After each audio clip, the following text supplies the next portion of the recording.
Events begin to unfold when a mysterious man in black with a tablet drives by and talks about the existence of MURIM. The driver, perplexed, asks if it wouldn't be better to consider this just a legend.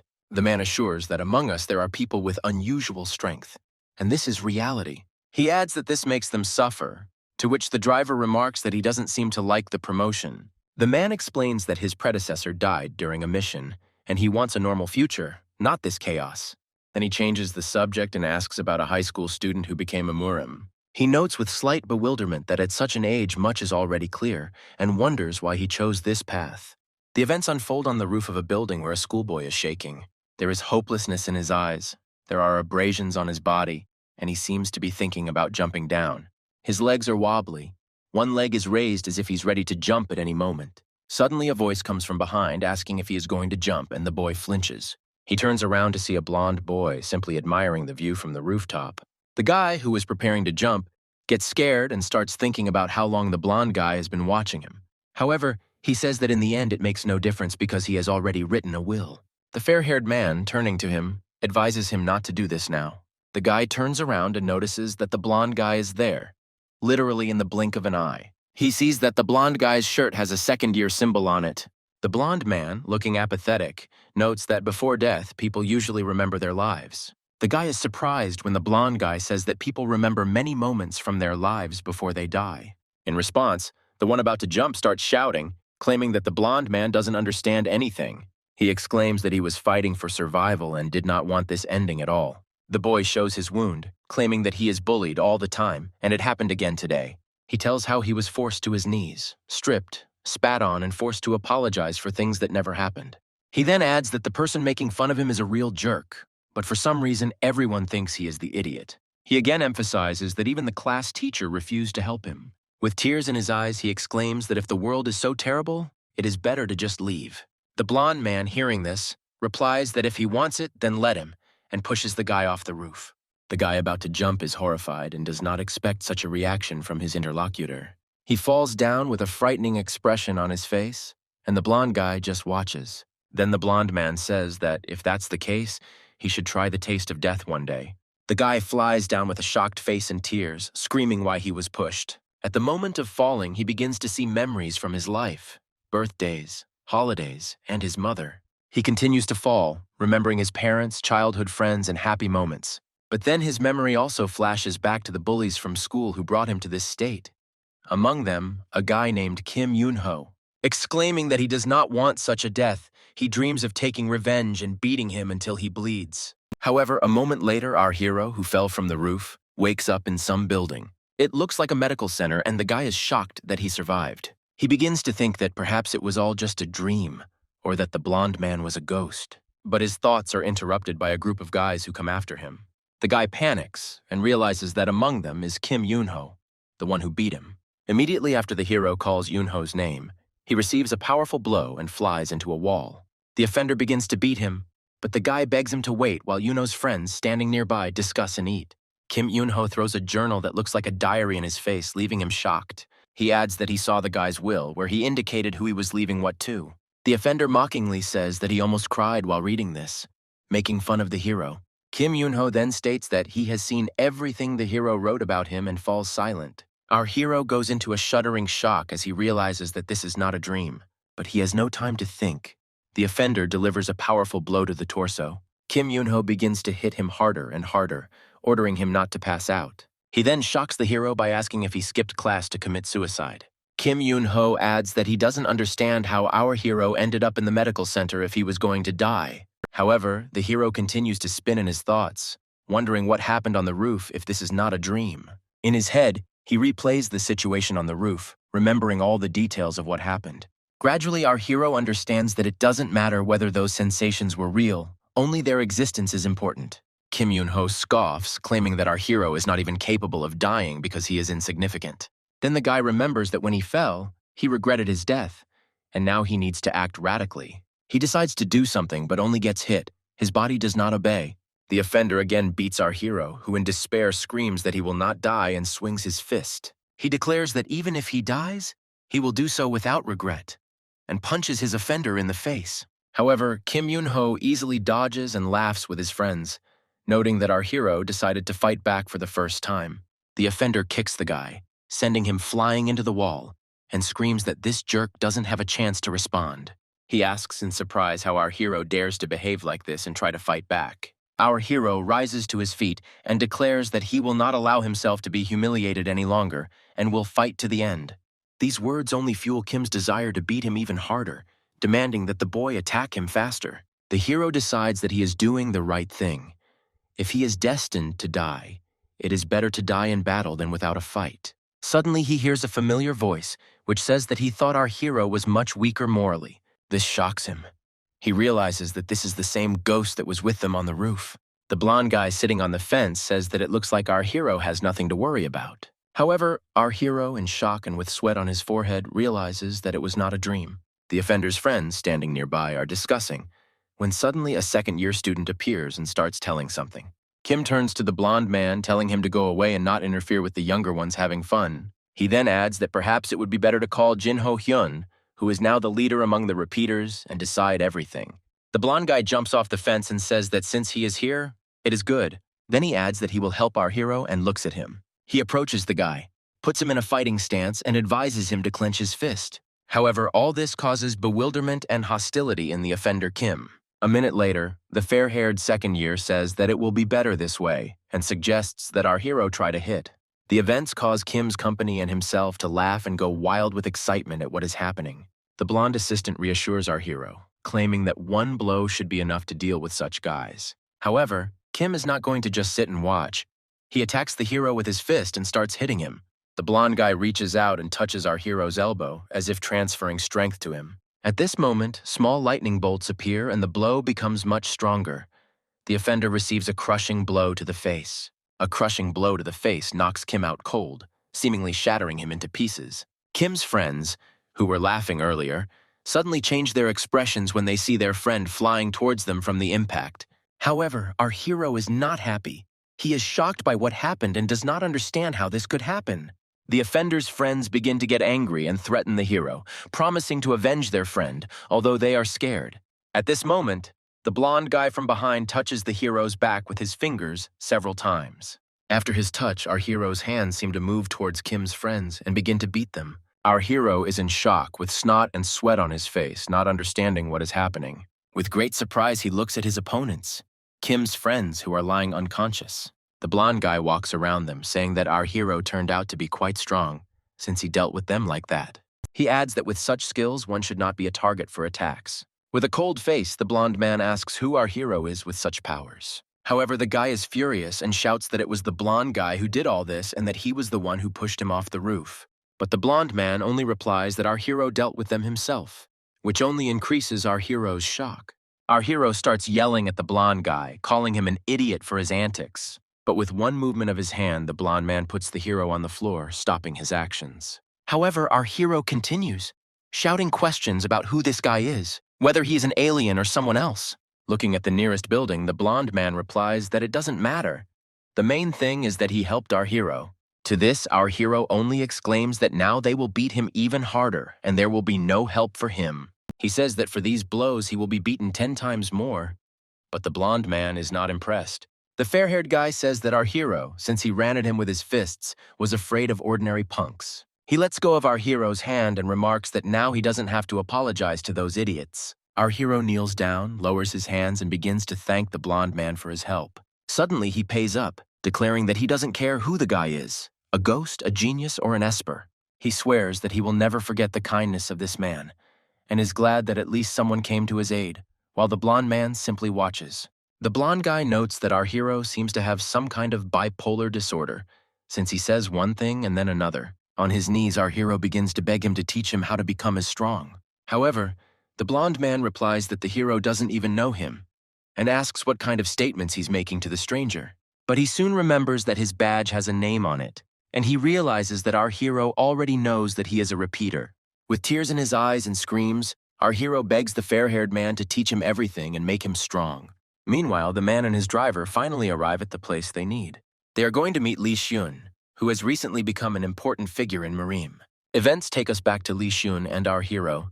The fair-haired Lee says that he once asked for the same thing. With a serious face and a wild aura, He announces that he now needs to destroy the man from whom he asked for training. Next, we see a creepy man with one red eye standing in front of a huge dragon. The fair-haired Lee leaves, but on the way he meets the same man, who introduces himself and hands Lee a map. The man says he's glad to meet Lee and shows him a certain card. Lee asks the purpose of the visit, to which the men reply that they simply want to get to know him. The man's driver then approaches Lee and asks if he knows a man named Kumun. However, the man immediately adds that he understands perfectly well how unpleasant it is for Lee to hear this name. He also reminds that Teacher Lee is the biggest disaster in MURIM's history. The man asks if they have heard the news that Teacher Lee has become the leader of the Shadow Warriors terrorist organization. He adds that after his joining, the organization began to act much more radically. The man also notes that they are now going beyond their previous actions, and their steps are becoming more and more dangerous. He warns that at this rate they could take over the entire world, and their target is now MURIM. However, Lee interrupts him, saying that he doesn't understand what they're getting at. The man replies that all they need is cooperation. The man states that although they cannot help the government, cooperation will be beneficial. He asks Lee for information, but Lee suddenly strikes the man's glass. Lee says that he wants to hear direct speech because Kumun is his enemy, and it is necessary to speak directly about what he needs. Lee throws a business card into the man's bottle and asks him not to bother him with these questions anymore. The man and his driver begin to discuss Lee, noting that he turned out to be a good opponent. The man notes that such abrupt actions and character only make one want to see it all at its peak. Meanwhile, events take us to our main character's desk. Everything around is painted and ruined as usual. The hero understands that this is his reality and clearly not a dream. Everything happens as always. However, he notices that the stares of his classmates have become much more intense. He begins to wonder why this is so, since everyone in the class supports Kim and not him. But from their looks, he realizes that some of them still care about him, because everyone knew that he almost died. Our hero considers that perhaps everyone is keeping quiet because they don't want to become victims of Kim's bullying.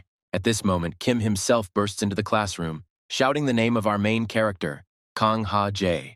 The hero tries not to get nervous and sets himself up to think that everything will be fine and he will be able to fight back. However, while he is thinking, he immediately gets hit right in the face. Kim starts yelling at Kang, blaming him for what he did recently. Kim then grabs Kang by the shirt and starts shaking him, screaming at him relentlessly. Kim continues to shout, demanding an explanation from Kang about what he did on the street. Without waiting for an answer, Kim delivers a powerful punch straight to Khan's face, sending him flying sideways. Classmates just watch what is happening, unable to do or say anything. However, one of the girls stands up and asks in a trembling voice to stop, because lunch will soon be over. Kim actually stops and takes his hands off of Kang, who is lying bleeding with a broken face. With red eyes and wild anger, Kim looks at her classmate and asks if she really dared to stop him. Kim looks at her face and says that he took pity on her because she is the head girl, but she dared to do this. Kim Yoon-ho walks towards her with a bloody fist, claiming that she has forgotten who his father is, while his friend tries to stop him. He reminds her that his father is the best lawyer in the country, in case the headman has forgotten. Kim looks at her furiously and asks if she can imagine that she got into a little trouble at school. He looks at her and asks what will happen to her in that case, and sees that she is very worried. But when he had already come close to her, he heard a trembling voice from behind calling his name. It was our protagonist Kang who tells Kim to look at him. After all, he is the enemy, not her. Kang recalls how it all began and how he once stood up for a student. He realizes that because of that act, he ruined his life for many years to come. Kim, unable to contain her rage, grabs the desk and shouts that now they will play with Kang for real, since he wants it so much. However, when Kim is about to deal with Kang, he is informed that he has an urgent call. Jin-ho Hyun appears on the line, and after a few lines, Kim asks how Jin-ho knows Kang Ha-jae. However, after a few sentences, Kim starts shouting into the phone, repeating the question, "Why? Why? Why?" To which the voice on the phone only responds with a loud shout that if it says "don't touch," then there's no need to touch, and calls Kim a bastard. Kim's friends are confused as to what just happened and why he is now calling asking them to stop. Kang himself watches all this with shock, while Kim does not understand how Jin-ho knows Kang and demands that he be left alone. Kim starts pointing at Kang, telling him to wait a little while and assures him that that will be enough for him. He promises that he will meet with Jin-ho, find out everything, and return to teach Kang a lesson. Kang can't understand what happened and why Kim just left after the call. He remembers that Jin-ho Hyun is a famous repeater bully and wonders why he suddenly started defending him. Kang also remembers hearing the name on the street and suggests that it may be his personal influence. While he is thinking about this, the class monitor comes up to him, holding out napkins, and asks him to wipe himself off because he is covered in blood. Kang wipes himself with napkins and asks the headman a personal question, which surprises her quite a bit. After some time, our hero enters a classroom and asks if Lee is there. People in the chat report that Lee is studying here and immediately ask what happened to Kang's face. Hearing this, Kang becomes happy and asks if he can see Lee. However, his classmates respond that Lee is not coming to class now, and even the class teacher does not know what is wrong with him. This makes Kang incredibly angry. He falls into despair and does not understand whether this guy is really an ordinary ghost. Meanwhile, several people sitting in the far corner of the classroom noticed Khan's dialogue and remembered it. Kang begins to wander down the hallway, thinking about everything that happened, and really considering the possibility that Lee is just a ghost. Kang tells himself that this simply can't be true, because he saw Lee with his own eyes. At this point, a huge man grabs Khan by the head and says that they have some interesting questions. The big guy leads Khan out of the school, assuring him that he shouldn't be afraid and will just tell him what he knows about Lee. However, their conversation is interrupted by the appearance of a girl who asks them to stop and talk. She looks at Khan and his badge, then asks what's going on here. This greatly confuses Kana, who is as shocked as the others, especially because of her question. However, the big guy asks the girl not to interfere and not to get involved in their affairs because these are their personal problems. She approaches them and asks what business such thugs could have with a beaten boy. The big guy replies that she has no brains at all, and the big guy's friends demand that she leave on good terms. She agrees to leave, but leaves the place and calls the police, reporting that there are several suspicious second years there. The big guy, indignant, exclaims what is happening and demands that the girl's phone be taken away immediately. The yellow-haired guy, a friend of the big guy, tries to attack her, but gets a powerful kick and crashes into the wall. Our protagonist watches what is happening with his mouth open, not believing his eyes. The big guy and his friend understand that this girl is clearly unusual. It's not for nothing that she behaves like this. She puts her leg back in place, having just knocked out a sophomore with one punch. Then she looks at our hero with a cold and interesting gaze, asking if he is MURIM. This question again shocks Khan, who already doesn't understand anything, and now he's being confused even more. We see her standing alone against several guys and Khan. After the question, she doesn't say anything strange. She just notes that this is an ordinary school and there's no point in making noise here. This makes the big guy's friend very angry, but he stops him, suggesting to wait and not to interfere now. The big guy says that in front of them, it looks like it's Kang Sara, the head of the clan that owns the entire school. Meanwhile, Kang doesn't understand what they are talking about. What clan and what is going on at all. The girl, named Kang Sara, states that since everyone knows about it, there is no point in hiding it, and invites Kang to follow her. She says she wants to hear more about what happened than they are telling here. However, she notices something purple rushing towards her from the side and turns sharply to look. Not immediately realizing what it is, she bats it away with her handbag, her face cold. But then there is an explosion, blinding her and taking over the space around her, and all the students see it. Our hero, the beaten Khan, screams in shock that there was an explosion, and he has absolutely no idea what is happening. The big guy and his friends grab Khan by the head and run, taking him with them. However, the head of the Kang Sara clan spreads smoke to the sides and gently appears right out of it. She heads after the boys, declaring that they won't be able to escape with such a cheap trick. But at this moment, Kang Sara experiences a wild shock from what is happening. She feels something unusual. She notices that the smokescreen carries a scent of soul enchantment that knocks her off her feet, an intoxicant. With flushed cheeks, she watches as Khan and the boys who captured him run away. When the scent wears off, she calls and reports that several people have escaped and that Kang Ha-jae is being held captive. She adds that they used a dirty means to escape and concludes that things are getting serious. Then Kang Sara, looking at the school, says that they need to completely search it and the surrounding area and gather a group of people. Events take us to a strange place where a group of guys are discussing what happened. The leader among them, a big guy, claims that they need to get information from Khan. They look at the beaten Khan and say it's time to listen to him, even though he looks really bad. The big guy adds that if Khan saw Lee, he should tell right now where and how it happened. Khan, looking at the big guy's friends, asks why he needs information about Lee. To this, the big guy furiously replies that Kanu doesn't need to know anything.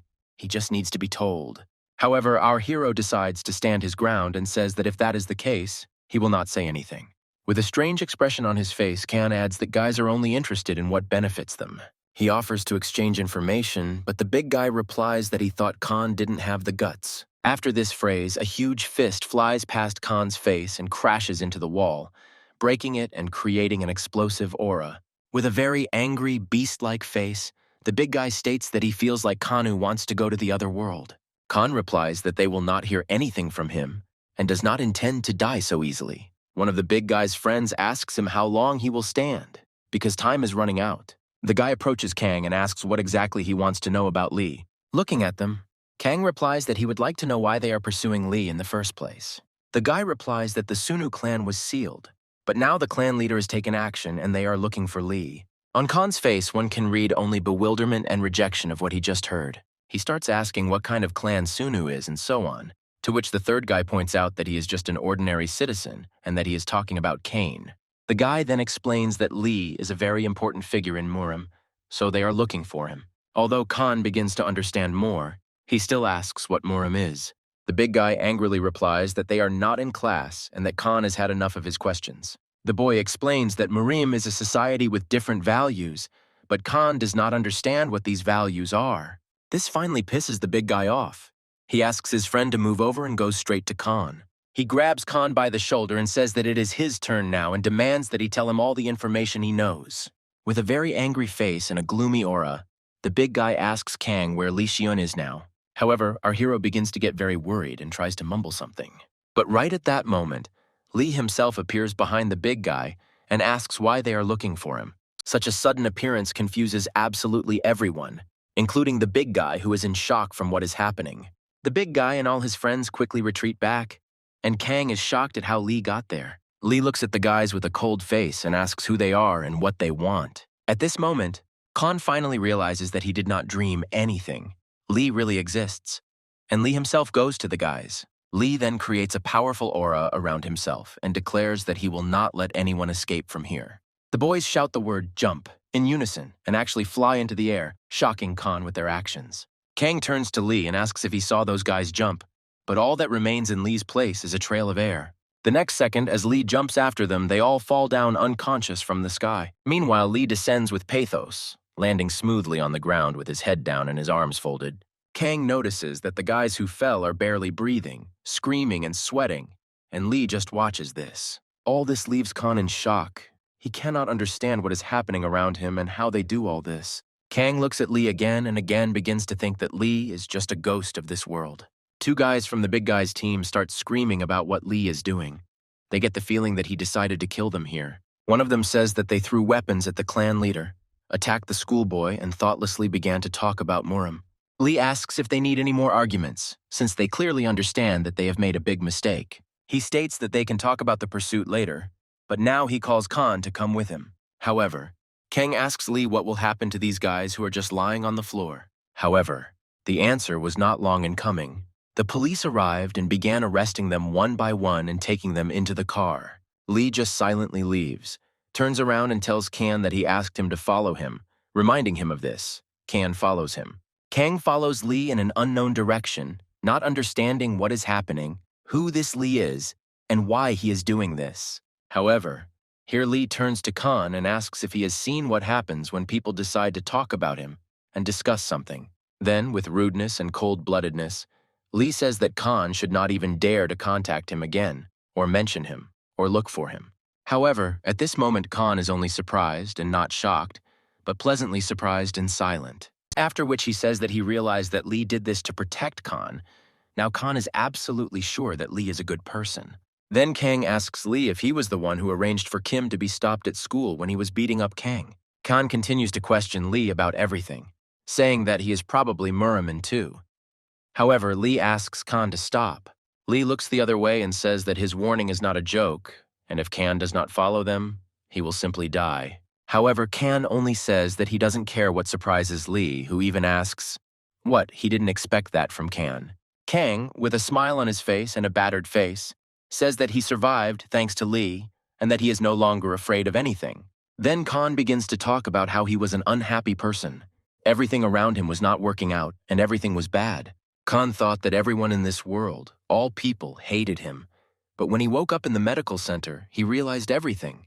Kan realized that not the whole world was his enemy. Not everyone around him was terrible and indifferent.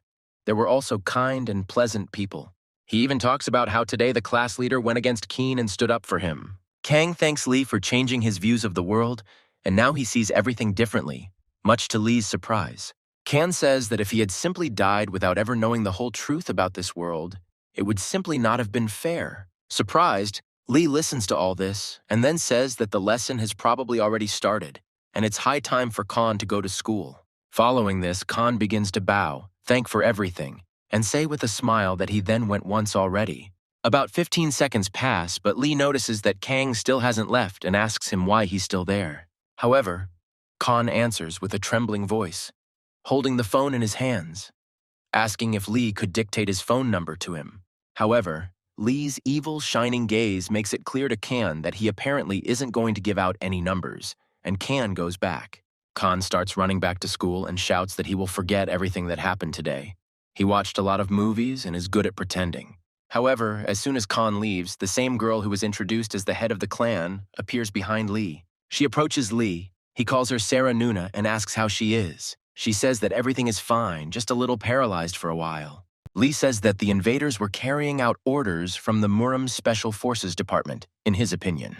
He asks for forgiveness, but Kana Sarah's girlfriend says that there is no point in worrying so much.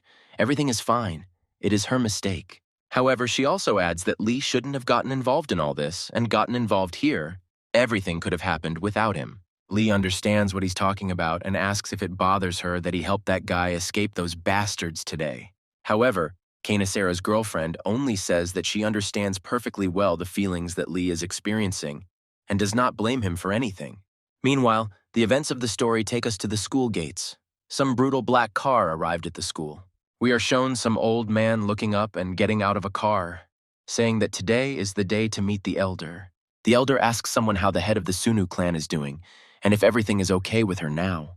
Kana Sarah meets this old man and talks to him, saying that the leader is having some problems, but he doesn't show it at all. Kana Sarah asks the elder if it is possible to perform the enhancement process when the circulation of ki in his body is disrupted. While walking and looking at the school, they discuss the fact that he has been wandering around the world in such a state for a long time. He would have died long ago. The elder says that he knows the head of the Sunu clan and he is not that weak. He is just a monster and very strong even before his first level. However, Kana Sarah says that from the point of view of common sense, but grandfather asks not to think about common sense but to trust him. Walking towards the doors of the building, Kana Sarah and grandfather notice that they suddenly open and a certain silhouette is walking towards them. It turns out to be Lee, who says he is glad to see the elder here and greets him with his signature display. The elder passes by, pats Lee on the shoulder, and says that he has grown quite a bit since he last saw him. The elder comes inside and says, "Well, let's do some mischief today." He shocks Lee and Kanu Sarah with his words. Meanwhile, it's getting dark. We are shown a school where the last bells are ringing. The students are getting ready to go home. All the students are discussing where they will go after school today, and Kim looks at Kang, who is sitting in front of them. However, a disgruntled Kim and his friends simply leave. They don't bully Kang today, which is surprising. Kan slowly turns around and sees this. He is glad that today they will just leave and not bother him. Kan notices the fact that after meeting Chino, he clearly became very quiet. This indicates that something clearly happened. Kan says that in general this is understandable because if Lee says even a word, anyone will shit their pants just from his strong appearance. Meanwhile, Kan searches the internet for information about MURIM, but there are only books and music. Nothing useful among them. Here Kan also comes to the realization that he may never be able to meet Lee again. And what then? However, while Kan was Googling information and thinking about everything, he saw a pair of familiar sneakers next to him on the back of his phone. He looked up and saw Kim standing in front of him, but this time his friends were sweating behind him, although he himself was smiling. With a wild and angry look, he asks Kan if he really thought that he would just up and leave after everything. This scares Kan terribly, because he expected that he would have protection from this Kim for at least a couple of days, but apparently not. Meanwhile, the events of the story show us the face of Kana Sarah, who is very surprised by something. She stands next to that grandfather. He says that although there are a lot of needles, there is clearly nothing to worry about. Everything is fine. Then, with shock, she says that if she hadn't known that her grandfather was the best Dr. Marima, she wouldn't have understood that this was treatment.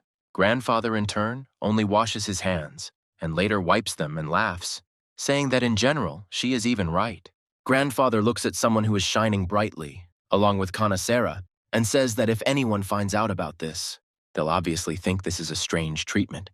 Even for MURIM, he says, looking at the guy's neck, which is pricked with needles. And then they show us the guy himself, who is completely pierced with needles. Almost all parts of his body are pierced by them, but an aura emanates. Meanwhile, the events of the story return us to our hero Khan, who is apparently being badly beaten now. Kim beats him up near the garbage dump, saying that he wants to know what kind of tricks this pathetic Kang pulled. A very tense and sweaty friend of Khan's tells him that Chinho ordered not to touch this guy, which is what they are doing now. However, in response, Kim only hits his friend with all his might, saying that this Chinho is not an order to him at all, and he doesn't care about it. Then Kim yells at them, saying why on earth would they think they could tell him what to do here now? Kim's friends try to get him away from Kang so that he doesn't beat him, but Kim himself resists this, not understanding his friend's reaction. Our hero Khan, with a battered face, tries to get back on his feet and understand what is happening in his life again. He watches as Kim's friends try to stop their friend from beating up Kang any further. However, our main character Khan angrily shouts that he knew nothing would change, and decides to change his life himself. He accelerates and strikes straight at Kim, at his face, although the blow is not very serious, but very decisive. Everyone around froze in dead shock. They don't understand what just happened and how to react to it. The blow was weak. Kang barely speaks about the fact that now Kim is attacking, and blood is coming from his mouth. He reminds himself that he has started a new life. Kang, with a serious face, declares that he will no longer grovel before people like Kim and will always fight back. However, with a wildly serious and bloodthirsty face, Kim looks at Kang and begins to only insult him and call him a complete loser. The events of the story take us back to the place where the elder Lee and Kanasera, they are discussing the recent incident related to that manager. Grandfather says that he understands their motivation and asks them not to get involved with anyone because we are not like Kumun Ren. Lee listens attentively to his grandfather. Although he is thinking about many things, he is about to say that he understands everything. But his voice breaks. His voice was interrupted by the fact that he sensed some strange aura and energy. However, neither his grandfather nor Kanasera felt anything. Lee apologizes. He says that he felt some strange disturbing energy just now. Kanasera addresses her grandfather, saying that lately Lee has been hearing an unattainable noise and energy that others cannot hear. Kanasera talks about an incident where he heard the will of a student who wanted to jump from a roof and saved him from doing so. The elder is intrigued by this and ponders the possibility that this may be part of the improvement process. However, his thoughts are interrupted by Lee himself, who turns to the elder and asks if he could spare a little time for him. After some time, Lee, the elder, and Kanasera arrive at the place where Kang lies beaten unconscious. The elder is in a bit of shock and says he can't believe he felt the energy from so far away. The elder looks at the beaten boy and wonders how Lee sensed this. He says that Lee exceeded his expectations many times over. A shocked Lee, who sees Kana beaten up, is approached by Kanasera, who asks if this is the same student. The elder asks Kanasera if he knows this guy, and Kana replies that he is the same guy Lee saved from the roof. Their conversation is interrupted by Lee, who shouts for Kanasera to urgently call an ambulance. Since Kang is now in critical condition, she grabs the phone and says she understands, but the elder interrupts and asks everyone to move out of his way. Sweet Kanasera starts calling an ambulance, while the elder sits next to the guy and does something. Kanasera turns back to tell Lee how long it will take for the ambulance to arrive, but her words are cut off. Her words are interrupted by the fact that she sees Lee's very worried face, the first time she's seen him like this. She looks at all this with a cold gaze and remains silent, understanding what is happening now. She understands that Lee has become attached to him. Kana turns to Lee and says that this happened between ordinary people. They called an ambulance, they can leave. Kana says that she and this guy met for the first time today, they can go already, but Lee says that he sees his condition. Then Lee adds with concern that if he is left here like this now, he will definitely die in that case. Lee says that he will not pass by deliberately, but Kanasera says that it is none of their business. MURIM should not interfere. However, their dialogue is abruptly interrupted by the voice of the practically dead Khan. He calls out the name Lee, trying to pronounce it. Almost dead, covered in blood, Khan says that they met again today. He is glad about it and tries to smile. Then Khan reports that this time he did not let himself be beaten. He also hit once, and he is very proud of it. However, at that moment he stops speaking. The elder says that he has lost consciousness. This all worries Lee. The elder reassures Lee, saying that his life is no longer in danger. He gave him first aid. There is time. Lee can't understand at all why he was smiling. What was so joyful that Kan began to smile and tell Lee about it? Lee looks at him with great concern, nervous and worried, as if trying to comprehend something. The events of the story take us to the hospital where Kan himself is lying. He has opened his eyes and does not understand what is happening and what is around him. Lee sits nearby and turns to Kan, asking if he has finally woken up. Kang tries to get up immediately, asking what Lee is doing here, but he can't. He's all crunchy and sore. Lee asks Kan not to overexert himself because the doctor just left, and Kan himself just woke up. It's still too early for him. Kang watches as Lee gradually comes to his senses, analyzes his condition, and remembers everything. Having just begun to speak, Kan says that he is very glad that their meeting took place again, and that they met, even like this. Kang continues to tell Lee how happy he is that they met, but Lee doesn't even know how to react to all of this. Then Kan starts asking Lee why he keeps saving Kan, as if he's chasing him every time on every move. However, Lee, in turn, is silent. He does not know what and how to answer this. It is difficult for him now. Then, after a short pause, Lee asks uncertainly if Kang still wants to become stronger. This question excited Kan. He expected to hear many things, but clearly not this, so he couldn't even answer normally right away. With great joy, Kang asks if Lee will help him, but Lee asks him to keep it all a secret. Next, Lee wants to say what will happen otherwise, but Kang does not listen to the other option and immediately agrees to this one. Next, Kan says that he already said that he is ready to do anything to become as strong and powerful as Lee. Then Kan notices a phone on his bed. Lee asks to use only it for communication from now on. Lee also says that the same phone contains basic exercises that should be done every day. Kang asks how he can start tomorrow if he's in this condition, but Lee reminds him that he's already agreed. Kang remembers what Lee promised, that he was ready for anything, so he stops arguing and remains silent. Lee says that if Kang listens to him, he will become better and stronger in everything. Kang agrees. Lee then asks Kang to call home and tell his family that he is okay so that they don't worry about anything. However, with a wide smile on his face, Kan replies that everything is fine and there is clearly no need to worry. After Lee leaves, Kang says that his mother often comes at night and does not check whether Kang is home at all. However, Kang tells Lee to do it anyway and call his family anyway. Lee leaves, and for a while Kan sits in shock from all this, silently, and thinks over various things in his head. He finds it hard to believe that he will actually become that strong if he just does the same things as Lee. Then Kan decides to see what kind of training and exercises await him every day now. Opening his phone and his daily exercise list, Kan is simply shocked by what he sees in front of him. His daily workouts are just hell. 100 pull-ups, 200 push-ups, 500 squats, and a 30-kilometer run. Seeing all this and reading it, he opens his mouth in shock, because this is a huge burden for him now, especially in this state. Kan's next move is to call Lee to find out if this is a joke. However, when he opens the Contacts app on his phone, Kan is shocked to discover that there are no contacts on his phone. He just falls on the bed and doesn't understand why everything today seems so unrealistic, like he's living in a cartoon. Kan falls asleep looking at the ceiling, praying that all these events will not turn out to be just a wonderful dream in the morning. Kan wakes up, goes to the wash basin in the ward, washes himself and asks himself if he is really not sleeping now. He looks in the mirror, takes off the bandages and stuff, and is amazed at how all the abrasions on his body have disappeared overnight.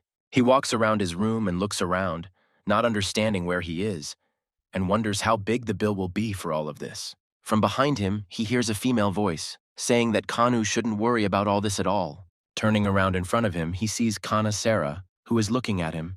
He does not know her, so he is surprised by her appearance. Then, after carefully examining her face, he remembers that this is the same Nuna he saw yesterday at school.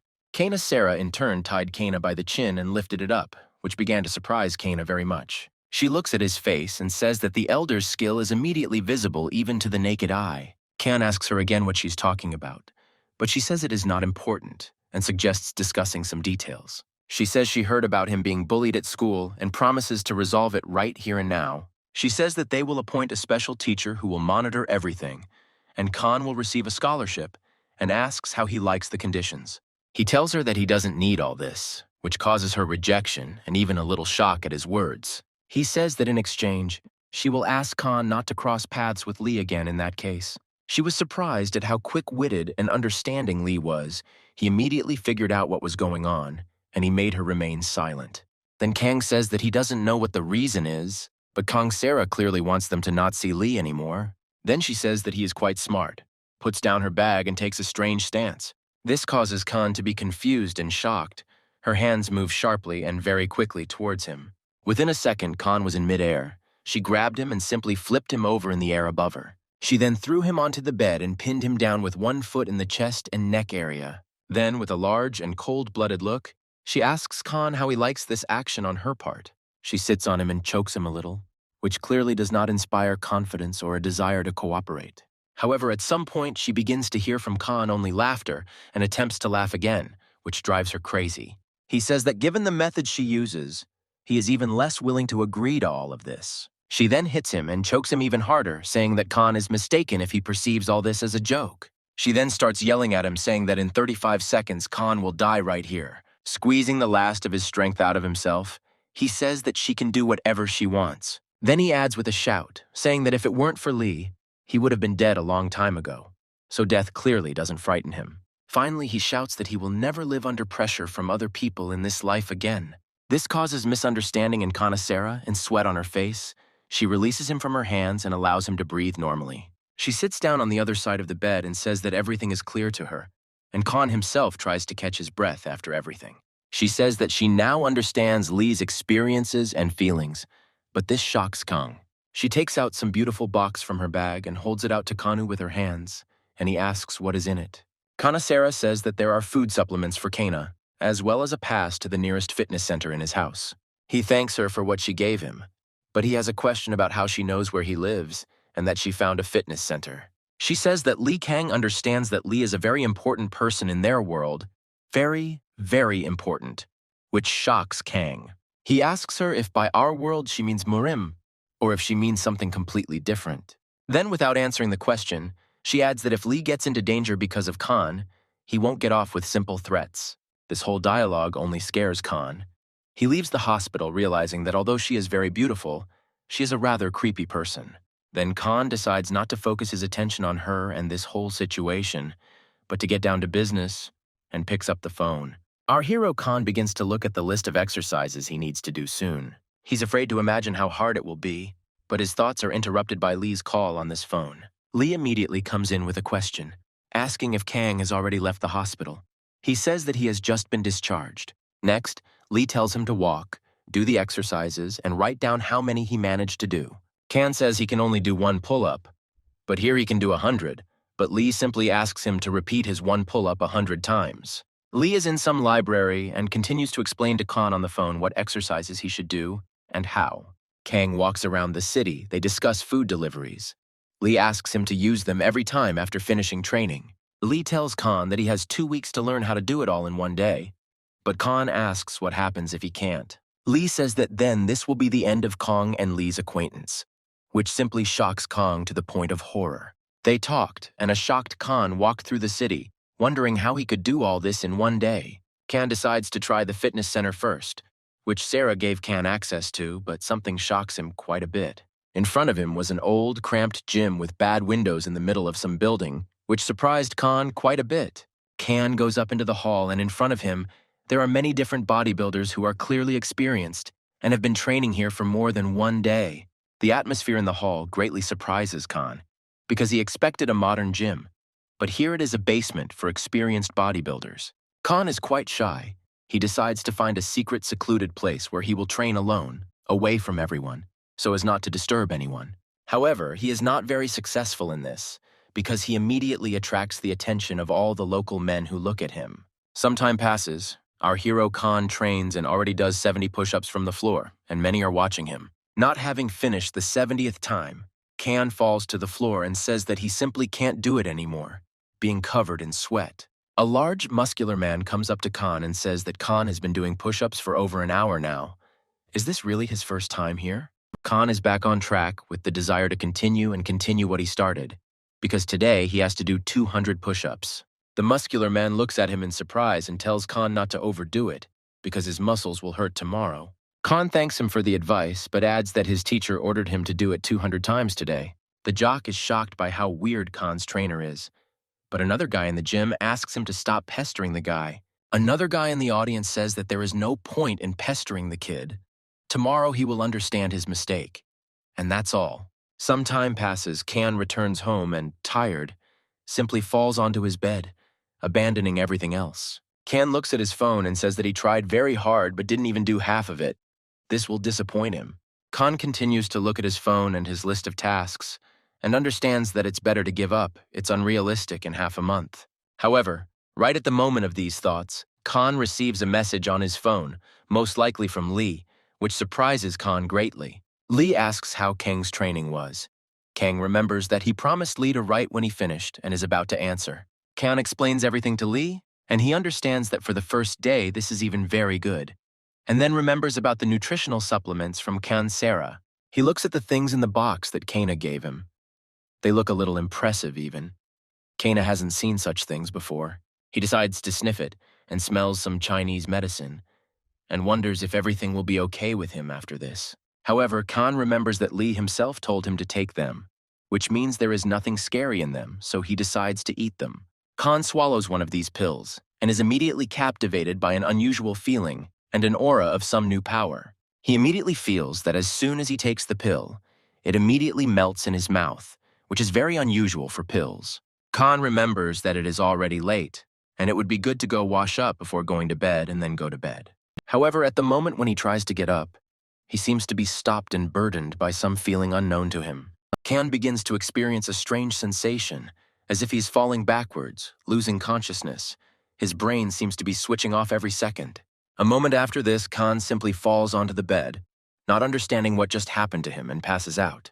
At times he comes to his senses, but he is very hot. He mumbles that he still needs to take a shower. Some time passes. Khan jumps up from the bed and suddenly begins to look around, as if searching for something. Then he sees the morning outside the window, and then looks at the clock, the hand on which already points to 10 o'clock in the morning. The shocked Khan doesn't understand how he managed to sleep for so long, and what it was all about, after which he decides to go to the shower. While undressing in the shower, Khan notices himself in the mirror and looks at himself closely, looking at himself in great surprise. He starts to tense his muscles and says that it seems to him that they have become bigger, but perhaps it is just his imagination. However, he then goes under the shower and the water pressure, saying that this cannot be. What kind of muscles can be in one day? Some more time passes, and the events of the story return us to the gym where Khan is now training. And here is a new training day. Already at the limit, he does 73 push-ups and still stays afloat. The guys in the hall look at Khan in shock, who seem to have left quite late yesterday, and today he has already returned so early and is training again. However, they are even more amazed by the fact that Khan has no pain after yesterday's strength training, which was not easy for him at all. However, while they were discussing this, Khan managed to fall to the ground completely without strength. They decided that the consequences would probably be felt tomorrow. A couple more days pass. The city of Kana greets us. It's morning and his familiar gym where he's training again. Those same guys watch Khan training again and are shocked at how well he can do it and why his whole body doesn't hurt. After some time, they discuss that 2 weeks have already passed, and it is strange that he is still training so hard and so well. They also notice that Khan's muscles have grown greatly and that he is now even stronger than he was recently. Half a month passes. They are wildly surprised by how Khan pumped up such muscles in just half a month. It's simply impossible. Evening comes, another powerless day. Khan is already just lying on the floor in the gym, but his body has clearly become much stronger than before. And then suddenly Khan shouts to the whole gym that he finally managed to do what he wanted for so long. He reached the norm. Khan finds it hard to believe that he has succeeded, and he decides to write and tell Lee about all his successes. Khan walks home with his phone around the city, realizing that he finally managed to do everything. But today he's very tired and exhausted. Khan receives a response from Lee. Lee promises Khan a gift for everything that worked out, which surprises Khan himself. Khan begins to think about how he can best get to the station where Lee is now. Looking at all the routes, Khan notices that one of the buses will soon leave directly for that station. However, Kana is tormented by doubts about whether he should go now or whether it would be better to go home and wash up before the trip. However, at that moment, Kan hears a female voice from behind. It addresses Kan as, "Hey you," and draws attention to itself. An unknown girl with long black boots comes up to Kan and asks him to stop right there. Kan walks forward and sees in front of him a girl with a bob and red hair, a beautiful body and a pendant on her neck. Her appearance, as well as herself, greatly surprises Kana. He begins to think that she is probably some kind of celebrity. Kan starts looking around, looking at who this girl suddenly started calling, because now he is interested in knowing. However, when Kan began to look around for the one she was calling, she shouted out asking him not to turn away from her. Then she points to Kan and says that she is addressing him now, why he is turning away from her. However, she only scares Kan with such words. He is quite shocked by what he just heard and how she addressed him. Kan looks at her with great surprise and does not understand what she needs, and she, in turn, looks confidently at Kan. She then turns to Kong and asks him if he knows who Li Xun is, which shocks Kong unpleasantly, since this is clearly not what he was expecting. Then she starts walking towards Kan, saying that she is well aware of all the events, so Kan can't get out of it now. However, Kan instantly distracts her attention by pointing to the side and screaming with a shocked face, causing her to turn in the same direction. However, there was only an ordinary cat sitting on the curb. She began to look at him and talk about how cute he was in front of her. However, after this, she realizes what happened, she was distracted, and begins to yell at Kan and look at him. But to her regret, there is nothing to look at anymore. Kan simply ran away somewhere and disappeared. She does not see him with her own eyes anywhere. But she notices a bus leaving somewhere, and it's clear what's going on. She smiles and understands Kan's resourcefulness. She jumps high into the air, just like Lee once did, and begins to jump back and forth, searching for Kan among the cars and buses. Meanwhile, Kan himself is sitting on the bus and realizes that he was finally lucky enough to get away, and the bus arrived so quickly and early. Kang admits that he was scared by the question about Lee. But then he notices something suddenly making noise behind him and hitting the bus car. Kang continues to think about not talking about Lee, but the girl is already walking behind Kang. Kang searches his phone for information about the girl, but at that moment she snatches the phone from his hands, which he himself notices. She takes the phone from his hands and begins to carefully study what he is looking for in it and reading about them and her. Kang is surprised that he didn't even see her get on the bus. She was also very surprised at something at the time. From the queries on his phone, she sees that he's an ordinary person and is very surprised by this, not understanding how this happened. She continues to search his phone for everything and does not understand how her intuition could have let her down, because she was absolutely sure of everything. She then notices a text from Lee with an address where Kang was heading and takes his phone, saying she'll borrow it for a while. She gets off the bus and continues reading her phone, while Kang tries to catch up with her and stop her from this idea. However, here our hero Kan begins to threaten, saying that it is better to give him the phone in a friendly manner, or he will use force to do so. But she in turn only mocks Kan further, saying that if he wants it that way, then let him try to do it. Kan doesn't understand who she takes him for. After all, he is a man, and has been training very hard for the last month. Kan starts screaming, making faces, and running straight at her headlong with his arms outstretched, as if he were scaring her. Kan thinks that no matter who these MURIM are, he should definitely be able to handle the girl. However, before Kan could even get close to her, her hands grabbed Kan's arm with a sharp grip and bent them behind Kan's back. With such a light and ordinary movement of her hand, she broke him and put him on his knees. He arched his back and screamed in pain. However, the girl herself only continued to look in surprise. Without saying anything or continuing to do anything, she began to notice that Kan's hands were covered with energy, which ran hotly through his hands, warming the girl's body. She notices both this and the heating, abruptly lets go of Kan and shouts across the street who this Kan is and what that was. With great surprise, she yells at him saying that he is an ordinary person. Where does he get so much energy in his body? Then he says that he has no idea what she is talking about and simply asks her to give him his phone back right now. However, here the girl begins to suspect that he is the one, which only shocks Kana even more with her words. After these words, she grabs Kan by the hand and leads him at a fast run. Kan is shocked and does not understand at all what is happening now. The events of the story move forward. We are shown one of the metro stations near the city. It is still almost night. This girl took Kan into some elevator.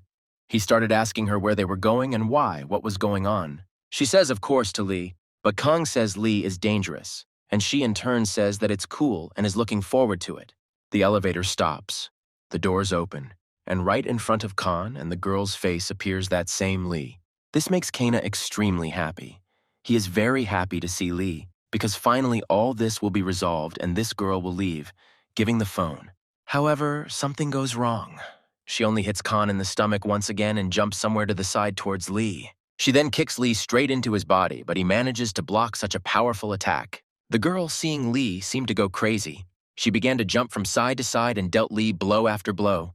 Kan doesn't even have time to see her movements. He doesn't understand how this girl can be so fast. He first notices the painting when Lee is unable to do anything and is only defending herself from her swift attacks. However, while Kan was watching all this commotion, he noticed that there was some kind of umbrella standing to the side, which in theory could help now. Kang looks at the girl, trying to catch her eye, and decides that now he must help his friend Lee. However, before Kan could do anything, his umbrella was broken and shattered into tiny pieces before his eyes. This happened thanks to this girl. She kicked the umbrella with one kick right in the fight with Lee and broke it into small pieces. She yells at Kan in a cruel and angry manner, telling him not to get involved in the fight or she will simply kill him. Lee sees all this and just calmly asks what came over Jinny and why they decided to come here together. These words shock Kan wildly. He is shocked that this girl Jinny is even familiar with Lee. She is talking to Lee. She addresses Lee rudely and as if making demands, asking if he gave this guy, Kan, the Taiwan life pills. These words shock Kan even more. As if driving him into horror, she says that she saw all their correspondence on Kan's phone. She starts yelling at Lee, saying that this medicine was meant for him. Why did he give it to this Kan? Lee sweetly says that he is ready to answer all questions from Jinny, but he will do it a little later, now he can't. Lee then adds that his guest Kan is now very uncomfortable with everything that happened, and that is bad. Jinny turns away angrily and says that okay, so be it. She agrees to talk a little later. Jinny is about to leave, but Kan stops her, awkwardly telling her to please give him his phone. Jinny is still angry, so she just takes Kan's phone and throws it right at him, almost killing Kan himself. Kan is shocked by her and doesn't understand that he didn't warn her before throwing her because she almost killed him with that phone. Jinny leaves, and Lee asks Kan if he was surprised by the sudden commotion that Jinny threw at him in the middle of the day. Kan is not sure.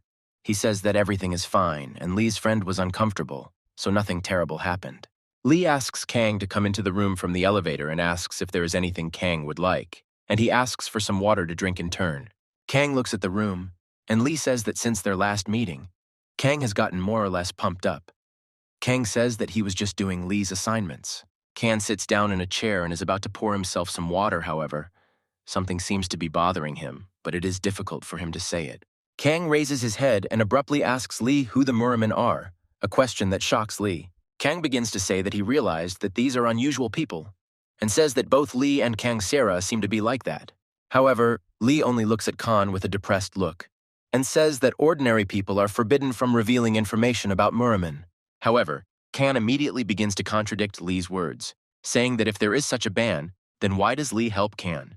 Kan says that he already owes Lee so much. Why is he taking such a risk? Jinny, who is standing behind the door, listens to all this. Kan tells Lee why he should fight with his friend Jinny because of Kan. Jinny hears these words and is surprised by them. Kan continues by saying that he doesn't intend to put Lee in such a difficult position in his life. Then Kan says that if such help is harmful to Lee, then he should stop helping Kan. It is better for him. Lee listens attentively to all this, but it feels like he is overwhelmed by all this. He just remains silent, looking down, not knowing what to do. Following this, Lee squeezes the glass and tells Kan that MURIM is a world where people have different values. Lee explains that in the world of MURIM, everyone hides their face and is required to follow the rules impeccably. Then Kan asks why they need to hide it. Lee replies that ordinary people will not accept the MURIM rules. Lee looks at the glass and talks about whether Kang can believe in a society that can justify murder and violence against people. Lee clenches his fist and says what the MURIM are like. He is clearly uncomfortable and does not want to tell everyone about it. Lee says that violence is not frowned upon in this society, and therefore ordinary people should clearly not be interested in or interfere with MURIM. Seeing and hearing all this, in that moment, Kan simply shuddered from shock at everything that had just happened, and in general this evening. However, what shocks him most is not the truth about the MURIM society, but the fact that Lee became covered in a creepy aura when he talked about them. Then Lee stands up and says that since we are done with talking, It is worth starting treatment today. Lee looks at the stairs and says that from the point of view of modern medicine, Khan is right. His life is not in danger. However, Lee then adds that after the treatment, Kang will find out what a decrepit body he has lived in his entire life. Kang takes off his shirt. Lee sits behind him. Lee starts doing strange techniques, asking Kang to breathe as he says. In his thoughts, Khan does not at all understand why he is doing this and for what purpose, because he does not clearly feel sick or strange. However, Lee holds his back and tells Khan not to dare to be distracted by any strange things and thoughts around him. Lee puts his hands on Khan's back, and then Khan begins to feel a strange body, a feeling as if he is now changing from the inside. Khan really likes this feeling. He says that it feels like warmth is going through his whole body, and he himself becomes much calmer. However, at that moment, Khan wakes up. He sees chains around him and everything is strange. He is shocked by all this. His neck is wrapped in chains. Some guy in a closed suit says that he will kill him right now and right here. However, all of this is interrupted by Ginny's voice. A couple more people in closed clothes are looking at her, and one of them is holding Khan. One of these people falls to the floor. There is some kind of white effect around him, and Ginny screams for them to immediately leave the exit. Ginny yells at them and insults them, asking what they are doing, with the person who is circulating energy now, and asking if they are really from MURIM. All this shocks Khan to the point of horror. He does not understand what is happening and where Lee is, where he went. One of the people yells at Ginny to get out of the way, or he will break this guy's neck, referring to Khan. Here, Khan recalls Lee's words about what MURIMA is like, where murder and violence are not condemned. Khan tries to tell them not to rush to kill him, but it turns out clearly weak. He can't even shout a word during this time. One of these people, who is holding Khan with a chain, tells him not to dare do anything stupid or he will finish him off. However, Khan grabs the chain with his hands and seems to tear it, forcibly removing it from his face and screams in sweat about it. This greatly surprises Ginny and two other strange people in closed suits who are watching all this. Khan screams that he can't just go and die here, and then tears the chain apart with his bare hands. Right behind Khan, behind his back, a huge stream of fire seems to appear, and the chains in his hands become like weapons. However, the energy is then interrupted by Khan's thoughts about the steel chain he just broke with his bare hands. The man who held Khan with a chain began to ask how he did it, because he was an ordinary person. It was simply impossible. Khan tells himself in his thoughts that he doesn't understand anything and decides to get out, since he managed to escape. However, the man with the chains shouts that Khan needs to be captured, and these people begin to try to stop Khan with weapons. One of them delivers a huge blow with an iron bat, but, as if by instinct, Khan dodges it and the blow does not hit. Khan himself is shocked by what just happened, but then another attack comes at him, this time from the one who was holding him.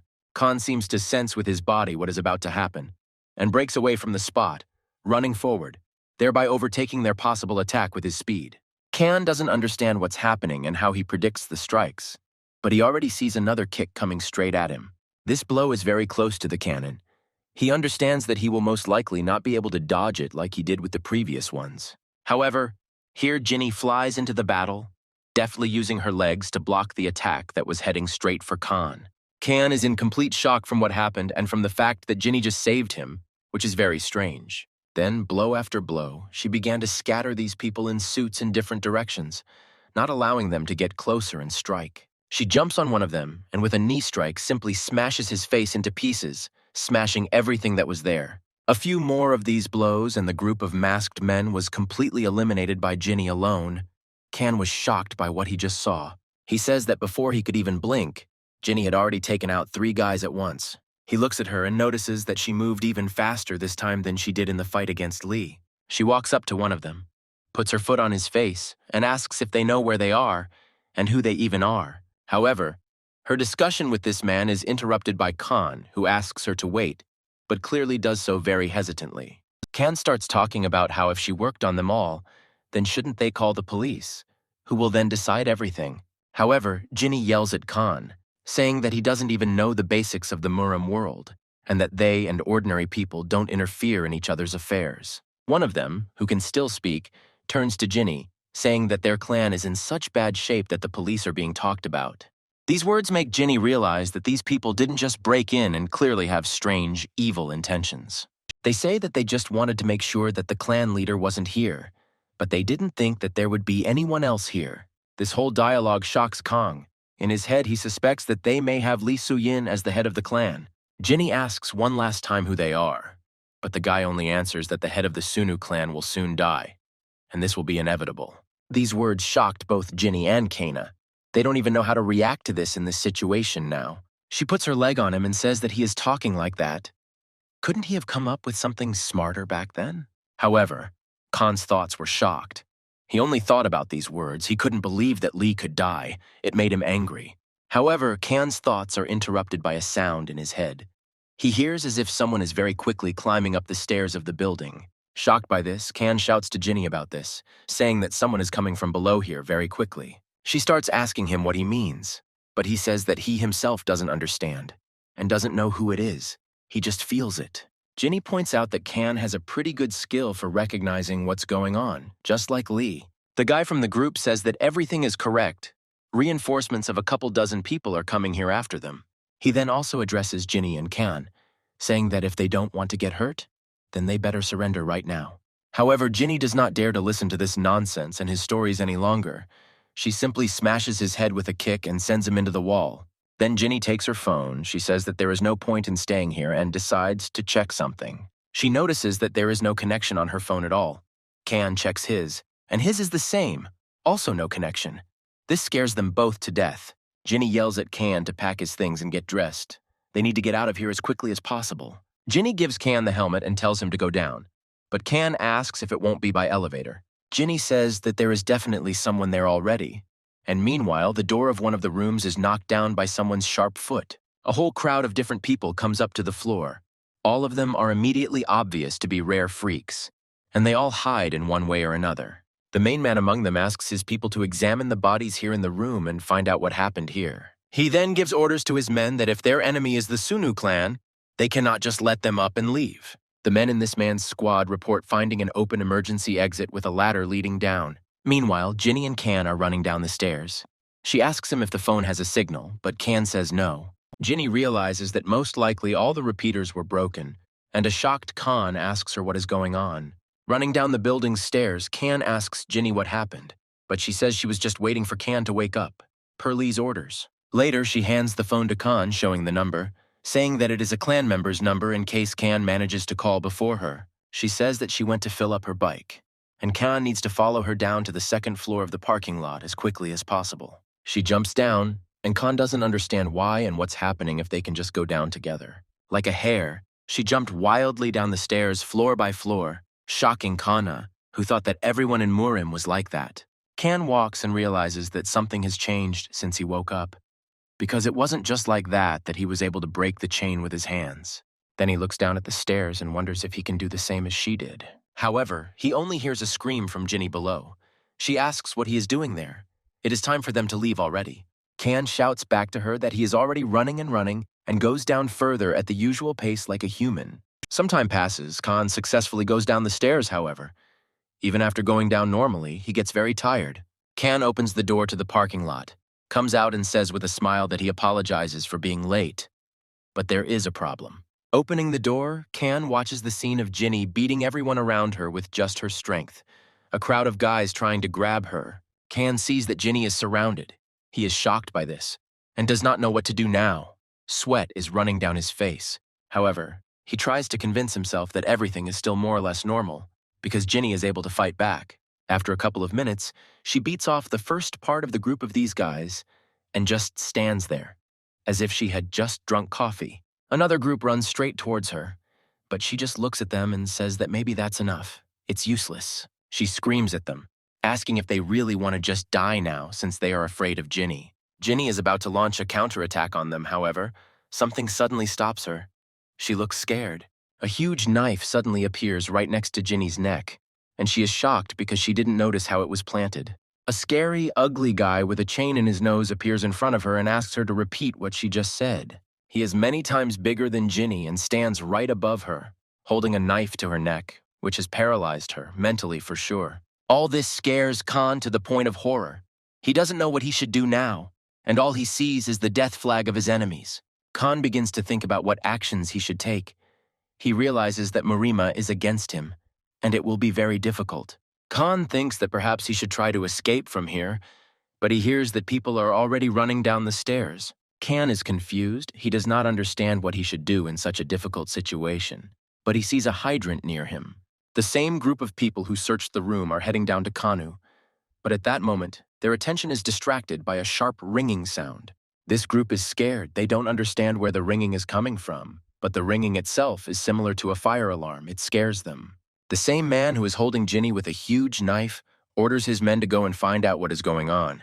At this moment, Ginny herself more or less calmly observes the whole situation around her and tries to understand what is happening. However, the man who is holding her tells her to dare to do nothing, which distracts her thoughts. But right after that, he also adds that he is also acting against his will, so there is an option for Ginny to help him. Meanwhile, a squad of people in suits are running around the parking lot, trying to find the source of the alarm. Meanwhile, our hero Khan is hiding behind cars, trying to break through little by little and get to Ginny. However, Kana is tormented by doubts about why he is helping and doing all this, if he could have simply run away a long time ago. However, in his head, he also remembers that no matter what, Ginny is very strong now. He remembers Ginny's power and realizes that if he can distract the man with the knife in his hand, then everything might be fine. Khan suddenly runs out from behind the cars, screaming and about to throw his motorcycle helmet right at the man. However, the man himself notices this. He is even a little surprised, because Khan behaves so uncertainly and cannot decide to throw. He sees Khan perfectly well and decides to ask who Khan is and what he is doing here, and why he is swinging. This question frightens Khan, because he was found out even before his grand plan against this man was carried out. The group of people in suits that had left earlier began to return after Khan was discovered.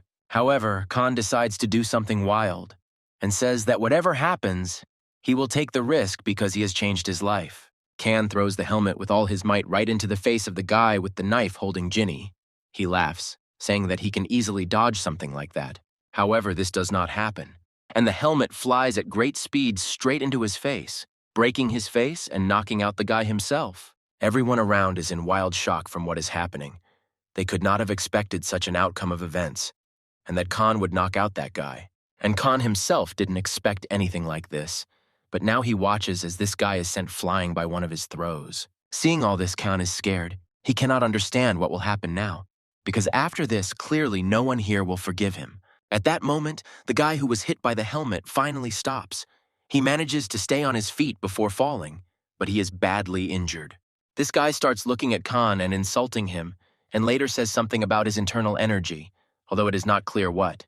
Khan begins to realize and understand that he did the same thing back in the apartment when he broke the steel chain with his bare hands. While everyone stands in shock, Ginny jumps on the motorcycle and shouts at Khan to immediately jump on her and ride away with her. Khan jumps onto the bind, but can't figure out what he should hold on to keep from flying back when they take off. Khan is embarrassed, and Ginny screams for him to immediately grab her by the belt. Khan hugs Ginny, and together they begin to drive away. One of the commanders among the people in suits points at them and shouts that they need to be stopped immediately. Meanwhile, Ginny and a confused Khan rush on a motorcycle straight through them, overcoming one after another. A couple of dozen seconds later, Khan and Ginny break free from their hands and fly out of the building on a motorcycle, rushing forward. Confused and agitated, Khan shouts at Ginny to drive slower, not so fast. This is Khan's fear speaking. Ginny says they are being followed by one of the 4 stars, who is subordinate to the one who was supposed to have a meeting with Lee today. Here, Khan realizes that the words about Lee possibly dying today are true, which is why Ginny is in such a hurry. After a couple of dozen seconds, Ginny stops abruptly in one of the parking lots, saying that that's enough. They won't be found. Ginny says that they need to wait a little. Now she will call Lee and find out where he is so she can come there. Meanwhile, in an unknown location, Lee actually receives a call from Ginny, who is now calling him from the parking lot. Lee apologizes to someone, saying that he needs to go answer a call from Ginny. However, another group of men enter the office, ask Lee for the leader, and ask him to pass them the phone. Lee begins to understand what is going on and does not pick up the phone for now, but the phone continues to ring for him. Meanwhile, in the parking lot, Ginny says that no one is answering the phone. Khan suggests calling someone from the clan and asking where Lee is. However, his idea immediately falls apart when Ginny tells him that no one in the clan knows about it. Ginny and Khan walk through the parking lot together. Ginny says that it looks like Lee has decided to go it alone. Ginny says that it would be better for Khan not to interfere in all this, and then advises him to take a taxi and go home already. However, this idea does not please Kan very much. He shouts to Ginny that he is quite capable of helping her and Lee now. However, Ginny tells Kan that this is a MURIM showdown, and Lee said not to involve Kan under any circumstances. Ginny then gets on her motorcycle and tells Kan that she is grateful to him for saving her in the parking lot. Then she adds that back then he looked cooler than many of the MURIM, and with these words she shocks Kan. However, after that she also adds that today Kan was certainly lucky, but he should not interfere in MURIM's affairs anymore. Shocked by all these words, Kan tries to shout at Ginny to stop, but it's hard for him to even say anything. However, Ginny does not wait for his answer and simply silently rides off on her motorcycle in an unknown direction. A shocked Kan looks at all this and says that in his opinion this is all a rather wrong decision. However, he then also adds that, on the other hand, he doesn't even know how he could help in such a situation. However, after a few seconds, Kan stops in shock. He sees that a group of all those people on bikes are heading towards Ginny. However, at that moment they stop, turn around, and head straight towards Kan, shocking him even more. And then it dawns on Kan that this is apparently happening because of him. Now he understands that he has a huge cloud of problems now, and he cannot escape so easily, but he begins to run away. Their captain, that creepy guy, stops everyone and asks them to stand and wait for him here. He has business. Following this, with a creepy face, he says that it is not certain, but it seemed to him that out of the corner of his eye he saw that monster. Kan is hiding right in the alley where this guy is standing. He covers his mouth with his hands trying to contain his fear. A very creepy guy with a chain in his nose starts walking back and forth through the alley, as if looking for Kan here. At this time, Kan restrains himself and barely even breathes, so as not to give the slightest sign that he is here. However, it doesn't help. As he passes behind the trash cans, the creepy guy lowers his head and sees Kan in front of him. Kan looks at him with tears in his eyes and begins to understand that it seems that this is the end for him now. However, their captain began to leave, saying that he must have imagined it. Kan was extremely shocked, but happy with this outcome. The captain returns to his men and says that it doesn't matter at all. Apparently they missed them. It's time to leave. Kang is still hiding behind the trash can, and the creepy guy and his men are discussing Ginny and the Sunu clan in general. The creepy guy and all his men leave the place. Kan starts to walk away from the tank and looks to see if they really left. Immediately after this, Kan starts scratching his face in confusion at what just happened. How is this possible? Kan clearly saw that the guy was looking at him straight, but he pretended not to see him, which was very strange. Following this, Kang heard that he had just loudly told his guys the location of Lee, as if he had done it specifically for Kang to hear. Kan decides to call the number that Ginny gave him in order to inform everyone at the top of the Sunu clan about this. However, Kanu begins to think that all of this could be a huge trap by these guys. It can't be that simple. Kan walks down the street and thinks about what he should do, and he realizes that that very place is right nearby. This building is not far from here. Kan walks near him and understands well that most likely now he is running into some kind of trouble again. Most likely. However, he is well aware that this matter concerns Lee himself, so it would be good to check the words of that creepy guy. Kan approaches the building and starts to pull the handle, and realizes that the building is closed, which also shocks him quite a bit. Following this, some man blinds Kan with a flashlight and looking at him asks, "Who is there?" It turns out to be a local security guard. He looks at Kan and asks what he is doing here and what he is doing with the door. Kan says that he is looking for one person, but the guard asks who Kan could be looking for at such a late hour. Kan doesn't say it directly, but he describes some of Lee's external features, which surprises the guard quite a bit. The guard immediately asks directly if Kang is looking for Lee Shun, which shocks Kang, and Kang doesn't understand how the guard knows. Then the guard adds that if that's the case, then Kanu should come here and starts to accompany him, which surprises Kanu even more. Kan starts to follow the guard, but a second later the guard throws Kan to the ground and starts strangling his neck. The guard starts asking Kan who he is, what he's doing here, and how he knows about Lee. Kan starts to try to ask why he's being choked, but the guard says that Kan knows better why this is happening.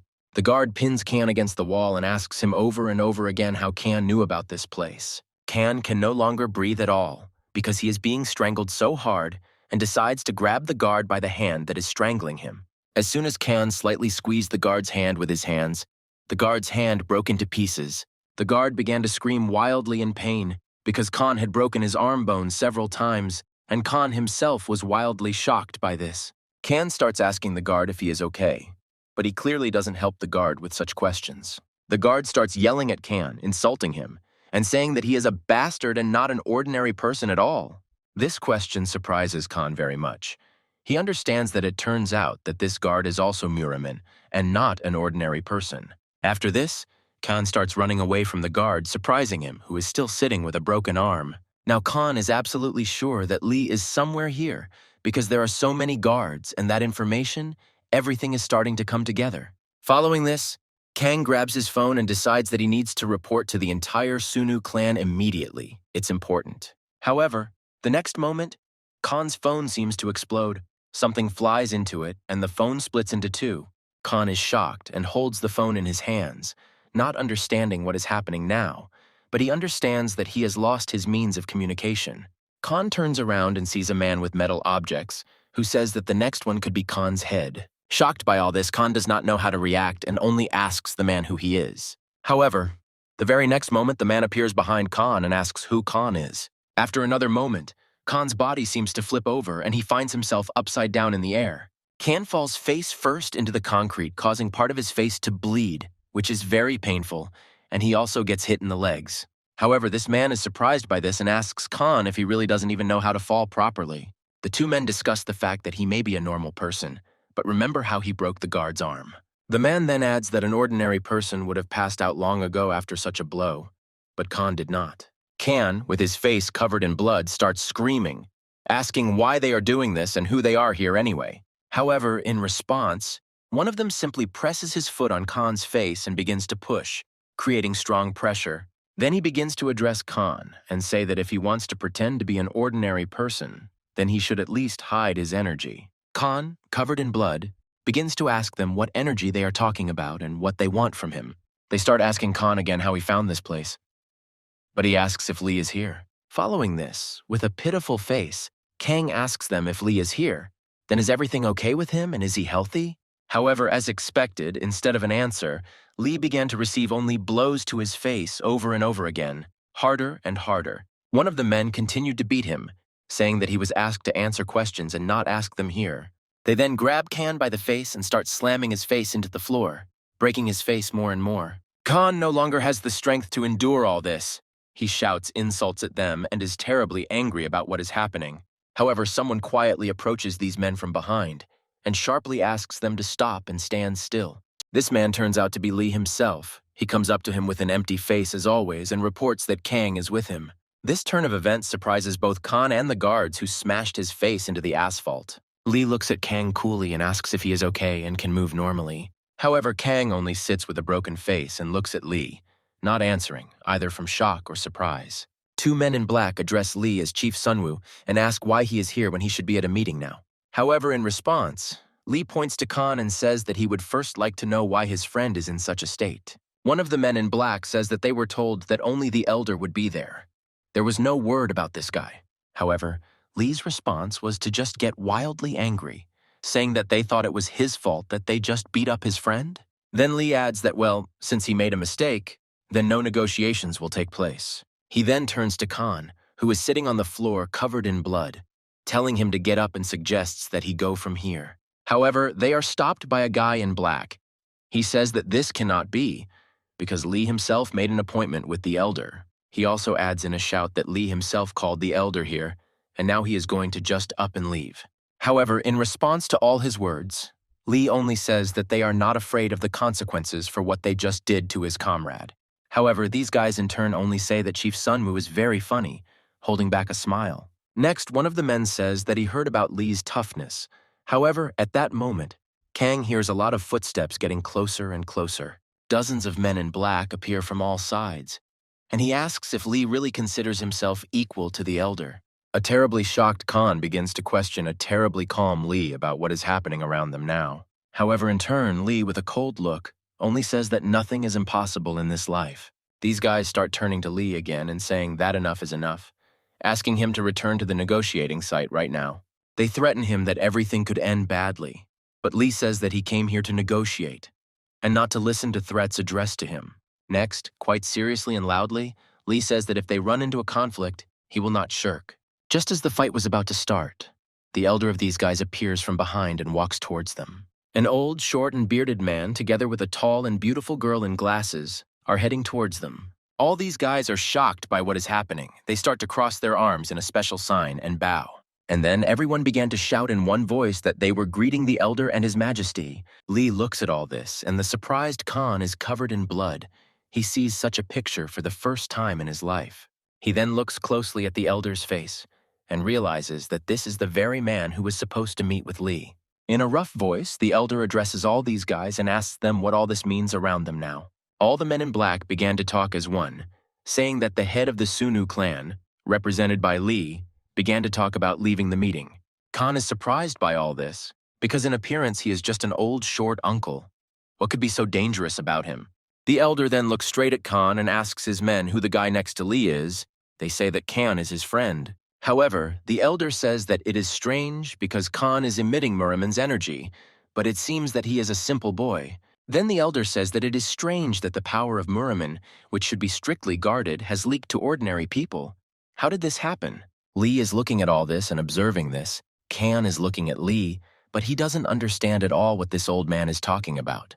Then Khan thinks that the elder is saying this to Lee, and Khan thinks that he has put Lee in a very bad position, and then the elder turns to Khan.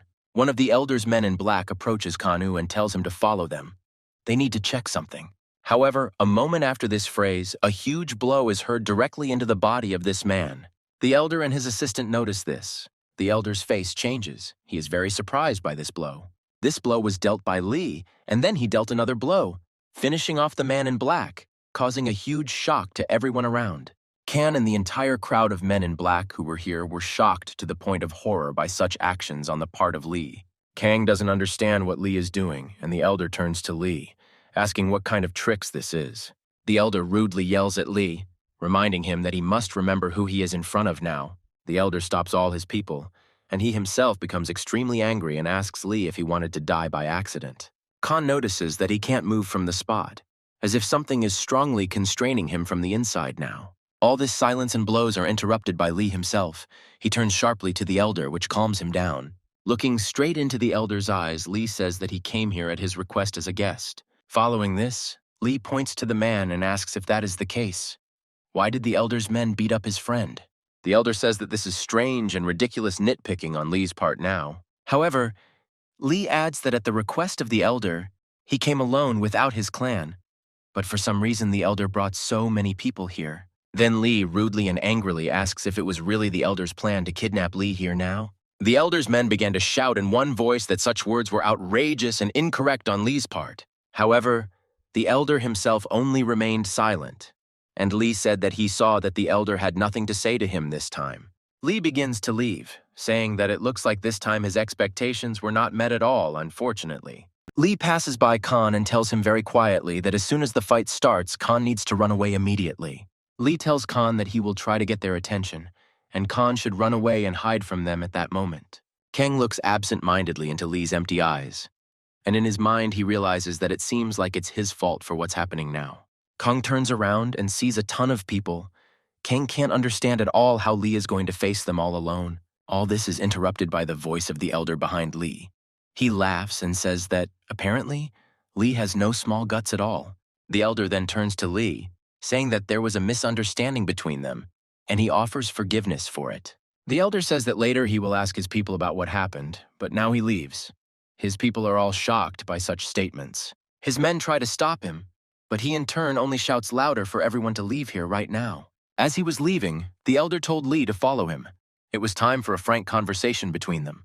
However, Lee bows and says that he asks for forgiveness, but another time because today he will not be able to talk. However, in response, he hears from his assistant that the elder told him to follow him, so he needs to follow him. Lee looks at her. She then begins to raise a strange white aura around herself, and then adds that Lee needs to silently follow him. Turning around sharply, she deliberately creates a hole in the asphalt with her heel, as if demonstrating her strength. Such actions on her part greatly frighten Khan, but not Lee, although Khan does not understand what Lee is planning now. With a cold-blooded look and a creepy aura, Lee says what will happen if he suddenly refuses her words now. However, she does not decide to continue the dialogue, and with a sharp jump rushes upward, saying that then she will have to force Lee. The next moment, a huge attack from her leg comes towards Lee, but Lee somehow manages to stop this attack. Although Lee stopped the attack, the blast wave carried him away in horror straight into the building standing next to him. Kang is wildly frightened by all this. Only one assistant of the Elder, and such a blow even for Lee. How strong are these people? A battle ensues between Khan and this assistant in the air. They hit each other with blow after blow in midair. Khan watches all this with great surprise. He is shocked that this happens and is happening to him now in reality. Watching this fight, Khan notices that at that moment, his heart seemed to become excited by it and began to spread energy throughout his body. Khan's thoughts are interrupted by the appearance of an Elder who says that Lee is fighting well against a man of the Master's level.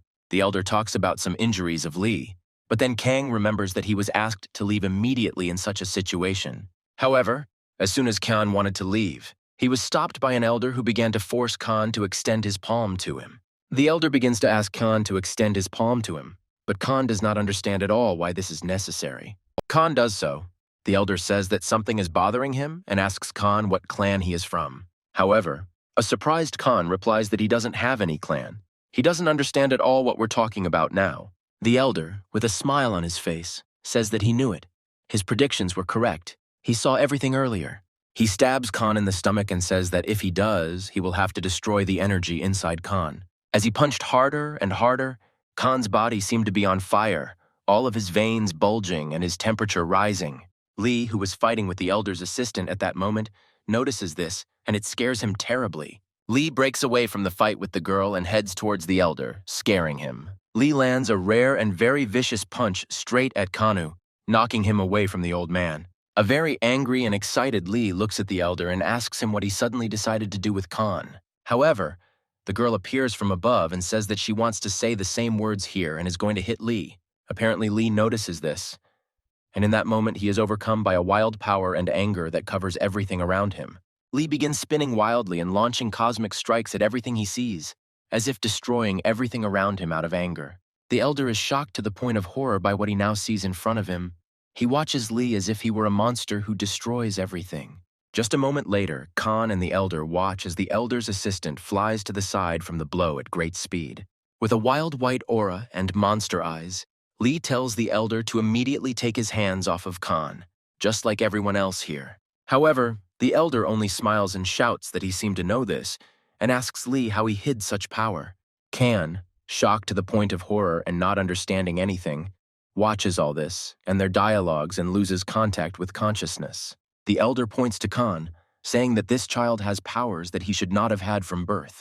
Khan in turn begins to loudly shout at Lee not to come here, because the Elder is going to kill him here. A moment after Khan shouted those words, the Elder's hand grabbed his neck and began to strangle him with force. The Elder strangles Khan, saying that first he illegally acquired the powers of MURIM, and now he still dares to spread such nonsense. However, Kang courageously ignores this and shouts that Lee should not be deceived. Kang heard what the Elder's people were saying. The Elder, dissatisfied with all this, begins to question Khan about what he might have heard there, but their dialogue is interrupted. More precisely, he is interrupted. It turns out to be Lee, who is already standing behind the Elder with a huge charge of energy in his fist. The Elder feels it. With his whole body, he feels the wild aura of Lee, who is standing right behind him at this moment. The Elder, sensing this, decides to strike first and sharply kicks back, thereby throwing Lee back. A shocked Khan stands and watches all this. He stands trying to say something, but it doesn't work. Khan tries his best to open his mouth and say at least a word, but it's all in vain. He can't say a word. Then he also notices that he cannot move either, as if his whole body is paralyzed by something very strong. Kanu can only watch all this with shock and blood, while the Elder makes fun of Lee. The Elder begins to laugh with Lee, saying that he couldn't even catch him off guard, let alone defeat him. However, at the moment, Lee is not worried about this at all. He only asks the Elder what he dared to do to Lee. The Elder says there is nothing to worry about. He just pressed the right points to calm down Khan a little. A shocked Khan listens to this and cannot understand what points they are talking about and what they did to him. Lee starts to head towards the Elder and ask why he shut Khan's mouth. But the Elder asks what Lee is unhappy about. The Elder asks Lee if he really believes the words of this boy, and thinks that the Elder is going to kill Lee. Lee says that at least he trusts Khan many times more than the Elder, that's why. However, the Elder only says that apparently after Lee gained more energy, His self-confidence also increased. The elder begins to address Lee and talk about whether he will be able to attack the elder now. Then the evil elder yells at Lee and says that he has enough strength to open Khan's point A back, since he is so strong. A shocked Kang looks at all this and cannot understand whether Lee is really going to fight this old man. Kang looks at the elder. He remembers that Lee is very strong, however.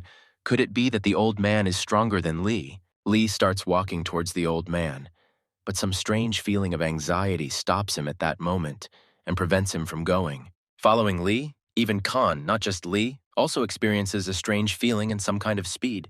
It turns out that it was not in vain, because with all his enormous speed, the elder flies straight into Lee and strikes. Somehow Lee manages to get into a defensive position with his hand and dodge a little, but he is very shocked by such a blow from the elder.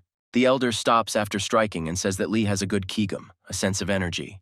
However, Lee doesn't decide to stand and wait for his praise any longer. He picks up speed and flies straight towards the elder at a wild speed. Lee begins to strike blow after blow at the elder's face with great speed, as if starting a war with him.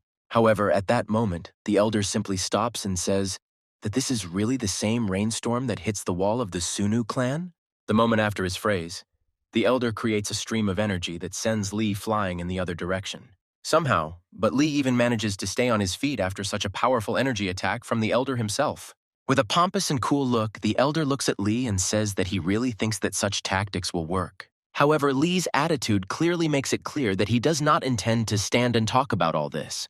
Having picked up speed, he attacks again. The energy flow from Lee's blows is so great that it dents and destroys all the cars parked nearby. Kan is terribly shocked by what is happening here now. He finds it hard to believe that all this could be because of him. Meanwhile, the elder continues to simply dodge Lee's attacks, but it is clear that the intensity of the attacks has increased. Kan is shocked beyond belief by everything that is happening now, and even more so by the fact that he still can't even move from his spot.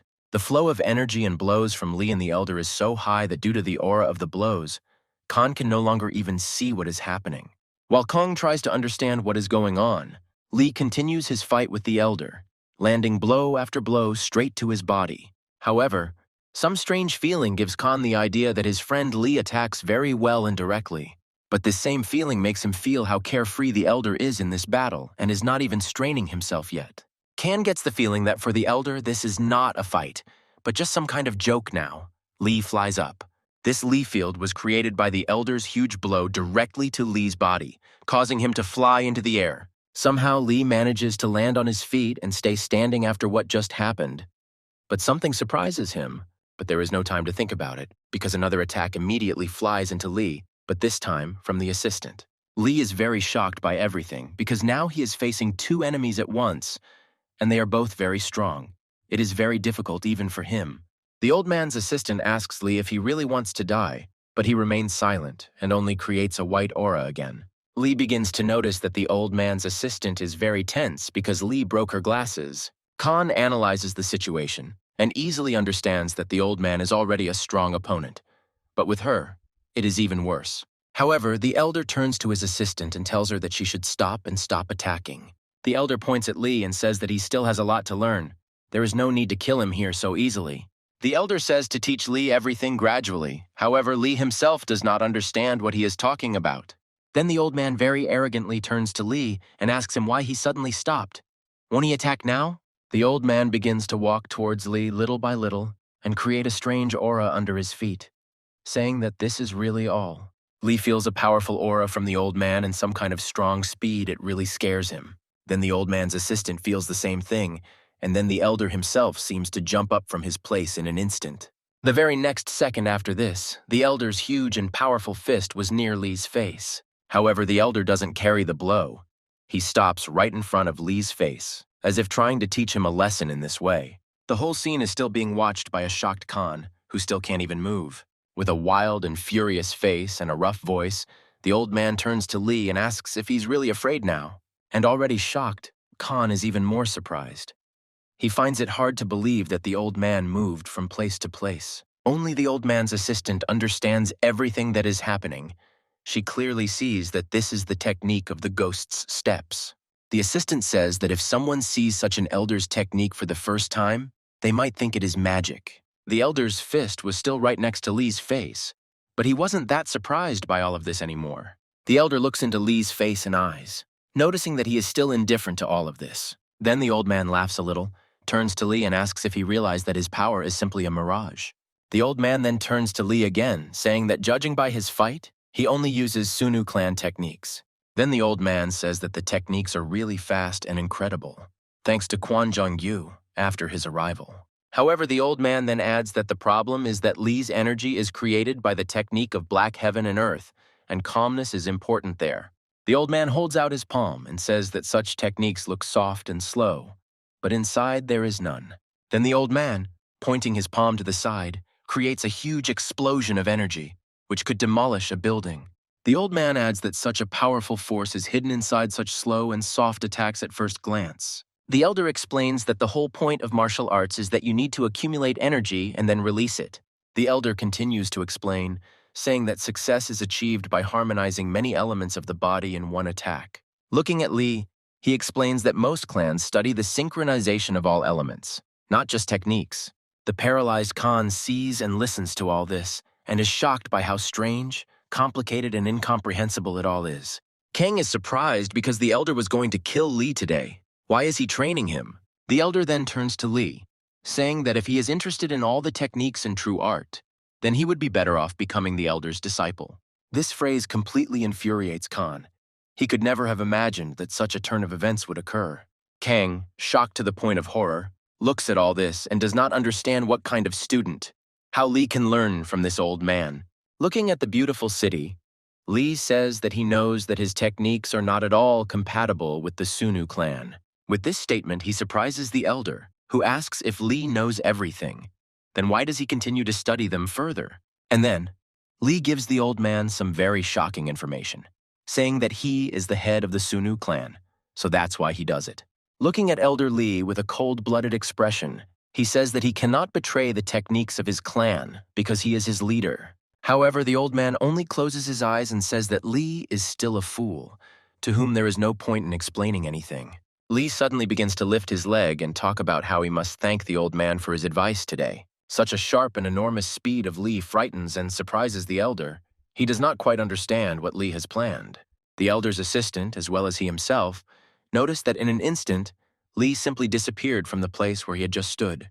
Following this, a huge and powerful blow of energy flies towards Khan, directly into his torso with full force. Although Khan screams in pain, he notices that his body has returned to him and he can now move and speak. Lee appears next to Khan, who most likely gave him the ability to move. Lee thanks the old man for reminding him of the techniques. Both the old man and his assistant were shocked, and in his thoughts he couldn't understand whether Lee had really used the ghost step technique. The surprised elder only continues to silently look at Lee, as if trying to understand him from the inside.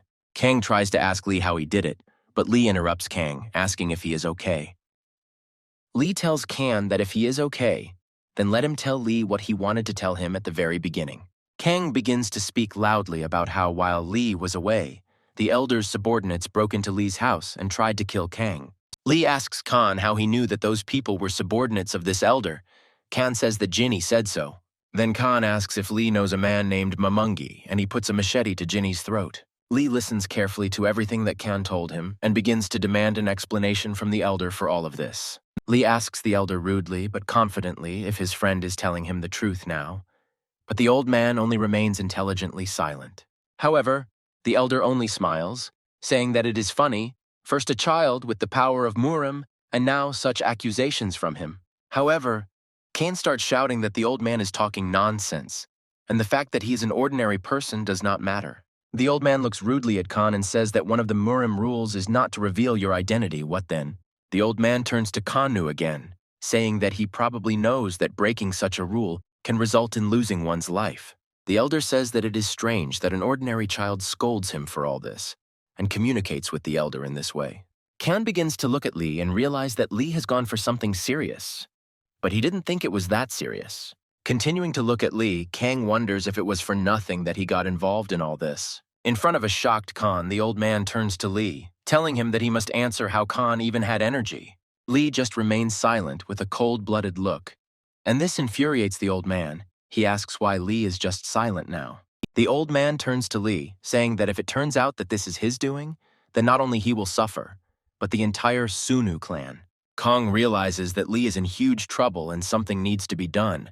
Kang decides to shout out asking the elder to wait. From behind Lee, Kang comes out and shouts that he has a question, which shocks both Lee, the assistant, and the old man. Khan turns to the elder, calls him grandfather, and asks if the whole problem is that he is an ordinary person. The elder is shocked that Khan called him grandfather, but says, "Let's assume that it is, so what now?" Khan puts his hand on himself and says that if all the problems come from this, then can he just become MURIM, and then there will be no problems. Such a sharp and very dangerous statement from Khan simply shocks Lee, who is standing next to him, to the point of horror. The elder, who clearly did not expect this, is no less surprised, but even more by this statement. Lee and Kang exchange glances, and Kang says that if that's the case, then what's the problem with him becoming part of MURIM, so there won't be any problems. Kang continues to talk about it. He looks into Lee's eyes and says that isn't he right, but Lee is very surprised. However, his words are interrupted by an elder who shouts that enough of this absurdity has been said today. The elder starts yelling at Khan, saying that in his opinion, anyone can just go and become a Muriman. The elder now shocks Khan by saying that to become a Murin, one must either be born one or become one in early childhood. A very angry elder yells at Khan, saying that he really thinks that it is possible to become a Murin at such an age. However, their dialogue is interrupted by Lee, who shouts that this is possible because he himself became a Murin at his age. Lee says that this is why Khan might succeed, but the old man just gets furious, saying that this is complete nonsense. And then Lee gives everyone a shock by saying that Khan is now joining the Sunu clan. Lee says that now they themselves will figure out what is nonsense and what is not. But all this only really infuriates the old man, who shouts that enough is enough. However, Lee does not pay any attention to the old man's anger and says that now it is his turn to answer. Lee asks his subordinates if they ordered their subordinates to attack Khan. However, in response, Lee hears only silence from the old man and his assistant.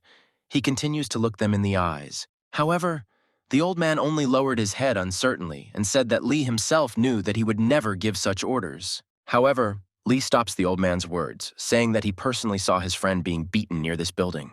Lee continues to talk about how the elder's men attacked the man who came to meet them. Lee looks at the streets of the city, saying that he knows about their hatred towards the Sunu clan. But despite this, he still came alone. Lee then adds that he regrets that expecting a normal conversation from the old man and his people was a stupid decision. The elder, like a child, begins to stop Lee's words, trying to justify himself, saying that it was a misunderstanding. However, Lee simply clenches his fist, creates a strong charge of energy, and says that the old man really still wants to have a normal dialogue now. Lee creates a wild aura of power around himself and says that if they want to continue the dialogue, they will only continue with a corpse. The elder's attention is drawn to the assistant, who says that she tried to contact the Black Star, but there is no answer. The old man is surprised, and the assistants add that the people of the Sunu clan are combing the places where the Stream clan was. The assistant says that the situation is not going well, and the old man is just really furious about it all. Kan looks at the old man and sees a huge aura rising around him right now. Then Kan and the others noticed that the old man was very angry, and a wild aura of strength and power rose around him. Kan tells himself in his mind that he is scared, and he hopes that the old man won't start attacking him and Lee now. However, the next few centuries later, the old man simply exhales air and says only, The aura around the old man subsides. Everything calms down more or less. He no longer looks so frightening. The elder orders his assistant to contact the Red Star and ask him to accompany them, since the leader of the Sunu clan is here. The elder begins to walk straight towards Khan and Lee, and the assistant reports that she has contacted the Red Star. The elder turned his gaze to Kang and began to ask what his name was. Unsure and terribly scared, Kang replied that his name was Kang Hajai, and the old man was just looking at Kang. The old man then began to leave, and only said that he would be glad to see how long Khan managed to stay in MURIM. Such words scare Khan to death. He understands that he is in deep trouble, and now he will clearly have a lot of problems. However, at the moment when the old man was leaving, he began to say something about some kind of eternal energy. He says that Kumon Ryong is chasing after eternal energy, and these words terribly frighten and surprise Lee. He loses his composure. Then, standing with his back to Lee, the elder says that Lee didn't come here to find out this today. The old man immediately says that most likely, after Lee saw the news that Kumon Ryong had taken action, he became curious about why. Following this, Lee began to shout that the elder was really involved in the fact that people from a special mission visited him. However, the old man only replies that all the major MURIM clans have not moved from their place for more than several months. He also adds that he would have torn anyone apart here, but Lee just looks at the elder in surprise at that moment. The elder ends by saying that what he wanted to say, he unfortunately didn't say, but at least Lee is safe. However, Lee began to question the elder with shouts, saying what kind of eternal energy this was. The elder turns his head and says that wasn't it Lee who just recently refused to talk to him. Lee is so excited about what the elder just told him that he starts trying to follow him. The elder ends up asking Lee to surrender, as with his current skills, pursuing Kumunryong would be suicide. A moment after these words, the elder and his assistant simply disappeared into thin air like the wind. Kana is surprised every time they disappear like this, because it is the first time he sees this kind of technique and power. Kan wonders if they are some kind of demons, but then notices the depressed state of his friend Lee. Kang starts asking Lee if he's okay, and slowly approaches him and is about to put his hand on Lee's shoulder. However, Lee suddenly turns around, grabs Kang by the shirt and asks how he got there in the first place, which scares Kang. Kang tells half the whole story, but Lee doesn't understand why Kang went here. Kang says that Lee was worried about Kang earlier. And then with a surprised face, Khan adds that if that's the case, then why can't he worry about Lee? Lee lets Khan go and begins to speak rudely about how he only helped him out of a fleeting compassion for Khan. Lee says that his physical features used to be similar to those of Khan, but Khan himself does not understand what he is talking about.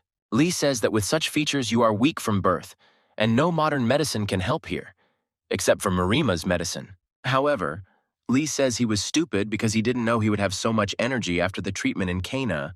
However, Khan is only asking about something that he doesn't understand well. But didn't Lee originally intend to help Kan like this, and that's good. However, Lee Stahl yelled at Khan, saying that there was nothing good in this. He just yelled that he would become MURIM under the elder. Then Lee adds, saying that now Khan won't be able to escape. His only option now is to become MURIM.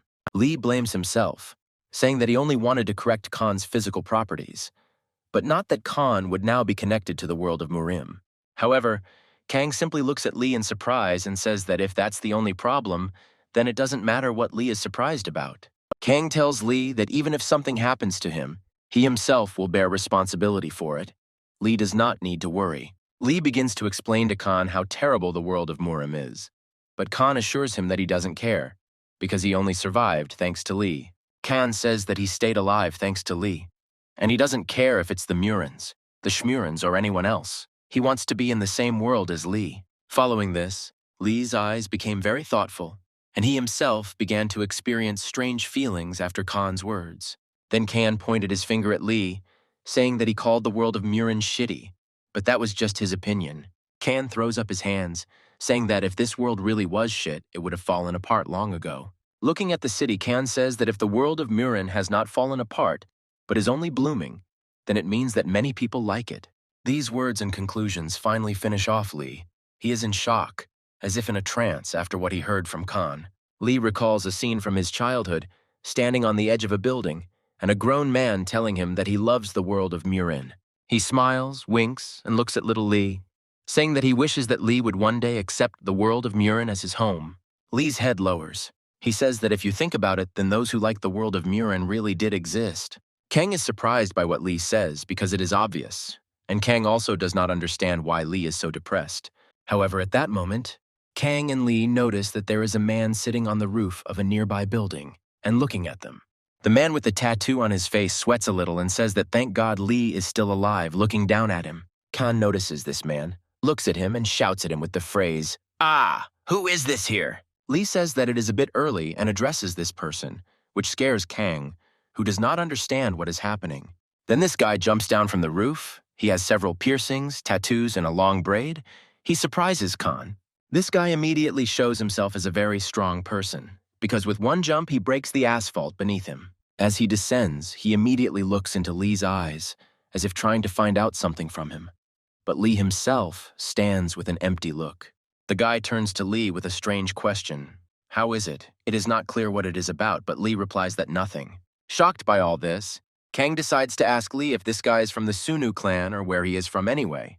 The guy interrupts Kang, asking Lee who he is, pointing at Kang, and Kang himself answers that he wants to become part of Sun Wu. However, while they were standing there talking, Khan's sense of smell became sharper again, and he heard some cars heading towards them. Kang, Lee, and the guy turn around and indeed see a mass of black cars in front of them, stopping right in front of them. Following this, a group of guys runs out of the car, sees Lee, Kan, and that guy, and heads straight towards them. However, neither Lee nor this guy are worried. They just watch, and the guy even says that they are late. Lee then turns to Kang, saying that this will be his first actual greeting today, but Kang doesn't understand what's going on. All these people, as one, folded their hands in the right position and bowed, and began to greet the head of the Sunu clan together. Lee approaches Kang and tells him to meet the Sunwoo clan members and points them out, shocking Kang. Immediately after this, all the clan members began to crowd and approach Khan. Two grandfathers approached him and began to look at him. Kan tries to look at them all with a smile to create a good impression, but in his mind he is in a panic. Then Kang finally decides to speak and asks Lee who these people are, referring to the two old men. Lee points to two old uncles and says that these are the two elders of the clan, Min and Kim. Khan also notices a few other people who stand out, one of them with long white hair and glasses, as well as Jinny. Then one of the elders tells Lee that it is not worth standing outside and suggests that he go inside now. Then everyone starts going inside, and Khan himself goes at the end. He has a feeling that this does not look like a friendly atmosphere. Lee then approaches Jinny, asking if she could take Kan to the library and treat him there. However, Jinny is clearly not happy with such requests and yells at Lee that she shouldn't do this. Kan can see that he is not welcome. However, with a sweet face, Lee turns to Jinny, saying that he begs her very much because she cannot leave a guest alone.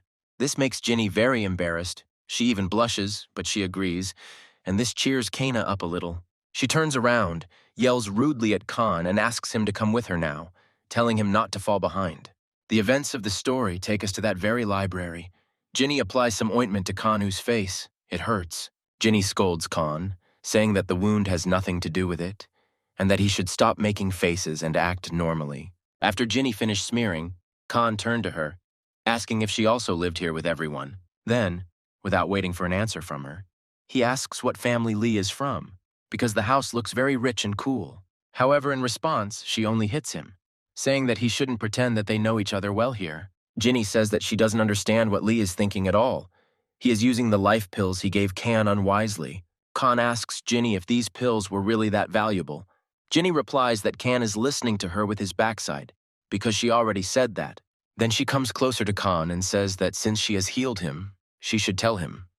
But Khan does not understand what.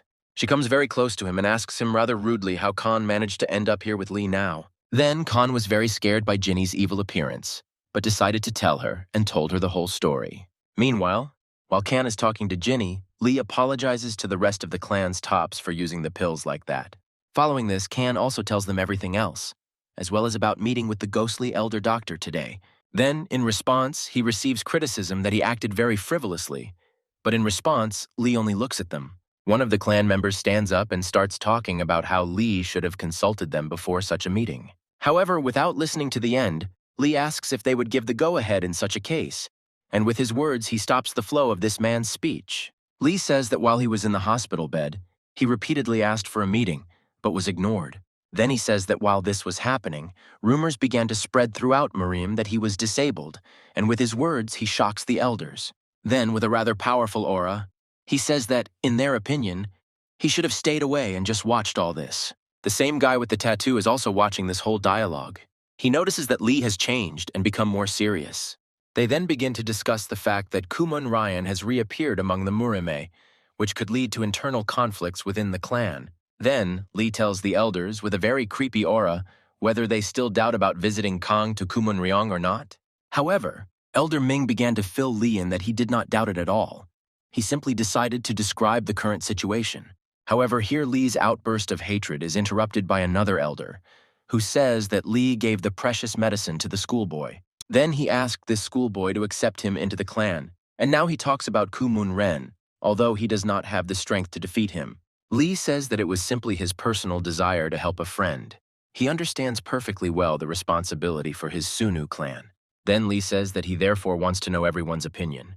If they are vehemently against it, he will destroy Khan's energy and take the medicine back. Such harsh and cruel words shocked everyone in the hall and that guy with the tattoo, because it was very strong. However, the guy with the tattoo is shocked by what Lee just said. He knows that it is terrible. He experienced it himself. Everyone is silent. No one gives any reaction to such a sharp statement by the head. But the elder asks if Khan is waiting in the library. Meanwhile, events return us to Khan and Ginny, who is sitting in a chair and yawning, listening to Khan's stories. She says that she knew everything. Khan doesn't understand what about. She explains that the guy with the machetes helped them because he knows Lee. Khan is a little shocked by what Ginny just told him, but he doesn't understand how he didn't dodge the helmet back then. Ginny began to scold Khan, saying that he should have informed the clan immediately, but he said that he was afraid because suddenly it was a trap. Then Khan adds that Jimmy should think about what this whole circus is for if they told him everything so easily. Ginny says that the guy with the machetes is just the old man's servant, and he's afraid to cross his path, but otherwise he's a good guy. Khan wanted to discuss the old man with Jimmy, but she reports that their meeting there is over and tells Khan to come with her. Khan, Ginny head towards this room. They open the door. Ginny lowers her head a little and goes in, and Khan is in shock. In front of him is a room with a creepy aura, where Lee, the elders, and other top officials of the Sunu clan are sitting. He is scared. Then one of the people present in the room shouts at Kanu his name, calling his name, asking if it is true, which shocks Kanu. It turns out to be one of the elders. He approaches Khan. Khan replies that everything is correct. That is exactly his name. The elder extends his hand and palm to Khan and loudly says that he is glad to welcome him to the Sunu clan. Kang is shocked but shakes his hand, and the grandfather introduces himself as an elder named Min. Then the second elder stands up and says that that's enough for today and decides that it's time for them to go already. The clan escorts the elders to their cars. Lee wishes them a pleasant journey, and the elders leave for home to attend to their own concerns. On the way home, the two elders discuss how the Lee clan leader has changed, but they don't know in what direction. One of the elders, on the trip home, assures another that for the better, he is no longer so radical and has become understanding. Then they began to discuss Khan, saying that he had been given the pills needed for Lee, but everything turned out well. Next, they discussed that through the handshake, they learned that Khan has single yin, but Lee has triple yin. Min tells the second elder the details of these meanings, and he is amazed at what he is now hearing from Min. Looking at the road, Elder Min tells the second elder that the guy Kang is not at all simple. He says that Khan is, in fact, a whole jackpot for the clan. If he is developed well, then everything will be very good. Meanwhile, we are brought back to the rest of the Sunu clan. Ginny asks Khan to speed up and decides to give him a ride home. Khan wants to refuse and begins to thank Ginny for making such a generous offer for him. However, at that moment, the guy with the tattoo quickly and sharply grabs Khan by the neck and pulls him towards himself, starting to strangle him. And then he whispers to him that if he dares to stick to Ginny, he will simply kill him right here. Meanwhile, the elders are still discussing Kang and Lee on the way home. Min says that Kang has the energy level of Dr. Tong. Min says that normally it takes 10 years to reach such a level, but because of the pills and Lee's energy, Kang's body reached such a level in 2 weeks. Then the second elder asks the first one, if Lee managed to make Kanu to such a level, then what level is Lee himself then? Elder Ming remembers Lee and says that his energy level has now reached twice the level it was before. Meanwhile, in the house of the head of the Sunu clan, Lee, all the clan members began to disperse to their own affairs. However, Lee then called out the name Gyubam, which belonged to one of the members of the Tut clan, a blonde guy with a short haircut. He turns to the head of the Lee clan, who in turn says that he could please give Gyubam a moment of his attention. Gyubam of course agrees to this, and tells the rest of the Sunwoo clan that they can now go to their places. The same guy with tattoos also starts to leave with another guy from the clan, but looks back at Lee. In his head, this guy remembers the dialogue between Lee and the others tonight about accepting Kan, and the events of the story show it to us. Recalling the dialogue, he remembers how Lee promised in the office that if his friend Khan did not find a place in MURIM, he himself would destroy his energy. The elder then turns to Lee, saying that it would not be easy for an ordinary person to become a Merino, let alone a member of the Sunu clan. The elder then turned to Lee, saying that they were not against him, but if there was no place for him, then Lee would personally take care of his energy. Then, in the office, the elders agreed that if Lee promised them that he himself would get rid of him if necessary, then they would not be against accepting him into the clan. Then this shocked Lee terribly, because he was glad to take his friend Khan into the clan, but he was also afraid to deprive him of energy with his own hands if something happened. That evening in the office, Lee thanked them all for agreeing to receive his friend on such terms. The guy with the tattoo and the guy with the long white hair discuss whether Lee was serious about promising to take such measures against Can if anything happened. The guy with long blonde hair says that in order to survive in MURIM, you need to become stronger and tougher. Lee became like that. On their way home, they discuss that there is no point in thinking about it anymore. They will have enough thoughts when other clans start to hate them for it. Meanwhile, Lee and Gayub discuss various aspects of the clan, talking about some of the strange situations within the clan. Gyubum says that everything is still very calm, however. There is one thing that worries him. Then he starts talking about a certain Yang Kilnam, who is the chairman of Sunjai's company. When talking about him, Gyubum mentions that he is very eloquent and speaks at clan meetings, which is why everyone knows and respects him. In the courtyard of the house, Gyubum tells Lee that there is information that this man is in contact with the heads of another clan. Gyubum told Lee that if Yang succeeds in winning everyone over to his side, then everyone might simply leave and the clan will fall apart. Meanwhile, the events of the story show us an unknown location, where this John himself is located. Someone is distracting his attention. This man turns out to be Chairman Yang's assistant, and he informs him that the head of the Lee clan has arrived. Then Yan says that there will most likely be a meeting soon, since Lee has arrived, and thanks him for the information. Jan himself is sitting in the company of some men, and after what they told him, he attracts their attention to himself. He informs all the men sitting with him in the hall that the head of the Sunu clan, Lee, has arrived and offers to congratulate him. However, these fat men are discussing among themselves that they had already given up on seeing Lee alive. And then there was such a surprise, and they are laughing. However, just as everyone was about to start drinking, Chairman Yang stood up and said that he urgently needed to take a quick leave of absence. Jan takes his cane and starts walking in an unknown direction, or rather towards the man sitting in the chair. He approaches the chair and tells the person sitting there that his visit puts Jan in an awkward position in front of everyone. The man in the chair turns out to be the same elder of another clan that Lee fought with. He says that he only came to sit and drink tea. The chairman sits down in the seat opposite Jan and says that he would like to talk about the head of the Sion clan. However, the old man from another clan immediately says that Lee is safe and sound, so much so that even his assistant is confused. Chairman Yang, who is sitting opposite the old man, is a little surprised by this and doesn't even dare to respond. Together they look at the view of the city, and John says that it is strange. Why then was it necessary to disappear from sight? Chairman Yang then asks the old man from another clan if he has any information on Lee, such as his weak points. However, the old man only replies by saying that John is cruel and is climbing such a mountain of wealth that he might fall from it. However, Jan says that there is nothing wrong with that, and it is also beneficial for the old man if the Sunu clan falls apart. Then the old man says that he doesn't like people like John because he doesn't understand what's going on in their heads all the time. However, John says that what a coincidence, he has a dislike for the old man for the same reason. Then the old man breaks a cup of tea and says that Jan should pay attention to the guy Khan, who is hanging around Lee now. Meanwhile, the events of the story show us that Ginny and Khan went home, and Ginny drops Kan off near his house. Kan gets off his motorcycle but stops Ginny, asking her what he should do from tomorrow now that he is in the clan. Ginny replies that Kan should not leave home. A person should come to him who will take over his training now. Kan thought that Lee would teach him personally, however. Ginny says that after his return, he already has a lot of tasks. He will not have time for Lee. Lee then asks if the Sunu clan is really in any big trouble right now, but Ginny just remains silent. But later, she added that Khan didn't need to know anything like that now, and advised him to watch himself, which shocked Khan. Ginny tells Kan that after the treatment, some of Lee's power remained in him, and if something happens, Kan can use this incredible charge. Lee then asks what the downsides are, and Ginny says that, for example, Kan's body might not be able to withstand such force. Looking at the city, she's about to leave, and asks Khan not to overdo it, so that this energy itself is not used.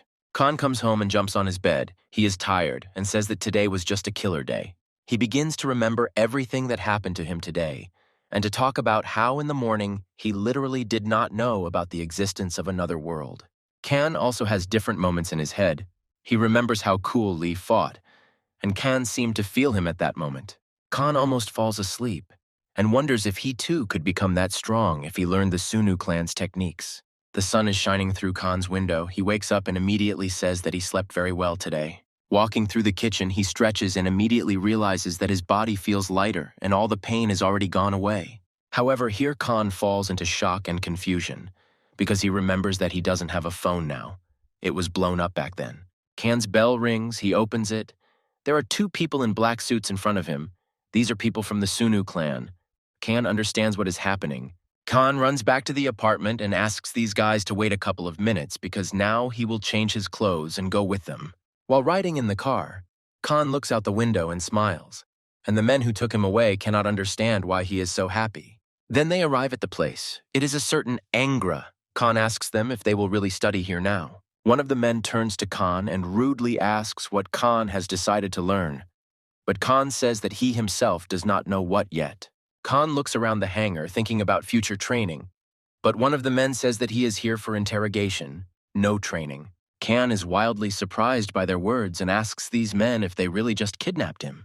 However, another new voice can be heard from the street, which says that they were not kidnapped, but invited. With a sly smile, the same man, Chairman Yang, who spoke with the old man from another clan yesterday, enters the hangar. He holds up his eagle cane and asks if Khan would mind having a little chat with him now. Khan is frightened by his appearance and immediately asks who he is and what he wants to talk to Khan about. He, in turn, just lowers his head and says with a smile that he is the one who invited Khan here now. His assistants give him a chair. He sits down and asks Khan if he will give him his hand now. However, Khan immediately hides his hand, saying that he knows all of this man's intentions. Khan is not that stupid. Chairman Yang says that there really is no point in just wasting time. He hands Khan a lot of money, which surprises Khan. Khan immediately starts asking him what it is and why he is giving it to Khan, but he only replies that it is just pocket money. Chairman Yang strokes his cane and says that this is a very impressive amount for a student. Chairman Yang then says that as a token of gratitude, Khan will tell Yang everything he knows about the leader. Then Yan adds that he wants to know everything about Khan and how he got into the Sunu clan. Khan in turn asks if Yan himself is in the clan. However, John says that this is not important at all. What is important is that such great opportunities are now open to John. However, in his thoughts, Yan understands that he has everything thanks to Lee, and not this dirty money from Yan. Without waiting for an answer from Khan, Yang begins to put moral pressure, saying that Lee is only temporarily acting as head. This scares Khan to death, he asks again. Jan only answers that Khan doesn't know at all what's going on in MURIM. Looking up at the hangar, Chairman Yang says that Lee was only chosen to temporarily carry out missions. Yan begins to describe the enormous wealth of different clans, but there are very few key ones like Suin, and here the head of such a clan became 18-year-old Lee.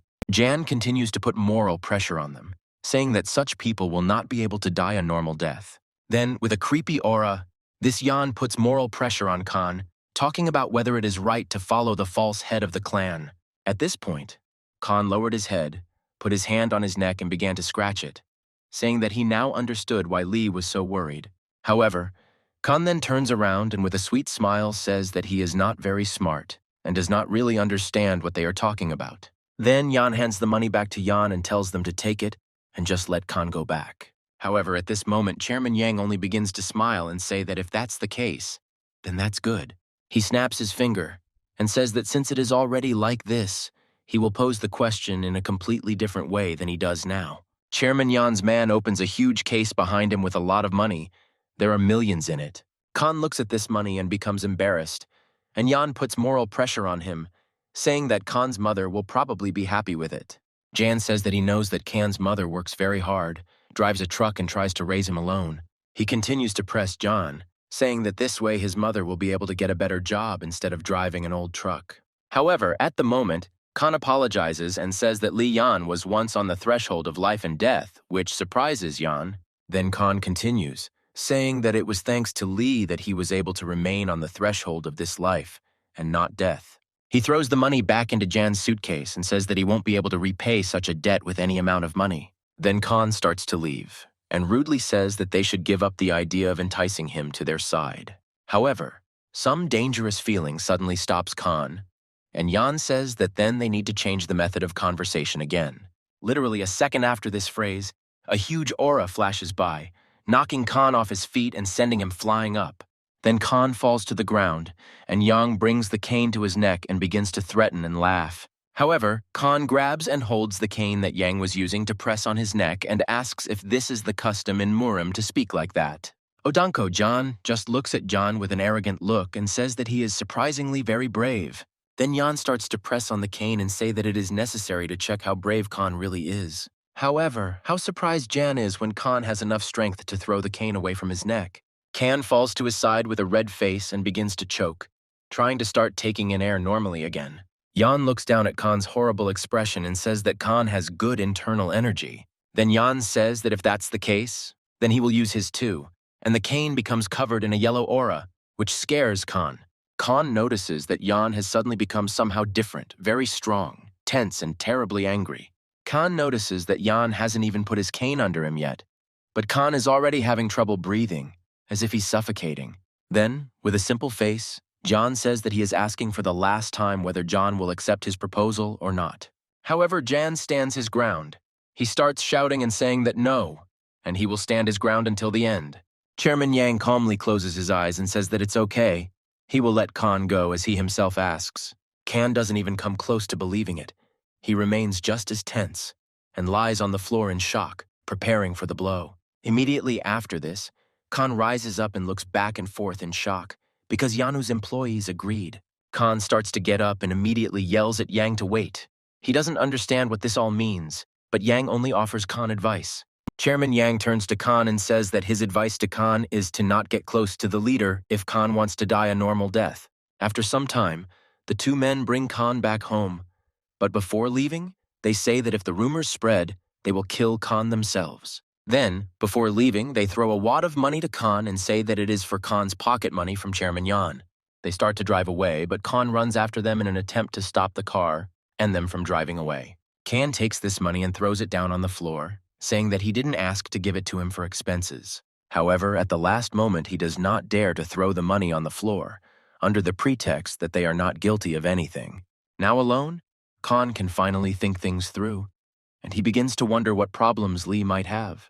However, the events of the story show us Lee asking Chairman Yang what he means now. Chairman Yang himself is at this moment standing directly in front of Khan and looking him in the eyes. Lee and his assistant, with whom they discussed Yan yesterday, are sitting here opposite Yan and talking about something. Yan, in turn, asks not to make a fool of him, and says that before coming to Lee, he met with Khan. Chairman Yang says he was impressed because Khan's energy was incredible. Chairman Yang suddenly looks straight at Lee and says that he wants to know his intentions. Lee says that it's all true. He gave Khan the medicine and allowed him to join the Sunu clan. However, immediately after his words, Lee rudely and coldly asks what happens now that he did this. Afterwards, Yan is silent for a while, but then looks at Lee and says that many in the clan are now expressing complaints. Jan says that many now remain loyal to the clan only because the elders are strong leaders. Then, with the most terrible aura and smile, Yan says that Lee is just a fake, and not the leader of such a powerful clan as Sunu.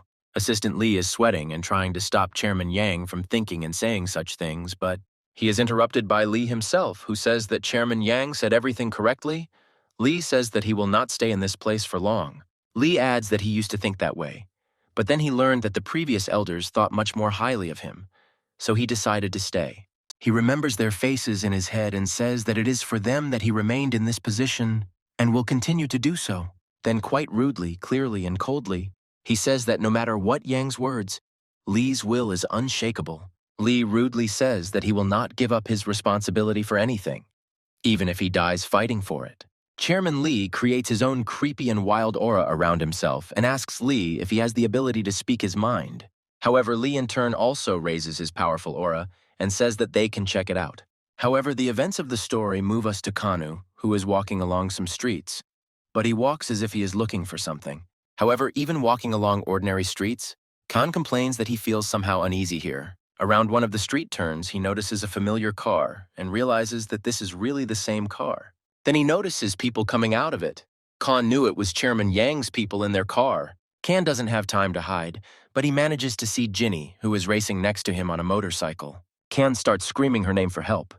However, she doesn't hear him, and Yan's men grab Khan's hands. One of them starts to cover Kanu's mouth with his hand, showing his strength, but Yang bites his hand.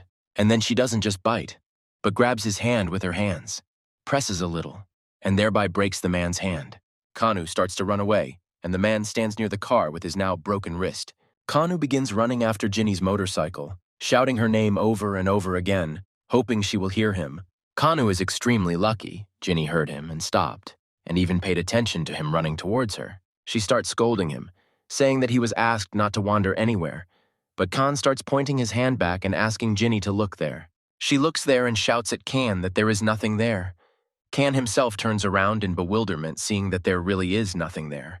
Kan starts asking Ginny where they went, but she doesn't understand Kan and just asks him who he's talking about.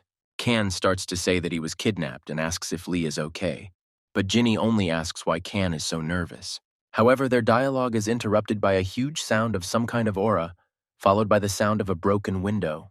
Lee's body flies out of the window of a large house, breaking through the window and the decorations in the garden. Lee is thrown from something by a blow but manages to stay on his feet after such a strong charge. Before Lee could even stop completely, he heard Yan's voice behind him saying, "Isn't it too slow?" And later, Yang himself appears, grabs Lee by the leg and turns him upside down. Lee is shocked to the point of horror by what is happening now.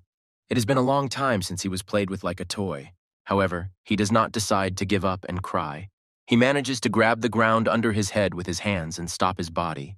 The next moment, Lee is already behind Yan, and some kind of white aura is gathering in Lee's hands. However, Chairman Yang also jumps up and reiterates that it is still slow for Lee. The next moment, Yang strikes just like Lee, and from this strike, Lee is thrown up into the air, while Yang remains down on the ground. Yang, with a bloodthirsty smile, grabs his cane and shouts that this is the end for Lee. Following this, a powerful blast of blue energy flies out from Chairman Lee's cane and directly into Lee's body. However, Lee manages to withstand such an attack, and even hold back its surge of power and not fall. This is noticed by a shocked Chairman Lee, who did not expect Lee to have the strength to withstand such an attack. Chairman Yang starts to look at Lee's hand movements and wonders in his mind if he really has the double dragon chain dance technique. However, the fight is interrupted by the appearance of Ginny and Kan, who came from the backyard and began to observe everything. A frightened Kang immediately sees Chairman Yang and starts pointing his fingers at him, talking about him. Ginny breaks through Lee and Kan, and with a questioning face asks how Uncle Yang understands all this. However, Ian only responds with a question, asking what Ginny is doing here at all. She says that she heard about Ian's arrival. Lee doesn't let Ginny pass. He puts his hand up and says that he himself asked Ian to come here today. Here, Lee's assistant also appears, who says that everything is correct, and Yang himself agreed to compete with the head of Lee. Ginny starts screaming to ask why this needs to be done at home, but Ian interrupts and leaves, saying that the rest of the answer is at the meeting. Then, limping, John heads towards Khan and walks next to him, which greatly frightens Khan himself. He passes by Khan and quietly tells him again not to forget Chairman John's advice. Meanwhile, Lee looks at his hands and says that the Sunwoo clan's arts are incredible. Ginny also stands with him. Ginny turns and asks Lee sharply if he's okay. He says he is and asks her not to worry about him. Kang starts walking towards Lee and Ginny, and along the way asks Lee who that man was, referring to Ian. Lee asks if Kang hasn't met Yang before, but Kang replies that it was only this morning for the first time. Ginny is surprised and asks Khan if he really met Ian. Kan replies that yes, but he didn't understand who he was.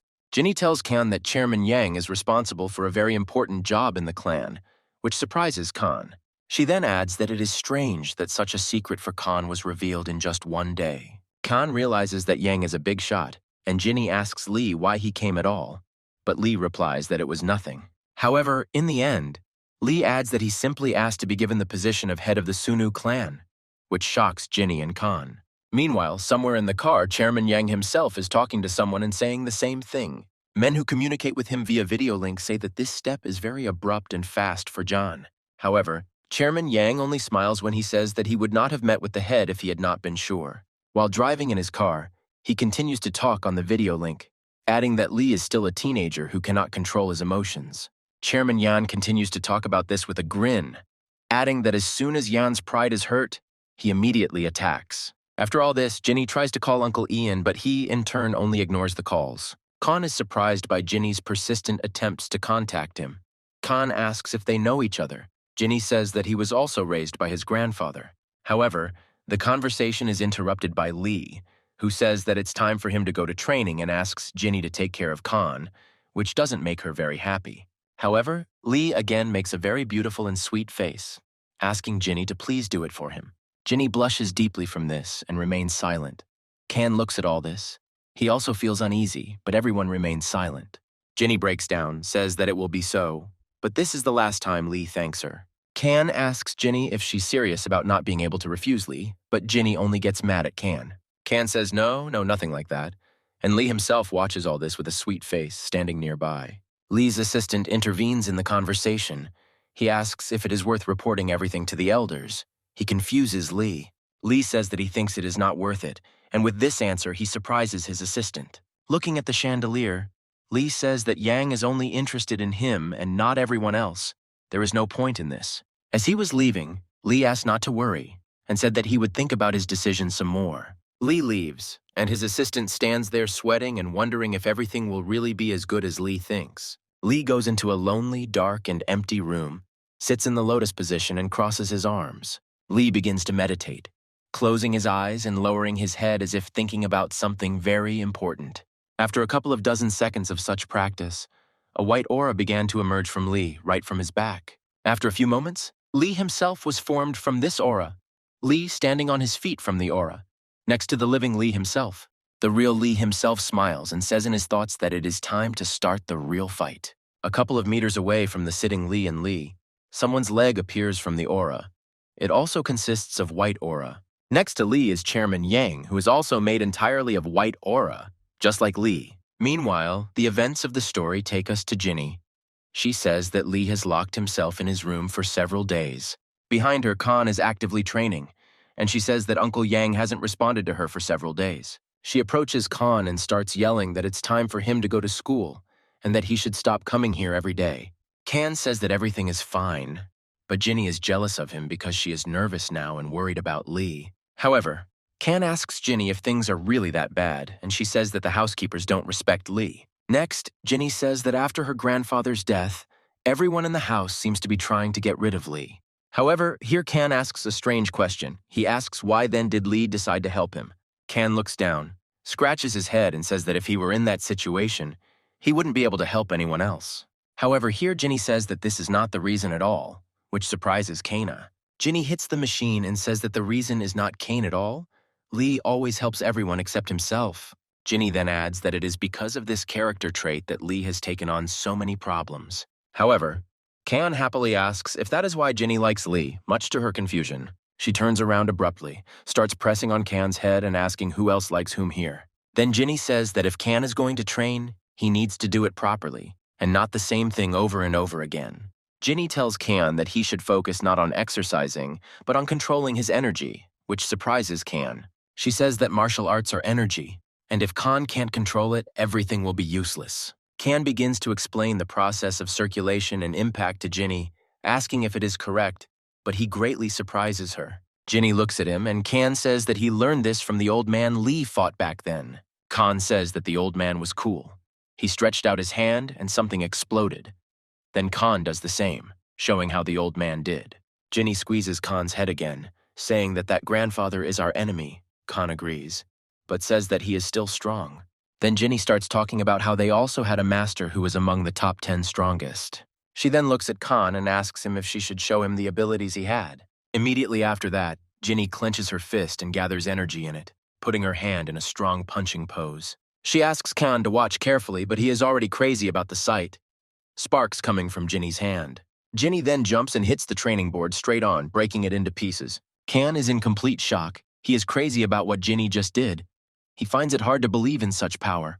Ginny not only destroyed the stand with one blow, but also left a mark and created a powerful charge of energy around it. A shocked Khan begins to ask how she managed to do this, but she says it was a complete failure. Ginny says that it was a pathetic parody that couldn't compare to Grandpa's punch, his thunderstrike technique. Khan says that how is that possible if the stand was destroyed, but Ginny says that with real technology, there wouldn't even be a sliver left of the stand. However, Khan runs up to the strong Jinnah and starts asking if he can learn this and do it like she does now. However, Ginny stops Khan, telling him to work on energy circulation and learn basic techniques and concepts. Meanwhile, the events of the story show us Lee talking to someone and saying that he will wait at the meeting. An assistant approaches Yang and asks if it was the elders. Lee replies that yes, they learned everything from Yang. The assistant asks Lee if he is sure that everything will be okay, since he even rejected the help of the elders. Lee says that he can't be sure until the end because Yan is very strong as it turns out. The results are unknown. Meanwhile, the events of the story show us Chairman Yan himself, who is being told something. He sits at a table with some men and tells them that the head of the Lee clan has just refused the help of the elders. Everyone in the hall at the table began to discuss the head of the Sunu clan and laugh at how stupid he had become. With a smile on his face, Chairman Yang places his glass on the table and says that everything is going perfectly according to plan. Chairman Yang looks into his glass and says that at this rate, the point over Lee can be put to rest at the next meeting. Meanwhile, the events of the story return us to Kanu, who is lying on the floor near the dumbbells, tired, barely. But Khan manages to stand up and sit up. Ginny gives him water so that he can rest. She also drinks and says that Khan finally managed to get the gist of the training. Ginny looks at the sky and tells Khan that it's late. It's time for him to go home. They say goodbye. However, right before leaving, Khan begins asking Ginny to teach him the thunderstrike technique, much to her shock. Ginny is shocked, laughs, hits Khan and says he's crazy, looking at the building nearby with a smile. A little time passes. Our hero Khan somehow makes his way home, very tired, and says that he is going to die now. However, a car passes by, the window of which begins to open, and from there a question is heard as to whether Khan is going home. It turns out that Chairman Yang is asking this question, which shocks Khan wildly again today. He says that he heard that Khan is training with Ginny, and it looks like they're done for the day. Khan is shocked by this. Yang and Kang discuss training for a bit, and then Yang asks if Kang has thought about his offer. However, Khan only calls Yan very persistent and says that he has already responded to him several times. Yang asks Kang if he knows about the Sunu clan meeting today.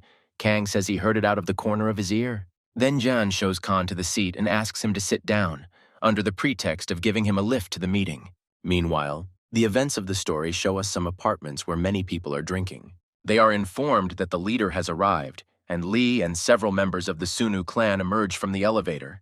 Everyone as one began to bow and say that they welcome the head of the Sunu clan here. Lee also bows, thanks, and says he is glad to meet him. And the clan members look at everyone who is here. The guy with the tattoo next to Lee turns his attention to the group of fat men who are grinning slyly at all of this. The guy with the tattoo notices that they are standing away from everyone, and the atmosphere there is somehow strange, which is not very good. Lee's assistant asks him to come to the table, but Lee's attention is distracted by something and he turns around. Lee watches Yan walking to a meeting, and Yan himself says that he apologizes. He was a little late for the meeting. Then, with a strange and sarcastic look, Yan looks straight into Lee's eyes, who in turn also looks at Yan.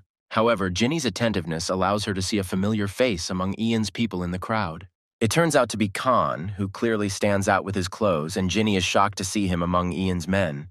Ginny points her finger at him, screaming at him about what he even dared to do here, especially with Ian. Khan says that he found out about the meeting, but Ginny replies that only important members of the Sunwoo clan should be at the meeting. Kang tries to ask Yang what this means, but Yang grabs Kang by the shoulder and loudly says that Kang is a new member of the Sunu clan. In front of the entire audience, Yang says that until recently, Kang was just a schoolboy, but now he is part of Sunwoo. Yan looks into Lee's eyes and in front of everyone says that the leader can answer how the student became part of Sunu. These words frighten and confuse Khan greatly, and he asks Chairman Yang what he is doing now. Khan starts yelling at Ian, saying that they really kidnapped him again, but Ian just laughs in response to Khan. Jan puts his hand on Khan's shoulder and asks what he is talking about, since Khan himself came here at Jan's invitation. However, Khan is extremely angry. He suddenly and energetically removes Jan's hand with his own and shouts at him not to do that again. Khan gathers all his strength into a fist and begins to ask Yan who he suddenly takes him for. However, Chairman Yang's men simply grab Khan by the neck and hold him down with their hands. One of Jan's men tells Khan to shut up before he breaks his neck for his broken wrist. Ginny starts yelling at Ian's men, saying what they dared to do to Khan now. Yan starts talking loudly about how Lee is a terrible leader. He gave the clan's treasure to a schoolboy, and his assistants hand Yan the papers. Yang takes out and shows everyone an envelope with papers, saying that he and several other people are demanding that Lee be removed from his post as head. He also says that if the document is not accepted, he will leave the Sunu clan. Everyone in the hall is shocked. Ginny looks around. Ginny starts screaming at Ian about how this can even be understood. One of the fat guys from his group starts asking Ginny to shut up and not get involved, being so rude. He calls Ginny simply a small piece of trash. as well as the head of the clan, asking her to shut her mouth and not open it again. Then a guy with tattoos appears and shouts that if anyone didn't like what Ginny said, they should come forward and show themselves. Then the guy with the tattoo shouts that he will demonstratively break all of this man's bones right here. Such harsh words and statements frighten a group of fat uncles, but then a harsh voice and words are heard. Enough. It turns out to be one of the elders, he says. Don't you all see him and Elder Ming here? Then Elder Kim raises a wild aura around himself and asks if anyone here really wants to see his wrath on themselves. Kang looks at Elder Kim's energy and aura and is amazed at how powerful he is. Kang didn't think that even old men were so strong. Chairman Yang leans down, saying that he is asking for forgiveness. He does not want to show his rudeness in front of Elder Chin. Jan says that he gained such courage because many of the clan's top people signed this document with him. Elder Ming goes to Yang, holds out his hand and asks him to show him how many people signed this document. However, Chairman Yang states that he will not show the document to Elder Min, which greatly surprises him. Chairman Yang says that the document he filled out can only be seen by the head of the Sunu clan. Yang, looking at Lee, says that only Lee can see him, but only after he leaves his position, which surprises Lee. Elder Min will lose his beard, saying that this is an anonymous agreement and a document against the leader. Elder Ming says that it is very interesting. He asks Lee to leave to see the document, but there can only be Yan's name there. However, John states that no one can know this. Suddenly, there are signatures of the majority of the clan's tops. Ginny intervenes in the conversation. She starts asking Ian to stop talking this nonsense, and Ian says that he doesn't care what the decision is. In front of Ginny, Ian calmly states that he is simply giving the leader a choice now. He looks at Lee, who is simply silent, and says that either he makes a decision or remains alone in the clan, because everyone will leave him.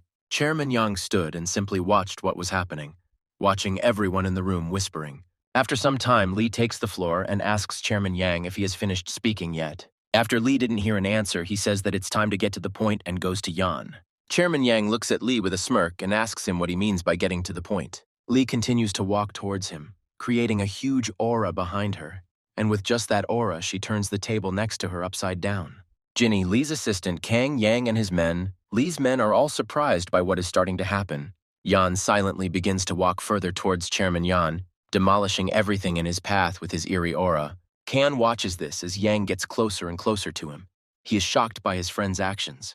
Then even the elders get scared. Lee says the dragon chain technique, and even Yang is surprised. Lee looks Chairman Yang in the eye and says that shouldn't they, the Murins, handle matters as they are supposed to? Everyone starts discussing Lee's power, but Yang quietly asks if Lee has decided to challenge him to a duel. Lee in turn turns his head, looks at the elders and addresses them as gentlemen elders. Lee tells them that he can call them as witnesses to the battle, and if he wins, he will decide the matter with the document and Yan himself. Elder Kim begins to ask Elder Min whether it is worth allowing such a fight, since the opponent is Chairman Yang himself. Elder Ming says that it is already late. Lee announced the battle in front of everyone, therefore it should happen. Chairman Min says that if this is the head's verdict, then they clearly will not argue with him. Yan says that he agrees to the duel. With the permission of the elders, he will not retreat at such a moment.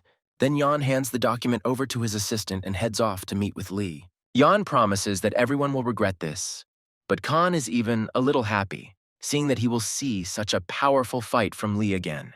Out of the corner of his ear, Kang hears the fat men say that everything is going according to plan, and Lee has jumped into this trap.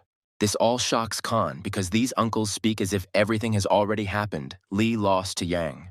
However, before Khan could finish listening to them, he heard the sounds of explosions. This was the beginning of a fight between Yan and Lee. Lee lands the first punch and Yang nearly kills him. Lee steps back a little. However, Yan immediately appears near Lee's face after this and says that he knew it. It's too slow. Yang picks up his cane midair and begins swinging it at Lee with all his might.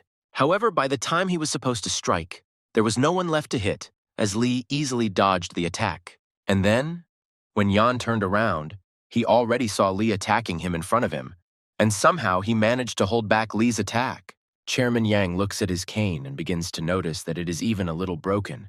Yang is shocked by Lee's blows. Next, Chairman Yang hears Lee's voice, saying that Yang should keep his eyes peeled now. With a wild aura rising behind him, Lee says that he is going to fight seriously. Yan should be more careful. Meanwhile, Lee's arms, legs, and body begin to boil with energy and seem to be covered with it from above. However, Ian puts one foot back and says that this is great.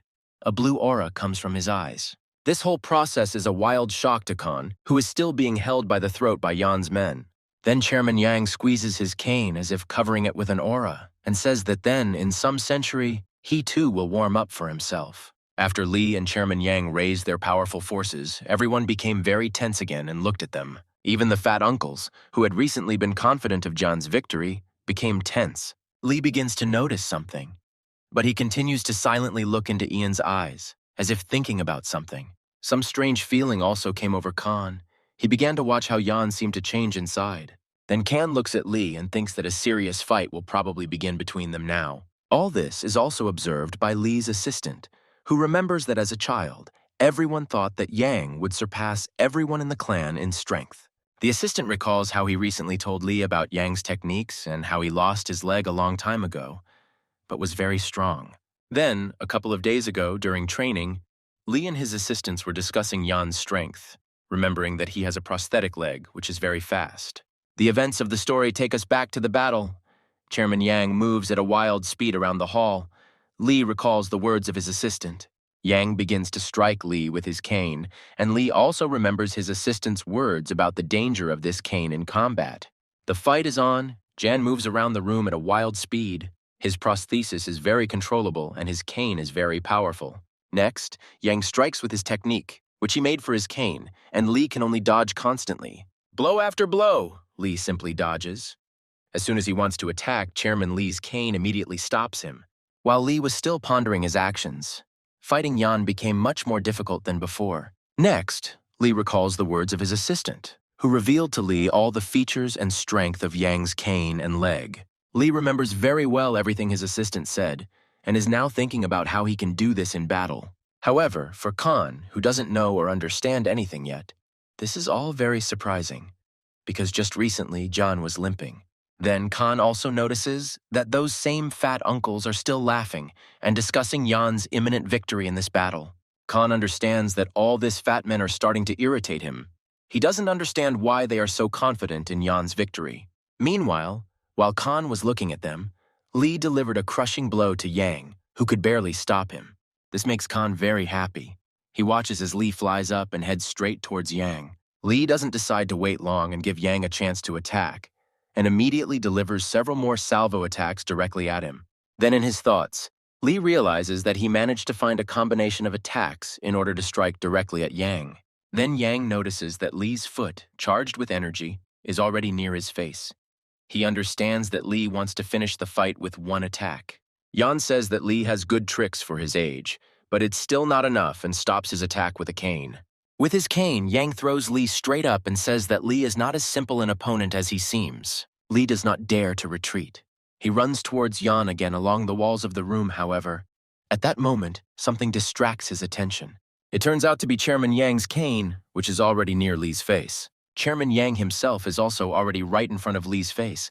Li himself did not even remotely expect such speed. Chairman Yang then shouts that he and Chief Li should end the fight here and strikes. Ginny screams Li's name, and everyone in the hall starts running in different directions as parts of the building start falling down onto the floor. The fat men began to rejoice and praise Yan, because the victory was now obvious to everyone. However, this does not happen. With a deft move, Li escapes right from the trap that Yang has set for him. Ian pretends it's no big deal to him, but everyone is surprised. Ian starts jumping right after Li. Evil Yang yells at Li about whether he will be able to escape again now, and points his cane at him again. However, Li acts unusually. He jumps back. Instead of running away, he grabs Yan's cane in midair. Yan himself sees this. He is shocked by such actions on the part of Li, because he was preparing to attack the fleeing man. Li grabs Yang's cane, thus depriving him of his source of weapons, and swings his leg upward to strike. Somehow, Chairman Yang manages to dodge this attack. However, Yang's cane remains in Li's hands. Kong is wildly shocked by Li's skill, while Yang and Li stand on the floor on two different sides of each other. With a calm face, Li holds Yang's cane and says that he let his guard down, which is pretty bad for him. After which, with a very powerful attack, Li takes Yang's cane and directs it straight towards the floor, breaking through it. Everyone in the room is in complete shock because many were told that Jan would win right away, and now everything is changing. With a cold face, Li looks at Chairman Yang and says that the precious weapon can no longer be used. Ian keeps his cool, saying that it was a good idea to restrain Ian and take the weapon. Lee coldly approaches Chairman Yang and asks him if he wishes to continue the fight. However, there was no response from Yan at all. He only stood and grinned sarcastically into Lee's eyes. A moment after his smile, Yang appeared at Lee's side and launched a blast of energy straight into Lee's body. Kan looks at this. His mouth opens in surprise, because he didn't expect that Yang would continue to attack after all this. Yang decides to take action further. He strikes again, sending Lee lying in the rocks. Following this, Chairman Yang charges his prosthetic with energy. It glows, and he flies straight into Lee's face with his knee. However, he doesn't manage to fly straight into the face, because Lee managed to dodge his attack, and is very scared by this. Ginny watches all this with shock the whole time. She is very scared because she sees that Ian is seriously trying to kill Lee. The elders are discussing the same issue among themselves. They find it hard to believe that Yang is trying to kill Lee here. After Lee dodges, Yang addresses him, saying that his cane is not really a weapon, and then Jan removes the energy and stone fragments from his prosthesis, showing it to everyone. He slams his prosthetic on the floor and talks about how the cane is a kind of limiter for his iron thunderleg technique. Chairman Yang looks at Lee with a smile and says that he tried to restrain himself, but now everything will be different. Our main character, Kan, continues to watch all this in shock, believing that Yan is some kind of cyborg. Ginny and the guy with the tattoos are also watching the fight, and Ian asks if Lee wants to continue fighting him now. Shocked by all this, Ginny tries to hesitantly shout, "No," but her words are interrupted, and Lee interrupts her with a soft smile on his face, saying that he can't wait for this. The fight continues, but now it is gaining new momentum because both opponents will be acting at their limits. Chairman Yang only stamps his foot for a moment, but immediately disappears from sight, shocking Lee. In an instant after that, Yan's body flies past L at great speed, but Lee dodges. Kan sees this and opens his mouth in shock, but he doesn't understand why Yang didn't strike Lee back then. However, Lee understands that the blow was one of the most powerful techniques of the Sunu clan. The technique, illusion of afterimage. And here comes the blow itself. A huge surge of blue energy from Chairman Yang reaches Lee. The technique works like an illusion. Sweat is pouring down Kan's body. He can no longer hold back his scream because attack after attack, Yang shocks everyone in the hall with his strength.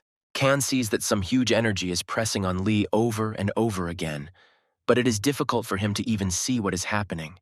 A group of fat men begin to doubt Yan. They discuss the fact that Yan had to use such a technique against Lee. They say that this way Yan will reveal all his cards while Lee continues to evade attacks. They look at a rather tired Jan and discuss a possible defeat. One of them says that it's all nonsense and that Yang is no less skilled than some kid, although the others say that Lee is still fighting. They begin to argue about how Lee was able to stand firm when the chairman had already revealed all his cards. Next, they discuss that if Chairman Yang is defeated, the document that his assistant has will end up in Lee's hands. However, one of these uncles says that this will never happen, which shocks everyone else in the group. He says that he gave the chairman the same envelope, but with an empty piece of paper inside. Then he adds, saying that while they are busy with the fight, they can simply replace the envelopes. Next, one of the men asks how they can do this, but the other man remains silent and only shows a like with his hand. That same assistant notices such a signal from the man and shows him the same like. This amazes all the men in the group.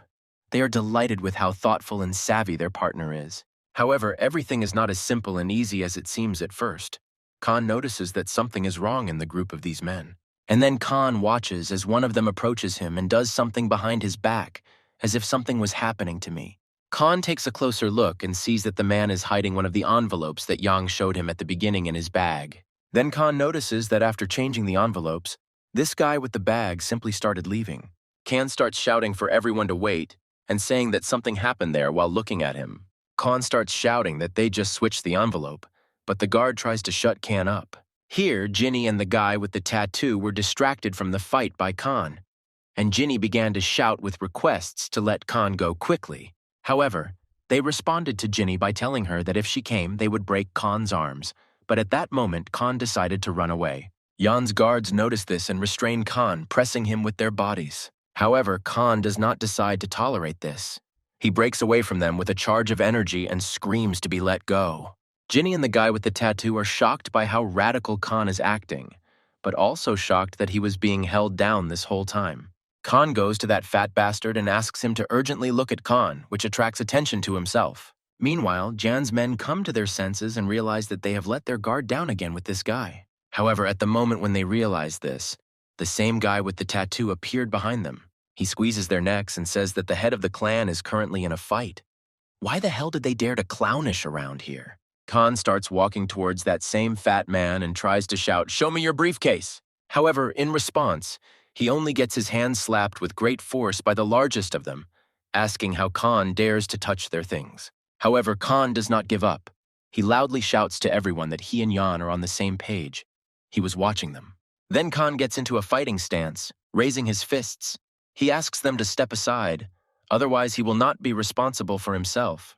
However, the largest of them only laughs at Khan and distorts him, suggesting that he attack and show his strength. Khan begins to clench all his strength into his fist and talk about how they won't regret it later. Khan strikes, shouting the technique of thunderous skies, which shocks everyone, but the big guy, although scared, stopped the strike. However, after the blow, he shamefully starts yelling at Khan, saying that there wasn't even any other equipment here. What a ripoff. However, Khan himself only turns away and begins to shout Ginny's name, begging her to help him. And literally the next moment, after Khan called Ginny to help, she appeared with that very technique. She applied this technique directly to the body of a huge, healthy man, which greatly delighted everyone, and threw him aside. Everyone around them opened their mouths in shock. They can't believe that Ginny just used a heaven-shaking strike. Even after the blow, they don't believe that this is Elder Kwan's technique, and that Ginny's skills are already so high for such techniques. However, even after such a powerful blow, Ginny blows into her fist and says that unfortunately she failed again. Meanwhile, Khan immediately runs up and grabs the briefcase that was standing next to the man. However, the attention of Khan with the briefcase and Ginny is interrupted by sharp screams behind them, as if in pain. Turning around, they see Chairman Yang once again launch a stream of energy straight at Lee, thereby throwing him back. The chairman shouts that it is time to end everything that is happening here. Lee is shocked by all of this. Immediately after this, another attack comes to Lee, which makes a lot of wounds on his body. Lee sees that Yan's attacks have increased several times. Immediately after this attack, Lee notices that Chairman Yang is about to attack again and picks up speed under his foot.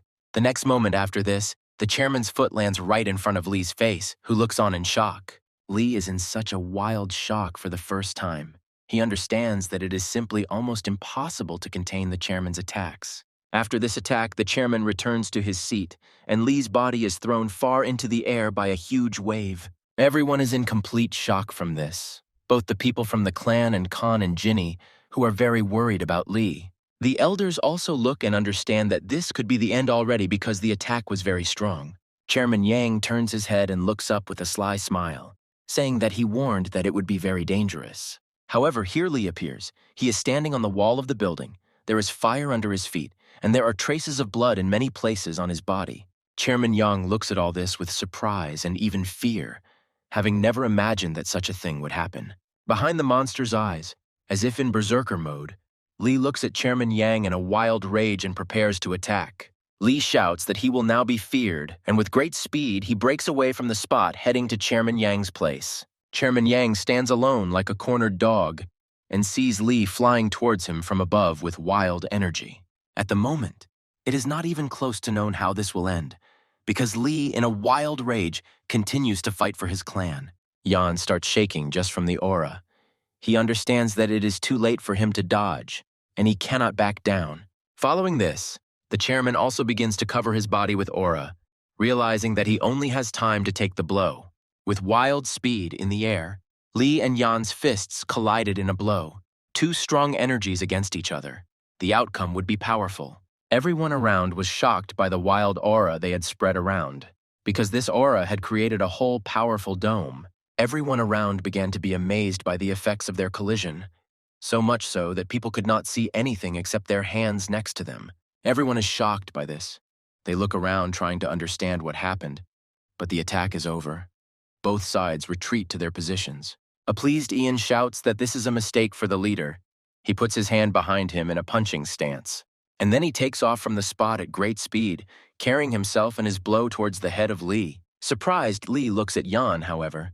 He is surprised, not scared. He noticed something strange. And this strange thing is in Jan's prosthesis because it sparkles as if it is about to explode. Jan himself, and everyone in the hall, including our hero Khan, notices this with fear. Lee decides not to act for now and steps back with a sharp movement of his leg to give Yang time. Chairman Yang just walks, but his prosthesis starts to creak and later even starts to smoke. Even a group of men pay attention to this. They are shocked to realize that most likely he broke down. And then Lee turns to Yan, saying that the information that the Thunder Leg cannot be used for a long time turned out to be true. After which, rudely and persistently, Lee turns to Chairman Yang, asking if he is ready to continue the fight. Lee says that he is personally ready. Everyone in the hall began to discuss this shortcoming of John and his technique. They say that they also do not remember John having very long fights. However, Chairman Yang himself is silent, looking at Lee with empty eyes, his face covered in blood. The male accomplices also look at their accomplice John with fear, as if they are afraid to hear the cherished words from him. Jan lowers his head, looks down with empty eyes, and says that this is enough for this fight already. Yang says that Lee used the true Thunder Fist from the previous chapter, and no leg can withstand it. Lee throws down his cane. And then, closing his eyes, he says that he has lost and admits defeat to the leader. A group of men who were really looking forward to Jan's victory immediately started shouting that this was really the case, calling for Chairman John. Elder Ming asks Chairman Yang if he is sure he will admit defeat, since Lee will then decide what to do with him. However, just by lowering his head and smiling a little, John says that he understands everything perfectly well himself. The elder then announces that the document must now be handed over to Lee, and this attracts Khan's attention. Kang shouts to the entire room to get attention. He holds up the envelope in his hands and tells Lee to look at this one too. Khan puts him down and states that he took him and Ginny from that group of men when they tried to replace him. Ginny says she doesn't know which one is real, but if you compare them, I think it will become clear. In the hands of the beaten Lee, there are two documents at once. He holds them as if looking into the future, which will decide everything. Lee approaches Chairman Yang asking if he will accept any decision Lee makes. Yang says yes. Without looking at the documents, Lee approaches Yan, offering him to become an elder and help Lee with everything in the future. Everyone in the hall began to discuss Lee's words and check whether they had misheard what the head of the Lee clan had just said. Chairman Yang looks at Lee in shock and asks again if he really heard Lee's words. However, Lee doesn't answer. He just silently starts tearing the envelopes with paper in half. This decision shocks Khan, Chairman Yang, and everyone else in the room. Kang tries to ask Lee what he is doing, but Lee only calls his assistant to come to him.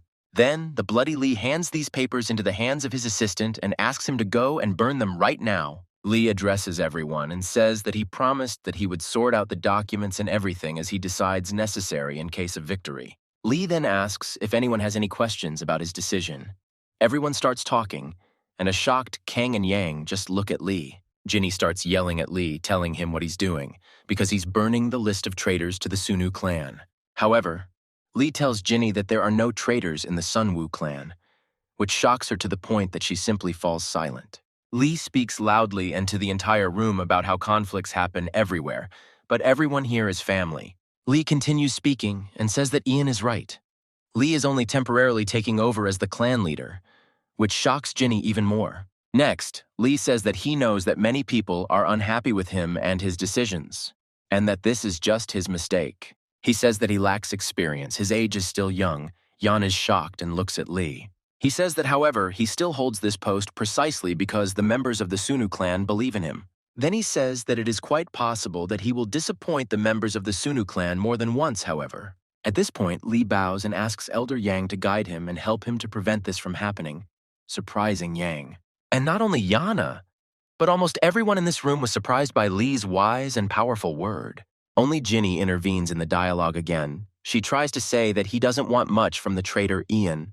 However, her words are interrupted by the loud clapping of the Sunu clan members, who stand and rejoice at having a leader like Lee. Elders Min and Kim are also surprised by Lee's words, but are happy because Lee is already quite successful in managing the clan alone and without them. However, despite all this, the elder says that this is still only the beginning of the journey.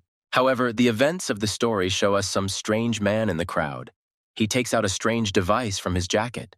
It turns out to be a small hidden camera, with the help of which he begins to take pictures of what is happening. After which, the events of the story also show a room in which a certain man sits and watches the situation in the hall through cameras.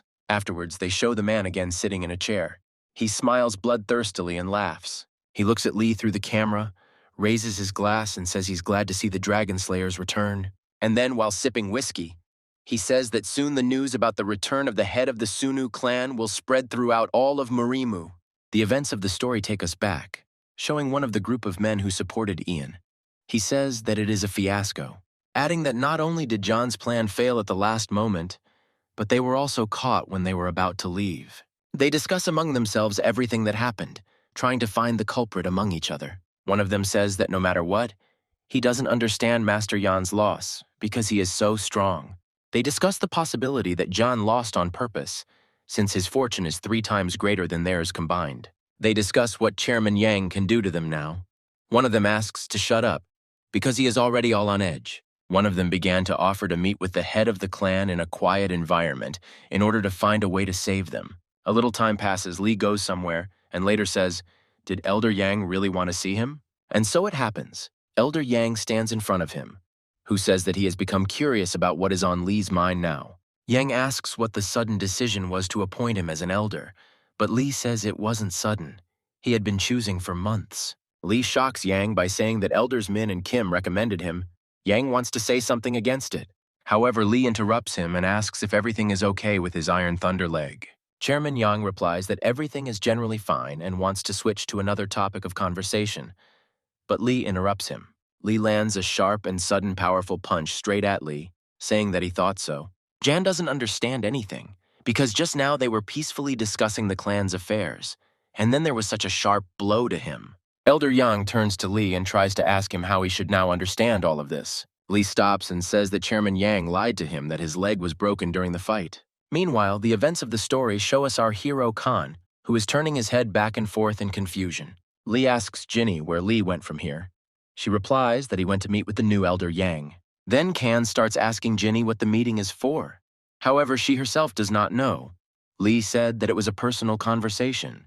The guy with the tattoo approaches Khan, asking if he likes Ian. Khan replies that of course not, he's a nasty guy. Khan talks about how he just fought Lee in case there is an emotional clash, but Ginny interrupts Khan, saying that they are not children. Then the events of the story return us to the dialogue between Yang and Lee again strikes at Elder Yang. Immediately after the next blow, Lee activates a berserker mode. His eyes and mouth are white, and he rushes towards Yan. Ian notices that this is a fatal blow technique and activates another very powerful technique with his energy. Their hands cross in battle again, just like then, but now much stronger, and neither of them gains the upper hand again. After such a large amount of energy comes into contact, an explosion is expected to occur, which throws them both aside. The surprised Elder Yang shouts at Chief Lee, asking what he suddenly decided to do. Lee says that he knew it. Yang repelled such an attack. But then in the fight there is no. Yang asks if Lee really strikes such a blow to test Yang's strength. However, as it turns out, no. Lee admits that this is the technique of the Yanwan clan and not his or Sun Wu's. Lee looks at his hand and says that he couldn't use it in battle because he would have had to use the Sunu clan's techniques. With a sweet and harmless face, Lee says what he thought. If he tells about it, Yang will understand that Lee is not hiding anything. Yang asks how Lee knew he was hiding techniques. Lee explains that he saw it with his spiritual abilities. Lee explains that his spiritual abilities allowed him to create all of Yang's attacks in his head, thereby learning them. Afterwards, Lee studied all of this and came to the conclusion that Yang's abilities were almost at the level of Elder Quan. And then Lee realized in battle that a man like Yang, with such techniques, could not lose to Lee in battle. However, Yan only denies this, saying that Lee overestimates him and that he has nothing to be so proud of.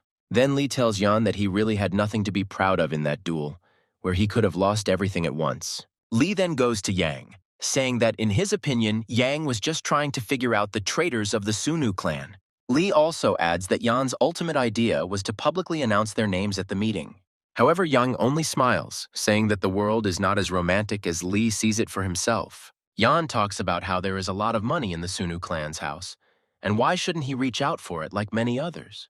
However, Lee only responds to Yang by saying that from the other 2 elders, he learned something valuable about Yang. Lee says that he knows that Yang grew up in the house of Old Man Quan, and that he was like a father to Yang. Then Lee adds, saying that it is impossible for such a person to betray the Sunu clan because of some money. Elder Yang stops making excuses and asks Lee why he tore up and burned the papers back then.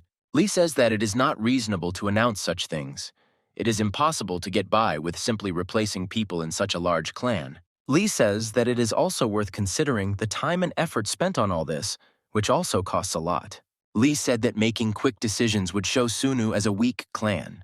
Yang says there is logic in the words, but there is one point. Ian says that they can't just turn a blind eye to this. Lee agrees, and says that this is what Ian is for because he has become close to them during this time.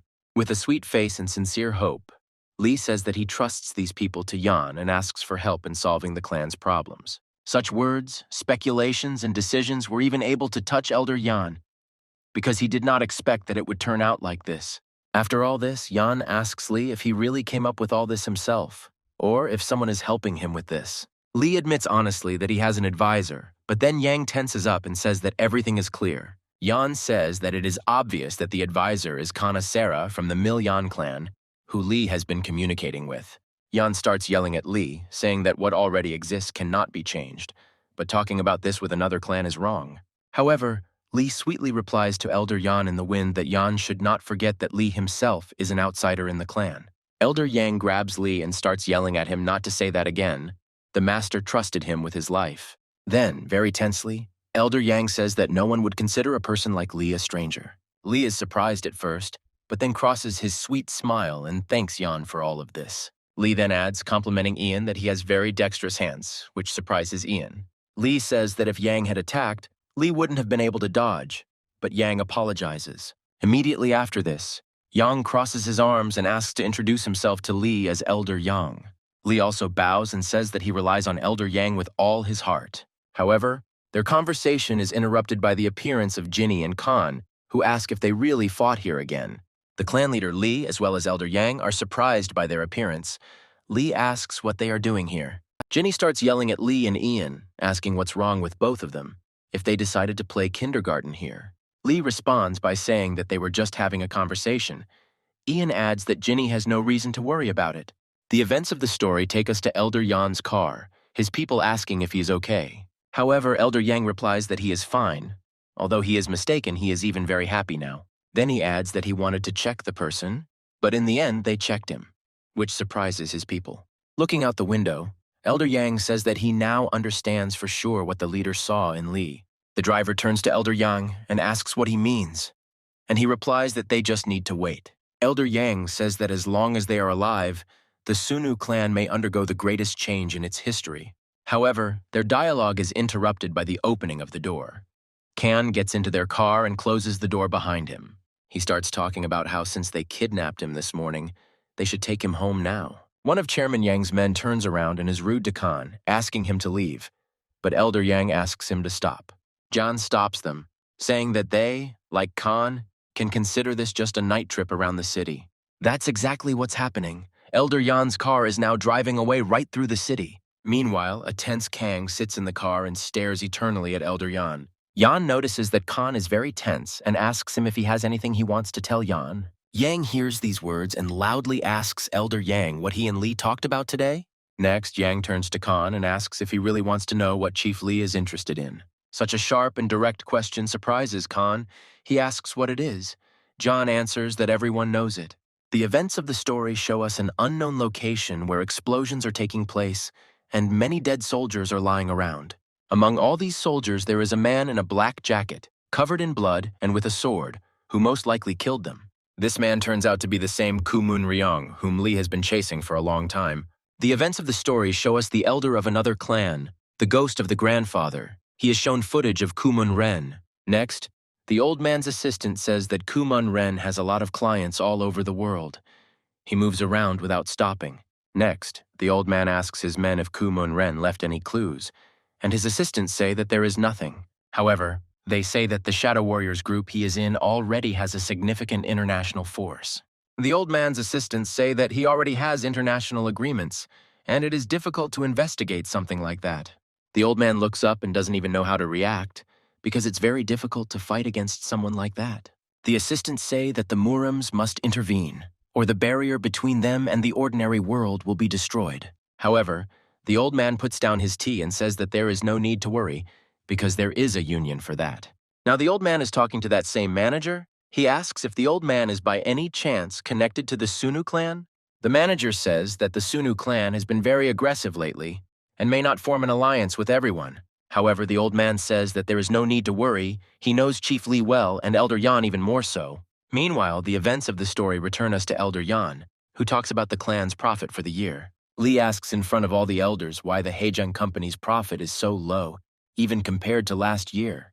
Elder Yang says that Lee missed the point about overseas investment, which is also very important. Lee and Elder Yang continue to discuss economics, but then a voice interrupts them, asking for forgiveness, and they pay attention. This is Elder Ming. He says that 2 hours have already passed. Lee says that everything is correct. It's time to finish. Lee thanks everyone and says that they will see each other again in 2 days because there is a lot to discuss. Together with his assistant, the head of the Lee clan began to leave, and the elders looked after him. Yang tells the other elders that he is surprised that Lee was familiar with everything, even the numbers. However, Elder Ming says that the leader is simply in a hopeless situation, which surprises Yan. Elder Min says that previously all the affairs were on them, and the leader tried to return to normal life. Then Min adds that, however, now the head has taken over everything, and now everything is much more difficult. He studies until night. This explains a lot to John. It was unexpected for him that such a young guy understands everything so well.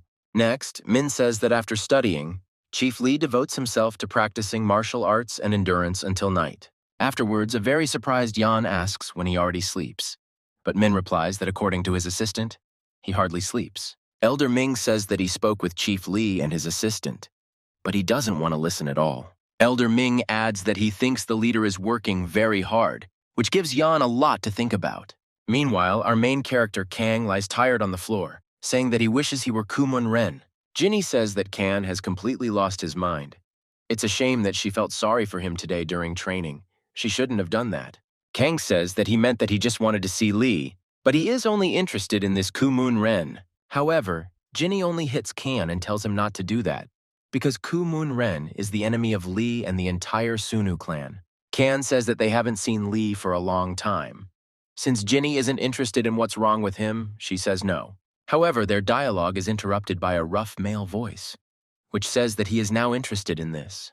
It turns out to be Elder Yang, who says that he heard that Ginny and Kang train hard every day. Although this makes them both happy, Kang asks with a little apprehension what Elder Yang is doing here. However, he says with a smile that he would simply like to reward them for such great efforts. This makes both Kana and Ginny very happy, but it also surprises them quite a bit, because this is the first time this has happened. Some time passes, we are shown the head of the Sunu clan.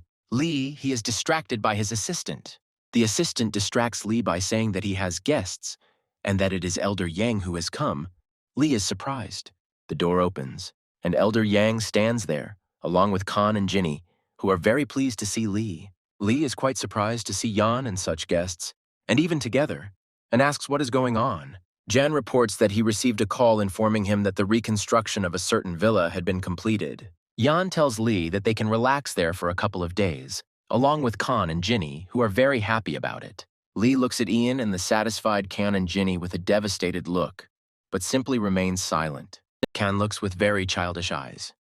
He is happy and blushes, hoping that Lee will now agree to go with them on vacation. However, Lee turns away and says that he apologizes, but he has no time for entertainment at all. Kang is shocked by Lee's answer and begins to try to dissuade him, saying that there will be nothing wrong with the vacation. However, Lee turns his head and rudely asks why Kang isn't at school right now. This shocks both Kan and Ginny, with Ginny standing up for Kan, saying that he just wanted to see Lee and that's all. However, Lee says that all of this concerns Ginny too, which surprises her even more now. He speaks rudely to Ginny, talking about when she's going to finish her grandfather's training already. Lee starts to leave and says that if they have time to pester him, then maybe they can spend it better training. This all shocks Ginny and Kan wildly, but only Ian, who expected such an outcome of events, is not shocked. The events of the story take us back to some sunny location, and it is clearly visible that Ginny and Kan are discussing Lee. Ginny says what the hell is going on. They just wanted to get him, and then they made such comments. Then Ginny adds that she doesn't understand at all why the hell her grandfather's techniques concern Lee at all. Kan sees that Ginny is not herself at all. He asks her if she is okay, but she stands as she was. However, she then grabs Kan, saying that today will be a hell-level training, and Yang is just thinking about something. Ian stands and thinks about what needs to be done, because he understands that Lee is clearly overdoing it in his training. Then, Ian stops Ginny and turns to Kang and asks what surprises him so much. Elder Yang asks Kang if it is true that he has not gone to school for a long time, which surprises Kang. Elder Yang looks outside and says that there is nothing to hide. He knows everything about Lee and Kang's acquaintance. Elder Yang calls Kang over and asks if he is still afraid of a guy named Kim. Unsure, Khan replies that no, he is not afraid but wants to add something. But Yang interrupts him, saying that they need to return to school. He shocks Khan with these words, but Yang adds that isn't it time for Khan to take revenge for everything. Jan says that you pay a benefactor twice as much and an enemy 10 times as much. He surprises Khan with such new phrases. Khan has no idea what Elder Yang is talking about, and Yang himself places his hand on Khan's shoulder. With an interesting smile, John looks at Khan and says that this should be very interesting. Meanwhile, the events of the story show us Lee, who is training with huge car tires at home. The events of the story show us Khan's thoughts. He remembers some girl next to the guy, and he himself continues to beat the tires. Some thoughts are bothering Lee greatly. He strikes blow after blow, remembering different moments of life in his head. He remembers the elders of the Lee clan, where besides Kim and Min, there are 2 more elders who are already old. He also remembers how one of these old men taught him as a child and was with him when he trained. He remembered some battles, his grandfather who was worried about him. And while he was remembering, he beat the tires without stopping.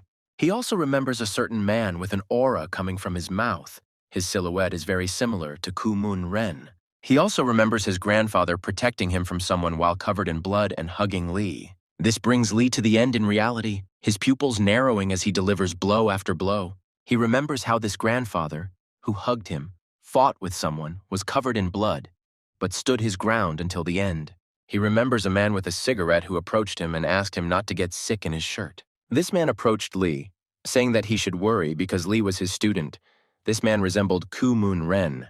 However, remembering this, in reality, Lee hits the stands with the strongest attacks, shouting that it's all a lie, and a lie. They train until they are exhausted and bleeding, without stopping shouting that all this is a lie and a lie. It cannot be. Some time passes and we are shown Kana, who now has a short haircut standing with a backpack on his back. Lee looks at his school and says that he doesn't have much desire to go there and see all of them. He enters school and sees his classmates walking around as if nothing had happened and preparing for lessons. He enters the classroom and is immediately noticed by the class monitor who pays attention to him. Besides her, everyone else also starts looking at Khan and his new appearance, which is not normal as before. They start discussing the fact that this is apparently a new guy, and Khan himself says to himself that he feels terribly awkward here. Classmates begin to suspect that it is Khan, and he in turn greets the class leader, but very uncertainly. Then Kim and his friends appear, who are also surprised to see Khan's progress, saying that he has clearly become bigger and stronger. A few seconds later, Kim walked close to Khan and stood face to face with him. A second later, Kim takes over and punches Khan right in the face with all his might. Classmates nearby are shocked. They thought that Khan had changed and become stronger, but he missed the blow again. Kim looks at Kang with a sinister and bloodthirsty face and says that he is the same idiot as he was before. However, just a second after Kim said this, his face suddenly became surprised. He was in shock. From his blow, only Khan's cheek turned red. There was no longer even a wound, blood or bruise on Khan's face as there was before. Next, Kim swings back to deliver another punch, thinking that he had hit Khan weakly. He starts hitting Khan, shouting that he missed him a lot during this time. All his classmates look at this in shock. Kim landed dozens of blows, and then he sees that Kang is still on his feet. There are no significant wounds either. Kim is in shock. Kim says that it's okay. Now Kim will only have more fun beating up Kang and his friends, but Kang just laughs in his face. Khan smiles, feels the place of the blow, and says that he was really afraid to go to school day after day because of such trifles. Kim turns around, looks at Kang in surprise, and asks him again what he just told him. Then Kang raises his energy, charges for a blow, and says, was he really afraid of such a worthless person like Kim? Kim sees this, shouting at Kang that he really wanted to die, and grabs a chair, swinging it at Kang. However, before Kim can even land a blow, Kang sends Kim flying into his friends in the chair with a powerful charge of his blow.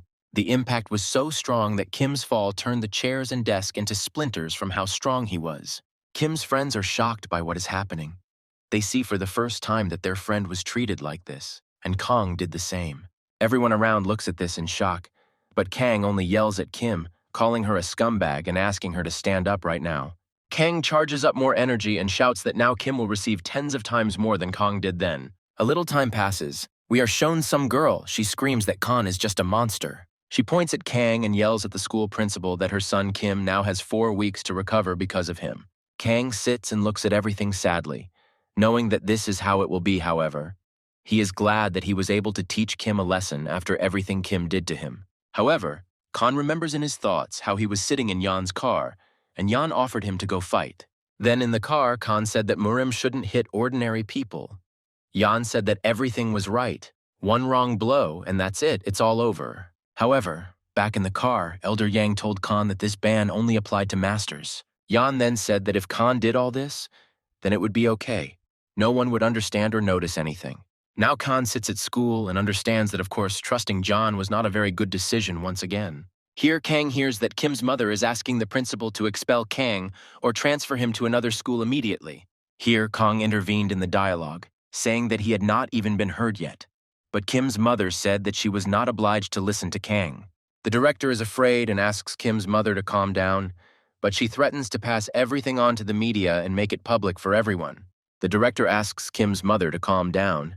He called a certain guardian Kang here, but Kim's mother does not understand what kind of guardian he is. Kang lives with his mother. The door to the classroom opens. A rough male voice asks for forgiveness, and the face of the principal and Kim's mother is very surprised. Yang appears in the office with his security. He turns to Kim's mother and asks if she is his mother. Kim's mother, very surprised and uncertain, asks him who he is, and the director adjusts his glasses in shock. Elder Yang declares that he is Kang's guardian, surprising the director and Kim's mother, as well as Kang himself. The director starts to double-check the data, and Kim's mother starts shouting that if she understood correctly, then Yang is the father of this child, meaning Kang. Kim's mother says that because of Kang, her son is in a terrible state, but Yang interrupts him and says that her son always beat Kang up before. She starts yelling at John, saying that she is the injured party here, but John interrupts her, asking the secretary to give her the documents. Yang shows Kim's mother documents from the hospital where Kang was seen more than once after her son beat him. She starts screaming that she's being taken for a fool. Where is the evidence that this is her son? But John again simply calls his secretary. The secretary shows her old videos of Kim and her friends beating up Kang behind the school every day. Jan begins to talk about how the injuries that day were so serious that Khan could have been fatal. Yang provides further evidence by saying that Kim also used a bladed weapon against Kang. However, in response, Kim's mother only screams that Yang really wants to say that Kang is right and Kim is to blame for everything. However, immediately after her words, she began to point her fingers at Jan, asking if he knew who her husband was. Jan says that she knows more than anything because her husband is a lawyer in Jan's company, so he knows everything well. These words of Elder Yan frighten Kim's mother to death. She doesn't know what to say and only asks again. Young forgot that he forgot to introduce himself. He says his name and says that he is the head of Sungjae's company. The shocked director immediately began to suck up to Yan, and Kim's mother stands in shock at what is happening now. All this also shocks Khan, because the director says that he saw John on the covers of a magazine. Khan did not know that John was really a businessman. Yan puts his hand on Khan's shoulder and says loudly in front of everyone that he and Khan are one family. Ian continues by saying that when he found out about everything that was happening, he decided to personally visit the school and resolve everything. Then Yang says that their first demand is an apology from Kim himself to Kang.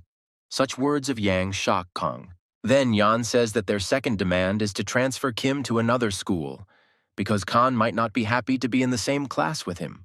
Then John finishes by saying that if the situation is still not clear, it would be better for her to discuss it with her husband at home. Jan says that he is confident that her husband will not want to lose the business because of this incident. She shuddered at this. A little time passes. Khan and Yang are standing in the schoolyard. Khan says that he didn't think that the problem would be solved so easily. However, Kana and Yana are stopped by the school principal, who calls them out, addressing both of them. The director goes outside and announces that the school's general director wants to meet with Chairman Jan. Chairman Yang and Kang went up to the CEO's office, where Kana Sarah stood before them. Shocked, Khan doesn't know what to say. He didn't know that the real principal of the school was Khan Sarah. Ian immediately addresses her, saying that she apparently knew that Ian would come to school today. She says that she only assumed it after seeing the news about the incident between Kang and Kim.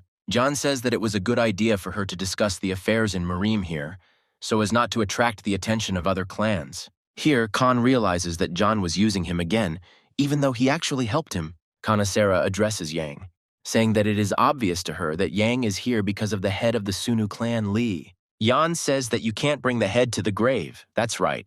With his words, he shocks Khan. Here, Khan is very shocked because he did not expect to hear this. What kind of grave are we talking about? The events of the story show us Lee, who is training very hard at this moment because he is very angry about something. Meanwhile, near Lee's villa, his assistant and some guy with long white hair are walking. Assistant Lee tells this guy that he is always welcome here. Maybe he has already decided to join the Sunu clan. However, he says that he is more comfortable alone. The assistant points him to the house where Lee trains. He thanks him for this. When he entered, he saw that Lee was there, who was actively training, and the guy immediately greeted him. This guy immediately started waving his hand at Lee and calling him by name, which indicates that they already knew each other. Lee also greets him, calling him Jigong. He wants to say something but suddenly falls silent. Without finishing his sentence, he looks at Lee and realizes that something has changed. He's surprised by Lee's new appearance. The guy turns to Lee, asking why he invited him and to such a very large mansion. He doesn't give direct answers to the guy's questions, and only says that the sword and uniform are in the next room, which surprises him.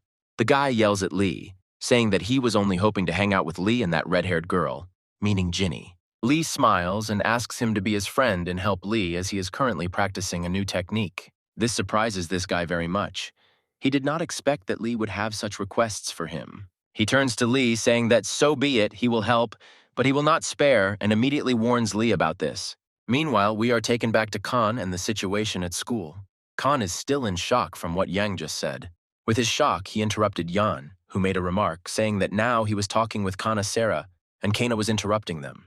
Elder Yang asks Khan to be careful because in MURIM this could cause great anger among many. However, Kanasera says that she also doesn't really understand what Elder Yang means now. Kanasera looks at her office and says that she rarely sees Lee lately, and only calls him. However, Elder Yang says that Lee trains to the point of exhaustion, and then does paperwork. Next, Lee says that recently he has been practicing the Yvonne clan's soul source technique for days on end. Jan says that Kanasera has learned this herself, and knows how much energy it takes for the body. He turns to Kana, looking at her, and says that what kind of body can withstand such training when he hardly even sleeps. Yan says that Chief Yan is not okay, and if he continues this kind of training, then we can prepare for the worst. Kanasera says that in this case, Lee will either die or make his body disabled. Her words scare Kan to death. He didn't know about this at all, and about how hard Lee was trying. Sitting in the office, Jan says that everything is correct, which is why he decided to contact Kanasera for this. Lee turns to Kanasera, saying that he knows she was the one who helped Lee with his treatment from the doctor and learning the technique. Then, looking at her, Elder Yang says that she won't be able to convince the head of such training then. She looks into her coffee and says she would be glad if that could be done and Lee wouldn't be so serious. Meanwhile, Lee and his partner are in a tough fight. They clash in a training fight. Lee's friend understands in his head that he was actually joking about not showing mercy. But Lee has become so strong. Lee's friend sees that Lee seems to be losing touch with reality. His attacks are getting stronger and stronger. He is simply shocked by this. Meanwhile, in Kanasera's office, Ian asks her if she doesn't know what they should do too. However, Kanasera says that this technique is of course very powerful, but it does not need to take so much energy. Kana continues and says that if it makes sense for him to exhaust himself like that, perhaps it's not all for the sake of some technique. Jan asks Kanasera if she really means that this technique does not require such efforts. She says that it does. However, she still says that no matter what, Lee became very attached to this technique. As the events of the story show us Lee and his friends fight, Kanasera asks if Yang has any thoughts. Meanwhile, during the fight with Lee, his friend asks him to take it easy or something will happen. However, Lee's friend notices that after another blow, everything was only covered in an aura, and Lee himself was not visible.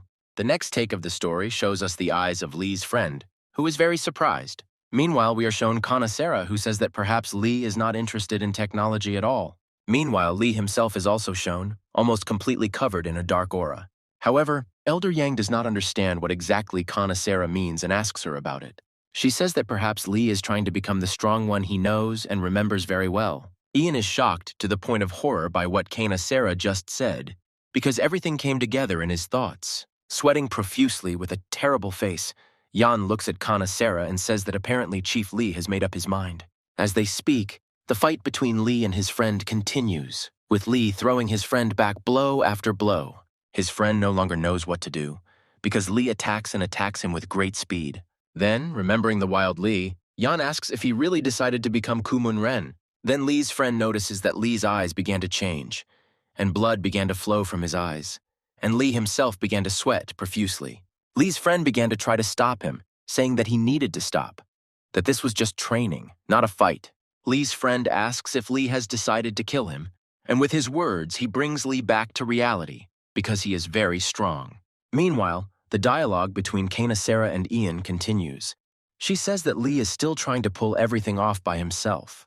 Kana talks about how he tortures himself because of his sense of responsibility, which Kang points out. Elder Yang says that everything is much more critical than he thought, and that things cannot be left like this. However, their dialogue is interrupted by Khan. He asks for forgiveness and says that he has one question. Kang asks Kanasera and Yan that if the problems are so serious, why not tell Lee's parents? However, this question partially surprises Yan and Kanusera, because they just look at Kanu and remain silent.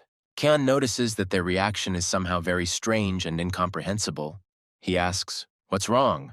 With a very serious and cold face, Yang turns to Khan and asks if he didn't know about something. However, in the meantime, the events of the story show us Lee's friend, who after the fight decided to drink an energy drink. He finishes drinking it, sweating, and says that he finally feels alive now. Then he offers Lee an energy drink and starts asking him what kind of terrible technique Lee had during the fight. However, Lee says that it was nothing like that. He just got carried away during such a powerful workout. Immediately after this, Lee's friend asks him if he is feeling better, which greatly frightens Lee. Following in the wind, Lee's friend says that he is very sorry for what happened to Lee's mother. Lee heartlessly holds the leaf, twists it, and listens to his friend. And the events of the story tell us that Lee's mother recently died.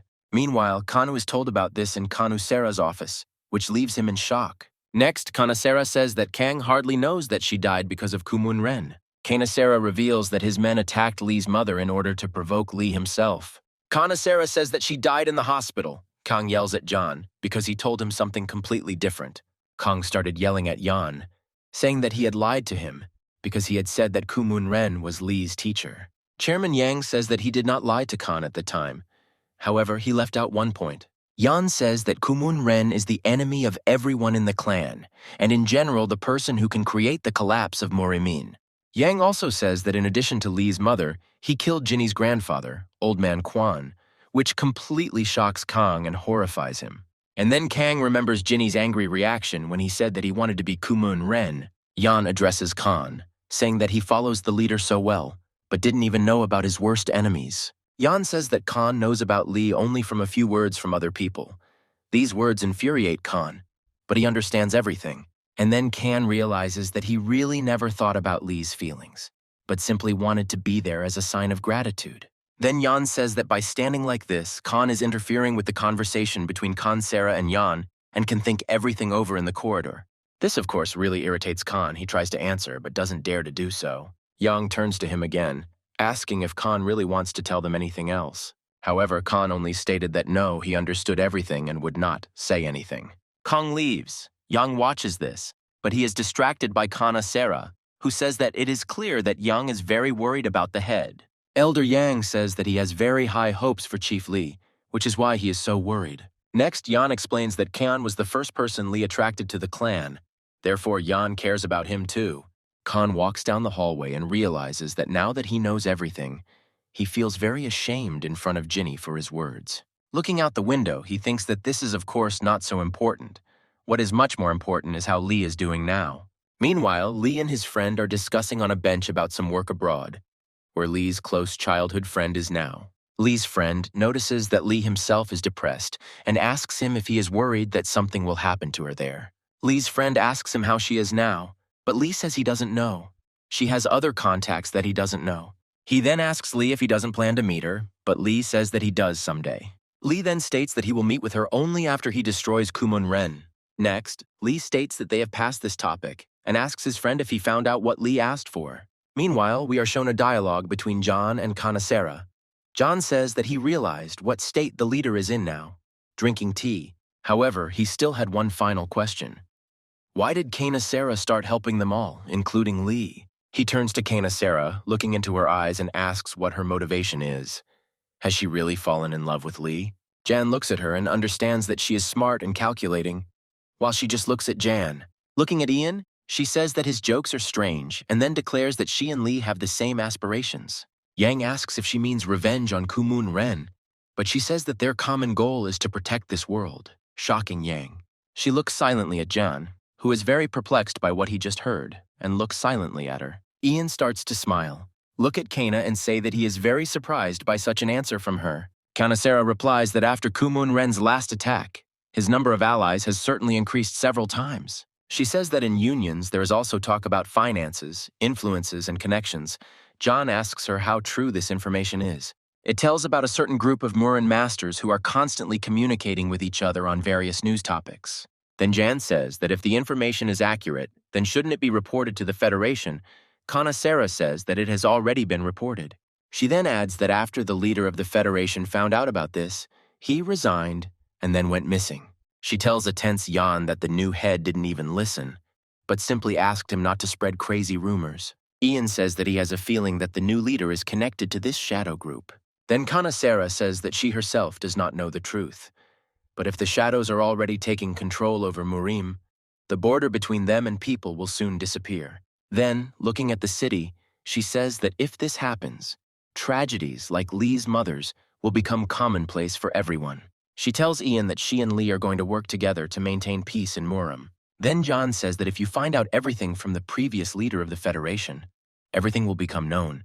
He asks where he is now.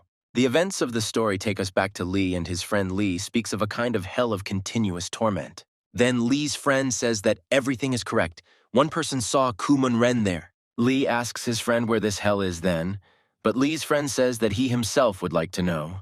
His friend says that this place was built a long time ago by the Sunu clan, at the request of the Federation, which surprises Lee. Meanwhile, Ian leaves school and thanks Sarah for her time and says that they will see each other again. Together with the school director, she bows to John on his way and kindly sees him off, wishing him a pleasant journey. After the car leaves, Sarah suddenly breathes a sigh of relief, surprising the director. Kana walks up the steps back to school. The principal says that she must be very tired already. Sarah says that it is very difficult to deal with Ian, and also to find out his intentions without revealing yours to him. Then she says that she's happy with the fact that Elder Yang is protecting the Sunu clan. She can definitely breathe a sigh of relief for a while. Meanwhile, Kang, Elder Yang are riding with his guards in a car in a tense situation. Yan addresses Khan, saying that he is a brave guy with a good character, but his facial expression always gives away his intentions. Yang says that he believes that Kang would not have been able to communicate normally with the leader that day if he had known about Kumun Ren. Surprised, Kang asks if that is why Yang did not tell Kang the whole truth about Lee that day. Yang doesn't answer. He says that Lee has mixed feelings for Khan. Their relationship is similar to the relationship with Kumun Ren. Then Jan says that if you weigh the pros and cons, it would be better if Kan didn't need to know about all this. Kan tries to act smart, turns to Jan and asks if he is really trying to mess with his head again. However, Yan only laughingly asks Khan why he suddenly started thinking that way about Elder Yan. Elder Yang approaches Khan, saying that he has one advantage, which surprises Khan. John tells Khan that the association still doesn't know about him, and usually the higher-ups immediately find out about all new Murimans. Khan tries to object, but holds back, and Yang says that he would like to ask Khan for one request. Then Yan says that in exchange for this request, he is ready to teach Khan martial arts, as he has long wanted. Elder Yang looks at Kang with a sincere smile and says that he has a hidden talent that can be revealed. Elder Yang tells Khan that he will be able to quickly reveal this talent as Khan looks at such an offer for him. Then Khan asks if Yang is really asking him to become his disciple. But Khan says that it is not that simple. It is not that easy to become a disciple. Yan says that he will become something like a tutor. Khan already agrees to this, and they ride together in the car. Next, Khan turns to Yang, saying that the matter is about finding one necessary person. Jan talks about finding a very important person for the head, and shows a photo of some beautiful girl. Some time passes, Khan goes to school and looks at the photo of this girl. He does not understand who she is. Next, Khan concludes that from yesterday's conversation with Lee, it can be said that something is clearly wrong with him. Outside the school, Kana is met by the principal, who says that Kana is early today and greets him. The director comes close to Kana and asks him to give him an autograph on behalf of Jan, and notices Kana's phone with a photo of the girl. The director, seeing the photo of the girl on Khan's phone that Jan gave him yesterday, says that she is their school nurse. Khan lets the director look at the photograph much closer and in more detail, and later asks the director if they are familiar with it. The director says that of course they know each other. This is their nurse. But where did Khan get her photo from? Khan begins to loudly and excitedly ask the director to urgently connect him with this girl, to give him at least her number. Khan continues to beg the director about it without stopping, saying that it is very important, she has a very important meeting to have. Meanwhile, the head of the Sunu clan, Lee, is sitting in the training hall and again practicing the same technique with soul energy. As Lee practices, he remembers a conversation he had yesterday with a friend who asked him for something, even though he knows it's not very good. Lee further recalls their conversation yesterday. Lee checked with his friend several times whether this person was really in that place. Lee's friend said that he also had doubts at first, but the latest news dispelled them. Next, he told Lee about a certain master song, who, despite everything, revived the tradition of martial arts tournaments in MURIM. He also said that after this act, all the elders of MURIMA began to hate him. He then went on to say that when the man realized this, he left his high post. And then, after some time, this post was taken by Wanju Vetra, the same old man with whom Lee had fought long ago. His friend also told how Lee himself already knows. After all this, the topic of opening the tournament came up. And then Lee put together the facts in his head that there could be a strong person like Kuman Ren in this tournament. Lee's memories from yesterday end, and the events of the story show us Lee's assistant drinking coffee and sitting on his phone. However, his good rest is suddenly interrupted by Lee, who calls him to him. The assistant went to Lee and immediately began asking whether Lee had not slept all night again. However, without answering this question, Lee surprises the assistant by asking if he knows where the hell of continuous torment is. The assistant begins to ask if Lee really wants to say that he will go there. Lee interrupts his assistant, saying that they should look for Master Soma there. Meanwhile, we are shown the events of the story, where Khan talks to Jan on the phone and says that it is too much to find a person from a photo. However, Khan reports that he did it anyway and gives Ian all the information about what she is, who she is, and where she is. Khan begins to criticize Jan again, saying that he knew everything about her, so he sent Khan to look for her at school. On the phone, Khan asks Jan if he simply didn't want to ask the director because Jan has too high a reputation. Immediately after their words, Khan received a text file from Jan on his phone, which contained the basics of martial arts. Jan tells Khan on the phone that these are the basics he should learn first, an introductory course. Khan scolds Jan, saying that they could have at least given a video clip instead of text, but Jan already ends the conversation, shocked by these young people. Meanwhile, Yang arrives at the meeting with Lee and the other elders, asking for forgiveness for being late. They called Yan because Elder Ming said there was an urgent matter. Yan was wondering what happened. The elders inform Yan that Lee is inquiring about the Sunu clan's hell of continuous torment. Lee confirms this, saying that he asked his assistant, but he said that it was classified information and that he needed to contact the elders. Elder Yang apparently understands what is going on. He looks wisely at Lee and the others and simply remains silent for now. Yang then asks if Lee really wants to know about this place since Master Song is imprisoned there, which surprises Lee. This surprises even Elder Min, who asks how this is possible. Yang says that he learned this from Kanasera by accident. Jan reports that Kanasera said that the Federation has allied itself with the shadows, which poses a great danger. Yang tells everything he knows about this place. Lee reacts strangely. He asks if the Shin Hyup clan is involved here. Yan says that perhaps other clans or shadows are trying to find out information about the hell of continuous torment. This needs to be stopped.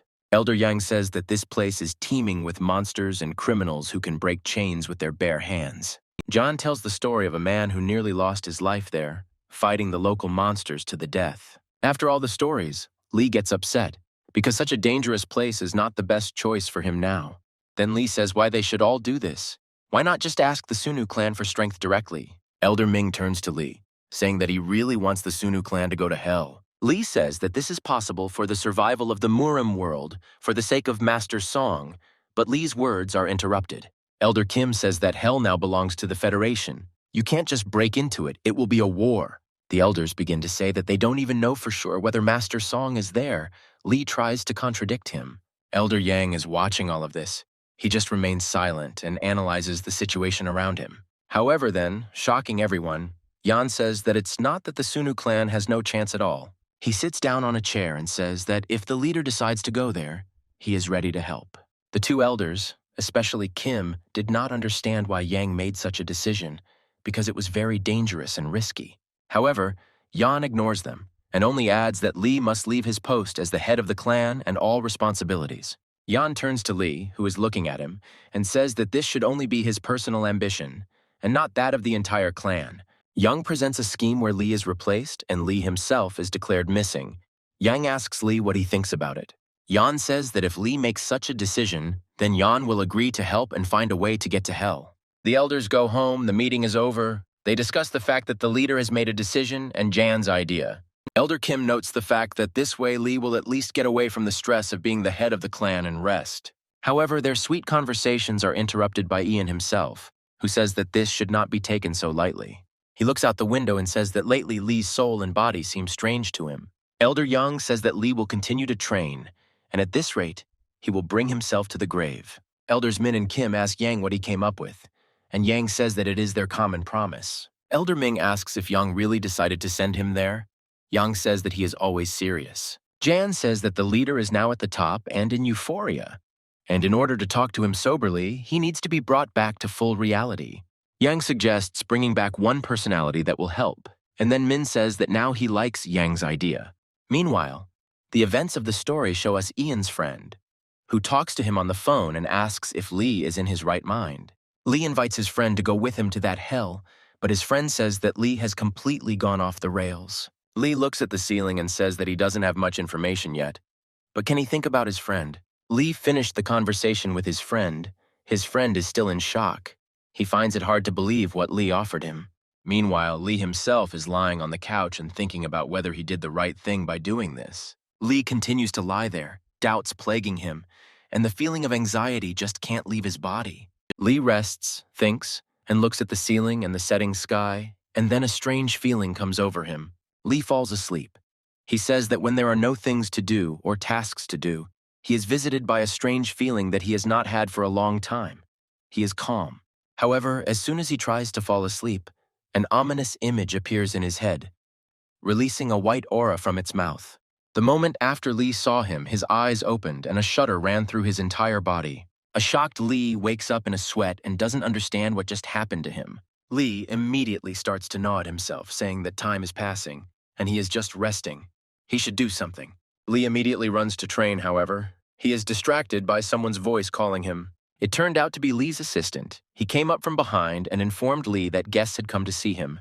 The assistant introduced the man as Mr. Unshakable Wall. He had long gray hair and wore black glasses. He sat down in the hall opposite Lee and began to talk about how from that day on he would be busy preparing Lee for his departure to hell. This shocks Lee. He didn't expect that in order to be sent to such a place he would need to undergo some more training. They are silent for a while. Then the gentleman apologizes, saying that he has no talent for making beautiful speeches.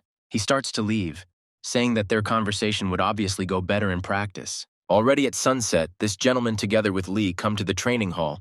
He asks Lee to try to attack him. He stands in front of Lee and says that only after he sees the blow and Lee's abilities will he be able to decide what to do. Lee says that he did not think at all that this gentleman would offer him a duel first. Before all this started, the master asks Lee if he is going to go there because of Kumun Ren. Then he tells everything that John did, as if he himself had been present at the meeting.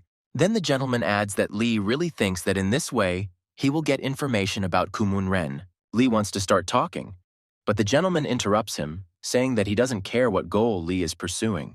He talks about how he received an order not to let unknown individuals into hell, and this is what the check is based on.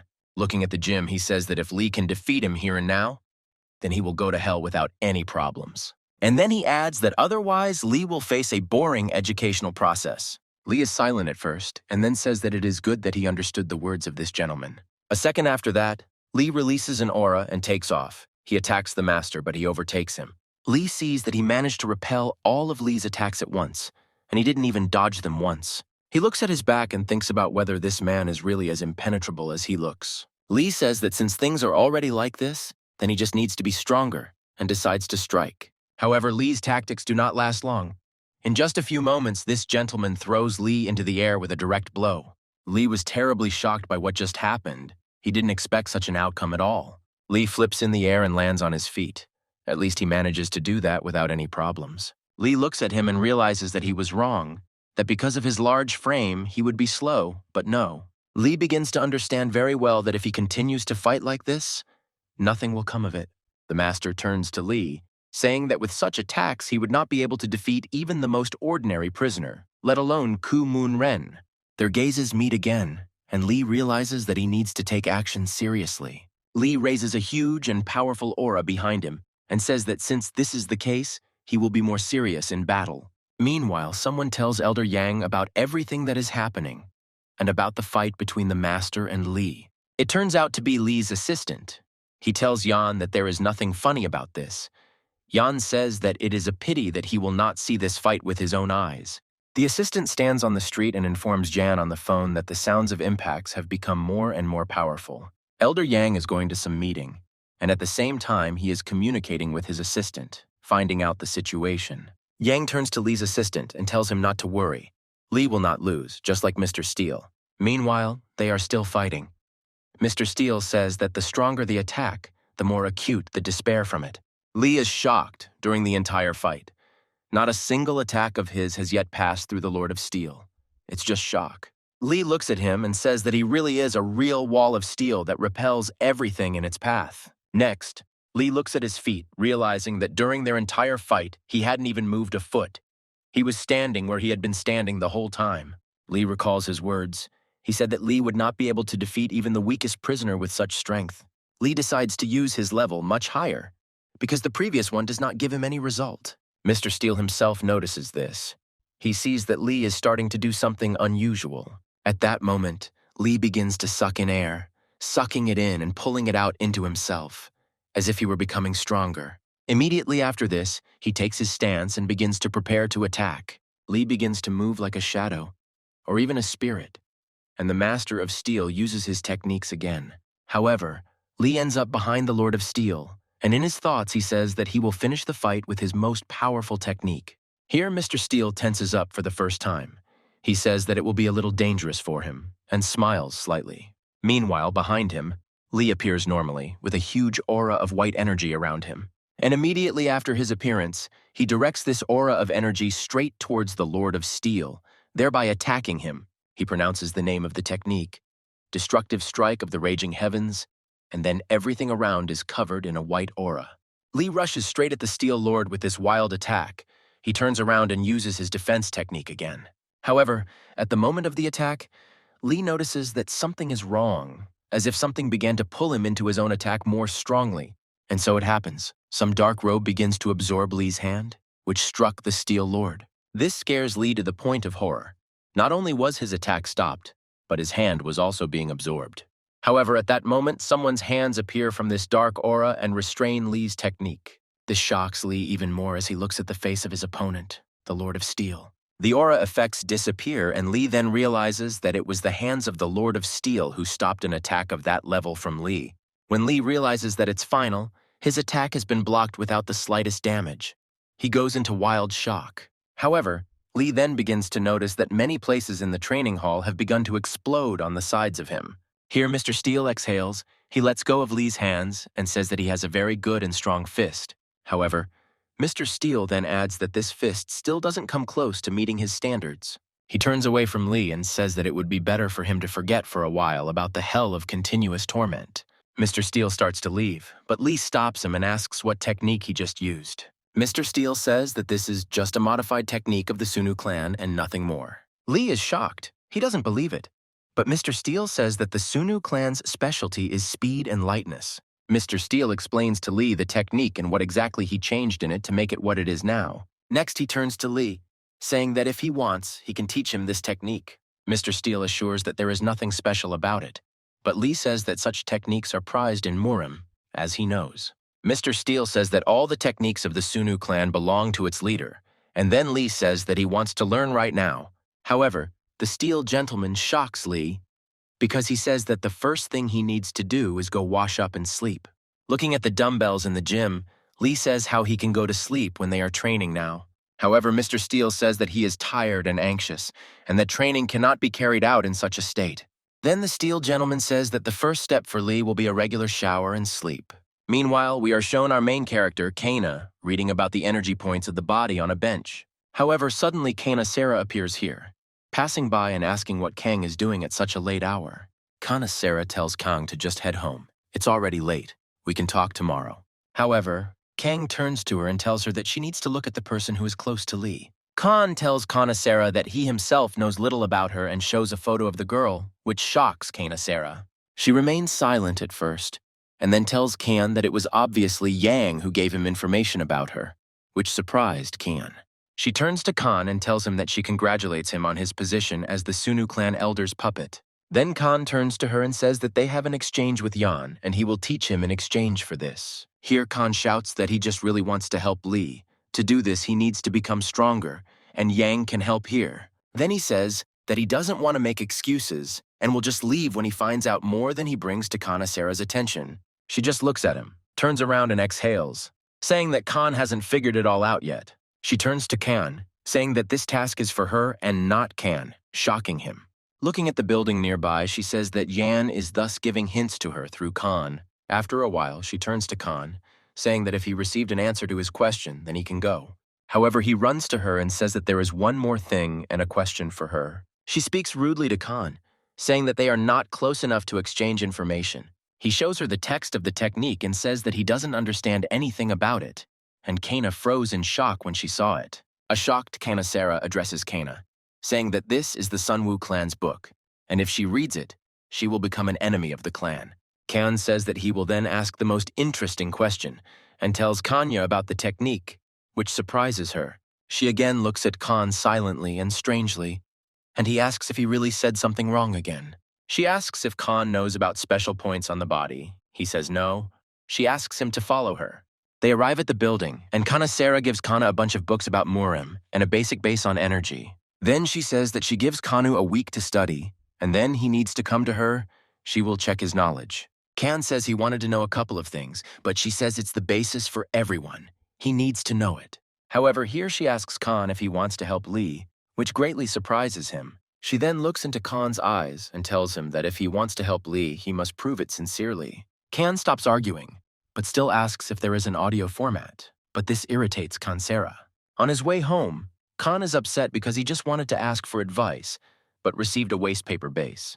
Although Khan also thinks that even though Kan Sarah was angry with him, she still helped him. Maybe she is kind. Meanwhile, Lee is standing in the shower, washing away the sweat and thinking about something to himself. In his thoughts, he says that he is very tired. The fight with the spirit and the fight in practice are very different things for him.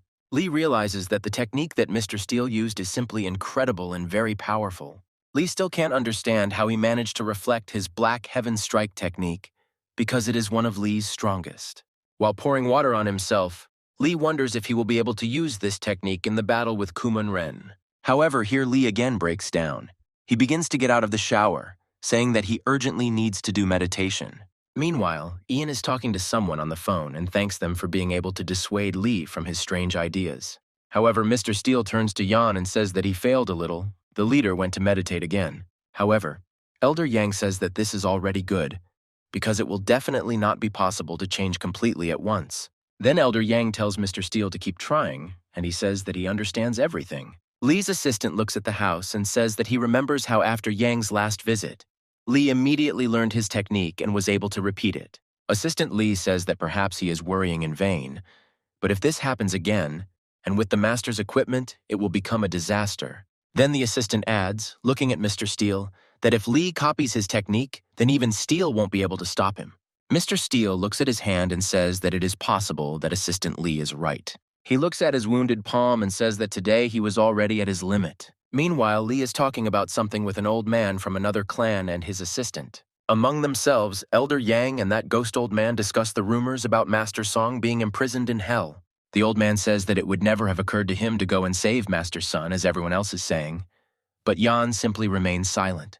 Jan also talks to the old man about the group of news from the new MURIM, but the old man only says that it is a group of blockheads.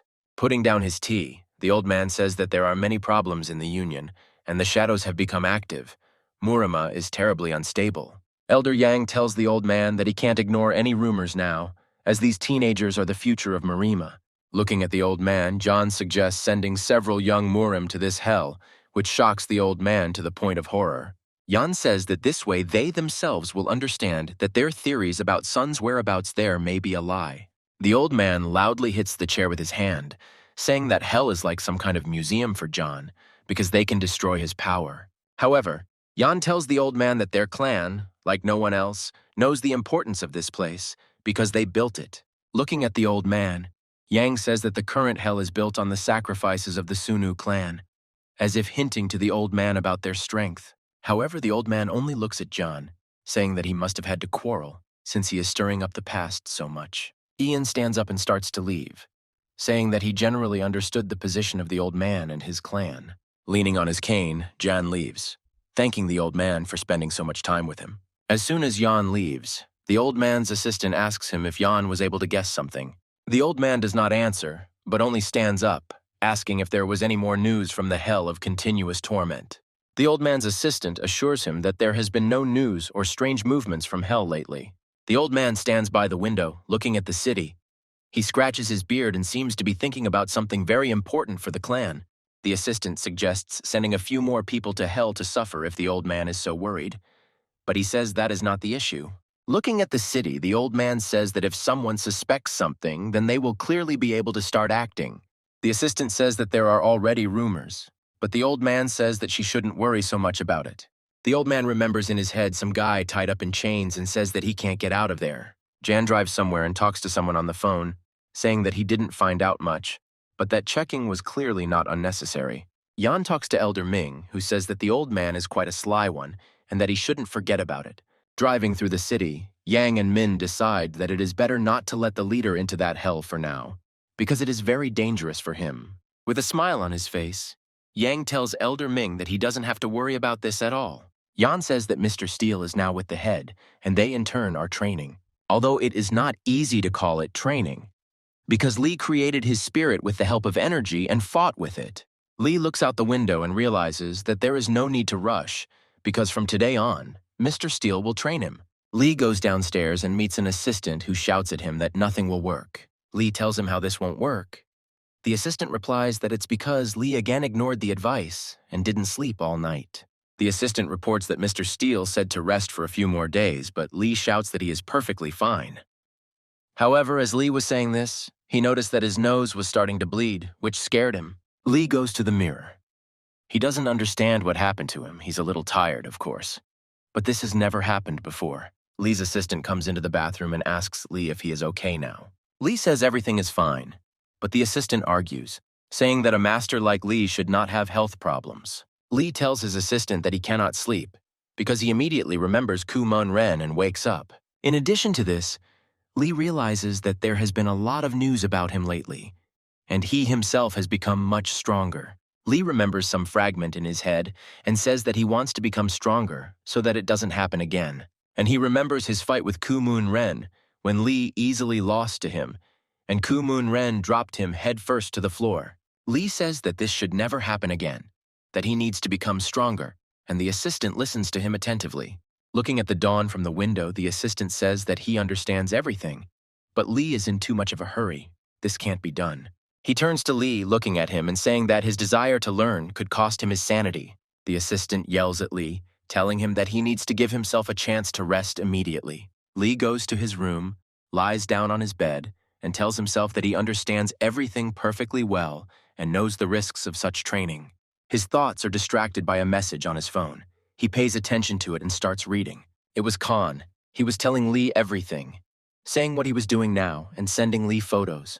However, Lee stopped at one of the photographs and was very shocked when he saw it. He began to look closely and saw a book that was very familiar to him under Khan's elbow. Meanwhile, the events of the story show us a meeting of some people where Kana Sarah is sitting. She sits and listens attentively to what is said, and the people around her compliment her among themselves. The guys in the hall are discussing among themselves how beautiful and good Kana Sarah is, but it's a pity she's emotionless.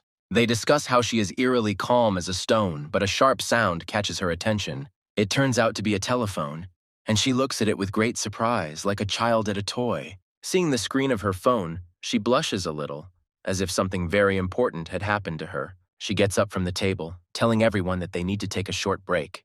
And on her phone, it shows that Lee is calling her. The guys in the room immediately started talking about the fact that she immediately smiled after this man called her. Kanasara picks up the phone, and on the other side, you can see Lee. It is indeed a call from him. Lee asks Kanasara if he is distracting her. She states that she just happened to have a free minute. Looking at her school, she asks what Lee is calling about. He asks if his friend Kang is studying there. Lee tells Kanasara that he saw in Kana's photo the same textbook she used to teach him. Lee says that when he saw this, he remembered how she taught him and told him stories about MURIM, and so he decided to call her. She says that it is clear and quietly adds that apparently Kan is useful, but Lee has not heard this yet. She asks Lee how he is. Is he still training? Lee replies that yes, he is as busy as always. She says that she understands Lee's haste perfectly well, which surprises him, as if she knows the reasons for the training. However, she then adds kindly and with a smile that Lee should not forget about people like Kang and the others who are worried about him. These words greatly delight and please Lee. He thanks Kanasara for once again helping him as always. However, she only says with a simple face that this is all nonsense. There is nothing special here. She then adds that she would like to meet when it is convenient for Lee, saying that there is much to discuss, which surprises Lee. Quite quickly and abruptly, Lee says that she likes the idea of meeting right now then. Kanasara is shocked. She didn't expect this and turned red from shock and such a proposal from Lee. Some time passes, and Lee actually comes to Kana, greeting her sweetly and with a smile.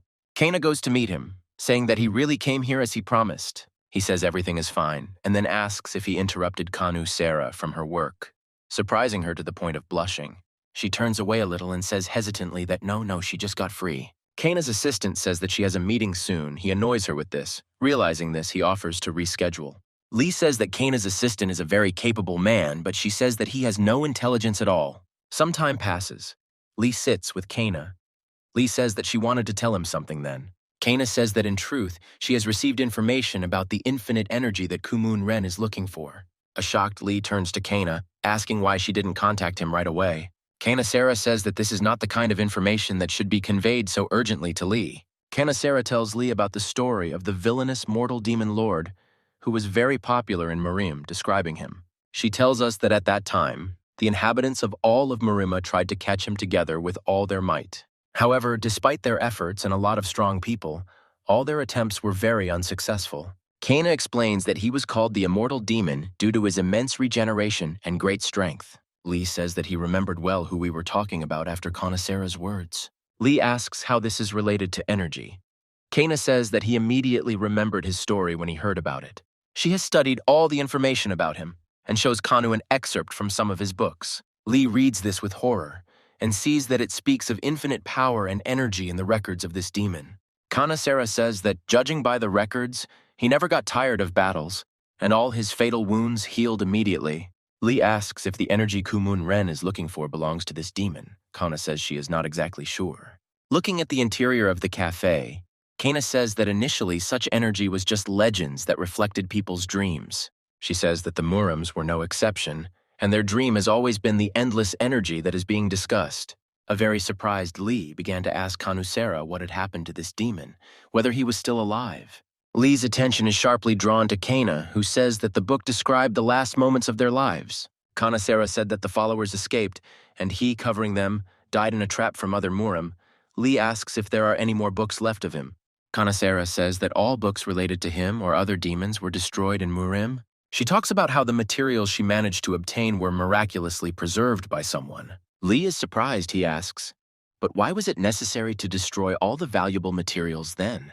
Kana explains to Lee that they carried great power and many wanted to get it, so they got rid of them, which upsets Lee a little. At the end, Kanasara says that she is afraid that her stories will increase Lee's anxiety. Lee says that this will not happen. Lee thanks Kanuseru because he now knows that the eternal energy that he thought was a fantasy actually existed. However, an upset Kana says that if this is all true, then the information could fall into the hands of Kumun Ren. Lee adds that then, an already very strong enemy will become a completely unkillable monster with infinite power. Kana admits that this is true. In the worst-case scenario, everything will turn out something like this. Lee imagines Kumun Ren in his head and the fire behind him, realizing that the world will be in the hands of the demon then.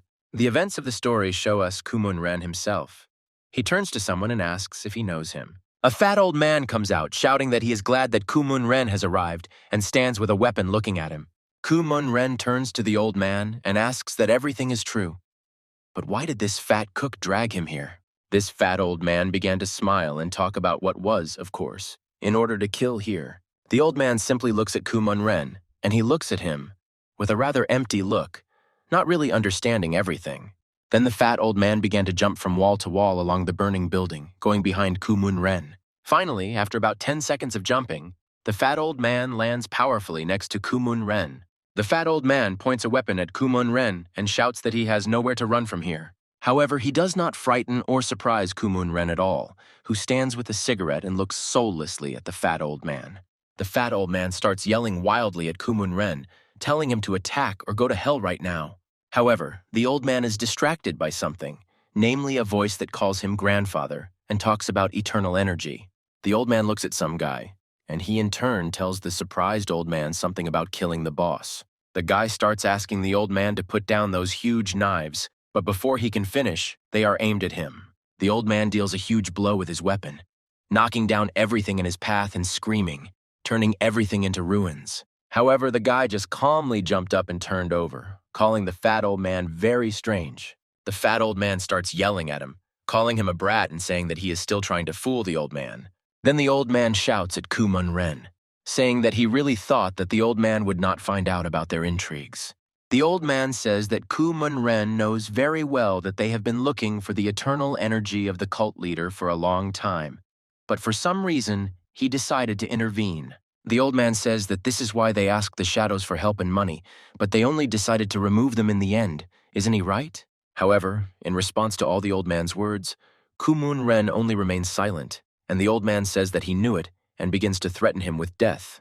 However, in the next moment, Kumun-ren appeared behind the old man and said one simple thing: "Shut up." The shocked fat old man with the gun just started shaking and asking, When? Meanwhile, dozens of cuts appeared on his stomach, as well as on his arms and other parts of his body. Kumun-ren just smoked a cigarette watching this, and the old man's blood rushed up behind his back. However, the whole process and Kumun-ren's enjoyment was interrupted by other people.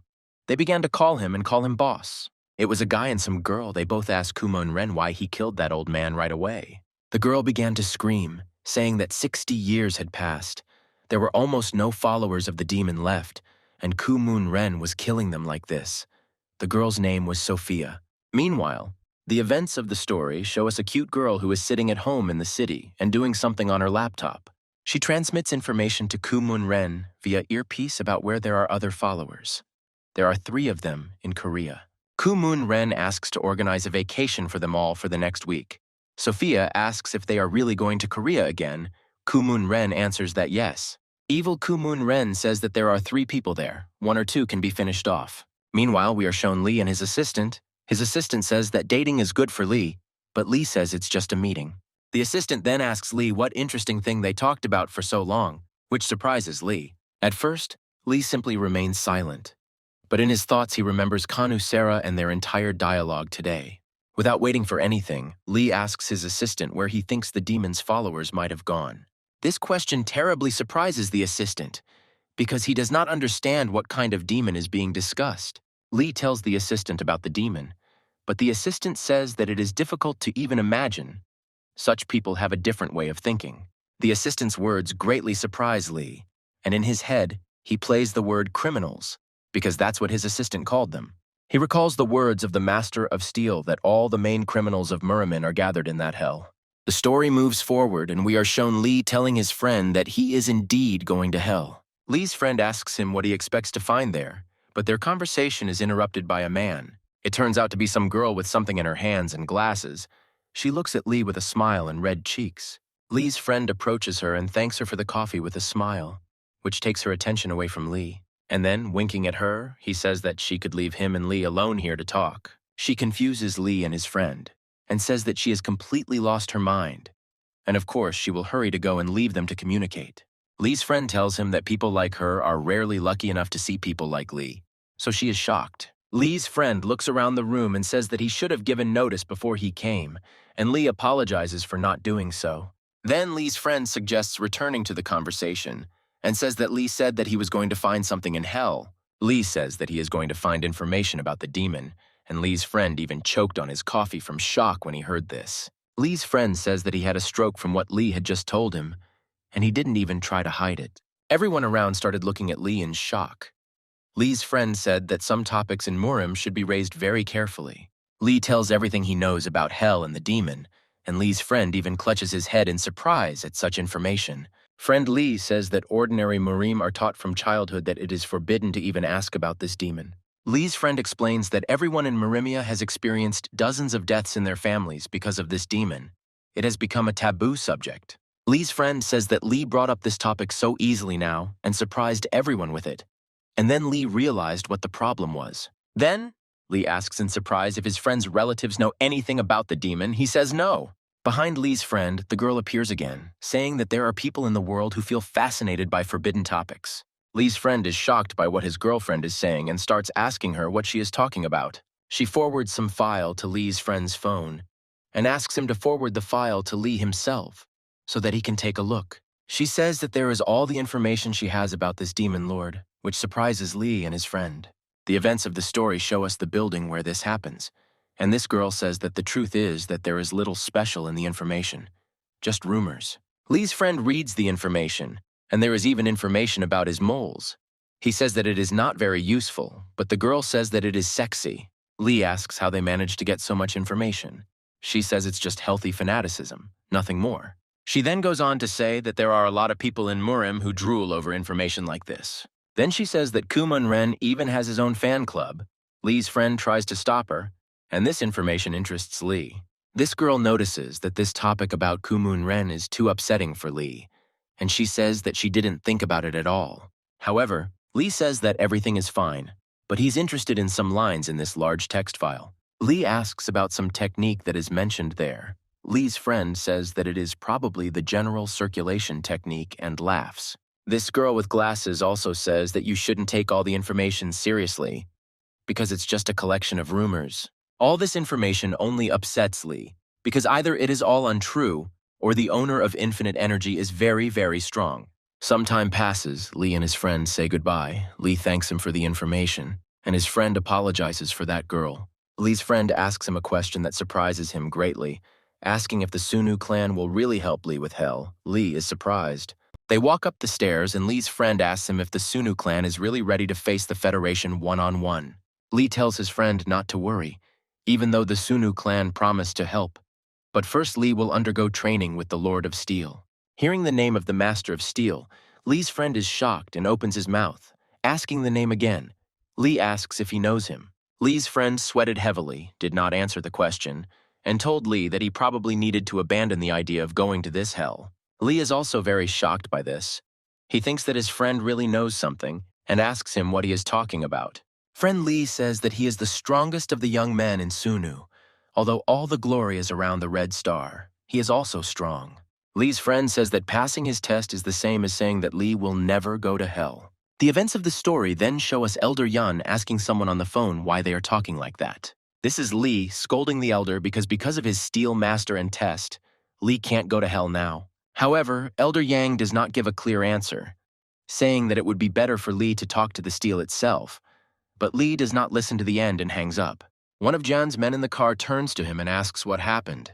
Jan says with a smile that there is nothing bad. Apparently, Mr. Steele is doing his job well. Meanwhile, the events of the story show us Lee, who returned home and immediately jumped onto his bed. Lee lies on the bed and realizes that his friend is right. Lee was lying when they spoke in riddles about all this. Lee closes his eyes, lies there, and thinks that once again everyone has deceived him, and that everywhere there is a simple, continuous deception. Lee recalls that Mr. Steele was supposed to teach him techniques, but they turned out to be defensive. His test is to break down his defenses, but Lee now realizes that this is simply impossible. Lee is extremely upset. He doesn't understand how this is happening. His attacks and training are now seemingly useless. Lee lies down on his side and takes the phone in his hands, starting to watch something. He thinks about what techniques the demon used to become so strong. In that moment, while looking at his phone, it seems like a revelation has occurred to Lee, and he looks at something in shock. And right after he looked, he jumped up from the bed, sat up and began to look at the phone in shock. Excitedly, with sweat on his face, he began to read something on his phone and talk about how maybe he should try it. Meanwhile, Mr. Steele walks through the yard and asks someone if the boss is still not sleeping at night. It turns out to be Lee's assistant. He says that even after the arrival of Steele, he has not slept for several days. Meanwhile, Lee himself sits in the lotus position, concentrating his energy in the training room at home. However, at one point, his concentration is interrupted, and Lee hears the sound of the door to the hall opening. It turns out to be Mr. Steele, who came with his assistant. Lee asks what brought them. They say that it was anxiety. Mr. Steele immediately began to scold the surprised Lee, saying that he had not slept for several days. Would his body thank him for that? Lee's assistant starts saying the same thing. He wants to ask Lee to rest, but Lee himself interrupts him. Lee starts walking towards them and telling them that he is fine and that they shouldn't worry about him. He knows himself better. However, their conversation is interrupted by Mr. Steele, who tells Lee that he deceived him, which greatly surprises Lee. Mr. Steele says that the chief informed him of his readiness, but when he arrived here, he found out that the chief was not sleeping again. He was disappointed by this. Lee gets angry. Steele starts to leave and talk about letting him know when Lee will stop cheating and will be ready to do everything. However, here Lee says that he did not say that he would always be ready to learn techniques, which surprises Mr. Steele. Lee declares that he has no time to wait. He is going to go to hell right now. Assistant Lee is shocked to the point of horror. He begins to ask what the boss is talking about. Has he really made up his mind? Lee then declares that he is ready. He is ready to pass the test of the Master of Steel and go to hell. Assistant Lee begins to tell him what is wrong with him, since he has already seen Mr. Steele's skills in practice. Lee reiterates that he knows better and claims that they are stopping him on purpose, claiming that he is weak. Assistant Lee began to talk about whether Chief Lee was really not joking now and was speaking seriously about everything now. However, Mr. Steele says that if Lee says so, then he is ready to fight right now, which shocks his assistant. Lee starts screaming that his abilities are enough to set foot in hell. The time is approaching for the fight. The assistant in his head cannot understand how Lee will not understand that it is not worth it. Here the assistant recalls his theory that Lee could have mastered the steel technique like he once did with Yang's technique, which is scary. Looking at Lee, the assistant understands that even if this is all true, there is one important thing, however. His thoughts are interrupted by Mr. Steele, who says that if this is the case, then nothing can be done, and begins to walk towards Lee. The assistant tells Steele that the head is not in the best shape now, but Steele states that he knows and sees this. With straight and powerful steps, Mr. Steele headed towards Lee. Their gazes converged, about to start a fight. Lee acts radically. He raises a huge aura behind him. His eye also glows with aura, and Lee charges a blow from behind him. Assistant Lee begins to look into the eyes of Chief Lee and sees that he is going to fight with all his might from the very beginning. Mr. Steele also clearly sees the state Lee is in now. He understands that something needs to be done. By this time, Lee lands his first punch with great power straight into the steel, which again uses his technique. Mr. Steele sweated profusely. He felt something familiar. He began to suspect Lee of one technique. It turns out to be the soul split fist technique. Steele is surprised, but knows that Lee is aware that such a technique will not work on him. Lee doesn't stop there. He decides to strike again, but it's already clear from his face that he's in bad shape. Meanwhile, Mr. Steele also acts very powerfully. He covers his palms with a strong aura, preparing for damage from Lee. Meanwhile, the evil Lee understands in his head that he has already managed to check every move of the Lord of Steel with the technique of the Phantom Mind. Lee recalls that before it seemed to him that Mr. Steele was simply taking such powerful attacks from him. But now Lee realizes that he is simply reducing the impulses in the attack. And after Lee begins to deliver a huge and powerful blow to the steel again. That's why Sunu and Uncle Kwan's techniques didn't go through the Lord of Steel, because he simply smashed them to the sides. Hitting him one blow after another, Lee realizes that something is strange. No matter how much he hits, all the attacks do not have much effect. Lee's frightened assistant watches all this silently, and Lee himself has a not very good feeling. A very angry Lee realizes that mere speed or strength is not enough to break through the Lord of Steel's defense. Lee then decides that he will combine all of his techniques into one in order to accurately deliver a powerful blow and pierce through Mr. Steele. Lee's assistant notices with horror what Lee himself is doing, and his mouth drops in shock as he is using a lot of energy. From this attack, the gentleman's glasses began to crack and wounds began to appear on his body. He was shocked by Lee's strength. The shocked Mr. Steele does not understand how he is being penetrated. And in the meantime, Lee covered everything with an aura of energy so that nothing around can be seen. Lee's assistant is very worried about him and starts yelling at Lee to stop immediately. He looks at it all, the effects of explosions, impacts, and blood, and asks Lee to stop. It's too dangerous for him. Lee is already at the limit of his strength and reminds himself in his head that there is still not much left. He looks at Mr. Steele, whom he has almost defeated, and reminds himself that there is still a little left to win. A white aura comes from Lee's mouth like Kumun-ren's, his eyes glow with power, and his aura covers everything around him. The gentleman's glasses are broken and he watches in shock as what happens, looking at Lee as if he were a monster. Meanwhile, Lee's white aura becomes blacker, and his aura becomes redder. His state of mind is restless. These changes intensify. Lee will already have lost consciousness, but is still going to attack. On the brink of life and death, he looks ahead and reminds himself time and time again that he can still win. However, in an instant, all of this disappears, and Lee is hit by a powerful attack from the Lord of Steel, which deals enormous damage. Lee is sweating. He has wounds. He doesn't understand what just happened, and he looks at it all in shock. Lee is shocked that Mr. Steele attacked him because all this time he was defending himself, and now such an attack. However, Lee shouts that he doesn't care about all this anymore. He has caught the rhythm he needs and decides to attack further. Then another blow hits Khan, cutting part of his neck and a stream of blood flows upward. This turns out to be an attack from behind by Lee's assistant, who apologizes for himself and looks at Lee, and Lee looks at him. Lee begins to lose consciousness.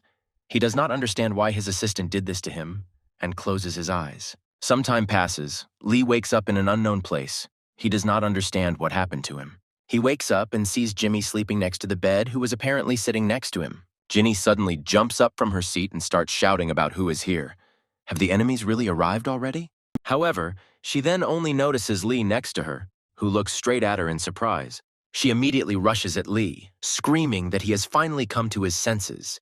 She grabs his face and asks if everything is okay with him. Lee is extremely confused by what is happening.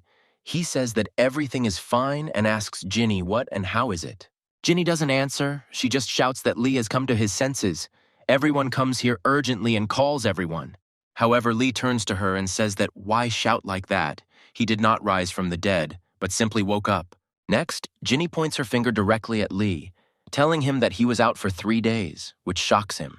Then Ginny tells Lee that he, in a weak and exhausted state, staged a very strong duel in which he almost died.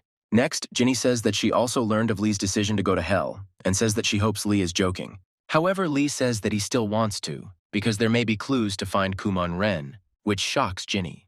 Ginny starts yelling at Lee, saying why he needs to look for Kumun-ren.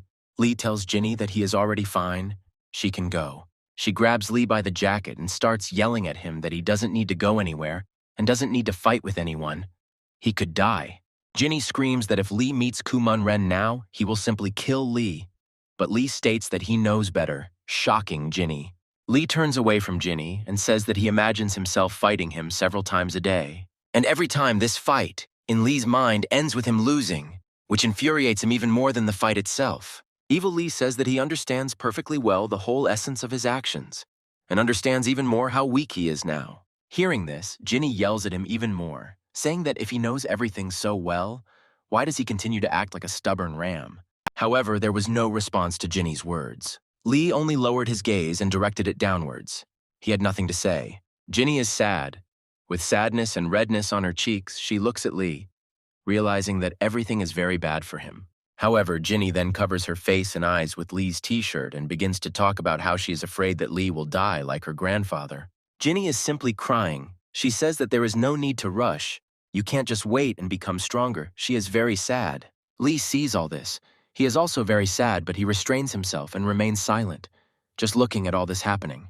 Lee explains to Ginny that Kumun-ren will return soon, and that he doesn't have much of a chance to win anymore. Lee looks at Ginny with disappointment, saying that if Kumun-ren takes action, even the Sunu clan won't stand against it. Ginny stops crying. She looks at Lee mysteriously, as if she realized something, but in fact she just remains silent. Then Ginny steps away and is very surprised. She asks if Lee really means a certain Sosol. Lee lowers her head and looks down and says that she means it. Now, Kumun-ren is helping her with the treatment. Lee says that Kumon-ren would not help her just like that, and the events of the story show us a little girl with steel hair. Lee says that if Kumon-ren's plan succeeds, then the Sun Clan will have nothing to compare it to. But Ginny starts to give the example of her grandfather. However, Lee responds to Ginny by saying that reality, unfortunately, is not what everyone wants to see. Lee says that supporters of Kumon-ren have already begun to appear in the clan, referring to those same fat men who were in cahoots. Lee says that they are all here watching Lee, waiting for him to make a wrong move, which is very good for Kumon-ren. Lee and Ginny start discussing what happened to Lee recently. Lee insists that everyone around him is deliberately preventing him from going to hell. However, at that moment, the door opens and Mr. Steele himself enters, asking for forgiveness and entering the room. Lee immediately sees this. He is not very happy to see Steele because he considers him an opponent of his idea. Steele asks if Lee is okay.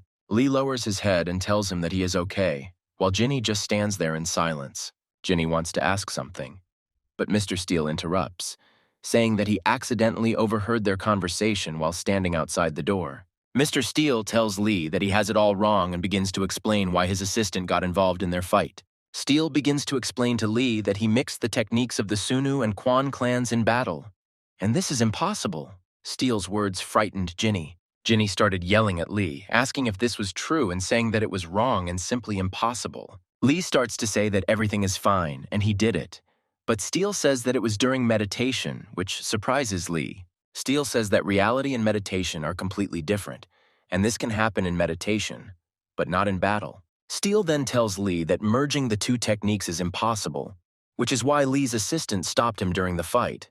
Lee began to understand why Mr. Steele had been on the defensive the entire fight, and after this merger, he had suddenly attacked Lee. Ginny started pointing at Lee and saying that she didn't know everything, but Mr. Steele was completely right in his words. However, Lee says that he heard that the same demon with infinite energy did this. Ginny ran up to Lee and started yelling at him and poking him, saying that she would also tell him the truth, that it was all fiction.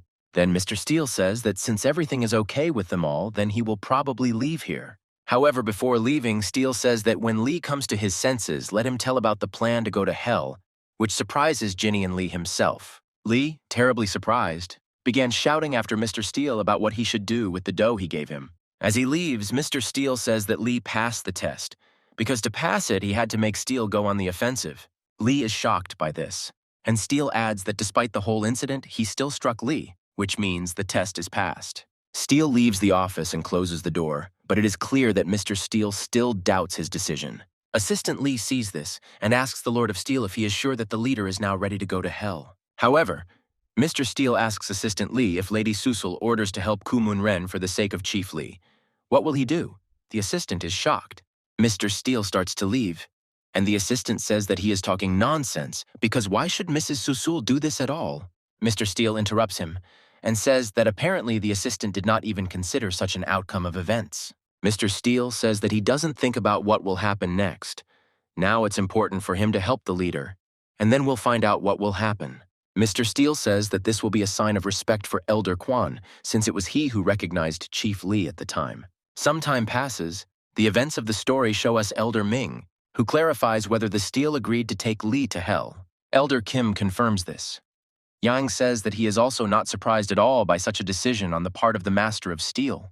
Elder Yang began to apologize to the other elders, saying that he did not expect Lee to succeed in all this. Altogether, the elders began to look for a way to get to hell, because now it is in the hands of the Federation and nothing will work out that easily. Elder Kim turns to Yang, saying that if he is not mistaken, Yang was looking for someone to lead. However, Jan says that he is not at all pleased with the skills of his friend, to whom he entrusted this matter, and looks at his phone. The events of the story then show us Khan talking to someone on the phone, saying that his words are hurting Khan. Kanasera talks to him on the phone. Khan complains to her that he has no time at all and is busy with everything. She says that it is his choice to help Lee. The event of the story shows us some beautiful apartments, and Kanasera tells Kana on the phone that he must find a certain elder. The task that Kanasera gave to Kanu was to find out information about a certain elder and not to reveal himself as MURIM. Kanasera asks Kana 100 times to be more careful. He says that he understood everything and already understood and will do everything. Kanasera ends the conversation with Kang. She is simply shocked at how annoying Kang is. If it weren't for Lee, she wouldn't work with him. Khan has the same opinion about her. She repeats everything to him as if he were a child. She takes him for an ordinary little boy. A girl from his school, the class president, comes up to Khan and asks him sweetly who Khan was just talking to. Khan asks what the matter is. She says that Khan was asked to help with the garden, actually. Khan goes with the headman. She says that the people here consider Khan weak and think that he can only cope with the vegetable garden. The headman tells Khan that she is looking at him and remembers Khan before, and it is as if there are two different people in front of her now, surprising Khan. She asks how Khan managed to improve himself and his body so quickly, and in general he became a different person. Khan is pleased to hear this. Then the elder asks Khan how he even found out that there were volunteers here. He said that it all happened by chance. However, at that moment their dialogue is interrupted. Khan feels something approaching him from above. It is a vase with a flower falling. Seeing this, Khan suddenly grabs the headman and starts pulling her towards himself, which frightens her greatly. The next moment, the flower falls and breaks, and the headman and Khan himself are shocked by all this. Khan starts asking her if she is okay and if everything is all right. She tells Khan that she is fine, although she is scared. Khan looks up, saying that this is really unexpected, and tries to figure out where it fell from in the first place. Khan suddenly stops looking. He notices a strange man ahead with a wild aura of power around him. This is shown by Ku Moon Ren, who passes by smoking his cigarette. The evil aura of power around him is immediately visible. Lee is in wild shock when he sees him, although he doesn't know who it is. But a wild aura of power covers everything around. However, Ku Moon Ren, in turn, apparently immediately understands that Khan is from MURIM because he pays attention to him.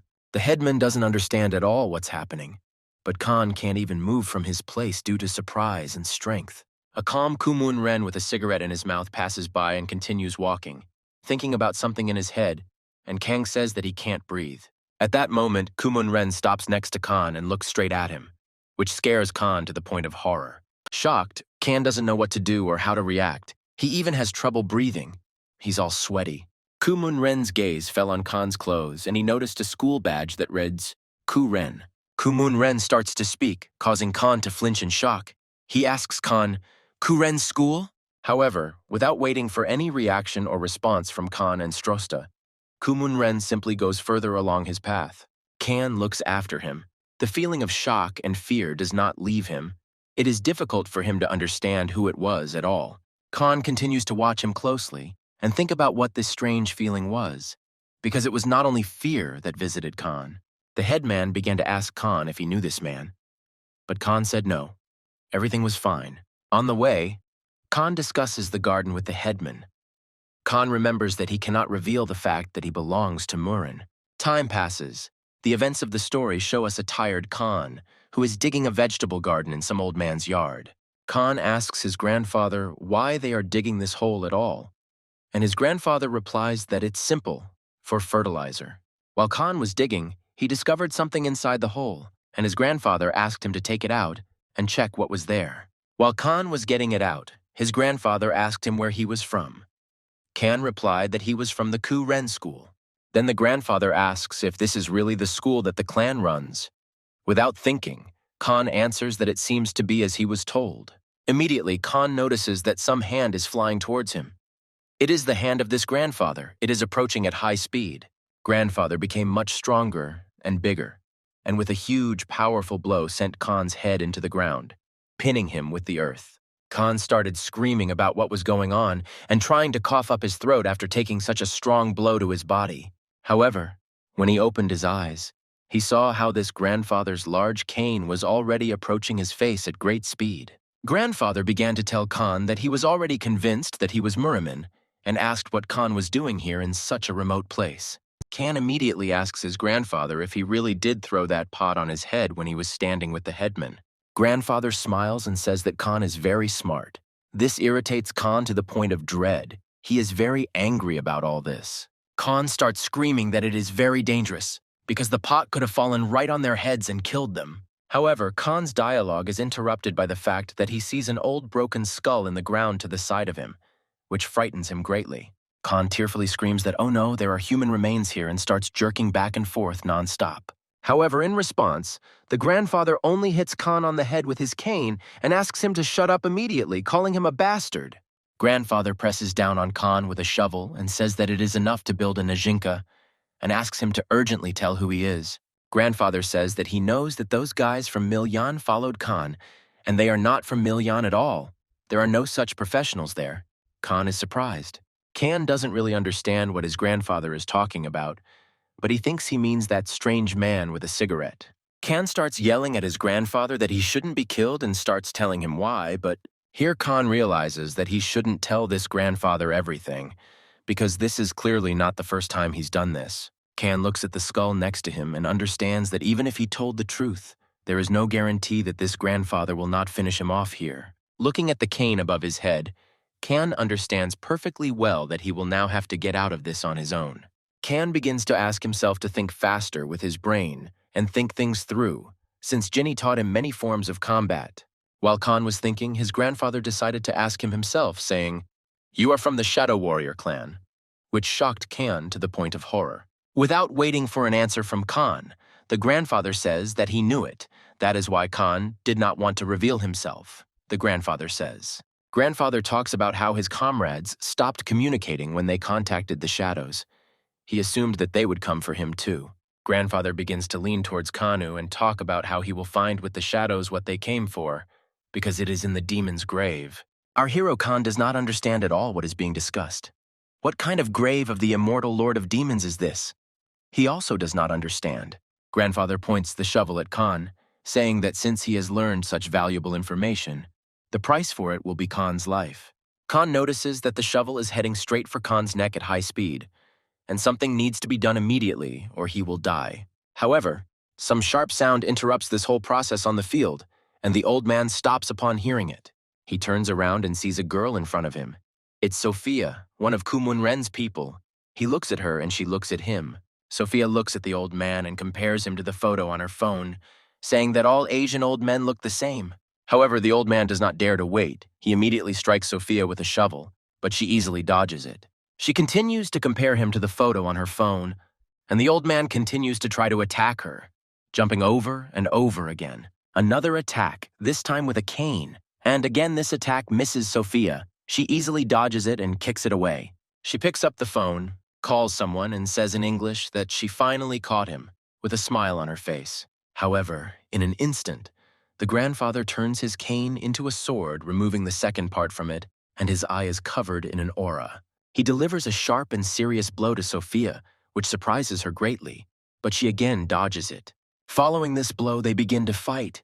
So far, Sophia is only fighting off this old man and his blows. Meanwhile, our hero Khan crawls out of his potential grave and watches what is happening outside. Sophia understands that the old man is not as simple as she thought, and she will have to sweat a little in order to defeat him.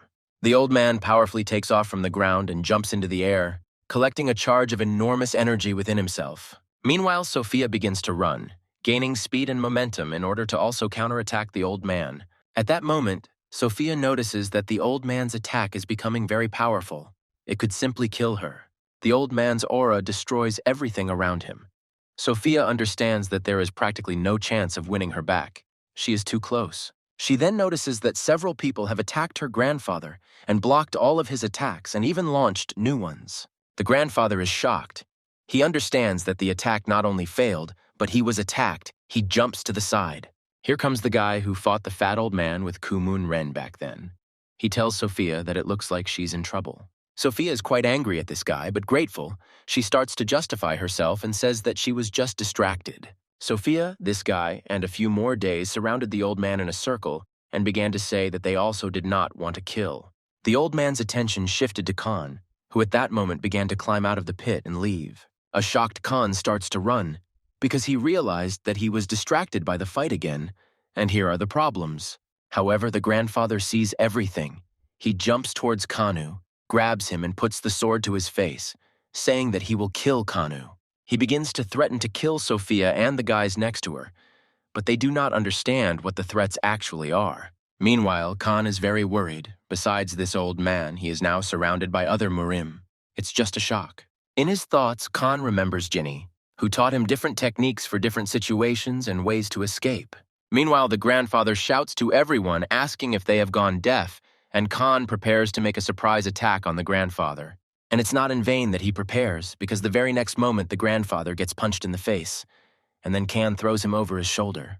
The shadow fighters around Sophia notice this and are surprised because it was done by Kan, who looks like a schoolboy. Kan starts screaming that they really think he will allow himself to be beaten. You can see the energy in his eyes. The guy in glasses is a little surprised by this. He asks Sophia where this guy came from. She screams that how could she even know this? And first, we need to grab the old man already, to hell with the schoolboy.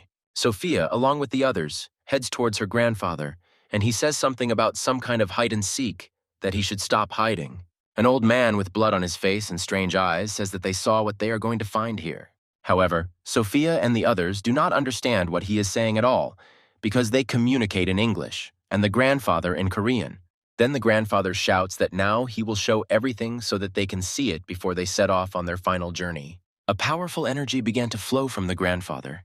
It was of different colors and strangely spread everywhere. Grandfather began to glow and say that the power of the demon lord is eternal, and he himself is immortal. Grandfather began to grow muscles and strange wounds all over his body, and his eyes turned purple. Sophia's group of guys, like Kan, stand in shock watching all this.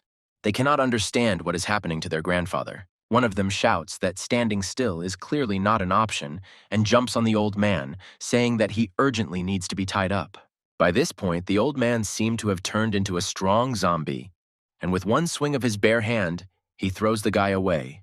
The old man looks at everyone else with a bloodthirsty smile and says that the first one has already gone. One of the guys also runs towards the old man and strikes him in the head with his hand. However, the old man dodges it. After the guy realized that he missed, he takes a defensive pose, and even though he is such a big guy, he is scared to death of the old man. The old man says that the second one is gone, and Sophia and the others understand that this is already dangerous and jump back immediately. The guy with the glasses takes action. He releases an attack from the chains straight at the old man, hoping to hit him.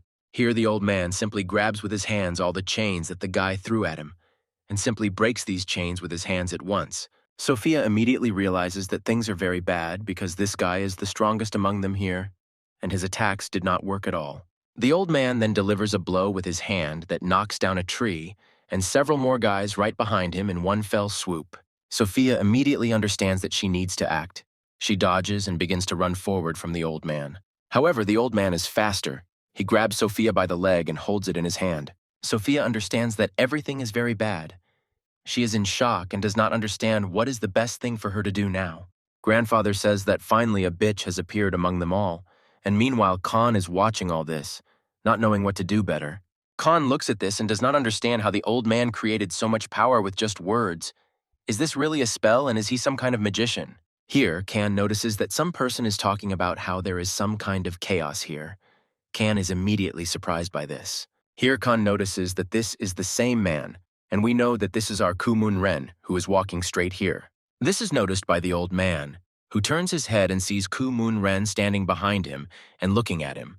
Kumun Ren says that he sent his group to catch one old man. Can't they do that already? The guy with glasses smiles and rejoices, saying that the boss has finally arrived, looking at Kumun Ren. The old man and Kan see Kumun Ren and look at him just silently, and he doesn't try very hard to speak. The old man turns to Kumun Ren, saying that he has finally arrived, and the old man throws Sophia right at him. However, she doesn't fly far because Kumun Ren easily grabs Sophia and stops her possible blow. Then Kang notices that the old man is flying straight at Kumun Ren with a huge blow. Kang shouts about it. Kumun Ren is strong. He immediately jumps up and does not allow the old man to hit him directly, and takes Sophia with him. During his jump, he also managed to kick the old man directly, sending him to rest upside down. Although the old man received a strong blow directly to himself and began to retreat back, it is surprising that he got to his feet at all. Kumun Ren then lands and calmly tells his grandfather to follow him and that he won't repeat it twice. Then grandfather swings his hand and wants to attack Kumun Ren, saying that he became arrogant from one blow. Then the grandfather looks at Kumun Ren and says that if he had already fought at full strength, then Kumun Ren would not have had a chance. Then Kumun Ren just stretches out his hand and releases a bunch of energy at his grandfather, scaring him with it. Kumun Ren doesn't wait for anything. He takes one step and simply ends up on the other side, behind his grandfather, and strikes him in the head. Kang looks at this in shock. He doesn't understand how this is even possible and looks at Kumun Ren and his grandfather. Meanwhile, the old man jumps up and runs across the floor straight towards Kumun-ren, saying that he has already predicted all of his actions. The old man puts his hand forward and says that the time has finally come to show all his power, and then smiles. However, without waiting for what the old man would do, Kumun-ren jumps on his head with his foot and crushes his head. The next moment, Kumun-ren hits the old man in the head, smashing him right into the asphalt with his foot. Kumun-ren just looks at him blankly, saying that even here the old people don't shut their mouths at all. The old man lies unconscious, he does not move, and Kumun-ren orders his assistants to take him away immediately. They carry out the order. Kang looks at all this with wild shock. He cannot understand how Kumun-ren knocked him into the ground with such force with one blow. Kang watches as Kumun-ren and his men take their grandfather and try to recover from the blows they were dealt.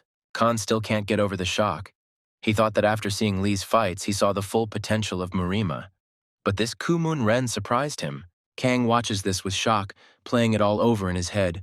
Just from Kumun-ren's aura, he already feels sick. Meanwhile, Kyu-mun-ren's people turn to him, saying that it seems like his grandfather has begun to regain consciousness.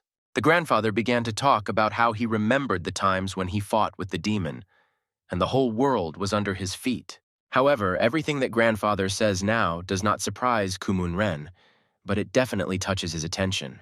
Grandfather continues to talk about remembering his old times, recalling them further in his head. However, at that moment, Kumun-ren begins to feel something. It surprises him wildly. He looks at the old man. Meanwhile, the old man himself began to rise from his feet, scream, and everything around began to be immersed in his powerful aura. Kumun-ren shouts at his boys to get away from their grandfather immediately and urgently. The old man raises a huge aura around himself. His body seems to be burning, taking everything around him with it. He screams wildly. This scares Kana to tears. He runs away and screams that this is really a real fire. And the old man screams wildly alive. Kumun-ren's people began to run towards him and ask him what was happening and ask why there was a fire burning around him. Sophia asks Kumun-rek if this is really the influence of the eternal energy being reflected, since even his reincarnation was strange. Together with Kumun-ren, they talk about how he is the last of the 3 survivors in Korea, and he is also dying now. Then Sophia looks at Khan, remembering that he was also here all this time. Meanwhile, Khan also looks at her, realizing that he has once again failed and now does not know what to do. Sophia, looking at Kumun-ren, points at Khan with her gaze, saying that he was here with that old man. Kumun-ren starts looking at Khan. It is not clear what is in Kumun-ren's head now, but his look is clearly not kind. Khan sees this, and Kumun-ren's huge aura. He is wildly scared and does not know what he has to do now. Meanwhile, the events of the story move us to Lee, who is conducting training together with Mr. Steele. It is very difficult for Lee to train with him because his overpunches are too strong for him. But Mr. Steele praises Lee for his efforts. Lee thanks Mr. Steele for the praise, and then asks him how he should deal with opponents using defensive techniques. However, Mr. Steele replies that he is showing a technique not for defeating the enemy, but for survival, which surprises Lee. Mr. Steele explains to Lee that in hell he will become just food for many, so the first thing he needs to do is defend himself. Lee is upset. Mr. Steele says that if Lee has fights there, his main goal is not to win, but to survive. This is important to remember. Lee says he understands this, but their conversation is interrupted by Lee's assistant, who says it's time to go to a meeting.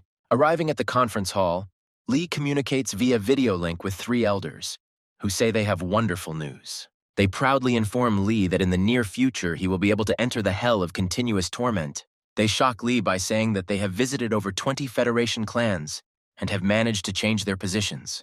Lee says that they don't like the Sunwoo clan, but Yang replies that's why they used Lee's name and the Shinhyup clan.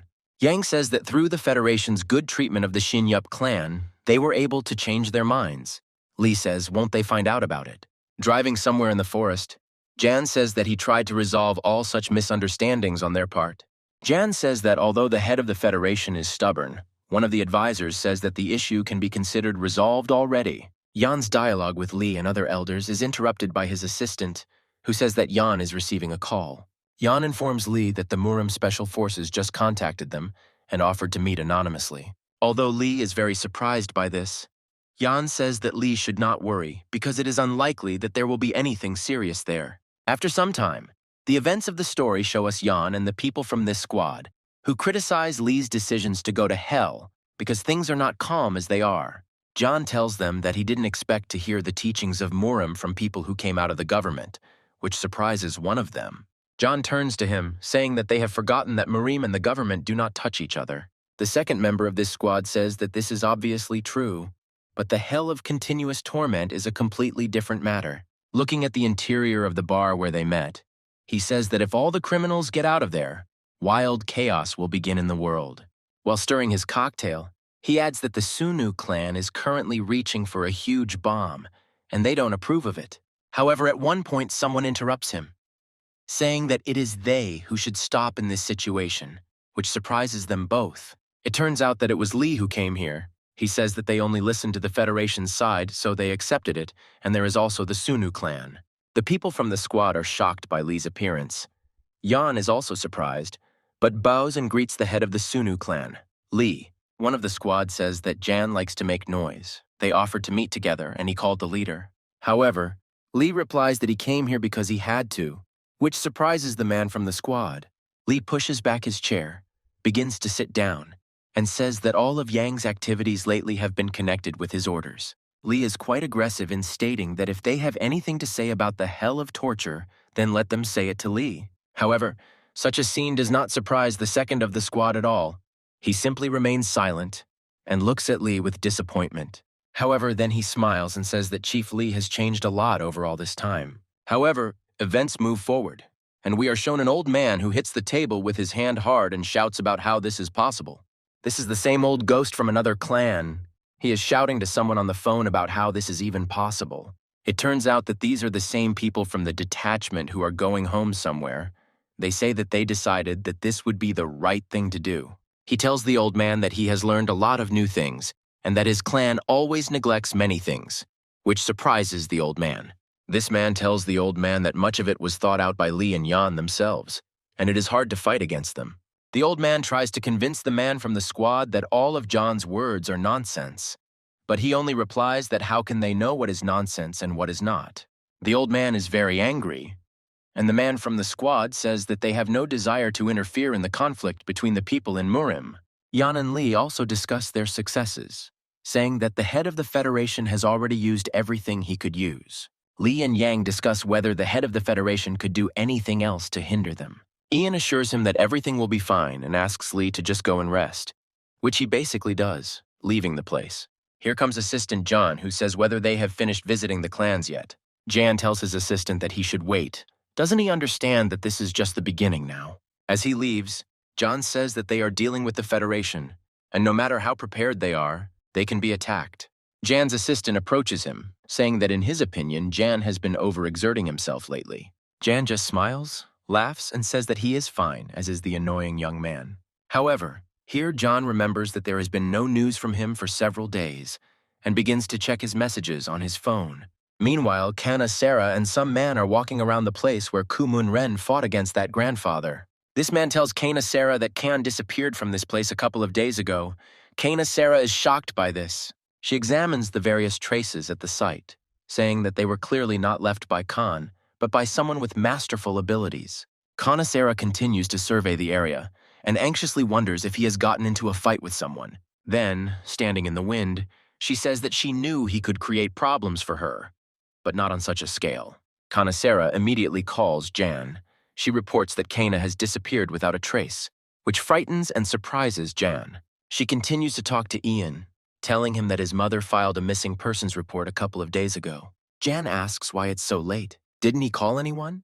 Kana says that his mother said that he had problems with his cell phone. Walking around the place where the disappearance occurred, Kana tells John in detail everything she knows about the old man that Kong went after. Jan begins to find out more from Kana Sarah about this old man. As it turned out, he was in the hospital. And then it turned out that his documents were fake. Looking at a certain building, Kana reports that at the same time, a group of suspicious foreigners visited this place. Kana Sarah tells Jan that they were not caught on any camera, only local residents saw them here. Jan asks if these foreigners could have been following the old man. Kana Sarah says that this is the most logical theory right now. Jan says that in this case, Khan most likely found himself at the point of their conflict simply. Kana Sarah confirms, saying that if the theory is correct, then Kang could have died somewhere around here long ago. Meanwhile, we are shown Kumun Ren, who rudely asks someone if he is tired of living already. It turns out that this is our main character, Kang, who looks at Kumun Ren in shock and scratches the back of his head. Kumun Ren stands and explains to Khan about breathing practices and asks what the problem is in just doing them right now. Next, Kumun Ren puts out his hand and tells Khan that he just needs to repeat and gather all his energy. Kumun Ren explains to Kanu how to do everything and learn, saying that his previous skill was simply exhausting the body's energy. Khan does everything as Kumun Ren taught him, and after a while, energy appears in Khan's palms. This surprises Kana to the point of horror. He looks at her like a baby at a toy and doesn't even know what to say. Kang begins to brag to Kumun Ren that he did it all, but he just states that it's all small stuff. Khan creates energy in his hands time after time, saying that it is so easy, everything was unclear from those books. Then Kang looks at Kumun Ren and says to himself that although he is strange, it was not for nothing that Kang went with him. Khan remembers again that moment in the forest. Then Kumun Ren asked Khan what this strange old man managed to tell him. Kang began to stutter, hesitate, and could not say a word. Kumun Ren asked him to just forget, and Kang then stood in shock. Then Kumun Ren ordered all his men to leave. Since it was useless to stand here, he concluded that Khan had appeared here by accident. Sophia then shouted at Kumun Ren, saying that Khan had seen them and knew everything, but he only said that they had nothing more to do in this country. That day, Khan watched all of this from the mountain. He was very happy that they began to leave and did not even kill him here. When they began to move away, Khan concluded that he should go too, because there was no point in standing here with them. However, turning around, Khan realized that he couldn't take a step. Some powerful aura was pressing down on him from above, preventing him from moving. Khan was frightened by this feeling, as if the whole world had stopped. He could not take a normal step. His scenes never left the scenes with Kumun Ren, and how skillfully and strongly he fights against everyone. At this point, Kang starts yelling at Kumun Ren to wait, which gets their attention. He jumped up and started running after them, shouting for them to wait because he had something to tell them. Kumun Ren's assistant began to ask him what was wrong with this guy. He was released. Why was he running? By the time he managed to catch up and run up to Kumun Ren and his group, he had become exhausted and had to rest. Then Khan suddenly raises his head and shouts that he knows where what they are looking for is. Kumun Ren asks if Khan knows what he is looking for, but Khan says that hell, he learned everything from that grandfather, and Kumun Ren asks Khan to lay it out. However, Khan says that he will do all this only on one condition, which greatly surprises Kumun Ren. He has not heard such a thing for a long time. Then Kang shouts, saying that his condition is that Kumun Ren will teach him martial arts as best he can. Hearing this, Kumun Ren and all the people in his group stopped in shock, as they had never heard such requests before. Kumun Ren just lowers his gaze and asks Khan with a smile if he really knows who he is. Khan says that he knows they are from the Shadow Warriors group and asks Kumun Ren if this is true. Kumun Ren himself is surprised by this. The next moment, Kumun Ren grabs Lee by the shirt, looks at him and asks if that is really MURIM. Khan expected a lot from them, but clearly not such a reaction. He began to say that yes, but what's the big deal about it? With a wild aura of power, Kumun Ren looks at Khan and says that there is no one in the MURIM who would remain alive after meeting them. All this scares Khan to the point of horror. He cannot understand how this is possible, and Kumun Ren's aura scares Khan even more. Kang looks into Kumun Ren's eyes and realizes that just one glance is enough for Kumun Ren's dark aura to cover Kang completely. Khan closes his eyes and starts to cry, thinking that maybe he shouldn't have even gotten close to them. Kumun Ren in turn does nothing. He just watches and waits for action from Khan. Khan, realizing that he will most likely die, says that if they kill him, they will not find out the information. Khan is shaking from shock. Although Khan's phrase makes Kumun Ren angry, it is a very mixed feeling, as if he is thinking about something else. Kumun Ren takes out a cigarette, puts it in his mouth, and says that Kang is very brave. If his information is useful, he has a couple of days of training. However, Khan says that it is better not a couple of days, but at least 10, than to irritate Kumun Ren but not cause anger. Kumun Ren agrees and asks Khan to tell him everything. Khan immediately says that what they are looking for is in the tomb of this demon. Kumun Ren looks at Kang in shock, but later asks how he can be sure that Kang is not deceiving him.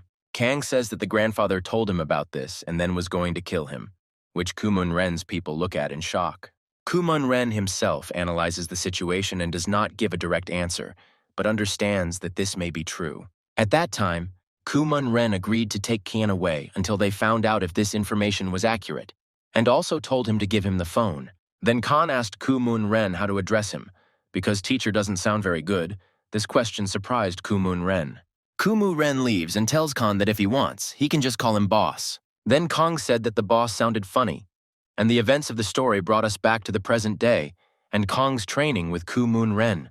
Two assistant girls are watching Khan and Koo-mun Ren, discussing how they have been training like this for several days now. Sophia tells the second girl that the boss has become strange now. She doesn't understand his actions. Sophia watches him teach Khan and says that it wouldn't have been easier to just kill Khan a long time ago. However, the second girl, looking at Koo-mun Ren, says that she is happy for him because she has not seen the boss so energetic for a long time. This girl went to Koo-mun Ren and reported that she had made inquiries about what he had told her and handed over the tablet. Koo-mun Ren looks at the tablet, and the girl says that apparently Kang did not lie to them about what he said. She says that it all turned out very funny. But Koo-mun Ren points to something and asks what it is. She says that apparently there are those who have the same goal as them, to find infinite energy. Meanwhile, we are shown Lee and Yan discussing how the Alliance has given them little strength and only for a couple of days. Next, Lee says that he also asked another clan for 10 more people, which they agreed to give him. However, a female voice interrupts the dialogue between Yan and Lee and surprises the assistant. The female voice says, 8. It turns out to be Ginny, who says that this is where they decided to go without an escort. Ginny starts screaming that she will definitely accompany Lee. Lee asks Ian if he is okay with it. Ginny looks at Ian, and Elder Ian says that it is clearly not him who needs to be convinced first, but someone else. The events of the story show us a guy with a tattoo from the Sunu clan. He yells at Ginny that she has completely gone crazy.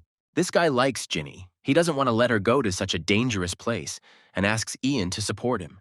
Ian shocks him by saying that he tried, but Ginny is stubborn and the Alliance promised to help. It is not so dangerous anymore. Afterwards, the guy is silent for a while, and then sits down relaxed and says that since they wanted him to go too, then fine. However, Lee's assistant says that only people under 30 can get in there. He starts screaming in shock. Ginny asks him to calm down already. Ginny shocks Lee and the guy by saying that if they want to stop her from going, they need to talk Lee out of it, not her. Then she yells at them that she's not weak. She does not need guardianship. She is the granddaughter of an outstanding person. She shocks the guy with this. He just looks at her silently and a little upset without saying anything. Some time passes, Lee and Ginny get into the car, Lee bows and announces that they are leaving. The elder, this guy and Lee's assistant bow to him, asking him to be careful and safe. Lee and Ginny get on the bus and it starts to drive away, and Ian and the others just watch them go. Ian puts his hand on the guy's shoulder, telling him not to worry. He says he wasn't afraid at all. This guy walks, looks at the sky, and talks about how sad it is to see how the one you raised for so long has already grown up. Meanwhile, on the bus, they collect everyone's phones and say that they are leaving, and then they will have to walk another 10 kilometers. The man who said this began to walk away, and Ginny, instead of Lee, heard a familiar voice from behind. It turned out to be Lee's friend and the girl with glasses. Lee's friend approached Ginny and started offering her some chips. This girl immediately began to pester Ginny, asking if she was the same Ginny Kwan from the Four Talents. Ginny says that yes, it was her. And this shocked the girl. She began to pester Ginny even more. Lee is surprised by how a girl named Choa just pesters Ginny and doesn't care about where they are going now. Lee turns to his friend, saying that apparently he is also completely relaxed. He says that he has nothing to fear. However, he then turns to Lee, saying that not everyone here is as relaxed as he and Choa. The events of the story show us a guy in a latex suit who is also riding.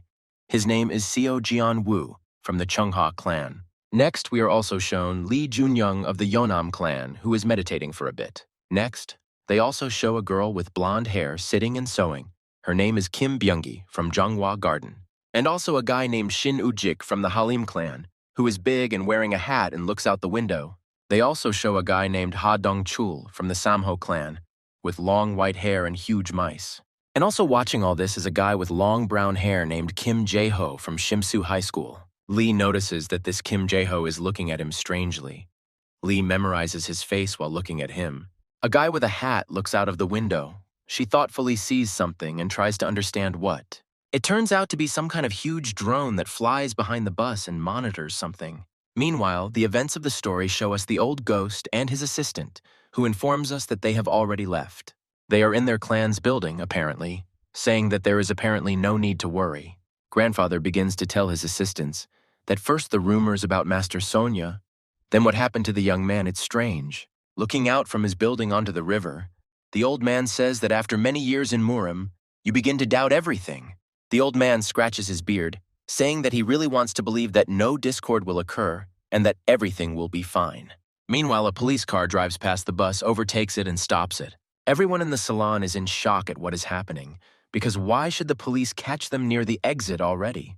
The man who is in charge of all this looks out of the window and asks what happened.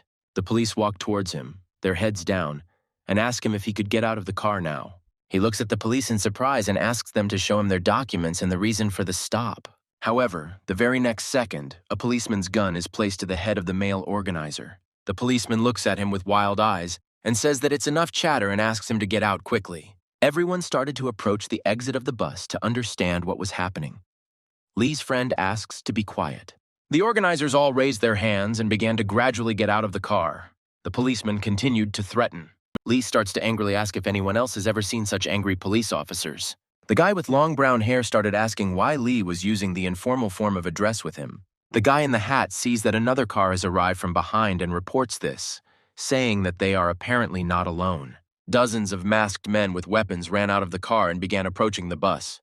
The policeman tells the driver that he gives him 10 more seconds to open the door quickly. Ginny tries to move forward to see for herself what's going on, but Lee stops her. Lee and his friend discuss what they should do now and what they can do against them. However, Lee's attention is drawn to some strange feeling, as if he senses another person. Lee is terribly surprised and tells his friend that he felt the energy of a person he knew.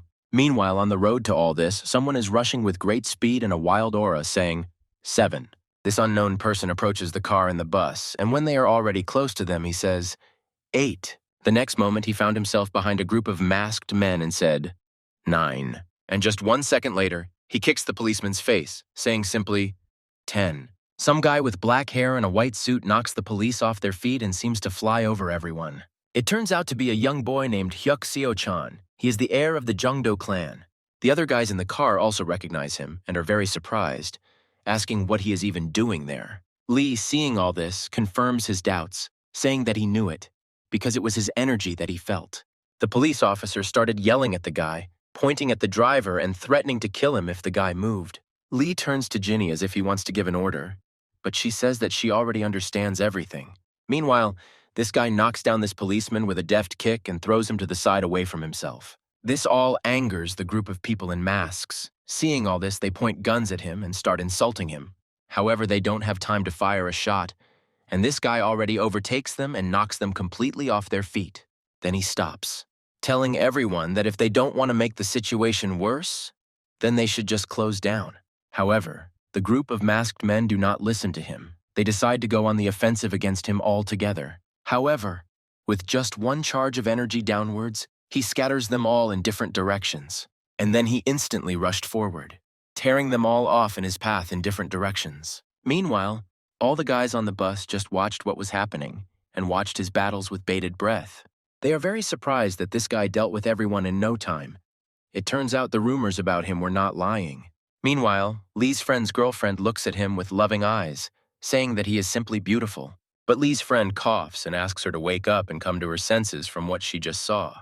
Meanwhile, this guy approaches one of the group and says that he won't talk much, and asks who they are. Having learned everything, he calls the old ghost and tells him that these are people from the Blessing cult. The old man says that he has heard of such people. The guy adds that their leader is now also in hell of continuous torment. The old ghost says that these guys are complete idiots. Stealing a police car to rescue their leader is stupid. However, the guy on the other end of the line surprises the old man by saying that the question is different. How did they get the information? The guy tells the old man that he assured him that the event would be held in secret. But then there is such news. Meanwhile, our heroes, who were riding the bus to hell, are discussing why this guy is helping them at all. This guy tells one of his men that people from the Federation will soon arrive here. One of his men asks him if he is sure he will go on the bus with the others, since the Sunu clan is among them. He starts walking towards our heroes, saying that he knew that they would have to meet someday already. The guy bows, says where he's from, and introduces himself as Hyuk, saying he came here on behalf of the Union to help. Lee looks straight into his eyes. It is clear that he does not look at Hyuk with a kind thought. After he introduces himself, he also notices Lee, and also looks straight at him not very kindly. Lee's friend says that they understand everything, but he doesn't think that it's necessary to start with an explanation rather than an introduction. This whole dialogue is interrupted by Ginny. Standing behind her, she starts shouting about how to even understand this now. Looking at him, she says that his clan should have been closed after one incident. Why did he show up here? He tells that the old ghost sent him here to help because there was bad news. He points to those guys, saying that they wanted to take you prisoner to exchange you later in hell. He helped decide that. The guy in the hat asks about the drones above the bus. Hyun says they wanted to protect you until the very end of the journey. However, Ginny yells at him, saying that they are helping them because their student and elder killed an elder from the Sunu clan. He says that they didn't even think about it. But on the contrary, they feel guilty for what they did and apologize in this way. He then bows and apologizes on behalf of the entire clan for what happened to the Sunu clan elder back then. Ginny is shocked by what she sees now. She didn't expect his reaction and response to be like this. Although this apology surprised her, she still turned away and did not want to listen to him any further. Here Lee entered the conversation. He said that their clan also had a hard time back then, which surprised Hyun. Lee then tells him that she understands how hard it was for them too, and thanks them for their help. With a sweet face, Hyun replies that he is extremely grateful to Lee and his clan for their overprotective care now, and words of encouragement. Some time passes, the bus with our heroes and now with Hyun together sets off on its journey again. A guy with long brown hair approaches Hyun and tells him that he forgot to greet him back then. Hen also greets him and addresses him by name, which surprises everyone on the bus, including the guy himself. The brown-haired guy and Hyun decide to have a conversation, which attracts Choa's attention as always. She jumps up and happily says that she will join in then too, but Lee's friend stops her. Lee's friend tells her that it would be better if they travel in silence, but she doesn't understand why. Meanwhile, one of the organizers reports that the route is almost complete, and the bus will soon be at its destination. The bus arrives, and the organizers announce that a special group of people will then take them to their destination. However, the leader of this group of people shouts for them all to leave. There will be no visitation today. All our heroes who arrived after everything and hear this are clearly very unhappy with this turn of events. Lee's friend starts arguing with them, saying that this is all nonsense, and they say that due to the recent escape, visits are closed. Hyun says that they were told from above to go through, but this guard is loudly and wildly shouting for them to get lost, because no means no. He starts looking at them and screaming that this place is dangerous, and that suckers like them shouldn't be allowed in there. The guy with brown hair says that the heir to the Kyeondoman clan is in front of them. What kind of rudeness is this in front of him? These words greatly change the guard's facial expression. He is no longer so confident in himself and does not shout anything, saying that he did not recognize it right away. Then, angrily, he says that if that's what they want, then he'll let them in now. However, he then furiously warns that in the future, they themselves are responsible for their lives and actions. Hen turns away from him, turns to the group and asks them what they say, whether they agree to go. They all agree, which surprises the guard, who ignores it and asks if everyone knows the light step technique, after which a group of guards jumps up and asks everyone else to repeat and keep up with them. Ginny now realizes that this whole show was just to undermine their spirit and morale. However, Lee interrupts her, saying that he thinks there is more to it than that, which surprises Ginny. She turns to him and, looking at him in surprise, asks what he means by saying that now. Lee looks at the mountains and asks Ginny if she feels some kind of powerful energy coming from behind those mountains. Meanwhile, the same security guard who had first been rude to them and then behaved normally jumped up and turned around. Turning around, he saw that all the people from the bus easily repeated his technique and jumped up. Seeing all this, the guard and his men decide that they better speed up in this case, which surprises our group. One of the chief guard's subordinates addresses him, saying that this way they really won't be able to catch up with them. However, how angry and shocked the head guard was when he saw that they all caught up with him with ease. Locking himself in with anger and shock, he ordered his men to speed up even more, twice as fast, which surprised them. After some time, the guard and his entire group got to the top. They were terribly shocked, because everyone had been waiting for them here for a long time. A guy with long brown hair started asking where the entrance was. However, Lee was restless. He looked at everyone without understanding whether he was the only one who felt this strange feeling. Looking at Hyun, Lee realizes that he is not the only one. Hyun also began to feel it while being here. The wind began to rise stronger. Standing on the top of Mount Lee looked at them all and realized what was waiting for them ahead. Looking ahead at the mountains, Lee felt a fierce energy flow, thus realizing that the entrance to hell was there. A friend of Lee's approached him and asked him what he was staring at. Lee pointed to the mountain and asked if he felt it was strange.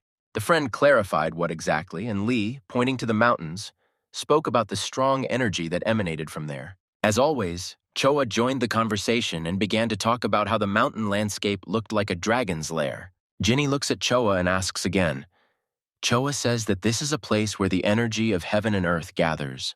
While Choa was telling everyone what it meant, a familiar voice was heard, one that spoke of carefree chatter. It turns out to be a group of guards who say that it is time for everyone to set off again after their rest. After some time, our group and a group of guards come to a certain place, which is the entrance. The guards perform some actions, after which the cave opens and everyone starts going down there. Lee walks along as well, but he is worried that with every step the energy he feels is becoming denser and denser. Hyun asks Lee if he's worried. Lee says no, but there have been various incidents and he should be careful. Looking at the group of people going down, Hyun says that Lee shouldn't worry.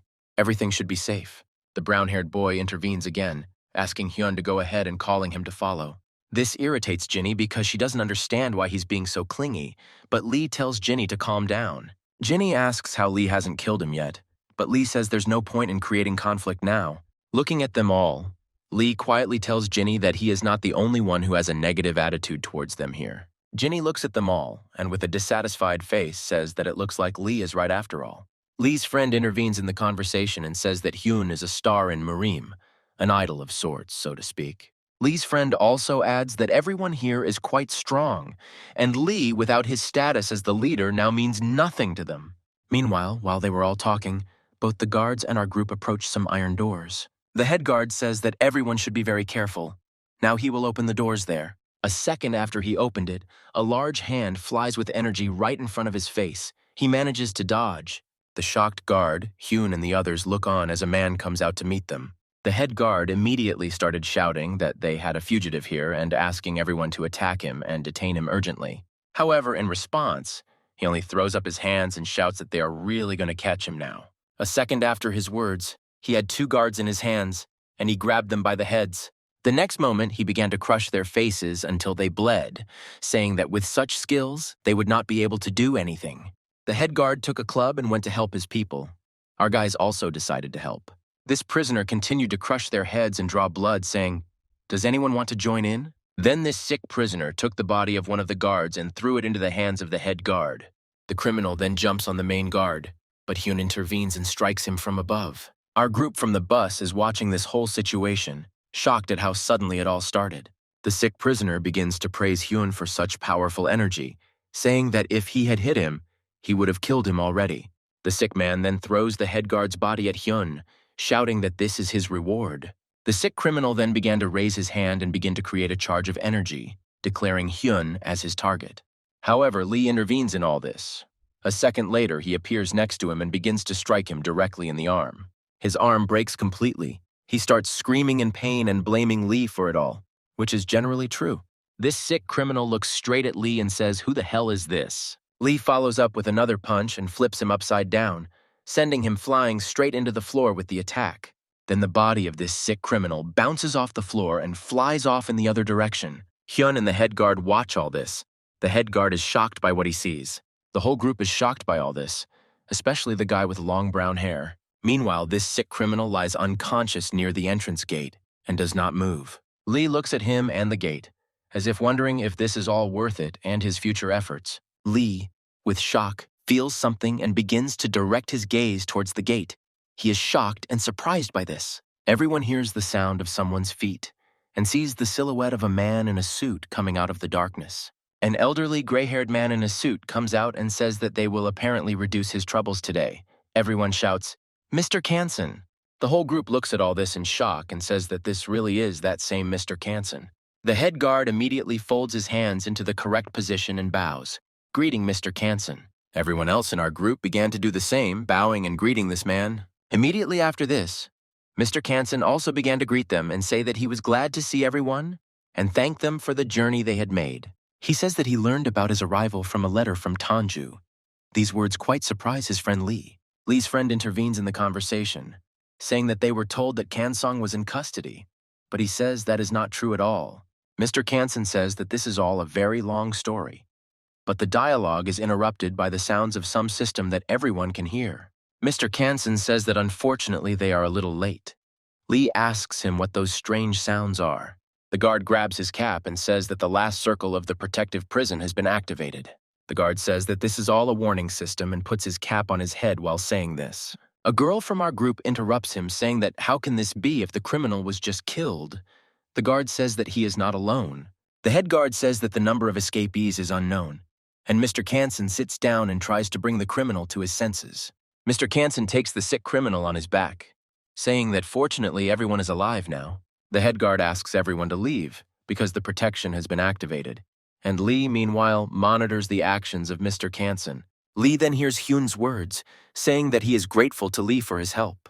Hyun turns to Lee and says that his skills have grown a lot, but Lee just looks at him strangely and remains silent. Lee then turns to him, telling him not to say that because it was extremely awkward.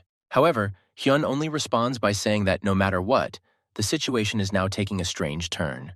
With a calm and cool face, Lee says that he and Hyun are in complete agreement on this, as if it was related to their arrival. Following a closed and small path, they all set off along with the security guards, but something caught their attention. The endless siren distracts their attention. They go down the stairs. Our group examines this place. Looking down, they see what appears to be an endless hole that continues downwards without stopping. The people in the group discuss the fact that this place, even without prisoners, is constantly instilling fear in everyone. Here the guard addresses our group, asking them to try very hard not to touch anything along the way. He speaks rudely to everyone, saying that they might accidentally activate the traps in this place. There are many of them. One of the guys with long hair asks the head guard where the prisoners themselves are. The head guard starts pointing down and pointing at holes in the cave, saying that there are prisoners there. He talks about how there is a road to every place. Ginny and Lee walk and watch carefully, listening to his stories. Ginny goes and complains that they are making so much noise for no apparent reason. It's infuriating. Lee looks at everything here, but then he hears some unknown voice calling Kansen and looks there. It turns out to be another security guard who calls Kansen, saying that they are already waiting for him. Mr. Kansen raises his head, looks at them, and talks about what has already happened to them here. He reports that the prisoner has opened Block 14, which surprises his friend Lee and Choa now. The guard points to the passage and says that there is an urgent need to hurry before it is too late. The guy in the hat asks the guy with brown hair what it means. He says he doesn't know, but it's clearly bad. Kang Sung tells the guard that he understands everything, but asks the guard who he is, which surprises him greatly. Mr. Kansen, with a wild aura, says that he wants to know who this guard is because he sees him for the first time. Here this guard starts shouting that unfortunately their surprise attack failed and asks someone to come out. Immediately after his words, dozens of steps were heard from the dark corridor, which began to come closer and closer. From below, where the guard was standing, some people started walking straight towards Kansen and a group of people.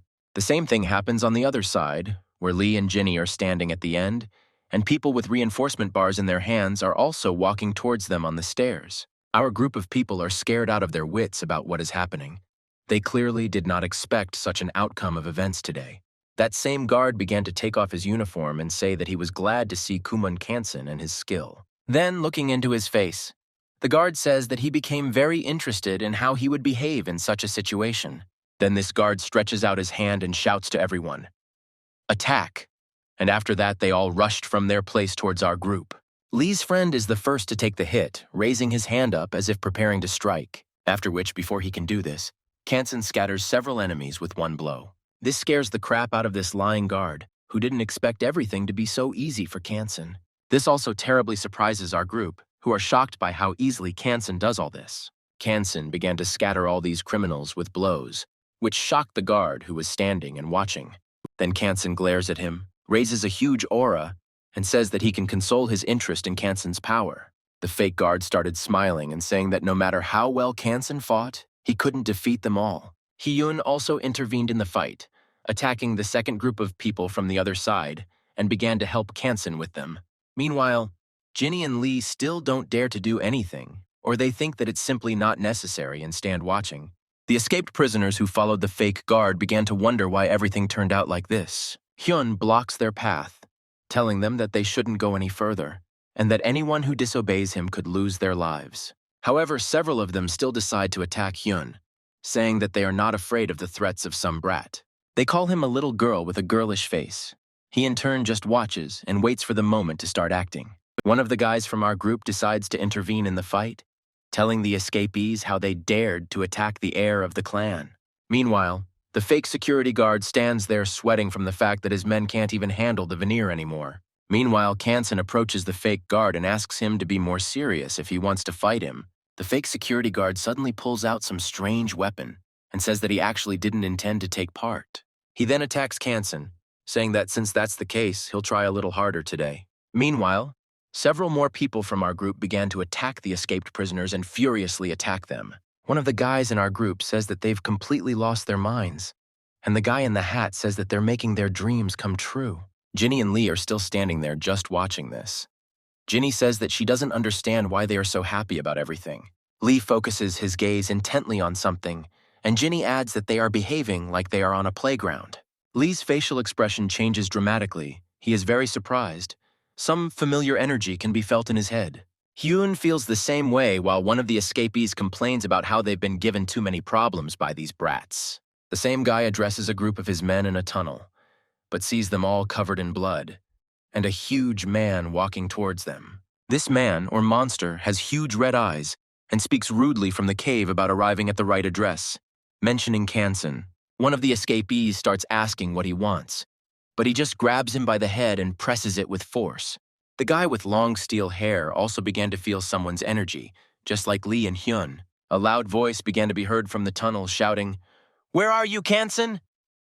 It was clearly the voice of that monster. A monster came out of the cave. It was a huge gorilla, which was both a man and an animal at the same time. The fake security guard clearly had nothing to do with her, because when he saw her, he started screaming in panic. Kansen just looked on in surprise. Then this monster sees through Kansen's eyes, saying that he finally found him, and the fake guard screams about who let her out in the first place. The real head guard began to look at him and say that he had once single-handedly killed the entire Union Guard and had never lost. Kansen began to stare at this monster, and the head guard added that it was with Kansen's help that he was once caught. However, while Kansen was looking at him, the fake guard decided to strike, but predictably missed. The fake security guard began to say that Kansen had already lost his vigilance and added that his weapon was poisonous. Meanwhile, the huge gorilla monster began to descend towards Kansen, thus squeezing him from both sides. However, our guys stood in the way of this gorilla and began to block its path to Kansen. But to their great surprise, the monster did not stop so easily, which surprised them, for they expected it to stop. Then they became more serious towards him.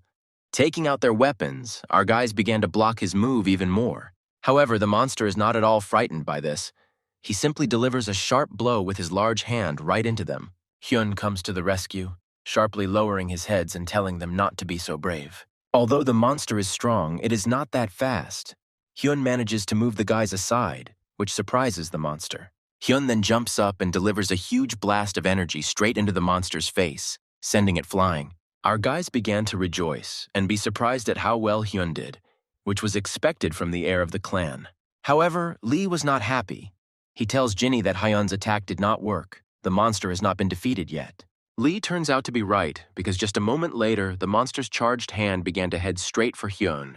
He notices this in surprise and barely manages to jump up in time to dodge his attack. Hyun yells at everyone to stay behind him and starts running at high speed towards the monster. However, this does not frighten the monster at all. He stands there with a pompous look and tells Hyun that he is still just a puppy. Then the monster began to attack strangely and very quickly, screaming about how this brat dared to attack him.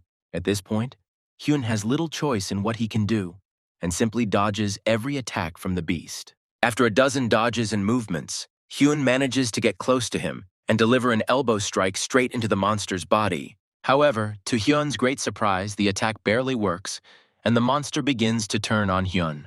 The monster jumps up and screams that Hyun is very good at making people angry, apparently. Ginny is shocked to the point of horror by everything that is happening.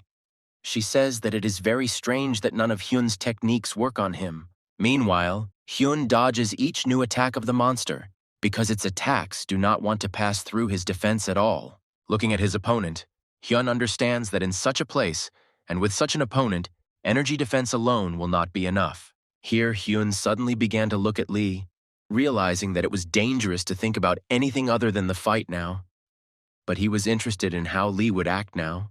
However, while he was thinking about what Lee would do, the monster appeared again to remind him that there was no time to think. Meanwhile, the guys from the group began to worry, not understanding whether everything around here would accidentally fall apart. One of the guys happily says that his time has finally come. His friend asks what he is even thinking about now.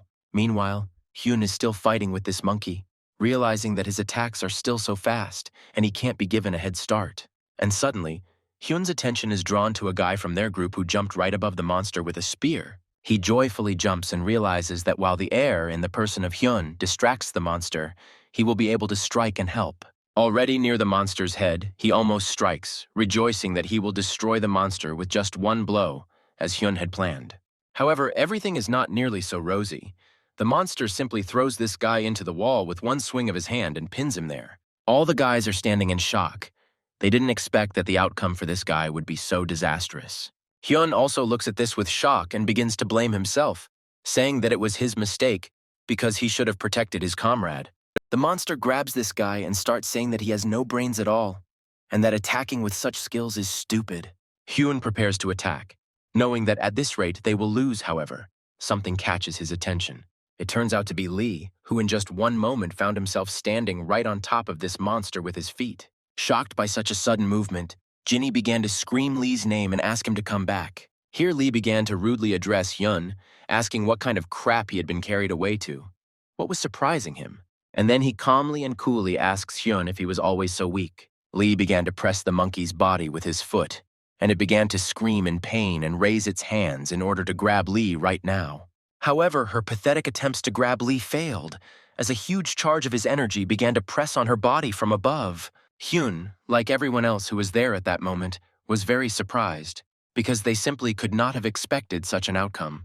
Lee's energy charge was so powerful that it not only broke the monster but also the stairs underneath it, causing it to fall. Jinny started yelling at Lee, telling him that he needed to get out of there immediately because the stairs were falling under him. However, Lee certainly felt it. He was not that weak. He continued to crush the monster with an indifferent look. Lee began to fall down after the monster, and Jinny, of course, went with him, starting to jump down after Lee. Lee's friends started shouting at them about where they were going, whether they had really decided to go crazy en masse and simply run away from here. Meanwhile, Kansan continued to fight the fake guard, dodging his attacks time after time. The fake security guard understands that the rumors about Kansan were not a lie. He is strong, but the guard is infuriated that Kansan even has time to see what is happening behind him. This makes the guard incredibly angry. He jumps up and shouts that Kansan has lost his vigilance again and will pay for it. The fake guard touches Kansan, who holds back the attack, but the guard is overjoyed. He laughs and shouts that it's all over for Kansan, but then he notices something. Kansan's hand, his fist, blocks the fake guard's hands, preventing him from striking, but he is calm because the weapon is poisonous. However, in the next moment, Kansan launches some unknown attack, breaking the fake guard's arms and weapon. This scares him to death. He starts screaming and crying because all his fingers are broken by one attack of Kansan. Kansan doesn't give him time to cry. Gathering all his energy, he delivers another blow with his shoulder right into the body of the fake guard. The other fugitives are in shock because their leader did not land even one blow on Kansan the entire time, and he himself ended up in the wall. Then Kansan pompously addresses all the fugitives, saying that there is no time, so if they can, then let them attack in a group. However, they all just run away, and the main real guard turns to Kansan. Kansan turns around. The head security guard says that there are already 2 victims among the young people who arrived. Kansan orders everyone to help, which they do, and also to contact headquarters and move them to another location. Meanwhile, while all this is happening, Hyun simply looks down with great surprise and silence. He remembers in his mind Lee, who without any hesitation simply jumped down after that monster after the attack. Hyun ponders the fact that Lee hasn't changed much since their last meeting, still acting strangely. Meanwhile, Jinny also flies down to Lee because she is very worried and concerned about him. Taking one leap after another, she descends lower and lower along this huge dark abyss. She keeps looking around because she can't understand where Lee disappeared to, or if he really fell to the very bottom. However, Lee's voice can be heard from the side, shouting Ginny's first and last name, which of course attracts her attention. It turns out to be Lee, standing near one of the prison's passages, and informs Ginny that he is here. She greets him joyfully and immediately asks him if he is safe and okay after the fight. He tells Ginny with a smile that he is okay. He came down here specifically to study something here. Lee points to some tunnel to Ginny. She says that aren't they here because of Kansen? Lee says that another case has come up. Lee tells Ginny that there is some strange energy coming from here, and then Lee hears a familiar voice from behind. It turns out to be that same monster. It addresses Lee, saying that he was trying to escape from it or something. The monster, clutching his wound, asks Lee if he was really trying to finish him off with this, but Lee says no. He even lowered his technique. Lee then also adds, looking at him, that he didn't expect him to come back so quickly. This monkey starts yelling at Lee, saying how he is a cheeky guy and thinks he is all-powerful or something. The monster suddenly begins to attack Lee, which greatly frightens Ginny, but not Lee himself, who simply watches it. Lee doesn't even dodge. He decides to use the Lord of Steel technique and manages to stop the monster's attack.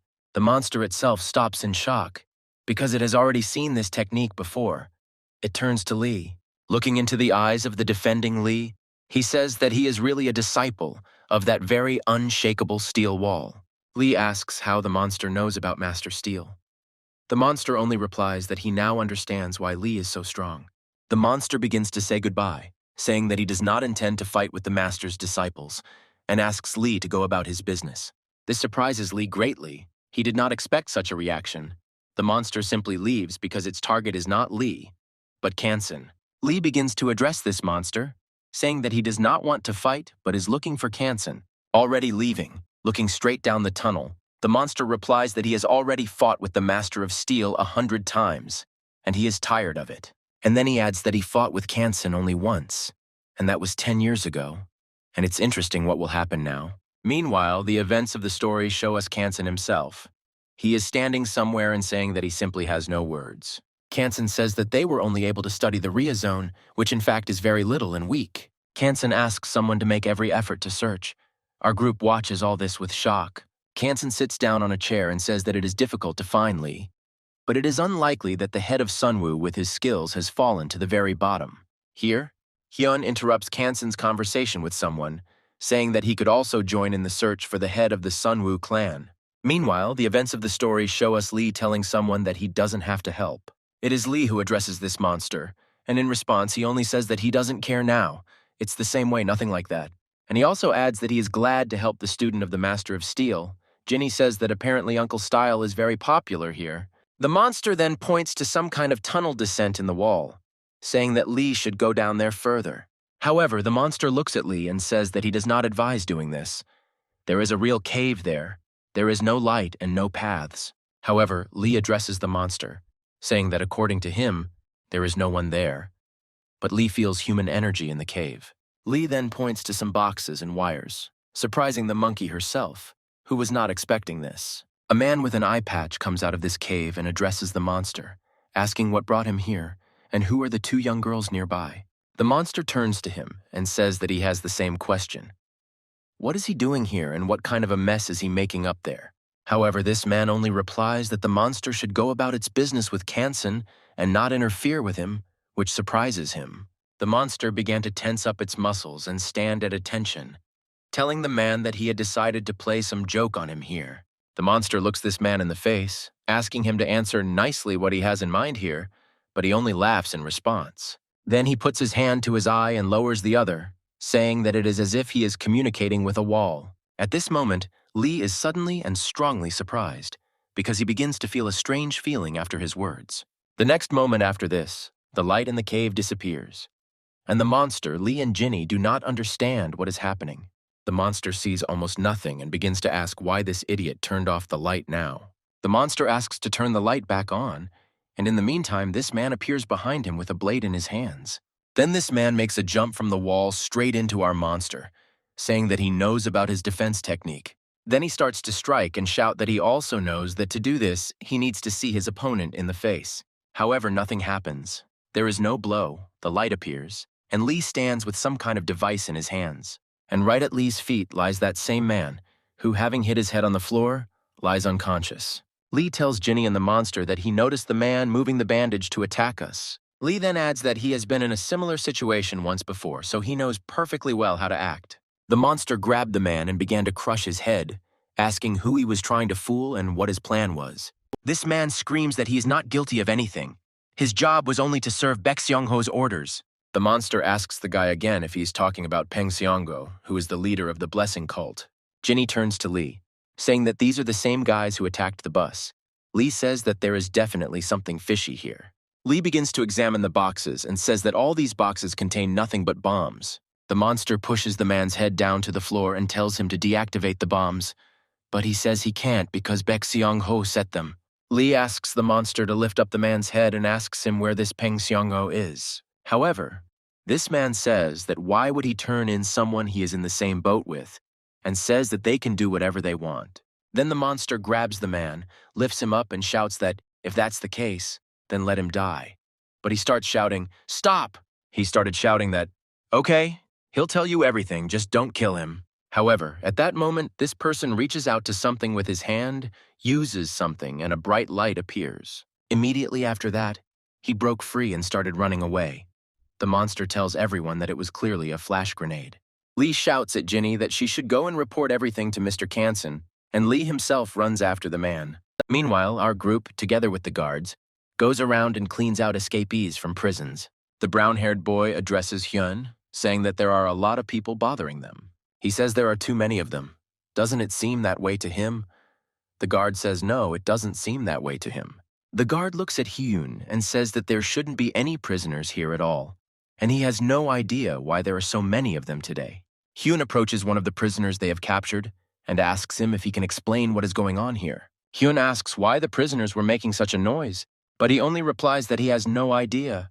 The prisoner continues, saying that he is simply obeying the head of the cult. He does not know all this. Hearing this, Hyun tells the head guard that he needs to step away for a few minutes. The guard says okay. Hyun heads to the phone. He calls Kansen and says that he has one question that has come up. Hyun calmly asks Kansung on the phone if there is a man named Peng Seong-ho among the escapees. Meanwhile, the events of the story show us someplace in a cave where an old man with long gray hair sits. A man approaches him, comes up and calls him as the leader, which attracts his attention. Several people in insulated suits come to him and say that they have successfully collected everything in this area. This man stands up, picks up a book, and says that if that's the case, then it's time to move on. Here, a man appears from a tunnel in the cave, runs to meet the leader and shouts that the monster saw the bombs. This cult leader looks into the eyes of the man with the blindfold and asks who it is. He names the name of the gorilla monster. But the head says that he is not talking about this, but about the kid he dragged here with him. Right behind this man with the bandage, our Lee, who had been following here all the way, comes out of the darkness. A man with a bandage looks at him, shocked by this, and says that he didn't feel anyone running after him. Lee looks straight into the old man's face and says that he is the leader of a cult named Baek Seong-ho. One of the men intervenes and shouts about how dare Lee talk to the master like that, but Baek asks him to be quiet. Baek Seong-ho approaches Lee, saying that if he knows him, he might as well introduce himself. Lee says that he is Lee Seun of the Sunwoo clan. The head of the clan looks into Lee's eyes and says, "Is this really the head of the clan? What a meeting." The leader asks what brought him here. Lee said that a disturbing flow of energy directed him here. Lee rudely addresses him, asking if he set up the escape in order to divert attention and energy so that others would not feel it. Lee asks him to explain what is going on, but he in turn only turns to his man, saying that all the blame is now on him. The head of the cult turns to Lee, and when he asks what he is doing here, he shows him a flask with some kind of stone inside. Lee is very surprised when he sees this flask, and only wants to ask him if this is really it. But he is interrupted. The head of the cult holds his subordinate by the head and says that they should better skip the boring explanations. Immediately after his words, he opens the flask and throws this blue stone straight into the mouth of his subordinate. Lee looks at everything that is happening with shock, as if he felt something strange. Immediately after that, this subordinate fell to his knees and began to cough loudly, and the head of the cult laughed and said, "Feel it for yourself." The subordinate's face seemed to swell. He began to try to spit it out in shock. His face was covered in veins. Immediately after this began to happen, the head of the cult shouted loudly, "Here it is, the power of eternal energy. which shocked Lee to the point of horror. Here, Lee calms himself down a little and clearly asks the head of the cult if this is the energy that is associated with the demon. The cult leader, as well as the cultist behind him, are very surprised by Lee's question, while the subordinate is still coughing. The cult leader looks at Lee strangely and says that he is very surprised that someone else knows about the eternal energy and the demon. Lee asks what she is, however, the cult leader does not give a clear answer, but only looks at his subordinate. He, in turn, immediately stops coughing, exhales, and screams that he feels really awesome. The cult leader says that the circulation process is apparently complete.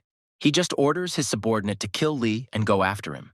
The cult leader begins to laugh, turns to Lee and says that if he is interested in eternal energy, he can fight his subordinate. Then the head of the cult adds that it is time for him to go and begins to leave. Lee shouting after him, asking him to stop.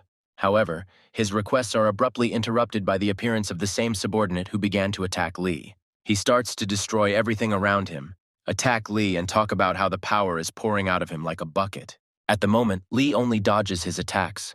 He cannot understand what kind of strange feeling does not leave his body. He looks at this cultist and wonders if this power is the infinite energy that Kumun-ren needs. Then Lee sharply attacks his subordinate and says that if that's all, then he doesn't see any particular strength here. However, in the next moment, Lee's attack was repelled. It was done by this subordinate. Lee was surprised by this. Lee looks straight at him and can't understand how this is possible, since he just directly attacked him.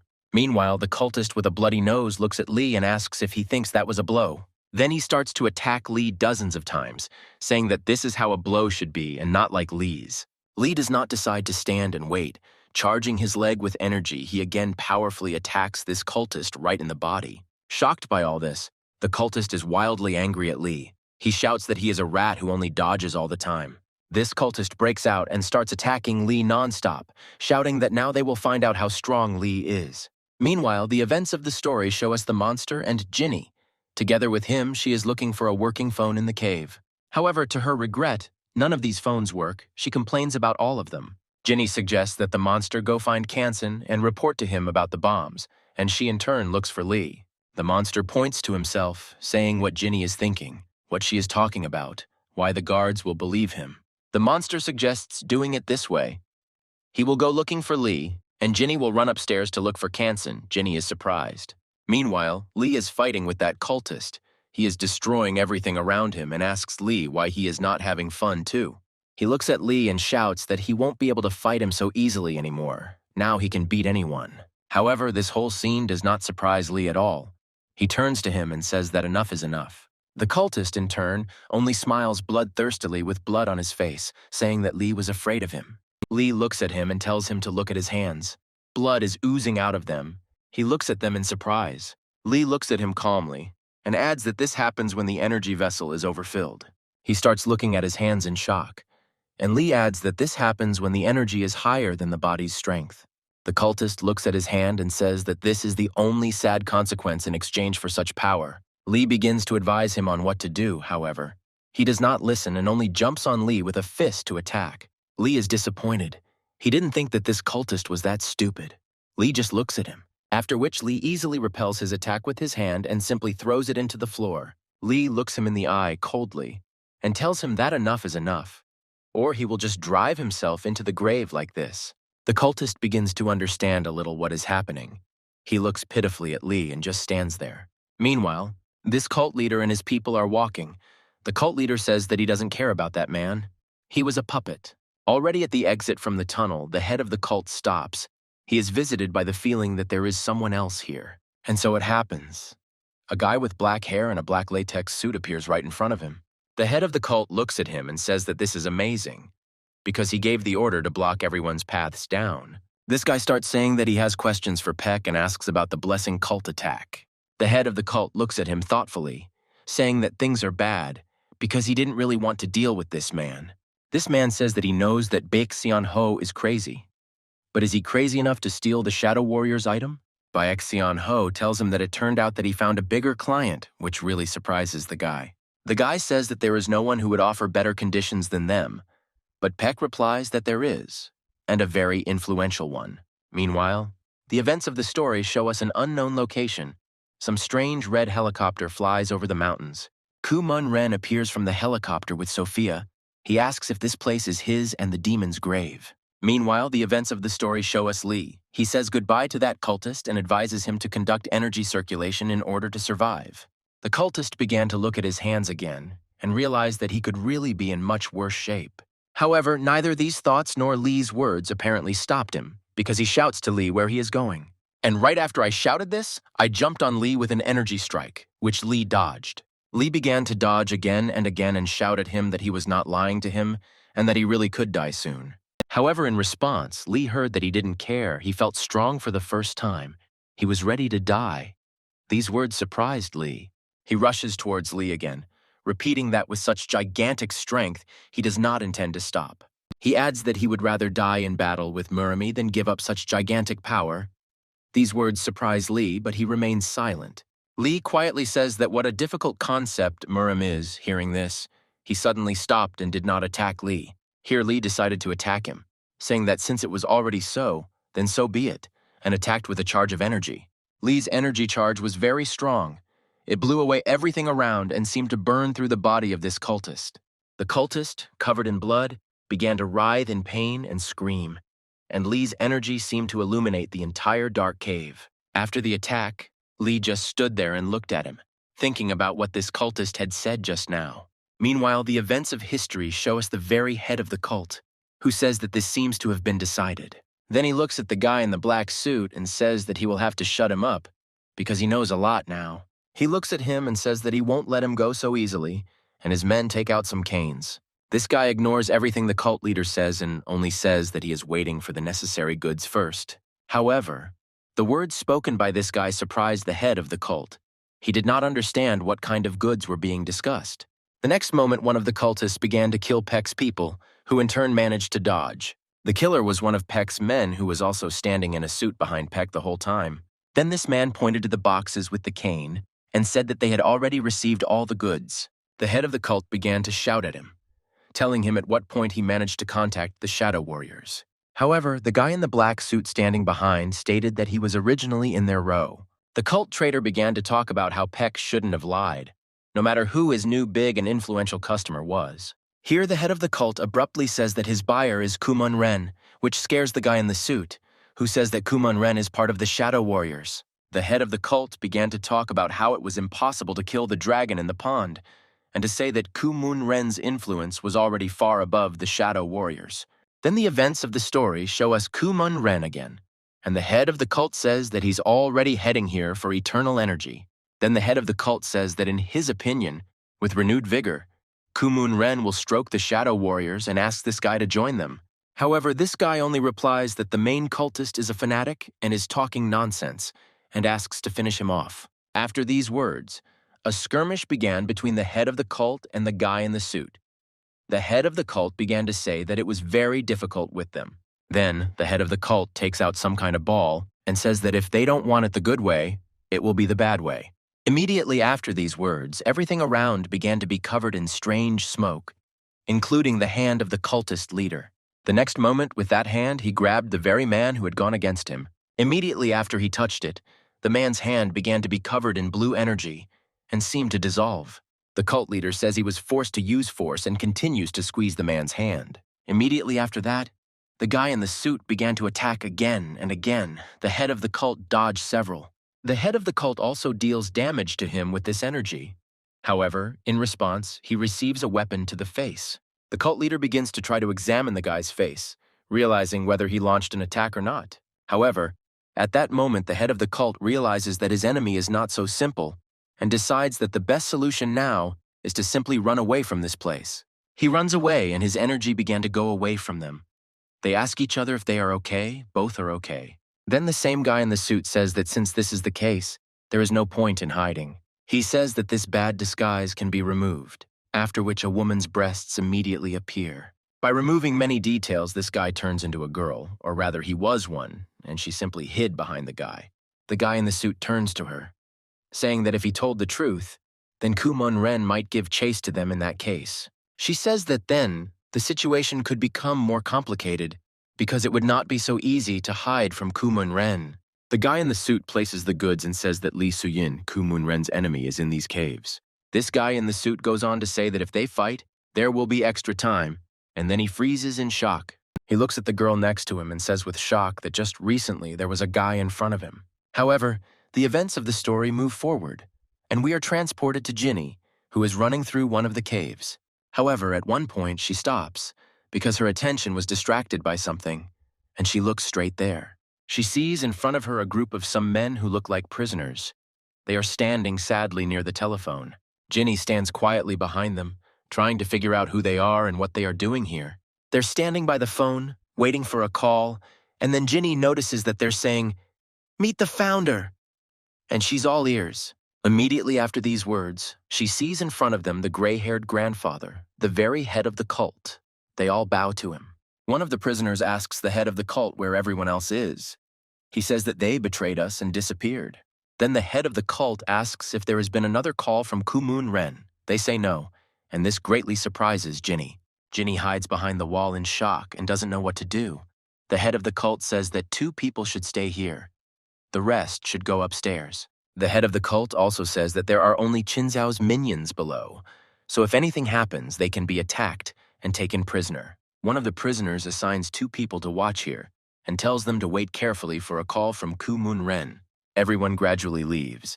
The 2 guys who remain discuss the fact that the cult traitor has apparently gone completely crazy. As soon as the cult leader and most of the people left, Ginny appeared from behind, jumped on them, and hit one of them.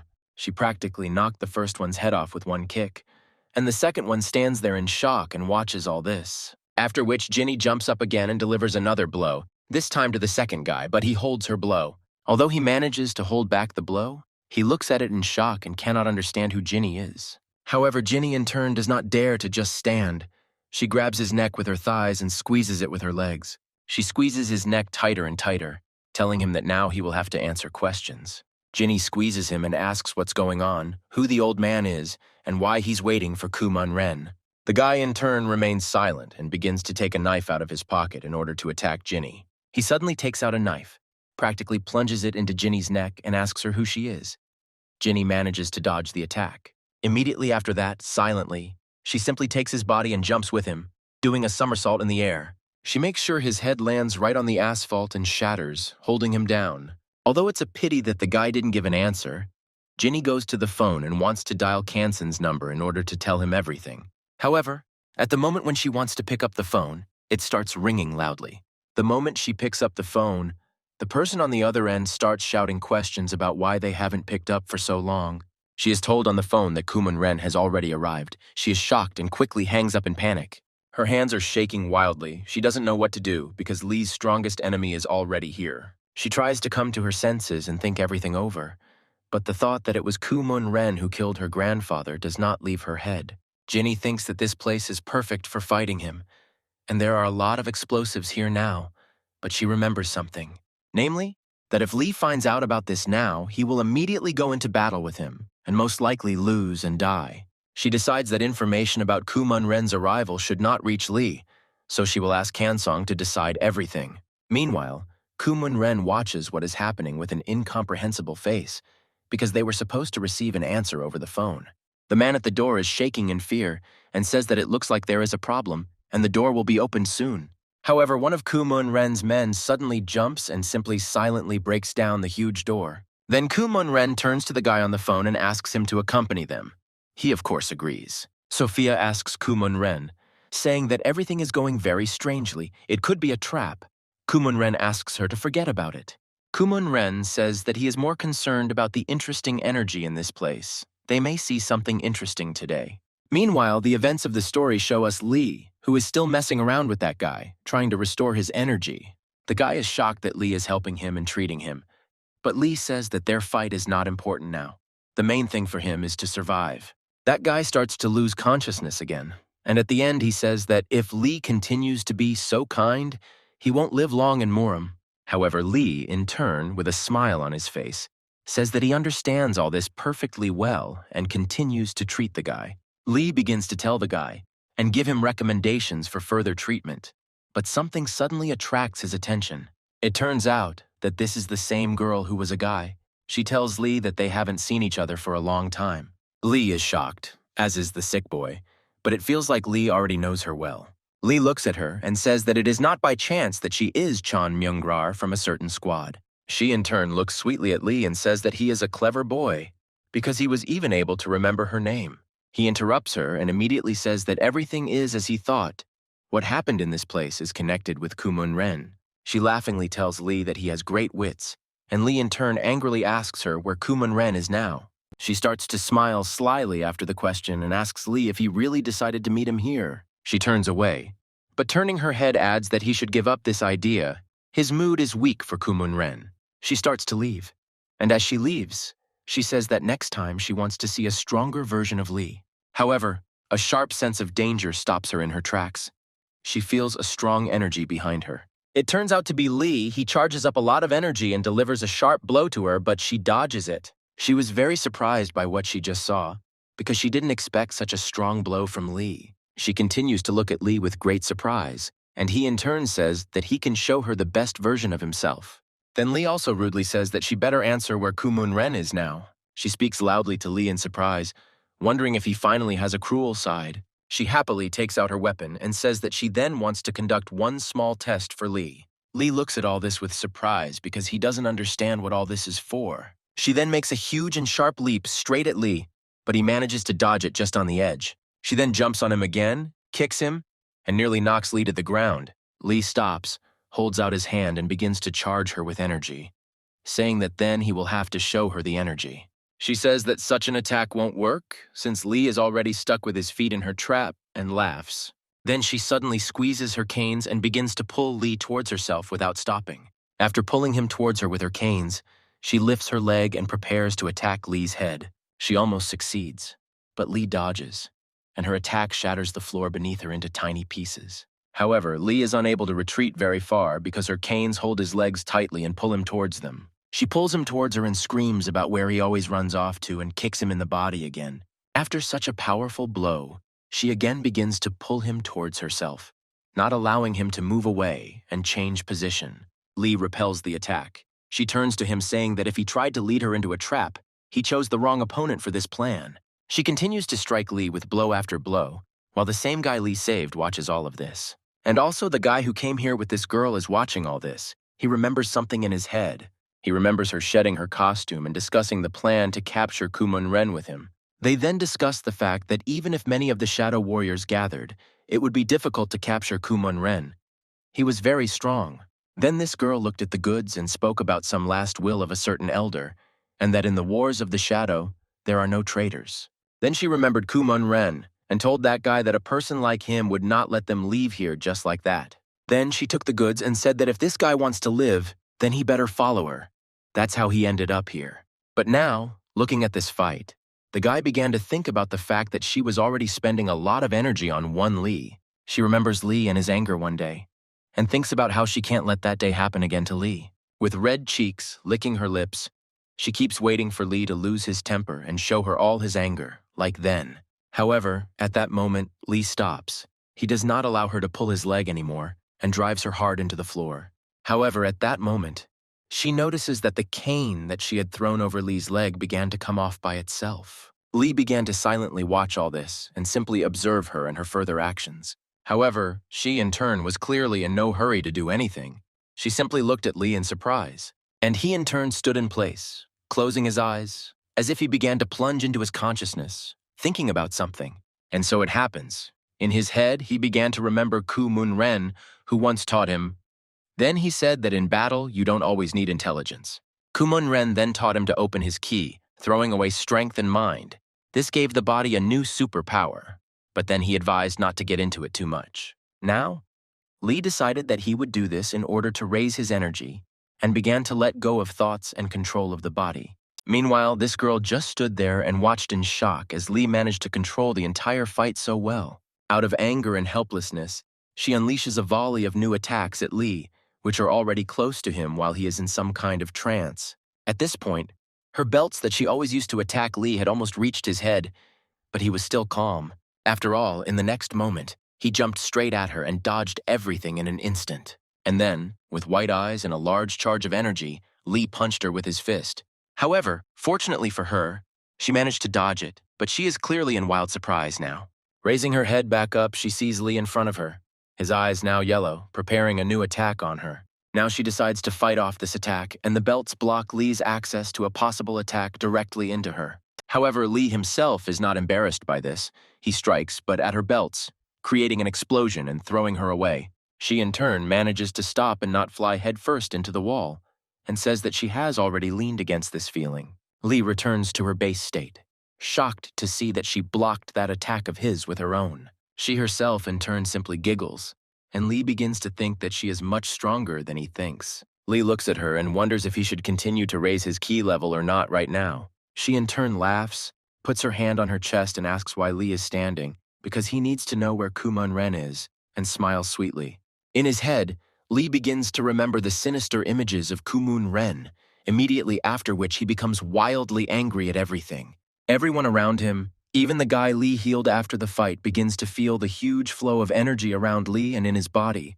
That same girl in turn watches everything that is happening very excitedly but joyfully because Lee is angry. Lee's eyes and body become increasingly filled with energy, and he convinces himself in his head that this is all because of Kumon Ren. Lee begins to look angrily at this girl and promise himself that he will do everything to overthrow Kumon Ren. However, at that moment, someone suddenly grabs Lee's head from above and holds it, which frightens Lee himself. It turns out to be that same gorilla monster. He calms Lee down, saying that he gets angry too easily. It's bad for him. The monster just arrived here for Lee and started asking about what the hell was going on here. The monster then stared at the girl, asking Lee who this half-naked girl was here. This girl wants to answer, but some feeling and someone's sharp voice stop her. The next moment, the wall of one of the caves collapses and a crowd of escaped prisoners emerges from there. This crowd cannot understand at all what is happening and is trying to figure out who this woman is standing here. Then they see Lee with the gorilla monster, calling him an indestructible giant. One of the prisoners, apparently the main one, shouts at the gorilla about what she is doing here because she has to resolve the issue with Kansen. The prisoners turn to the gorilla, saying that they will take her on their side if she kills all the people here. The same guy who fought with Lee then stood up for him, saying that Lee was his savior. However, the leader of the prisoners turns to the giant and tells him to kill this guy first. This guy starts looking around, saying that they are talking about him, but the prisoners tell him to shut up. Then they all talk together about what Baek Seung-ho will send here on orders to get rid of the excess trash. This girl starts walking towards these guys and telling Lee that unfortunately they are done for today. The prisoners look at her happily and say that she really wants to be on their side too. They promise her a warm welcome, but she says they irritate her, and in an instant scatters many of them to the sides. The monster says that he recognizes the technique she used, but Lee just remains silent and watches. Lee jumps up, lunges at her, and tells her that she really thinks he's going to let her get away like that. She notices Lee's attack and just silently throws some kind of ball, which suddenly turns into a lot of smoke. Lee begins to try to dodge such a large volley of smoke, however. He is rather unsuccessful in doing so. Meanwhile, the prisoners who had inhaled the smoke began to cough up blood and choke. She turns to Lee and says that, as expected, he quickly understood everything and immediately stopped breathing after such an attack from her. She starts to walk away, laughing and telling Lee to be careful. If he accidentally inhales the smoke, he will get injured. She herself walks into this smoke silently, waving her hand back and saying that they will see each other again. Lee looks after her, calls her thousand-faced, not understanding whether she is kind or evil to him. The gorilla monster turns to Lee, asking if he is okay yet. Lee says that everything is fine. These guys started to come to their senses. The main one started pointing his finger at the gorilla and asking why she hadn't grabbed Lee yet. They say that they need to find out what kind of relationship Lee has with Kumon Ren and ask the gorilla why she is standing, but she only remains silent in response. The leader among them began to shout louder and say that this gorilla really wanted to go to the light already. Meanwhile, the events of the story show us Hyun asking someone on the phone if this is really true. Kansen speaks to him on the phone and says that yes, this is true because Jinny confirmed it to him. Kansen then says that the extent of the problem is currently unknown, so everyone should go back. Immediately after the bell rings, Mr. Kansen gets up from his chair and starts walking towards the exit of the room. Opening the door, he is very surprised because he sees in front of him almost all of his prison guards, and the head guard too. The head guard nervously asks Kansen if he will go to the main auditorium, where Kumon Ren is supposedly now. However, Kansen calmly replies that there is no need to worry and asks everyone to take their seats, surprising the security. Kansen is about to go alone to Kumon Ren, and asks all the guards to take their places and not go there, thanking them for their concern. He also adds, saying that no matter what happens to him, he must go now, because he is responsible for this place. He walks forward and says that he is not going to shirk his duties, and only watches the security guards in shock. He also adds that nothing will change his choice, not even the fact that he could die here now. Meanwhile, we are returned to the cave where Lee, the gorilla, has dealt with all the prisoners. The gorilla asks them who was so brave and threatened to send him to the next world. People are funny, he adds. Then the gorilla monster turns to Lee and asks him why he fought with that girl in the first place. Lee honestly answers that he lacked restraint when it came to Kumon Ren. The gorilla is surprised by the fact that Kumon Ren is still alive. He once wanted to fight him, because other people tired him out in strength. One of the surviving prisoners talks about what it means that their director went to meet such a person.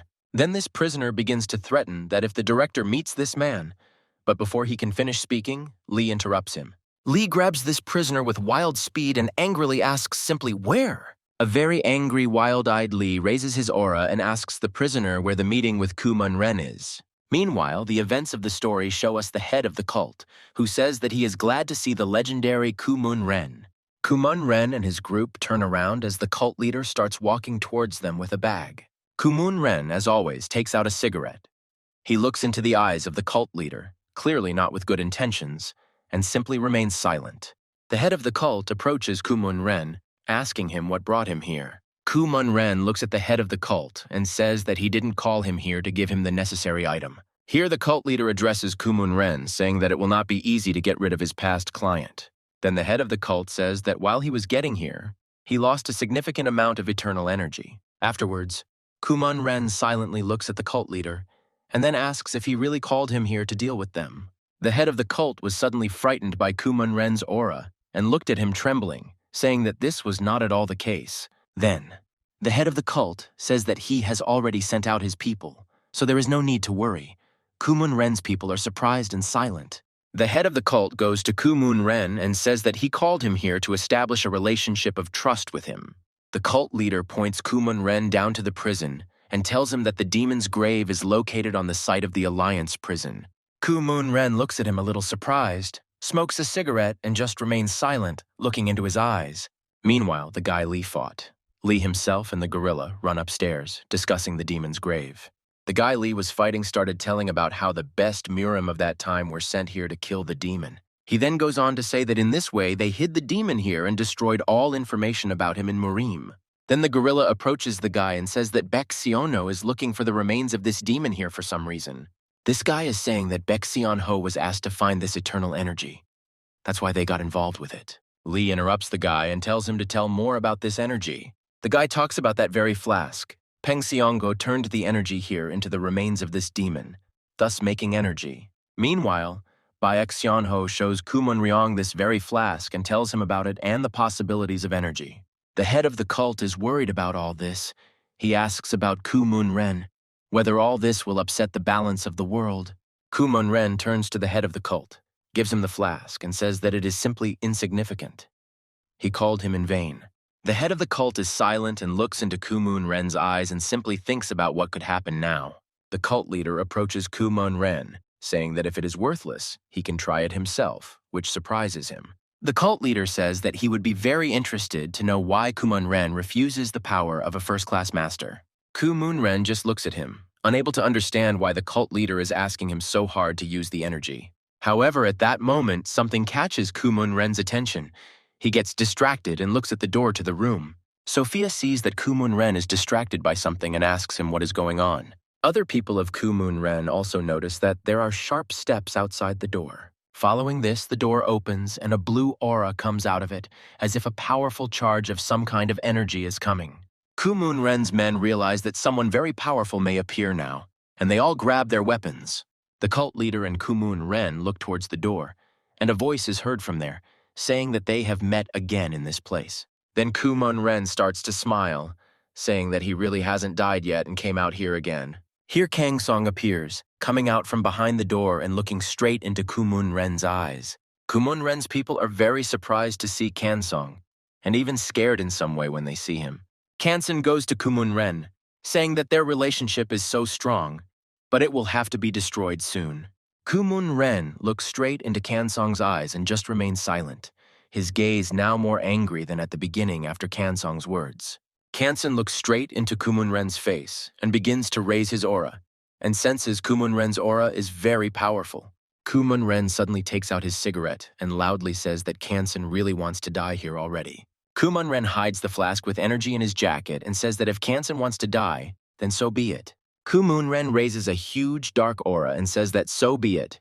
If Kanson wants to die so much, he will help him with this. Next, Kanson smiles, raises his hands and gets into a stance, saying that he won't be as easy to kill as Kumun Ren thinks. Immediately after that, they looked at each other, and Kansong notices that an attack from Kumun Ren's fist is flying towards him. The events of the story show us Lee and that guy, after Kumun Ren's blow, a huge charge of energy scattered everywhere. Lee begins to feel something. He stands in shock and looks at the floor in surprise, as if he senses Kumun Ren's aura. Lee starts looking up, sweating and wondering if he's just letting this feeling down on him. Lee tells the guy and the gorilla that he feels Kumun Ren's internal energy. Apparently he is fighting someone. Gorilla turns to Lee and says that who can fight Kumun Ren? Could it really be Kanson? Our group of guys, led by Hyun, stands at the guard who tells them that Kanson went to Kumun Ren. Hyun screams that he can't just stand here. He needs to find out where Kanson personally is and go to him. The guards approach Hyun, saying that he doesn't understand the fact that Kansong didn't make a request, but an order to be here. Hyun doesn't believe what the guard is saying that Kansong couldn't give such an order. He wouldn't do that. Hyun threatens the clan and union's relations if the guards don't tell him honestly where Kansong is now. The guards say that Kanson received information about Kumun Ren's arrival here and went to see him, which shocked everyone. Hyun screams that how is this possible? Does the security not know about the condition Kansong is in now? The guards all lower their heads and say that they understand everything perfectly well, but they are following Kanson's orders. Friend Lee asks where Kumun Ren is now. The guard shouts that she clearly can't say this anymore. However, a friend of Lee's intervenes in this, saying that most likely Kumun Ren and Kanson are now in the hall. Choa describes the hall and says that Kumun Ren clearly came here by invitation, and the best place here is the hall.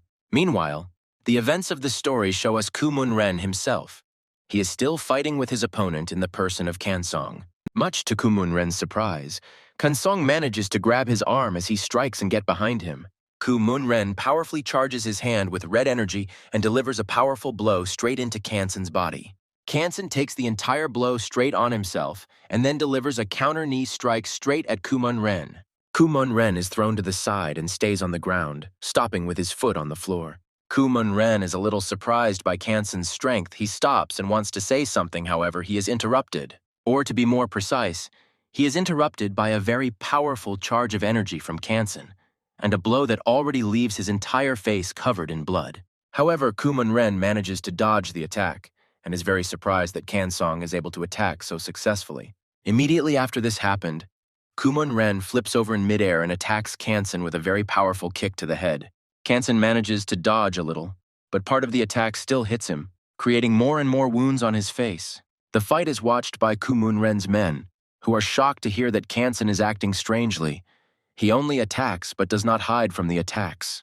Sophia says that this battle is very strange, and in her opinion it will not end just like that. Meanwhile, the head of the cult is also watching, and says that what is happening is not going according to plan at all. Then, the head of the cult understands in his thoughts that while all this is going on, it will be very difficult to arrange a bomb explosion. Meanwhile, the head of security and his men are trying to defuse the bombs, realizing that it will be very difficult. Then the head of security says that it is difficult to remove the explosives, because the timer has already started working. One of the guards says that everything is very complicated, but there is still a lot of time before the timer. There is time to solve everything. They say that the explosion will not affect the prisoners' cells, but will cause a collapse that will block the ascent. One of the guards says that at the moment they can't do anything, so it's better to evacuate. However, one of the guards says that this is all good, but where is the girl who brought them here, Ginny? The events of the story show us Ginny interrogating prisoners about which direction Lee went with that guy. Ginny says that it looks like Lee found out about Kumun Ren's arrival, and the prisoner cries that he was defeated by a girl. Meanwhile, Lee and the guy and the gorilla are standing on the stairs and deciding how to quickly get up and solve everything. The same guy points out to Lee the place where he should pick up and says that he will not go there to Kumun Ren. Lee raises a powerful gradient aura and says that everything is fine. Lee has a way to defeat Kumun Ren. This guy and the gorilla were shocked by the powerful aura that Lee had just raised around himself. They didn't expect such power. A very angry and powerful Lee declares that they will see Kumun Ren meet his end here today. Lee is going to destroy him. Lee then takes a leap and goes straight up, as if he were simply flying like a huge phoenix bird. Then the guy talks about how Lee got such an aura.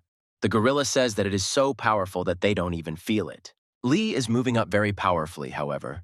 The gorilla says that he thinks that Lee is well aware that he cannot handle him alone. Lee climbs up again and again and thinks that despite Kansong's words, he will intervene in the battle against Kumun Ren. Meanwhile, the events of the story show us Kumun Ren telling Kansong that he is using dirty tricks against him. Meanwhile, Kanson himself is already exhausted. He stands in blood and wounds but still stands in his stance and does not retreat from Kumun Ren. Looking at Kumun Ren with a bloody gaze, Kanson accepted in his thoughts the fact that this was his last battle in his life. Kumun Ren activates more of his power and Kansong screams at him bloodily and they engage in battle again. In his mind, Kanson recalls one scene when he was sitting with someone talking and asking what they wanted from him. Then he spoke to the old ghost, and he said that he knew that Kanson was going to reform the union. That day, Kanson and the old ghost discussed how many things were changing in MURIM now. That day, the old man carefully studied Kanson's documents, saying that he sincerely did not trust people who were hiding something. That day, the old ghost put down the documents and said that he did not understand at all what Kanson was keeping behind his plans. Then Kanson said that his goal was simply peace and tranquility in MURIM and nothing more. Then the old ghost sitting at the table said, "Is that all?" And Kanson replied that yes, that's all. Then the elder ghost refused Kanson some of his ideas, saying that he did not refer to the affairs of the union now. Then Kanson began to tell the old man something, but he interrupted him, saying that Kanson had not yet heard everything completely. Then the old man said that in his opinion, after the death of his teacher, Kanson began to take on a lot of things that were not always within his power. Then the old man said that Kanson's teacher was involved in the incident, after which he was sacrificed, and now Kanson is trying to clear his honor. Then the old ghost began to say that he understood that Kanson was in a critical situation for himself. Then the old man said, looking out the window, that if Kanson wanted to achieve his goals, then he should act. The events of the story brought us back to the fight between Kumun Ren and Kansong. He recalls the words of this old man during the fight. Kanson once again failed to dodge Kumun Ren's attack and was thrown back to another part and thinks about how strong Kumun Ren is. Looking at Kumun Ren, Kanson is shocked by how much anger and aggression Kumun Ren has towards everyone. Surprised, Kumun Ren asks Kanson why he is trying so hard this time, since there is no point in his condition. Kumun Ren looks at Kanson and says that he is already bleeding. His ki is at its limit. Why does he continue? Looking into Kumun Ren's eyes, Kansong states that he knows that he will not have another opportunity clearly. Kanson says that this is his last chance to take revenge, because before he could not do it because of his status as the head of the union. Lowering his bloody hands, Kanson says that Kumun Ren harmed his teacher and even killed the priest. Kanson raises his blue aura, gets back into his stance, and says that they must continue, because he is a great disciple of his teacher. Looking at him, Kumun Ren states that he did not expect to hear such honest words from Kanson's lips. Kumun Ren jumps and attacks Kanson again, saying that then he too will fight honestly to the best of his ability. Their fight is observed by Kumun Ren's men, who say that Kanson is holding up very well for an opponent in the person of Kumun Ren. However, Sophia asks everyone around not to worry, because Kumun Ren always defeats his opponents no matter what. However, at that moment, Kumun Ren's men are drawn to the fact that Hyun and his men appear from the side. Hyun shouts Kansong's name, and they all walk towards them with a pathetic, surprised, but confident expression. Kumun Ren's men look at these guys and start trying to figure out what's going on and who they are. However, there is one thing in common that both Kumun Ren's people and our group are attracted by Kumun Ren's fight with Kansong. Hyun, along with everyone who came with him, looks at Kumun Ren and tries to understand if this is really the same Kumun Ren. By this time, Hyun notices Kanson, who is already fighting covered in blood. Hyun is wildly surprised to see his face. Meanwhile, the fight does not stop. Kumun Ren deals attack after attack to Kanson, not allowing him to attack as well. Hyun yells for everyone to stay put as he jumps straight towards Kumun Ren and his men. One of the people shouts about what this kid is doing, meaning Hyun, and delivers a strong blow of energy to him. However, to the surprise of the man Kumun Ren, Hyun dodges this attack with great ease and moves to the side. immediately after which Hyun makes another jump, overcoming several more of Kumun Ren's men while flying above them. However, at that moment, Sophia appears behind Hyun and shoots a beam of energy straight at Hyun. She laughs and says that Hyun won't be able to leave so easily through them, calling him a kid again. Hyun also notices with energy that there are several more of Kumun Ren's men behind him, and they are all attacking Hyun directly. Meanwhile, Kansan is bleeding even more. He stands in shock at what is happening. Kumun Ren attacks. Kumun Ren realizes that Hyun's appearance makes things difficult and decides to make the final move and kill Kansong right here. Kumun Ren covers everything with an aura, charges his hand with energy, and shouts that it is time to send Kansan to his teacher. Immediately after, Kumun Ren strikes and shouts the Sunu clan's Thunderstrike technique. However, at the last second, Kumun Ren notices that Kansan's hand is in front of his. Kansan uses a technique similar to the steel technique and deflects Kumun Ren's attack to the side. Then, Kansan shouts that he expected this, and he was waiting for the moment when Kumun Ren would be confident of victory and make this attack. Kansan kicks Kumun Ren aside, which catches everyone's attention, both Hyun and Kumun Ren's men. Kumun Ren is shocked by everything that is happening. He did not expect that Kansong would act so cleverly against him. Kansan covers his shoulder with energy and attacks straight at Kumun Ren, who in turn decides to defend himself. He is terribly surprised. With practically dead, already empty eyes, Kansan says that he is proposing to Kumun Ren to end their relationship here. He begins to push his opponent Kumun Ren even further into the wall, but he only holds back the attack. Kumun Ren's men look straight at this, and they are shocked, as is Hyun, because he did not expect such power from Kansong in such a state. The most unusual thing is that a cry of pain comes from Kumun Ren's mouth. He is shocked that he was pierced. The debris falls behind Kansan, and he continues to press. He is clearly no longer at his limit. By exerting his strength, he manages to break through the wall with Kumun Ren's back and throw him into the space behind the wall. Kansan and Kumun Ren fly into the abyss. All this is noticed by Lee, who is already on his way up. Kumun Ren has a little blood coming from his mouth, as his body had just been smashed through the wall. Kansan and Kumun Ren are already flying down. Kansan extends his hand with energy and says that Kumun Ren will go to the bottom with him. Kumun Ren sees Kansong's hand moving in front of him. Kansong uses the metal hand technique. Kansona directs bolts of energy directly into the body of the falling Kumun Ren in order to accurately send him straight down. Kansong's powerful energy pushes Kumun Ren down even further, and he is shocked beyond belief by what Kansong manages to do. Kumun Ren, falling down, screams in pain, because such a strong charge of energy and injuries have weight even on Kumun Ren's strength. Kumun Ren looks straight into Kanson's face and cannot understand what he is doing and why he needs all this, because he will also die. Kumun Ren and Kansan fly down at high speed, and Kansan holds Kumun Ren by his clothes, preventing him from leaving. Falling down, Kumun Ren puts his hand on Kansan's hand and realizes that Kansan's powers are leaking out. What is he even doing? Kumun Ren watches Kansan's body falling down in front of him, which has practically nothing in common with a living person. As Kumun Ren falls down, he bursts into anger, as Kansan's technique allows him to hold Kumun Ren even after death. Kumun Ren tries to break free and reflects on how Kansong dislikes this world so much that he is willing to take such actions. Kumun Ren breaks free and pushes Kansan down with his foot, saying that he will then go down himself if he doesn't like this world. Lee is watching all this, and he already feels what is happening, because it is a huge aura. Kumun Ren stops on one of the protruding rocks, saying that it was good that he managed to escape from that crazy Kansan. He looks down at Kansan falling, realizing that it was very dangerous, but it was good that his strength was running out at the end already. However, at that moment, a feeling of some very familiar aura begins to attract Kansan's attention. It turns out to be Lee, who is rushing at great speed straight along the wall towards Kansan. Kumun Ren understands perfectly well that this is Lee Hyun, but he does not understand what he is suddenly doing here and why he came at all. The old man, the head of the cult, shouts to Kumun Ren, asking him to go up quickly, because there is a bomb below that will soon explode. This also surprises Kumun Ren, because what kind of time bomb is there somewhere in the caves and what is it for? However, Kumun Ren simply completely ignores the words of the cult leader and silently jumps down. Apparently, he is interested in Lee Hyun.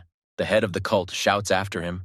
Doesn't he understand that there is a lot of powerful explosives there? Meanwhile, Lee jumps away from the wall and grabs Kansan's body, trying to save him so that he doesn't fall down into the abyss. Much to Lee and Kansen's luck, he manages to grab Kansen's body out of the air as it was falling. However, what Lee fails to do is grab back onto the rocks in the cave. Now he simply flies down along with Kansen's body. However, someone's hairy and bloody hand suddenly grabs Lee and saves him from the fate of falling down. It turns out that it was our old good friend, the monster gorilla, who stood on the stairs and grabbed Lee with Kansen in his hands. He holds Lee down and asks him if he is okay and if he can hold on here any longer and not fall down. Lee replies that everything is great with him. But what is more important is what is happening with Kansen now. But Lee is still surprised by something. Or to be more precise, he is surprised by what he sees behind the gorilla, namely Ku-moon-ren standing on a stone. Ku-moon-ren doesn't do anything.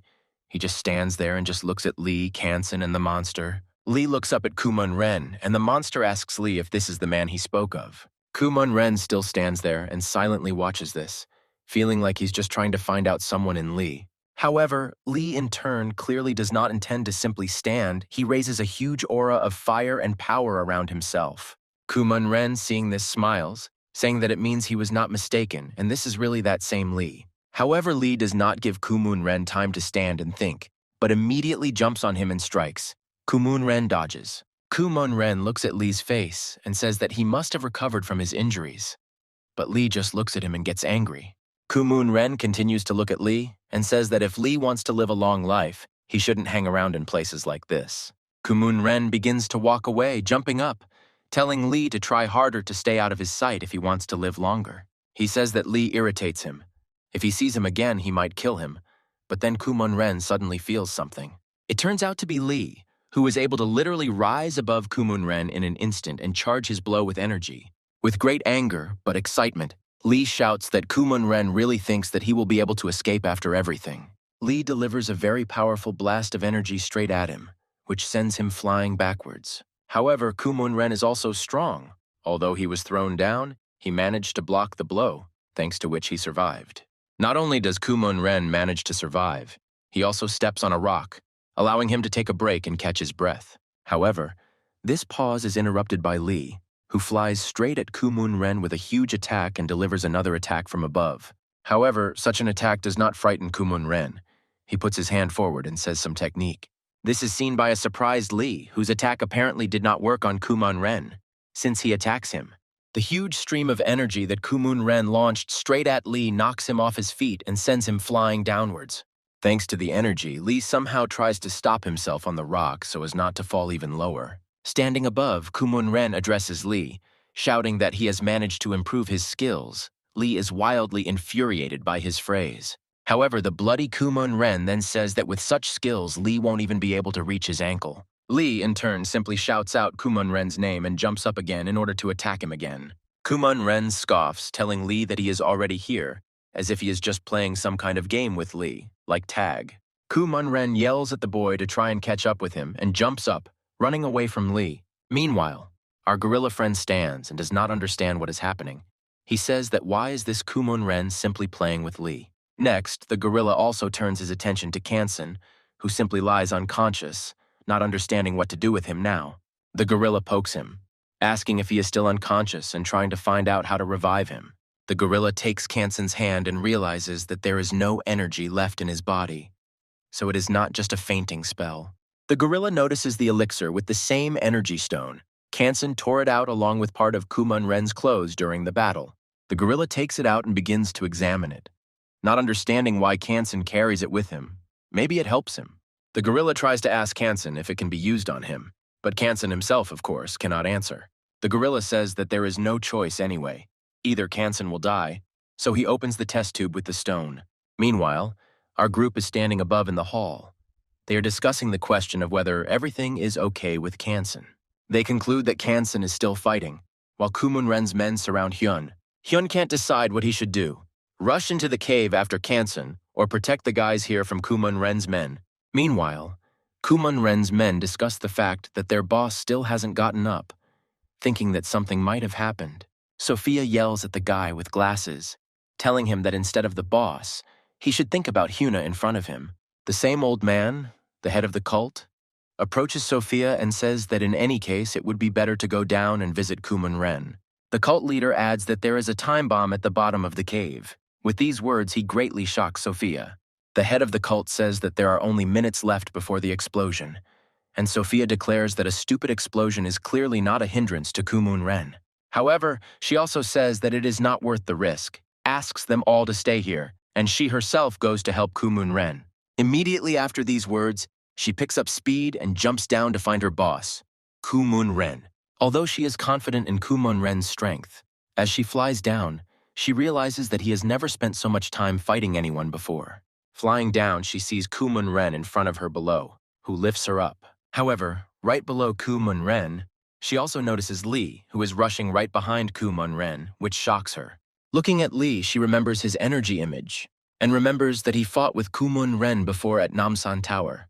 Flying upward, Kumun Ren feels a sharp rise in aura power behind him, which of course he pays attention to. This is Lee's effect. The power of his aura seems to burn the body both from the inside and outside. He is like a phoenix covered in flames. At that moment, Kumun Ren suddenly stops and places his foot on one of the stones to stand. Sophia notices this and is very surprised by it, because she does not understand why Kumun Ren needs this. Kumun Ren in turn stops and looks at Lee, who is covered in flames of energy and flying straight at him. In the next moment, Lee accelerates greatly and attacks, however. Kumun Ren also quickly dodges this attack to the side. Standing to the side, Kumun Ren simply watches Lee as if he were a child, while Lee breaks through walls with his strength. Lee also turns his gaze straight at him at that moment, and it is immediately obvious that Lee is very angry with him. Immediately after this, Lee again says Kumun Ren's name and releases an aura of white smoke from his mouth. With that white aura from his mouth and fiery eyes, Lee jumps to the side right at Kumun Ren to attack. However, this attack also does not gain significant success. Kumun Ren simply throws Lee aside in an instant. Lee flew straight into the stone wall of the cave with great force, which was clearly painful.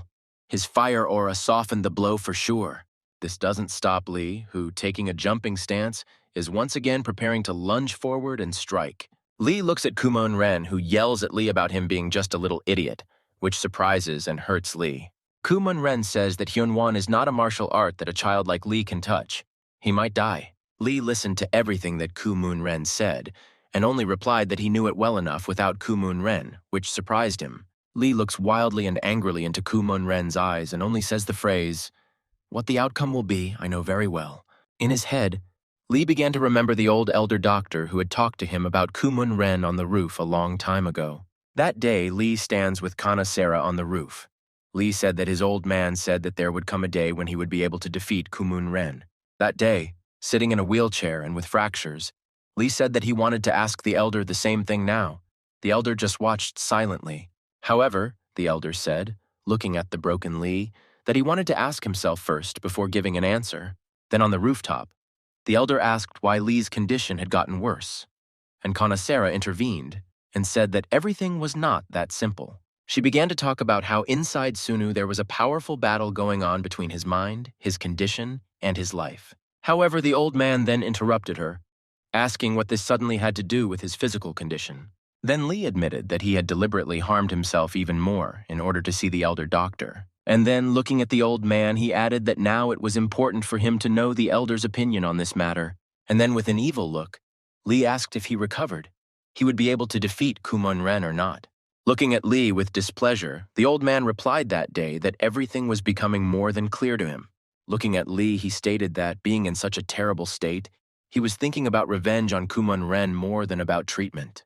And then the old man also added that nothing would work out if Lee continued to act on his emotions like this. That day, with an empty and cold look, Lee began to ask the old man why he couldn't take revenge on the one who had ruined his whole life. The old man began to shout at Lee, saying that his example was Kumun Ren, a life full of revenge, is not a life at all. However, Lee interrupted him, saying that the elder was his last hope, and the old man was surprised and fell silent. That day, Lee declared that if the old man said that Lee could not take revenge, then his life would be over. Then the old man took hold of his hat and said that he would not lie. Kumun Ren was now at the pinnacle of martial arts. The old man began to objectively compare Lee's chances. He only listened dejectedly. Kana stood nearby and worried about Lee. That night on the roof, the old man declared that if Lee became a Superman, it would be entirely possible. Kana Sera started screaming, saying that she couldn't believe her ears, that a Superman was just a legend in MURIM. The old man stated that this was certainly true, but many masters of Kumon Ren's level had already tried to achieve this. He then added that it was just a legend, because he saw the transformation of it, which surprised Lee. That evening, the elder declared that it was possible to become a superhuman, but the price for it could be Lee's life or disability. Conacera then stated that no matter how old the old man was, it was reckless. But Lee interrupted her then. He stated that this is ideal, revenge or death. This is exactly what he is looking for and wants. That day, the old man said that if Lee had made up his mind, then he should know something about all this. He stated that in order for the body to reach this peak, one should not worry or be nervous at all during the process. The old man then also said that it was worth forgetting about revenge and Kumon Ren without thinking about it.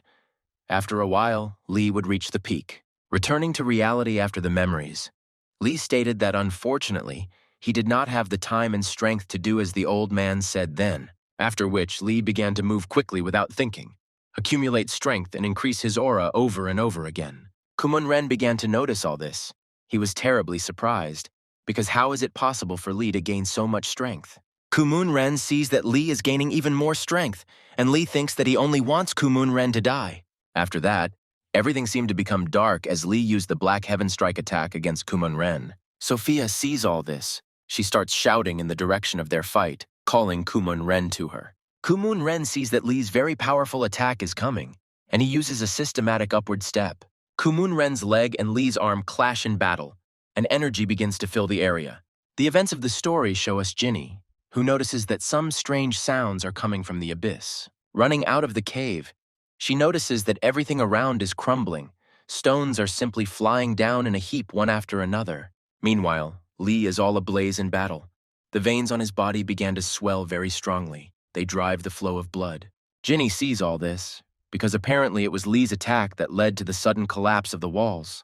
Blow after blow, Lee began to jump right behind Kumon Ren and strike him blow after blow, trying to injure or destroy him.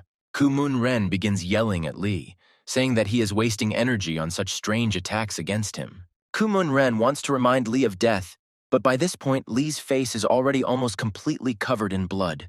Kumon Ren looks at him angrily and asks if he really wanted to die here with him. However, in response from Lee, he hears only his name and a sharp jump with another new attack. Kumon Renu looks straight at Lee, who is covered in blood, and says that if that's what he wants, then fine. Kumon Ren jumps on him and places his hand on his body, saying that now he will remind him of everything.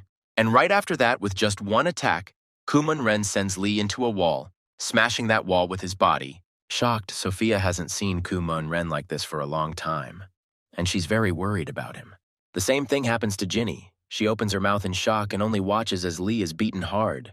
Kumon Ren looks at Lee with wild intensity, saying that he will remind him who his teacher was and how strong he is. After this attack, Lee's aura almost died out, and his body remained in the rock, almost completely covered in blood. Lee seemed to have lost consciousness. Kumon Ren only stood next to him and looked at him, at his student. However, at that moment, his attention was interrupted by Sophia, whom he was not very happy about.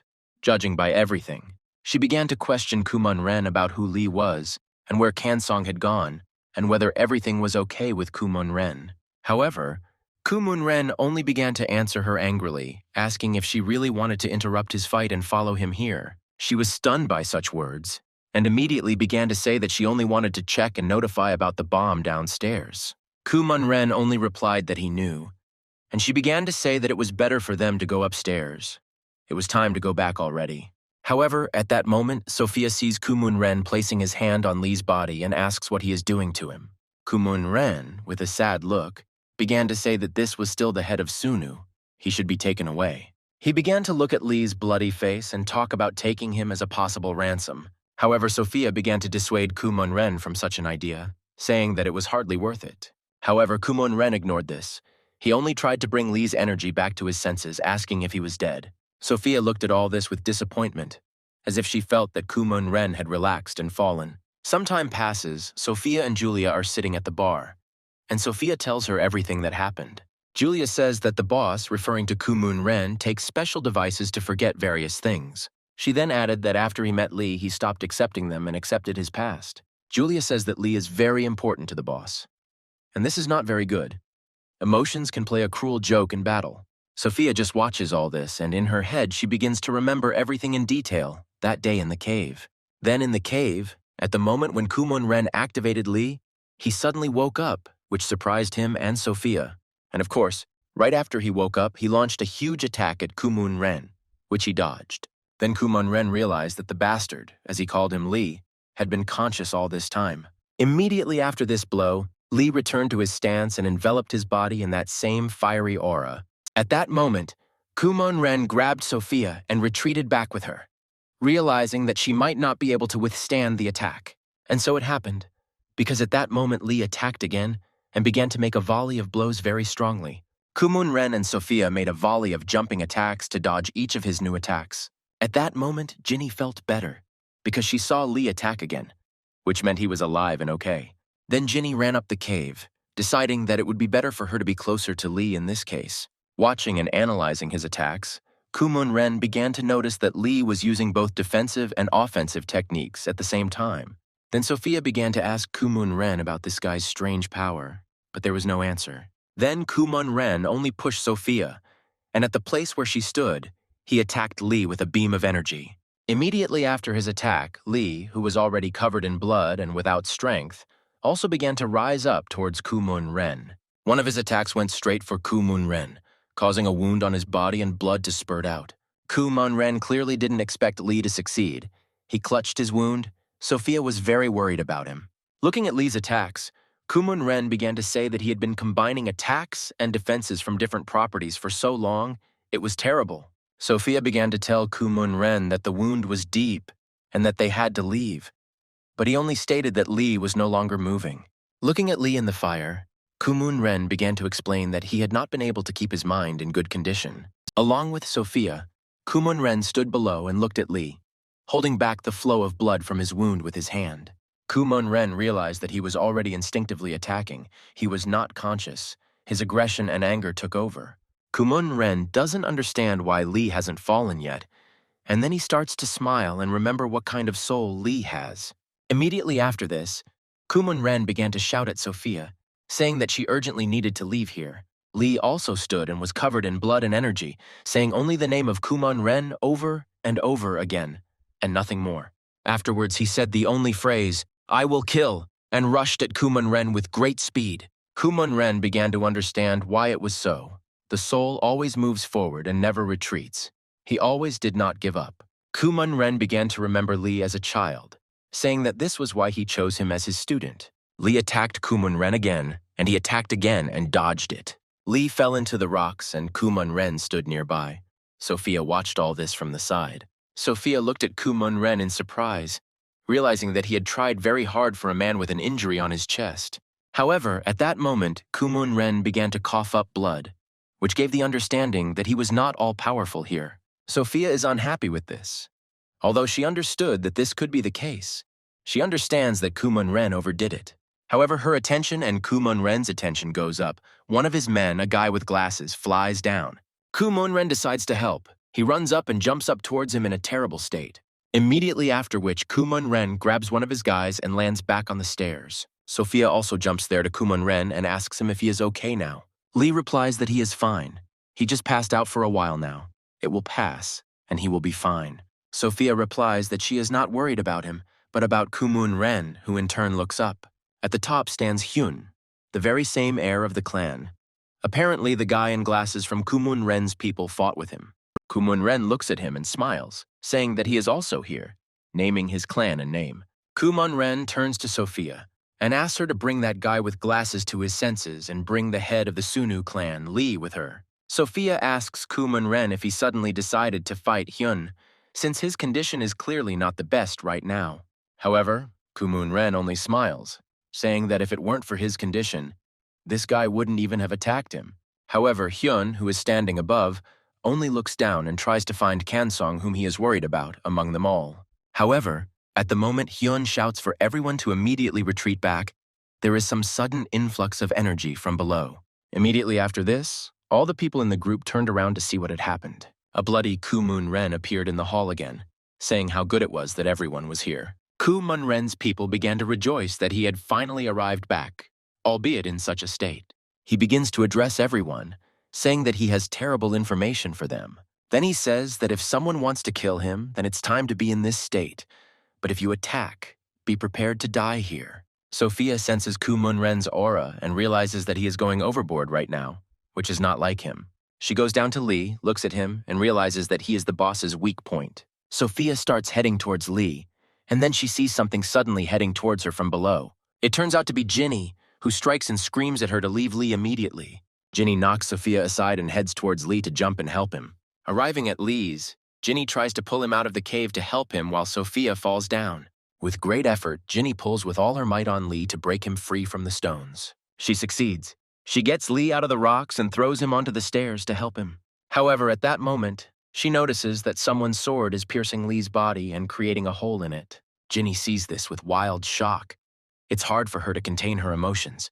She screams Lee's name and thinks about how to help. Sophia jumps right at Ginny, saying that leaving the enemy out of sight was a very stupid decision. Sophia jumps near Lee and pulls her blade out of him, which she had thrown at him. Ginny yells at Sophia, saying that she's going to destroy her right here because of all this. Then Sophia just smiles, saying that Ginny is acting very strangely and is very ignorant for a fight. Sophia suddenly strikes straight at Ginny, however. She in turn very easily dodges this attack. Ginny exhales sharply and raises her blue aura around herself, preparing for a powerful attack. Shocked, Sophia realizes that everything will not be as easy as she thought. Her opponent turned out to be not so weak. Ginny creates a powerful aura, as if she is turning in the air during a powerful dance that creates balance in her soul. Ginny's aura covers Sophia directly.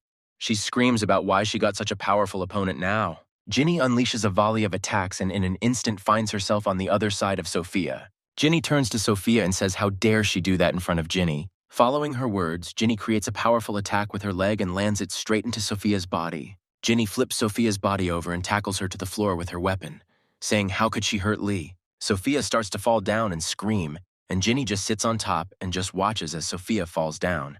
Sophia turns around, seeing only a deep abyss beneath her. She understands that this is how one can die. However, she is prevented from falling by a sharp chain, which flies straight at her and grabs Sophia's hand. Ginny is shocked. She hoped to get rid of this girl, but someone is saving her with chains, now pulling her up. It turns out to be the same guy with glasses. He asks Sophia if she is okay and pulls her up. However, Ginny is not going to just sit and watch all this. She jumps straight to the chain and Sophia's hand. However, Sophia manages to dodge. She kicks the stones nearby and jumps up in this way. And after a few more jumps, she falls straight up, where that guy in glasses is already waiting for her. The guy looks at Ginny and asks Sophia who she is, but Sophia says she doesn't have time to explain. Then Sophia jumps down and screams that she will leave this Ginny for him for a while, meaning the guy with glasses. This really pisses Ginny off, this weird attitude. She jumps up to her and yells at her to wait. However, she can't jump very far, because one of the guy's chains flies straight into Ginny's face. Ginny manages to dodge the chain by jumping right onto it, but it's still terrible that Sophia is leaving. Wrapping this chain around her leg, Ginny jumps so that she wraps the chain around the guy's arm. Meanwhile, Sophia finds Lee unconscious and approaches him again with her katana. Then she swings, saying that she will solve everything here with one blow now and prepares to strike. However, right above her at that moment, Ginny appears, kicking her in the head and knocking her away from Lee. Ginny is very angry.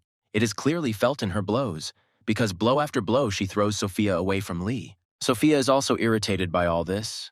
She doesn't understand how that bespectacled idiot didn't figure out how to deal with Ginny with his chains.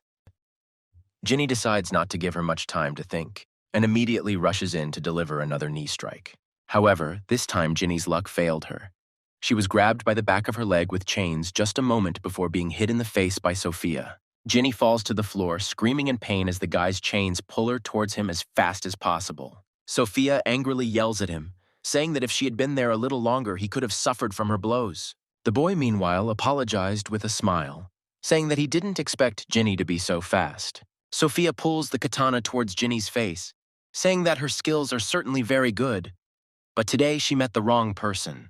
Ginny just sits and thinks about what she can do against two people at once in this situation. However, at that moment, Ginny feels behind her a wild aura of flame that kills with just its presence.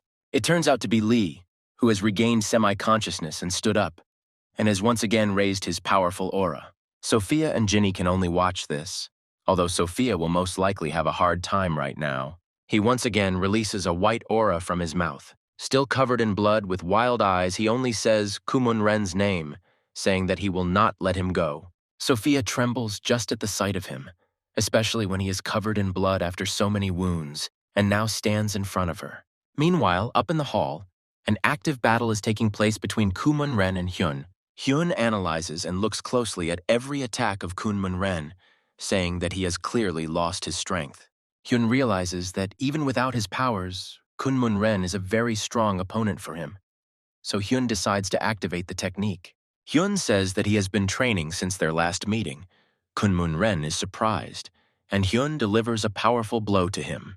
However, even after such a powerful explosion of energy, Kumun-ren stands on his feet, having stopped such a flow with his own hands. Kumun-ren just laughs and says that Hyun has really changed a lot since they last saw each other. Hyun then says that if this is the case, he will act very strongly towards Kumun-ren.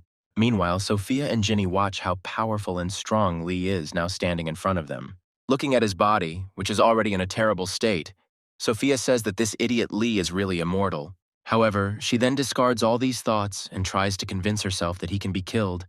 His body is already badly wounded. Sophia takes out her sword and says that she will then finish him off right here so that he will never bother Kumun-ren again. Ginny is yelling excitedly from behind her, asking her to stop and make it stop already. Ginny tries to break away to protect Lee, but the guy with glasses still holds her on a chain. Meanwhile, Sophia is already approaching Lee's body, and Ginny screams his name to get his attention and bring him back to consciousness. The events of the story show us the fight between Kumun-ren and Hyun, but it stops. Something brightly blinds them.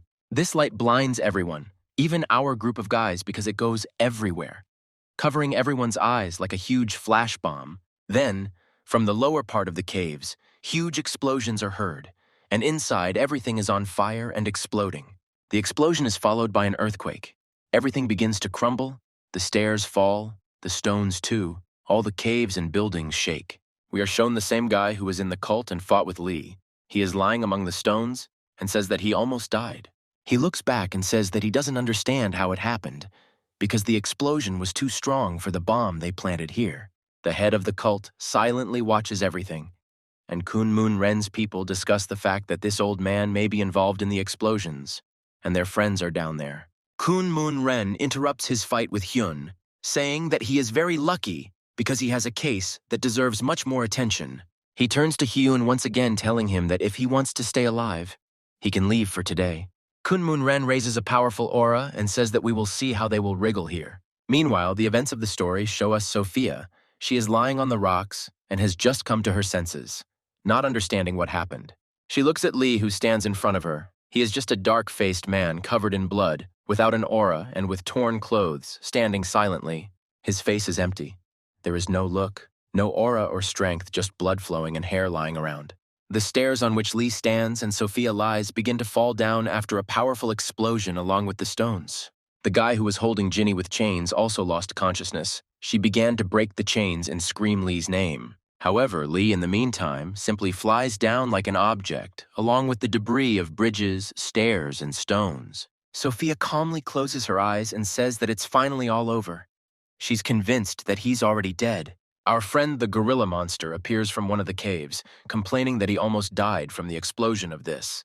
Then he lays Kanson's body on the stairs, which is still there, and begins to look at what is happening from the explosion. However, among all that is falling, the gorilla notices Lee's body flying down, which does not move and does nothing.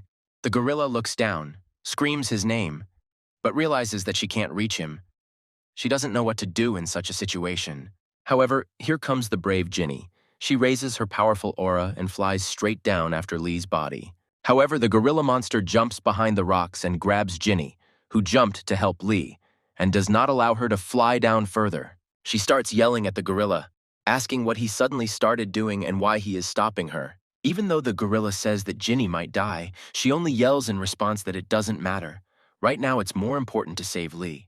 The gorilla holds Ginny, saying that if she goes there, it's too late anyway, and Lee's body is still falling down. Ginny is constantly trying to get out of the gorilla's hands, calling her names and getting very angry, but the gorilla still won't let Ginny go. Ginny understands that now Lee can most likely simply die and cries wildly, screaming his name over and over again. Lee, meanwhile, falling down, falls into some lake or river, very deep, and simply continues to the bottom. Lee continues to drown, not breathing or regaining consciousness, the shackles of water pulling him to the bottom. However, at the moment Lee opens his eyes and looks up, he regains consciousness. So far, he only realizes that there is water around him. Lee began to pull his bloody hand up. There is a little light from above. He thinks about how he got here. Did he really fall? Suddenly, at the moment when Lee was drowning, he began to remember the time when he had jumped from the roof. However, then Lee was saved. It was apparently Kumun Ren. Now drowning, Lee realizes that he would not have wanted to be saved then. Lee drowns in water, and in his consciousness, he says that it is even good to die like this, because everything will end right now with his death. The gorilla monster and Ginny began to look down. Ginny was no longer angry. They both saw something very unusual below. Looking down, they see energy, a lot of energy, like a whole cloud of it. It surprises them very much. One of Kumun Ren's men finds Sophia and brings her to consciousness. He asks what she is doing here at all and why she didn't get up right away. Ginny screams about what is wrong with Ginny and where she is now. Without answering this guy's questions, Sophia is very worried. Kumun Ren and the head of the cult appear behind Ginny. Kumun Ren immediately says what kind of girl she is talking about. The guy tells Ginny that Kumun Ren was worried about her and therefore stopped the fight by going down to Sophia. Kumun Ren began to ask about Lee. Sophia said that that devil, meaning Ginny, took his body with her. Kumun Ren asks Sophia more details. She says that she and the guy with glasses lost them due to the explosion. Then the head of the cult says that apparently the uncollected remnants of the demon's energy in the cave increased the gap to strength. Sophia also began to look. To her great surprise, she also discovered some strange energy below. Kumun Ren also looks down and asks the cult leader about this energy. He says that it is condensation from the energy. It will disappear soon. The events of the story show us Lee, who is still sinking down, and the head of the cult tells Kumun Ren information about the demon. At that moment, already immobilized, as if not alive and resigned to his fate, Lee falls straight to the bottom of this cave. At that moment, Lee comes to his senses and sits up. The water seems to have disappeared, and he himself is lying at the bottom of the stones of this cave. At that moment, Lee feels and sees something. It hits him to the depths of his soul. He is very shocked, and the voice says, "Finally you have appeared." There is a man standing in the stones. Powerful energy is coming from him, and he just sits and speaks looking at Lee, the descendant of a demon. Meanwhile, the events of the story show us one of Kumun Ren's guys. He reports that the helicopter will arrive soon. He tells Kumun Ren and everyone else that they need to hurry. The helicopter won't wait long for them. They leave the cave. Sophia complains to Kumun Ren that today they only suffered. They received nothing, and blames the head of the cult for this. The cult leader begins to apologize, saying that he did not expect such actions from his previous client. At that moment, with a dark aura, Kumun Ren addresses him, saying that they have had enough of the shock. The cult leader should start telling the truth. Kumun Ren begins to threaten that if he does not find out the whole truth about that stone, he will cut off the head of the cult and send it to the client. The head of the cult begins to hastily justify himself, saying that this piece of stone is still important, but the work is not finished. Then the old man takes out some book, shows it to Kumun Ren and says that all the secrets of the demon are described here. Following this, with a sly smile looking into Kumun Ren's eyes, the head of the cult says that none of the demon's followers know about this book. However, in the meantime, the events of history show us some very hairy and bearded man. He sits in the cell below and says that, as expected, even that explosion did not affect him here. The prison guards go around the buildings, calling on the phone and saying that everything is normal and under control. The other part of the guards, together with the main guard, are catching the escapees. The main guard asks to be more careful there. The guards tell them that everything will be fine. But at that moment, a strong explosion occurs, which throws the guards off. The explosion resembles a stream of energy that destroys everything in its path, sweeping everything into pieces with energy. The same man, prisoner number 1401, appears from the explosion and addresses the guards, saying that he has one question for them. He asks them about the explosion, but the security guards only take out their guns and start threatening him with them. Then the prisoner said that he just wanted to know how things were going in MURIM, but these pistols were making him nervous. Then, looking towards the security, he asks why they have all gathered here, which wildly surprises them with his question. Behind the guards, there is a group of people who bow to him and call him president. One of these people in the crowd says that he apologizes for breaking the president's words, but an anomaly was found in the energy. Without paying any attention to the guards, he says that he felt it too, saying that they are probably worried about it too. He and his men decide to go to a certain sanctuary, however. His way is blocked by a guard with a gun. The guard looks at him wildly and angrily and starts shouting that now he will kill everyone here and that's it. However, before he could finish threatening, all the guards lost the ability to move and control their bodies. This guy, with a calm face, as if nothing happened, starts walking forward and ignoring everyone in his path. At that moment, the guard begins to threaten again. But this time in response, the energy that was holding back their bodies began to twist their arms. Then, in addition to their hands, other organs began to break, causing all the guards to fall to the floor and scream. And that man, in turn, just calmly walked forward, saying that the young guys had no manners at all anymore. One of this man's men asks him if this is the ability to become immortal. He replies that it is just a step towards it. Then, looking forward, he quietly says that it seems he saw the shadow of his own teacher. Meanwhile, Ginny and the gorilla are going down. The gorilla says that it is better to wait for help, but Ginny confidently goes down, saying that there is no time. The gorilla says that he has already seen bodies fall there. They look just awful. He offends Ginny with this. Ginny abruptly asks the gorilla to just shut up, which surprises him greatly, and she herself is surprised. Ginny starts crying again and says that she doesn't care what Lee looks like. She just wants to know what's wrong with him. The gorilla says that the energy is fading and that he can wait and see for a while, but Ginny just ignores him and jumps down. The monster gorilla begins to cover his face with his hands, talking about how he managed to contact children who don't understand anything. Meanwhile, Ginny flies straight down. With her energy, she slightly develops the condensate of the other's energy and heads down. She overcomes the energy condensate, and then the familiar cave awaits her, through which she jumps down. At one point, a very tired Ginny finally reaches the bottom and stops to catch her breath and breathe. She holds her chest and says that the atmosphere here is pressing heavily on her. It's even hard for her to breathe here. She begins to look around, and in a moment notices Lee's body, which lies to her right on the stones, covered in blood.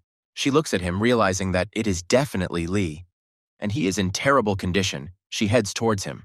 She stands right above him and cries bitterly. It is hard for her to watch this, and at the same time, she is happy that she found Lee. Following her down comes the monster gorilla, who, looking at Lee, says that he clearly looked better before. Lee regains consciousness and starts coughing.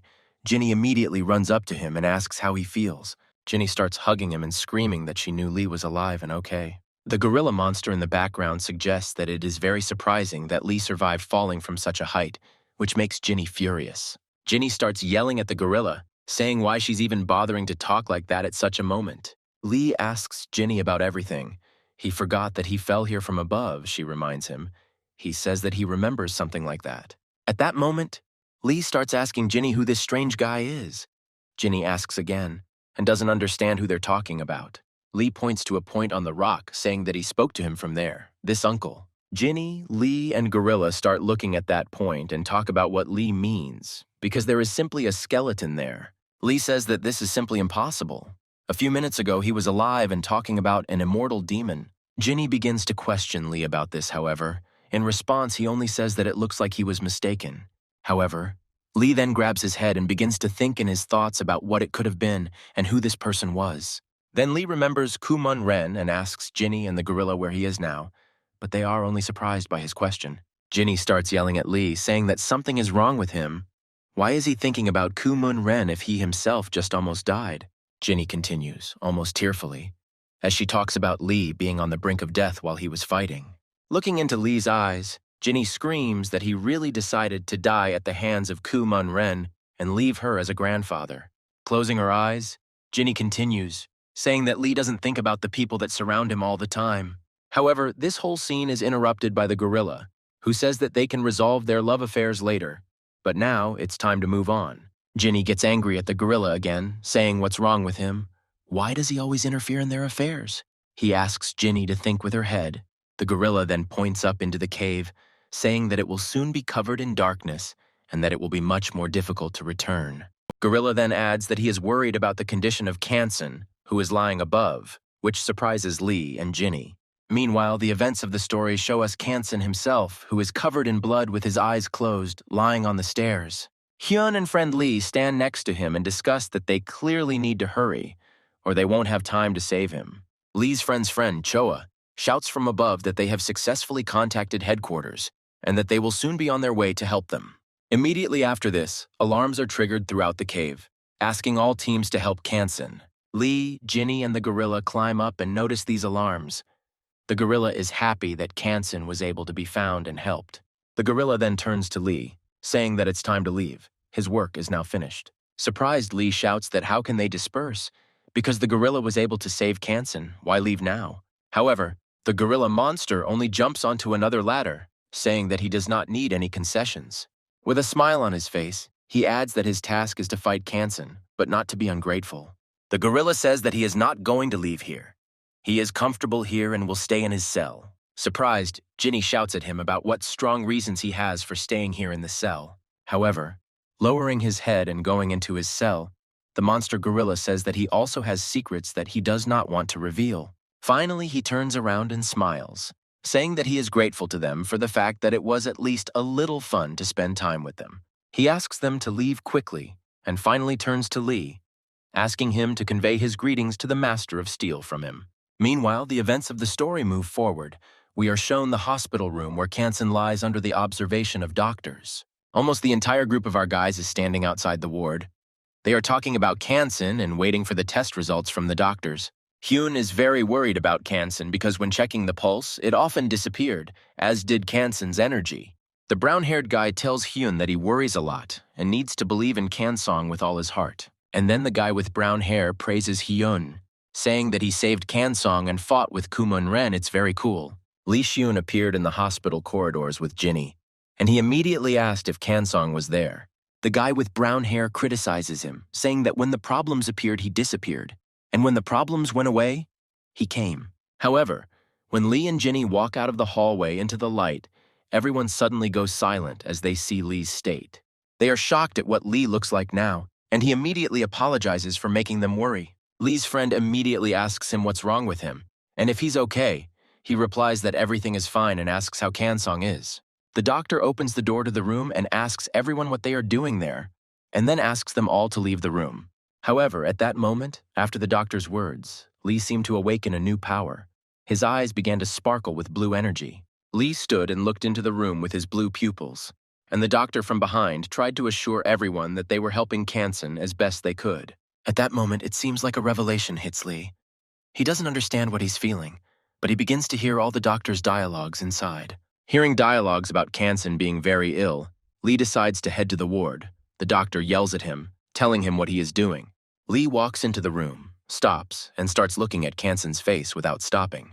Hyun appears from the side and tries to ask Lee what he's doing, but Lee just looks at Kansong with wide eyes. In that moment, Lee's eyes once again began to be covered with blue energy, which seemed to splash out of him over and over again.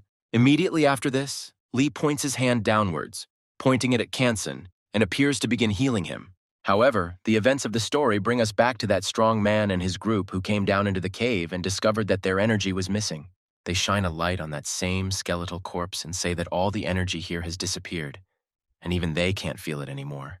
This man is incredibly angry about everything that is happening. He does not understand where the energy has gone. The sweat of anger is running down his face. Meanwhile, with his hand lowered towards Kansen, Lee uses a new blue energy which he releases into Kansen's body. Ginny, Lee's friend, and everyone else watch in shock and silence as what is happening. They have never seen anything like this before. The guys in the group also don't understand what's going on, what kind of strange treatment this is, as if Lee is a master of medicine. Hyun looks at Lee and his energy, saying that as soon as he appeared, he felt something strange about him. How is that possible? The doctor hesitantly turns to Lee, asks what he is doing, and asks him to take his hands off Kansen immediately. However, Hyun, believing in Lee's strength, stops the doctor, shouting that he couldn't wait just one more minute. Our group begins to notice that Lee's actions are having an effect, as Kansen's face has become less pale. At that moment, Lee's friend turns to Ginny, saying that it seems to him that Lee's energy is slowly fading. Ginny slowly walks up behind Lee and asks if Lee is okay. Lee is silent with his eyes closed. The next second, Lee simply falls to the ground, but Ginny and Lee's friend manage to catch him and hold him. The guys in the group begin to discuss what happened and think about whether they should help Lee and Ginny. The guy with brown hair says that Lee is exhausted. He was probably just imitating the powers of a supreme master of medicine. Their conversation is interrupted by the doctor, who joyfully shouts that this simply cannot be, and reports that all of Kanson's indicators have returned to normal. The guy with the brown hair says, "Does that mean he's better?" The doctor says, "Much better than better." The doctor will explain that he is fine, but just a couple of minutes ago he was on the verge of death.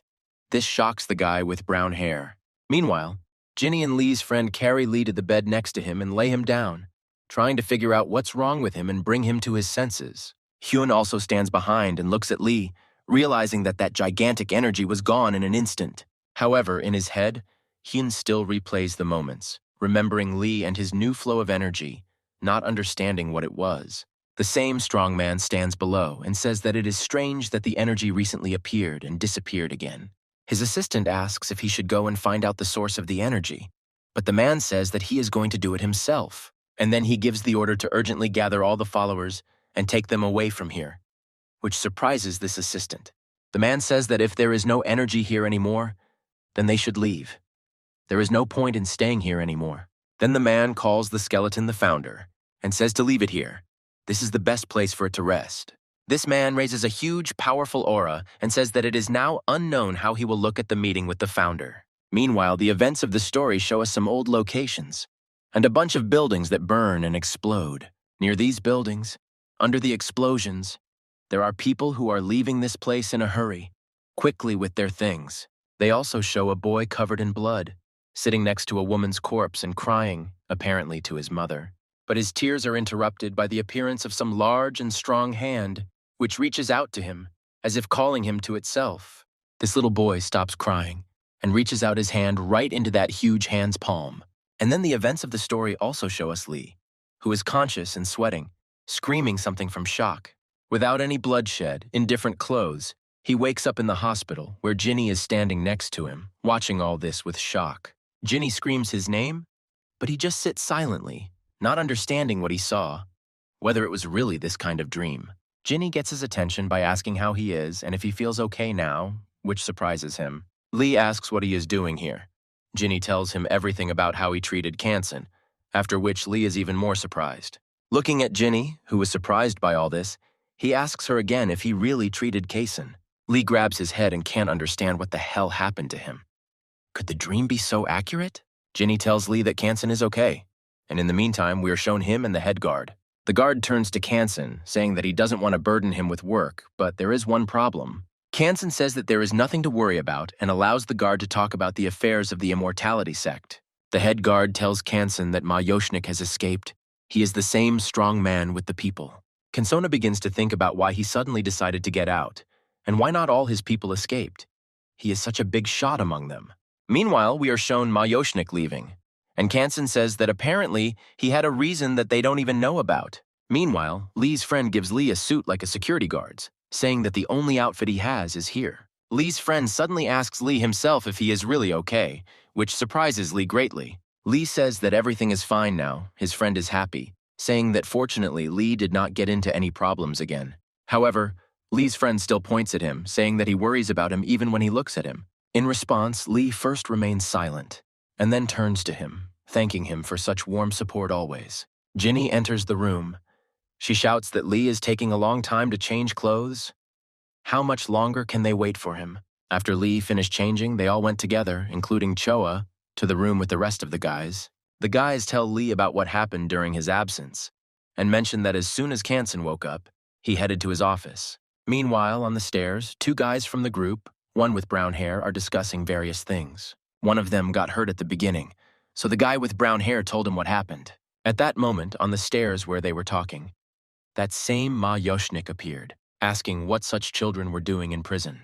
Meanwhile, the events of the story show us Lee, who suddenly pays attention to something, as if to someone's energy. His friend asks him not to be distracted, saying that they have already come to the reception area.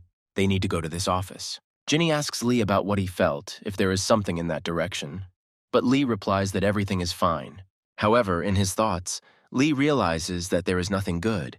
He just felt a very strange feeling. Meanwhile, the events of the story brought us back to those guys and Ma Yoshnik, who asks them why they are silent.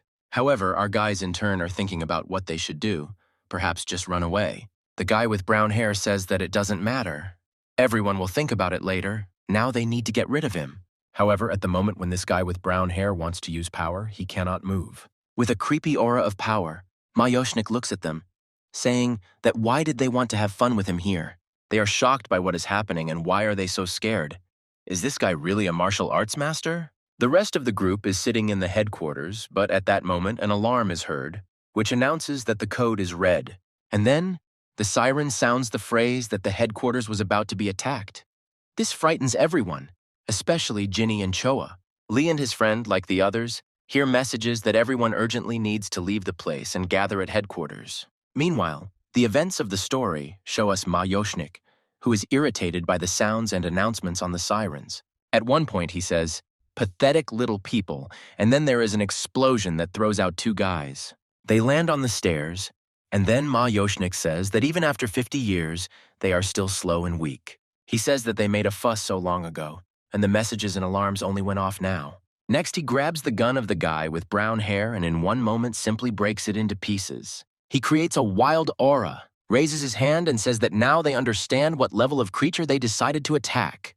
The guy with brown hair concludes that this person is just awful, and the best thing to do now is to leave. However, when they try to do this, they discover the fact that their bodies simply do not move now. Mayoshkin comes down to them and extends his hand in their direction. The guy with brown hair understands that everything is very bad. Mayoshkin's hand is already right in front of his face, but he can't even do anything because his legs simply won't obey him. However, the very next moment, Lee appears, who in a second reflects Mayoshkin's hand from the guy's face. Lee then rudely yells at the two guys, telling them to both leave immediately. Immediately after his words, he charges his leg with energy and strikes straight at Mayoshkin's body. Mayoshkin says that Lee decided to confront him.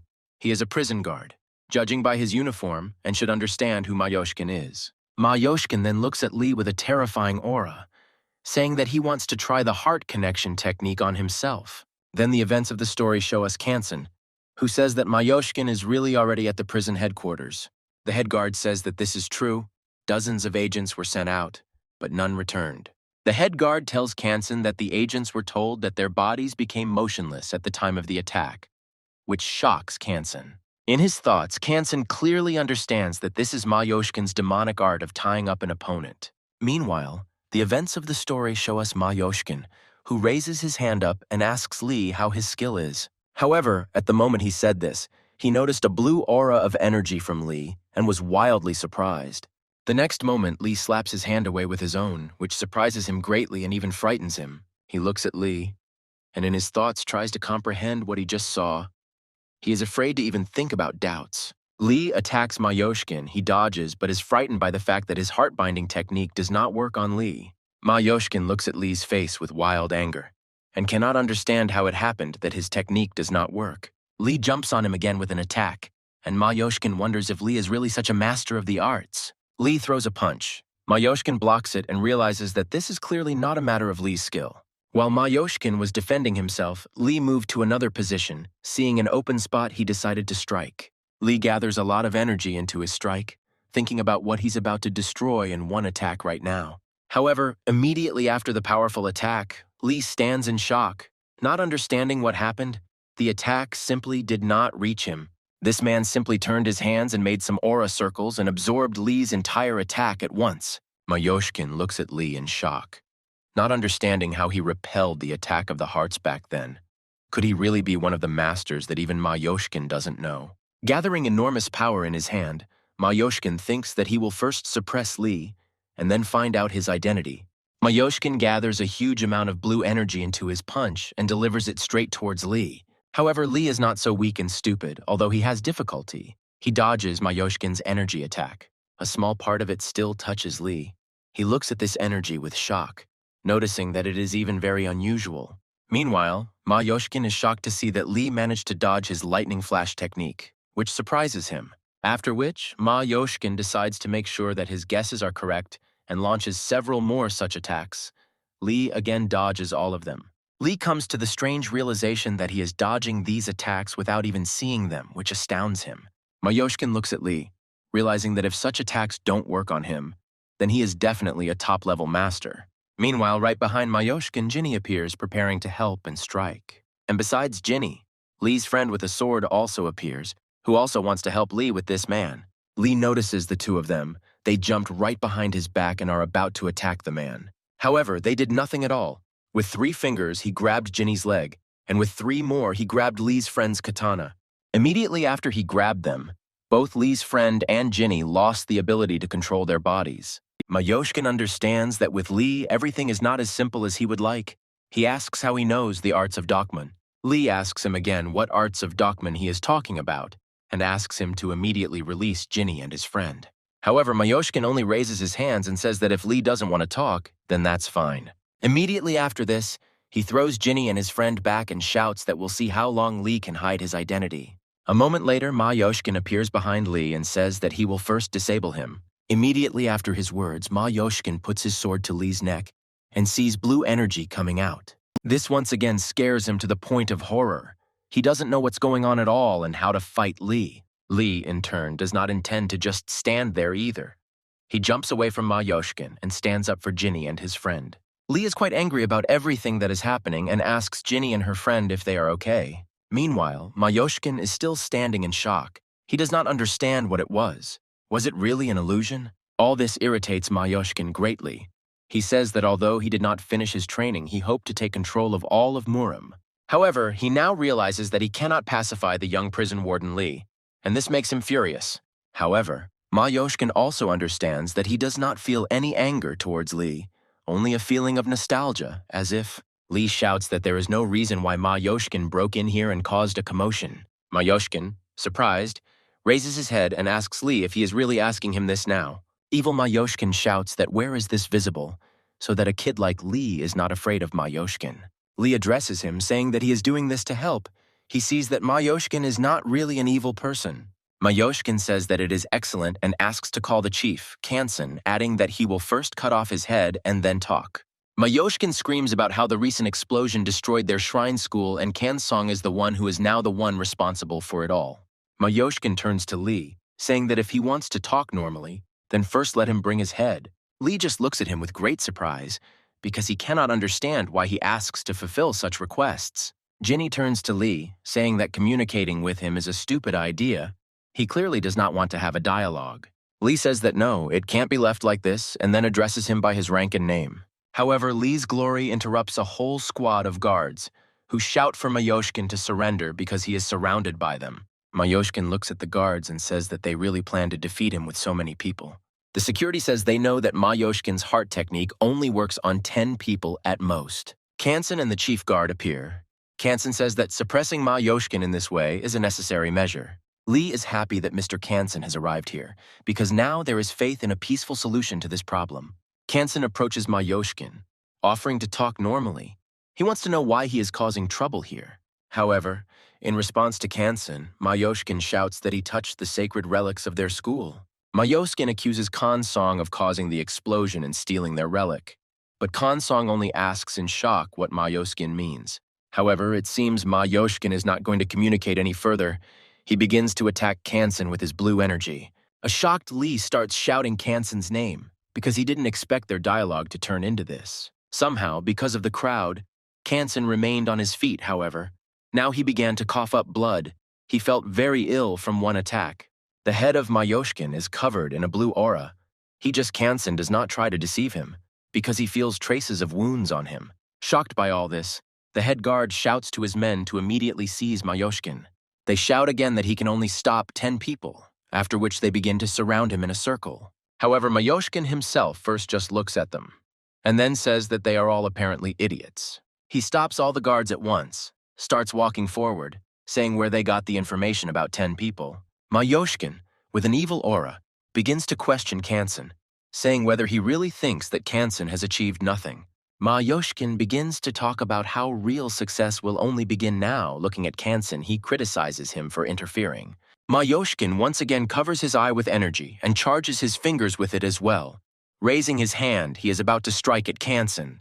However, at that moment, Lee appeared from the side, who with a simple movement of his hand stopped Mayoshkin's attack on Kansen.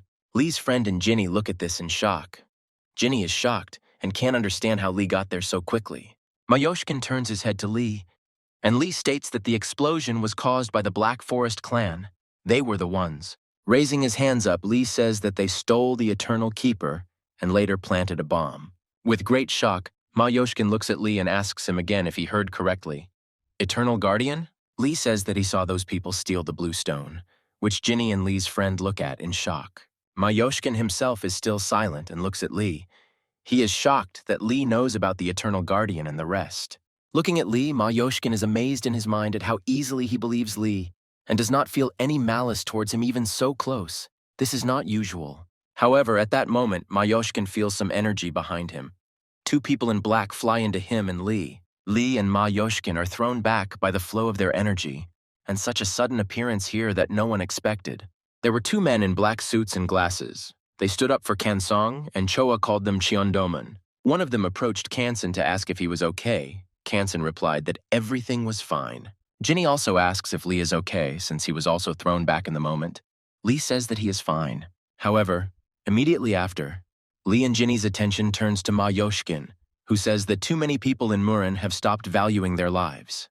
Ma Yoshkin addresses the two boys, asking them who they are and how dare they try to stop him. Hyun enters the room and says that Kansung has just recovered from his injuries, and this action is a precautionary measure. Ma Yoshkin starts yelling at Hyun, saying that he is talking nonsense and that a wounded person cannot have that much energy. Lee enters their dialogue, saying that it is true. Kansan was wounded in the battle with the Black Forest clan. Ma Yoshkin looks at Lee, and Lee says that Kansan was unconscious, but came to his senses because his condition had improved. Ma Yoshkin begins to realize that someone used the Sun Hungseok technique on Kansong and quickly healed him of his wounds.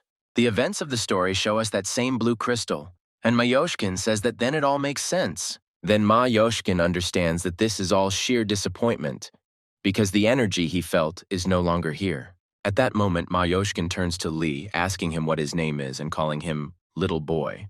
Surprisingly, Lee tenses up at the question and remains silent, and Ginny tells him from behind not to even think about answering it. However, Lee does not listen. He firmly and loudly declares that his name is Lee Xiun. Ma Yoshkin starts to smile, saying that he will remember Lee's name and laughs while closing his eyes. Following this, Ma Yoshkin calmly declares that since all the business here is finished, he is leaving and going to solve problems. However, his path is blocked by Hyun, who boldly declares that a criminal of this level cannot be released. Hyun calls him like a ruthless devil spirit. Such a strange nickname makes Lee surprised. Ma Yoshkin stands in front of Hyun and raises a dark aura, asking if Hyun will stop him. Kansan, in shock, shouts to Hyun that it is dangerous, but it is difficult for him to speak with his injuries. Following the Dark One, Ma Yoshkin also raises an aura of energy and says that Hyun should try to stop him. However, immediately after this phrase, everything around stopped, and a second later, Hyun immediately turned around and began to look back. Behind him was Ma Yoshkin. In just one moment, he passed through all the guards, Hyun and the others, saying that they were weak. Before leaving, he turns to Lee and says that they will have to see each other again someday. While everyone around him is shouting commands at each other, asking them to stop him, Lee stands in shock, not knowing what to do. Some time passes since then. Ginny reaches out to Lee and hands him his phone. Lee smiles and thanks her for this. Lee is glad to return to civilized society via the phone. The whole group, including Lee and Ginny, board the bus, take their usual seats, and prepare to leave. Ginny asks Lee what he talked about with Kansong before leaving the place. Lee does not give her a clear answer. However, in Lee's memories, he clearly understands that he told Kansan about how he ended up at the very bottom of the cave. Kansan then replied that he could not understand how it happened that Lee fell and survived, and even healed him later. Then Kansan also began to say that when Lee entered into battle with Kumun Ren, he acted very stupidly and strangely. During this dialogue, Lee just stood and listened to Kansan. Kansan asked what would happen if Lee died. Then Lee asked the same question to Kansan, because he knows the reasons for his arrival here, as well as his battle with Kumun Ren. Then, looking at Lee, he said that he was already a very grown man and understood everything, but Lee was the head of the clan and was still very young. Then Kansan added that the current situation in MURIM and Kumun Ren himself are a mistake of past generations. And after that, Kansan added that he wanted to correct these mistakes. Lee is still young. His generation should not suffer. During this entire dialogue, Lee just stood there and remained silent. He didn't really know what to answer, because Kansan was telling the truth. But in the end, Kansan reminded Lee of his battle with Kumun Ren and asked him not to make such mistakes again. Then Kansen told Lee that there were many people dear to him around him, and Lee must justify their trust, not seek revenge. Then Lee no longer argued. He looked down and agreed, saying that he understood Kansen perfectly and agreed. However, before leaving, Kansen asked Lee to look at his hand. Something was bothering him. Mayoshkin had paid too much attention to Lee. Then Lee happily extended his hand to Kansen, and Kansen in turn placed 2 fingers on it and began to scan. Kansen was surprised and told Lee that, as he thought, he was much stronger than his peers, which surprised Lee. Then, with a rather thoughtful face, Kansen says that this is not the kind of force that can be associated with the devil. This clearly surprises Lee, as he doesn't understand what Kansen's words about the devil just meant. Kansen says that this is a rare treatment, a unique miracle shown by the immortal devil in the past, Lee said. Kansen also says that everything that happened could be connected, and Mayoshkin's attention too. Kansen then also tells Lee that everything is very strange, especially considering that Lee doesn't even know the name of the devil. Kansen then apologizes to Lee for his possible wild imagination. He thought that Lee might get involved with a cult. Kansen then tells Lee about the immortal sect, saying that they are the strongest masters with a terrible reputation. Then Kansen says that they can become strong rivals for the same federation, for example. Then Kansen says that as long as the sect is occupied by Kumun-ren, the federation will not have problems, but in the future there may be. Looking at Lee, Kansen says that the time has become very dangerous and they will face a huge series of problems soon. Everyone is getting ready to leave. Ginny is yawning with a desire to sleep, and Lee is still thinking about this dialogue between them. He remembers Mayoshkin's opponent, who can now become another problem like Kumun-ren, but even stronger. At that moment, Lee realizes that he has clearly had enough of thinking and begins to yawn after such a long adventure with a desire to sleep. Lee lies on the chair and thinks about everything. Thoughts about Kumun-ren and Mayoshkin's new enemy do not allow him to sleep. Lee remembers his fight with Mayoshkin and realizes that if you think about it, his martial arts were simply amazing. Out of interest, Lee tries to repeat his movements so that later he can explain everything about what kind of fight he had with him and what techniques he used. Hyun was watching all this the whole time, and he is still looking at Lee, who is strangely contorted in his chair. Lee realizes that he can't replicate his attacks, which isn't surprising at all, but it would be cool. However, someone approaches Lee from behind and asks him what he is thinking, which makes Lee very surprised. It turns out to be Hyun, who stands in front of Lee and asks him again about his interesting thoughts. Lee looks at Hyun and asks if it was that noticeable. Hyun replies with a cold face that it was noticeable. Lee tells him that he was thinking about Mayoshkin's martial arts, because he thinks they are really very amazing and powerful. Hyun puts his finger to Lee's face and says that what the hell is he even thinking about at a time like this? Hyun looks wildly and angrily at Lee, saying that Mayoshkin's art is devilish, and devilish art is forbidden in MURIM. Hyun's words really surprised Lee. He didn't even expect the moment when his abilities of such power were forbidden. Hyun says that these abilities should not be used as pure luck and should not be shown to anyone in MURIM. Lee tries to ask for more details, but Hyun only says that there is a library in the city that has everything about these martial arts. He also says that there is information about immortality there. And that is where Hyun learned everything he is now telling about. Lee asks if he will be able to read everything about these arts there. Hyun replies that it is obvious. Lee sees that Ginny has woken up and asks her if they were asleep. She says that she wanted to kick Hyun out of here for being rude to Lee. Ginny tells Lee that he shouldn't be so weak-willed, but their conversation is interrupted by a phone call and Lee is very surprised. Lee looks at his phone and sees that our hero Kang Ha-jae is calling him. Lee's hand is shaking. He doesn't pick up the phone from shock. A shocked Lee picks up the phone and immediately says it's Lee Kang and tries to talk to him. However, on the second line of the phone, it is not Kang. It is Julia from Kumun-ren's people. She is simply silent. Lee asks what happened to Kang. However, in response from the phone, Lee hears a shocking phrase. This is the head of the Sunu clan. Lee is wildly surprised by this. Lee tries to calm down, and in response he asks, "Who is it?" But there was no answer back. The bell just rushed. Lee sees that the call has ended. Ginny looks at Lee in shock. Lee tries to call again, but the number is unavailable. Meanwhile, the events of the story show us Khan himself. He is sitting in some kind of car, most likely unconscious. The events of the story show us Khan. His will-be Julia poking him in the face with a stick, which he is not very happy about. Khan gets out of the car and sees that his new phone is lying broken right on the floor in front of him. Shocked by all this, Khan yells at Julia for what she did, and she asks why he is interested in the phone and not his life now. Kan asks what's wrong with this, but in response, he only gets hit in the face with an iron bar from Julia. A shocked Kang screams about why she's even doing this and when she learned to speak Korean. She then stops and asks Kan what his goals are for getting closer to the boss. Kan is surprised by this question. She continues to hit him, asking him not to pretend. She knows that Kang is from the Sunu clan and continues to ask the question. She beats Kang further and says that she knows very well that Lee is acquainted with the head of the Sunu clan, Lee Seun. Kang asks her to stop. She stops and Kang immediately shouts that, yes, he is from the Sunu clan and he knows Lee. With these words, they shock Julia. He then yells at her, saying that he became close to their boss precisely because he wanted to learn martial arts from him. Lee turns to her, saying that if she needs to know this, then why didn't she just ask, but started beating him? She pokes him with her stick again and asks if he is really joking with her right now. She screams that she is really supposed to believe that Lee's acquaintance from the Sunu clan went to their boss to learn martial arts. Lee asks Julia what's wrong with that, and he does just that. He's new to MURIM and doesn't understand martial arts very well. Then she says, hasn't he heard about Kumun Ren? And then his face immediately changes. Lee is shocked and depressed. Julia says that this is the name of the one they call boss. And then Kan is just shocked to death by what she just said. Kang remembers everything he was told about Kumun Ren and his image. And then Kang understands everything in his head.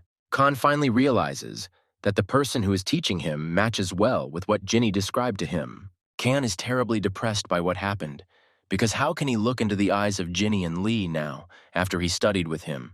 Kan can't seem to comprehend the fact that the kind uncle who taught him is the evil killer Kumun Ren. Julia just stands and looks at Kan, who is tormented by hearing about this.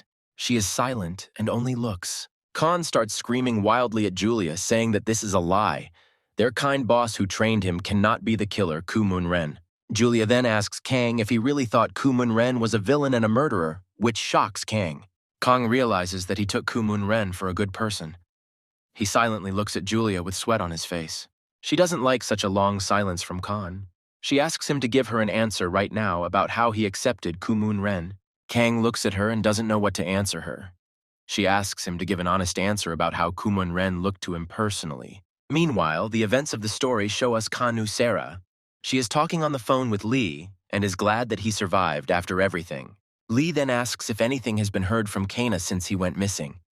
Kana Sarah says that the search is ongoing. She is sitting somewhere at a table near a computer. Lee asks to continue actively searching and to pass on all the information to him personally. Kana Sarah tells her assistant that apparently something happened in the Hell of Torment. She has already fallen behind the negative news. Sitting in the car, Lee can't stop thinking about Kane, because even before he disappeared, it was a long time ago that he last spoke to him. Lee's thoughts are interrupted by the appearance of his friend, who says that something very strange has just happened. Lee's friend says that the man in the black latex suit and glasses has never been to hell during this time. According to his information, he was training for a while. Lee's friend began to talk about how this man had spent all his time in the Chungha clan, and that there was someone else in hell in his image. Lee's friend says that they were clearly easily taken in and apparently very well deceived. Lee says he has some idea who did it. He remembers that same girl. The events of the story show us this girl. She says that she and the manager are now going to the strongest person. Lee then tells his friend that it is most likely Jung Myung-grar, which shocks Lee's friend. Lee's friend says that he thought she was on the same side as Kumun Ren, and Jinny is also shocked by all of this. Jinny runs up to Lee and says that, apparently, something very terrible happened in the clan while they were gone. Meanwhile, the bus with our company started to be cut off by some black car from the side. This car cuts him off abruptly, causing the bus to stop abruptly, and everyone jumps from their seats due to the sudden stop. Everyone around starts discussing what happened. The driver tries to assure that everything is fine. Jinny sees that someone has cut them off and starts wondering what kind of sick bastard would try to do such a thing.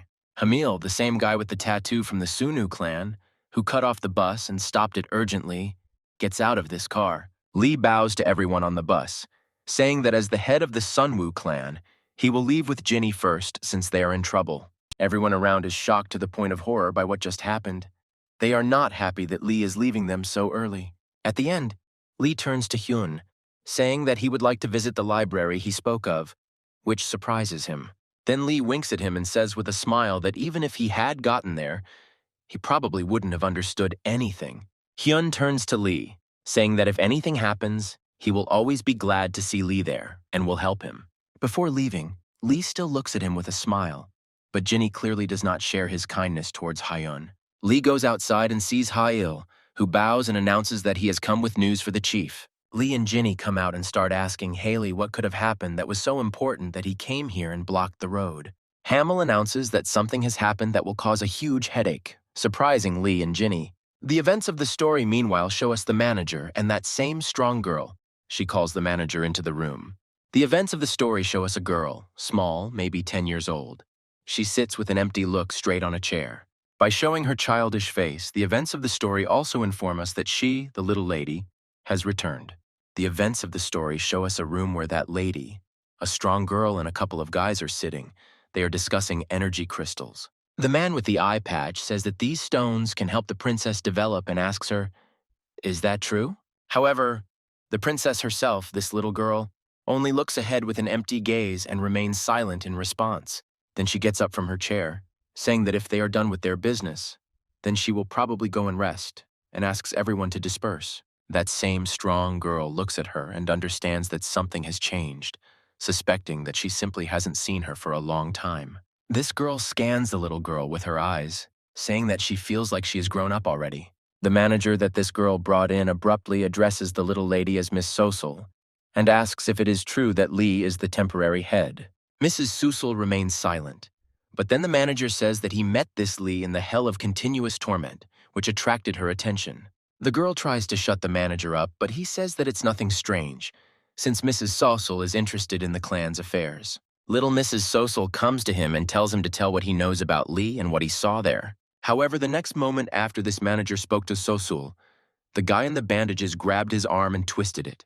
In addition to the physical technique, her security guard also used energy, which put a lot of pressure on the manager. The strong girl started yelling at this man, asking what he suddenly started doing and why. He tore the sleeve of the manager's clothes and pointed to the gun that was under his hand, attached to his wrist. The strong girl, shocked, immediately began to say that she had not known about this and declared that he was a bastard. However, at that moment, Mrs. Sosol came between him and the girl, and she immediately took the manager's hand. With shock, the strong girl noticed how blood flew everywhere, and the guy's hand with the gun fell to the floor. He, in turn, began to scream, yell, and writhe in pain because he did not expect such an outcome. However, Mrs. Sosol just stood and looked at all this silently. She didn't care. Her gaze didn't change. Our strong girl looked straight at young Mrs. Sosol, realizing that she cut off his hand without any weapon at all. Her guard turns to the girl, asking if she is sure she is not involved in the fact that he is here with a weapon. Our strong girl says that of course she is not involved. If she knew, she would not have brought him here. This guard takes off his jacket and tells our girl to wait in another place. This guy will be tortured here.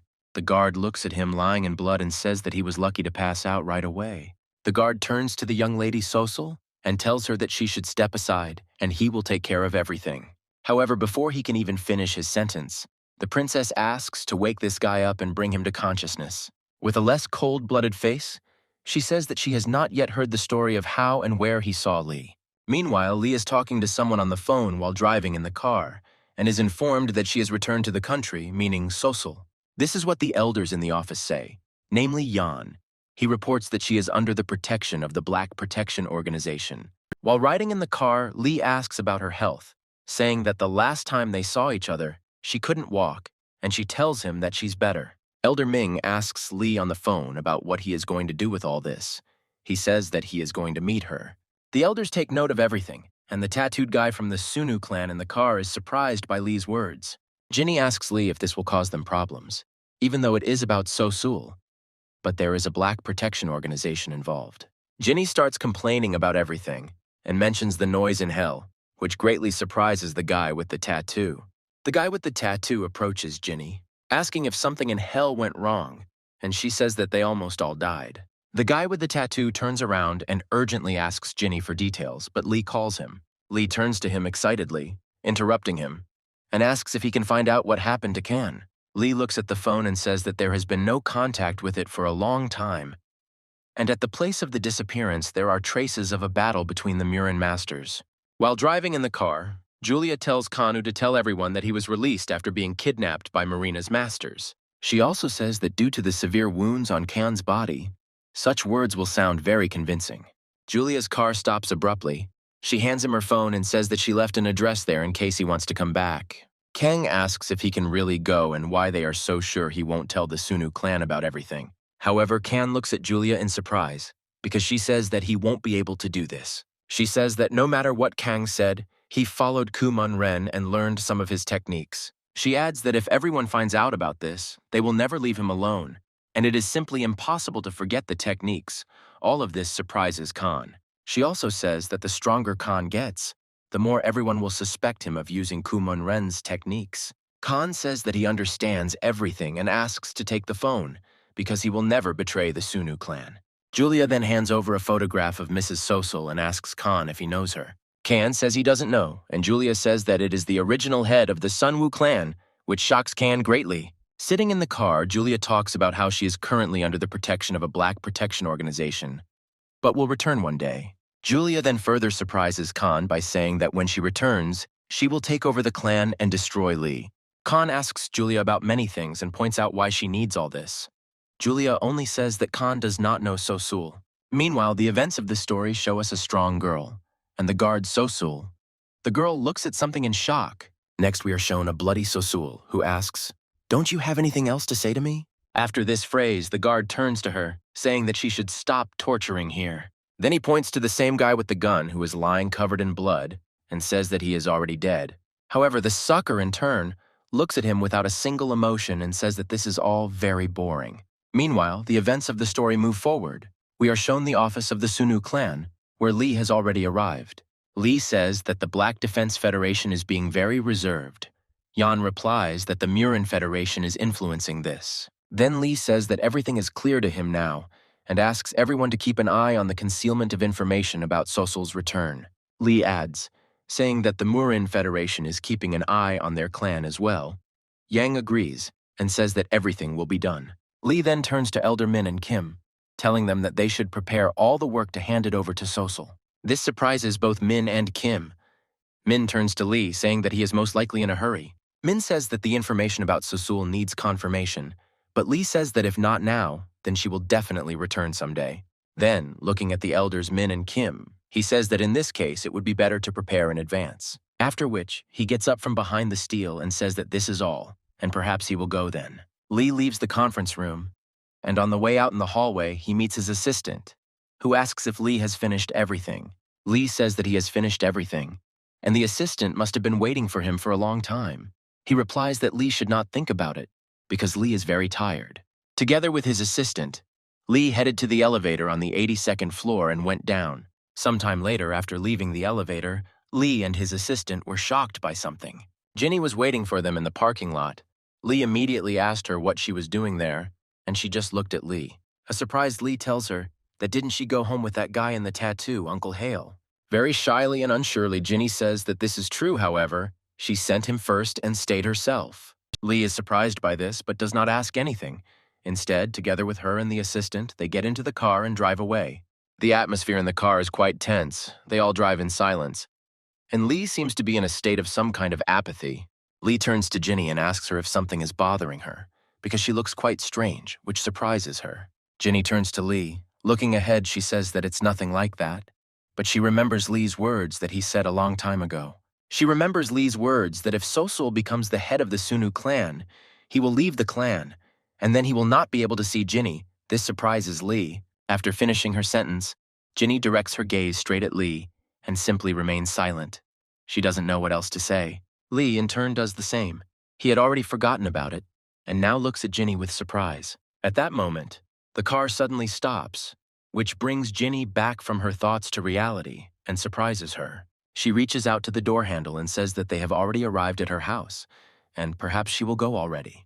However, at that moment, Lee's voice stops her. He sharply calls her name and calls her to him, drawing her attention. With a very serious face, Lee declares that no matter what happens in the Sunwoo clan, he will still be friends with Ginny. Ginny looks into Lee's confident eyes and can't take her gaze away. She is pleasantly surprised by his words and looks at him. Then, Ginny smiles, thanks Lee, and wishes him a pleasant and good journey home, and she leaves. After Deputy Lee dropped Ginny off at her house, they dropped her off and immediately drove on. While riding in the car, the assistant approaches Lee, asking if he will really leave the clan if Sosul returns. Without waiting for an answer, the assistant says that all this time Lee led the clan perfectly and coped well. The assistant says that it would be great if Lee, at least for the sake of Elder Kwan, stayed and helped the clan. However, before Lee could answer anything, the assistant suddenly drew his and Lee's attention to something. Right in front of Lee's house, blocking the garage, there is some kind of a car, which seems to be waiting there specifically for them. The assistant asks who has learned to park so awkwardly, but Lee asks him to wait. The assistant does as Lee asks. They just stand there and watch, and suddenly the car doors open. Several large men with beards and tattoos emerge from the back of the car and look at Lee's car. The same security guard approaches Lee's car and says that he didn't want to scare Lee. He was observing the rules of decency. The princess is waiting for Lee. Lee comes out to him with his assistant and asks if Sosul really came here. Her guard says that it is true. Princess Sosul has been waiting for Lee for some time. He asks Lee to follow him. Walking next to him, Lee passes through the rest of the guards and sees that they all have machine guns. This surprises Lee greatly. Looking at them all, Lee thinks that they are most likely not from MURIM, because why would MURIM need a machine gun? The guard opens the door of a car nearby and says that he has brought Lee to the young lady. Slowly and very carefully, Lee and his assistant approach the car and see Mrs. Sosul there. Assistant Lee is shocked to the point of horror when he sees her. Apparently, this is the first time he sees young Mrs. Sosul. Sosul herself only sits further and looks at Lee and his assistant with a cold gaze, not saying anything to them. Assistant Lee immediately folds his hands and bends down. He says his name loudly and that he is glad to greet the young lady. His face and body are shaking. Sweat is running down his face and he stands there silently, as if he is waiting to hear something. However, our hero Lee is not as friendly as his assistant. He just looks at Sosul and remains silent. Sosul does not change her traditions. She also silently looks into Lee's face and simply remains silent with a cold gaze. Meanwhile, Lee's assistant was still standing there, and in his thoughts he couldn't understand why Lee wasn't greeting her. Assistant Lee is afraid that some kind of conflict might happen right now. But in the moment, Lee smiles sharply. Then Lee looks at Sosul with a smile and says that he is very glad to see her, and also that she has returned healthy.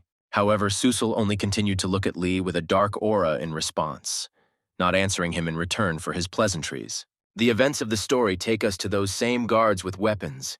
They report on the radio that the second zone is clear. They discuss something among themselves, and one of them says that all this is very strange even for him. He points out the Ferris wheel to his partner, saying that he doesn't understand why Princess Sosul would want to ride there. His partner says that she is still a child, but he replies that this is, of course, all very good. However, he adds that he can't possibly be doing security at such an early hour, but his partner says that they were promised a generous bonus for this.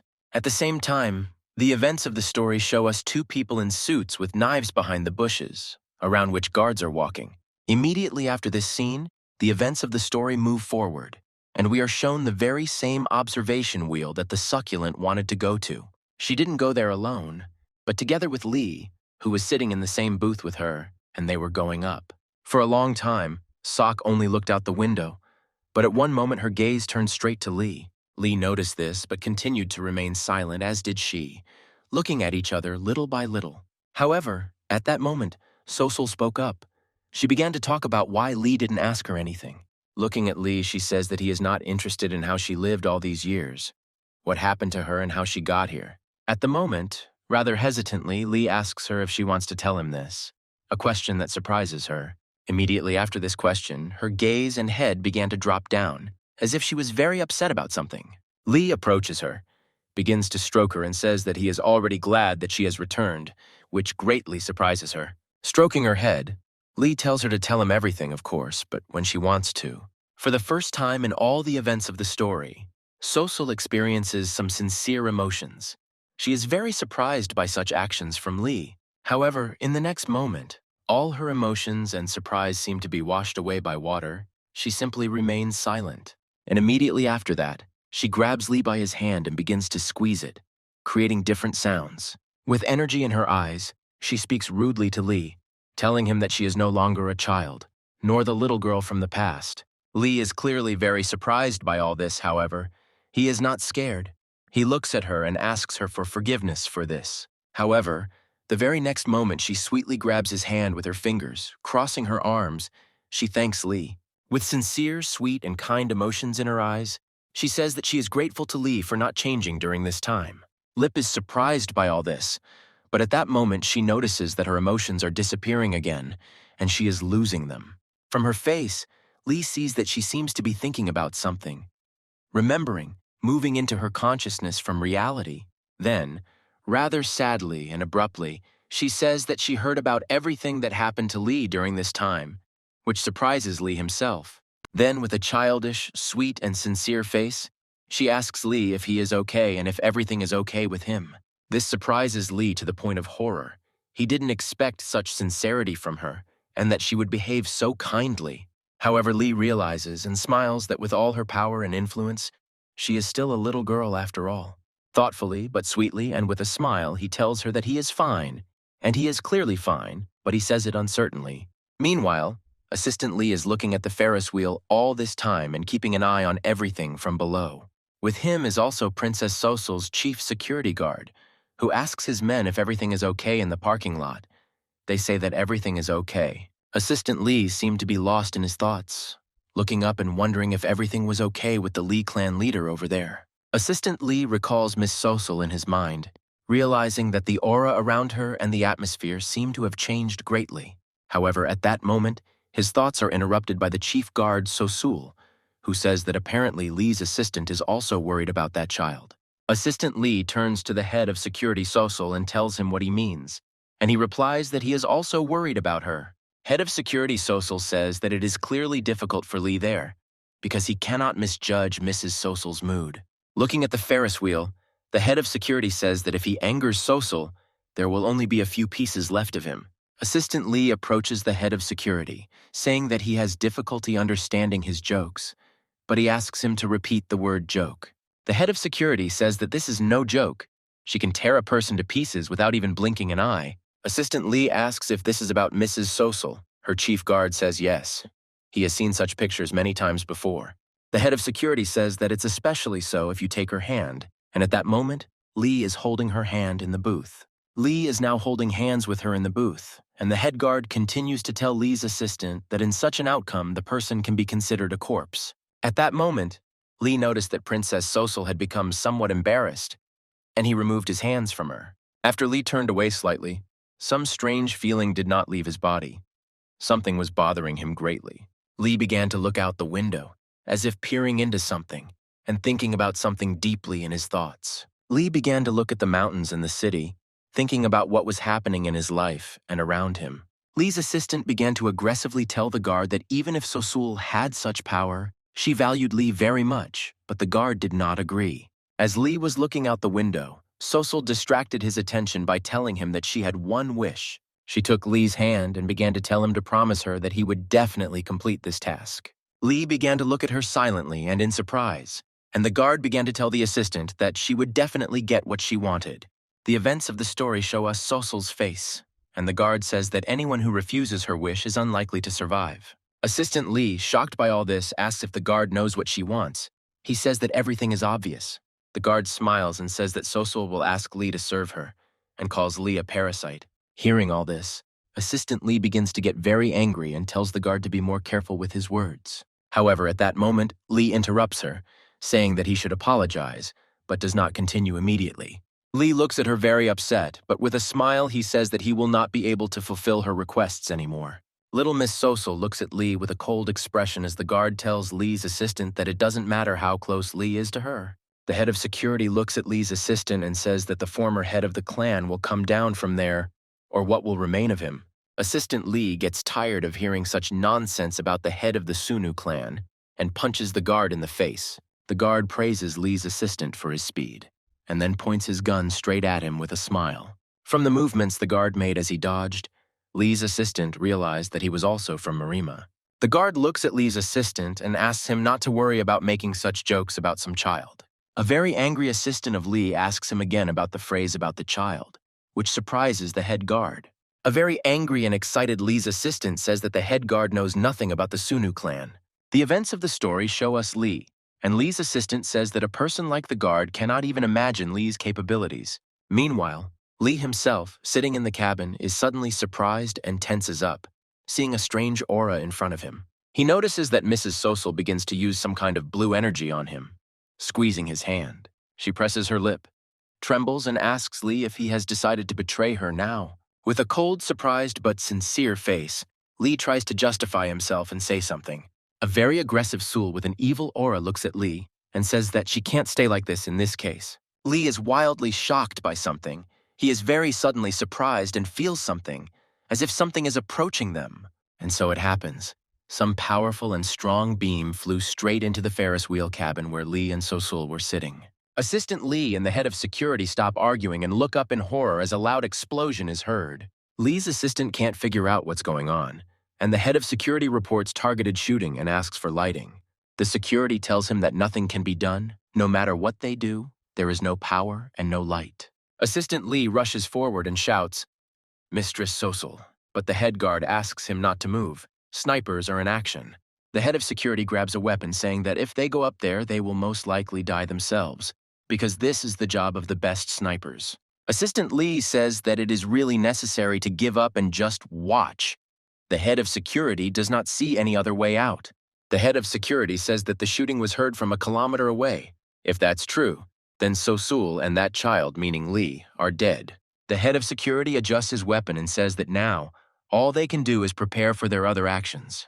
However, at that moment, the head of security notices that Lee jumps down with only a couple of wounds and is holding Miss Sosul with him. Assistant Lee also sees this, and in addition to them, fragments and remains from the explosion of the cabin are also flying down. Lee's assistant is glad that they are alive, but the head guard is wildly shocked that Lee managed to survive and save her as well. Lee continues to descend with pathos, safe and sound, shattering the remains of the explosion in the air. Shocked by all this, the head of security begins to turn his head back and forth and gets very worried. Everything is clearly not going according to his plan.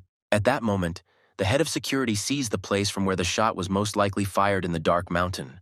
The head of security looks there with all his might, trying to understand whether he is mistaken and whether their enemies are there. Lee meanwhile successfully descends down with his assistant and a very surprised Sosul in his arms. Meanwhile, the snipers in the bushes of the mountain discuss their failure and the fact that they were unable to eliminate them in one attack. One sniper's partner shouts at him that he's an idiot, and there are other snipers on the other side too. Immediately after he shouted this, a shot flew at him, which was clearly charged with energy. This is the main guard, who understands that they are up against pathetic amateurs who did not flee the scene immediately after their failure. Meanwhile, Lee tells his assistant that it doesn't matter how he is now.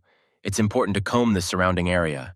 Sosul is still in shock. Sosul points to Lee's hand and says that it is bleeding, but Lee says that it is just a scratch. Sosul wants to say something, but she is interrupted by the head guard, who asks if she is okay. Here a guard and his men appear. He says that Lee is a good man and was able to help Sosul in such a situation. Sosul turns to the head guard, asking what kind of terrible person he is, which greatly surprises him. She tells him that if it weren't for Lee, she would have died long ago. Didn't he follow her to protect her? The head guard begins to apologize in a sweat, saying that he had no idea that there would be snipers here. Princess Sosul repeats his phrase, "had no idea," and clearly begins to get angry. This can be seen from the aura in her eyes. She takes his hand and tells him that it means he is useless if he couldn't even see the snipers. He asks the princess to stop, but Sosul raises a huge wild red aura and prepares to destroy him. However, at that moment, Lee places his hand on her shoulder and simply makes Sosul stop, shocking her. Lee stops Sosul, apologizes to the guard for interfering in the conversation, and asks him to check on the others. Lee looks around and says that, in any case, he feels a very suspicious energy around him. However, at that moment, Lee is approached by Sosul, who asks him if he really decided to stand in her way now. She raises her aura and energy even more, telling Lee that he really thinks she is weak and is now trying to stop her. Lee apologizes to her and says that he had no such intentions at all, which surprises Mrs. Sosul.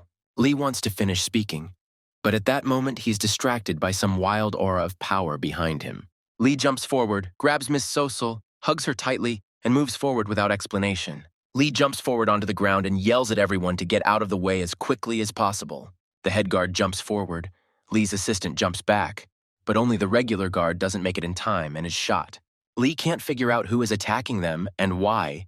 He holds Sosul and looks around in an attempt to find someone. The head guard says that this is all complete madness and starts picking up the radio, saying something. He informs the rest of the guards that the Ferris wheel is under heavy attack, but none of the guards respond. They are lying on the floor covered in blood. The guard says why they don't answer him, and Lee turns to him and says that it's useless to talk to someone on the radio. Lee reports that he feels the aura of some people, and the energy of the guards has disappeared. The events of the story show us people in black. The shocked security guard says that these creatures really opened fire on them, not just with snipers. Assistant Lee shouts about who these people are. They are clearly not from MURIM if they are using conventional weapons. The head guard runs forward and shouts that this is clearly an attack by the Ghost Knights, judging by their actions. The main guard runs behind the front and starts shooting at some people in black suits, killing them with a pistol. The head guard informs Lee's assistant that the Phantom Knights are popular mercenaries in the criminal underworld. The head guard says that once their previous leader suffered at the hands of Princess Sosul, now they are taking revenge on her. The head guard suggests leaving, but then they notice that something is wrong with Lee. He is clearly in a very difficult situation.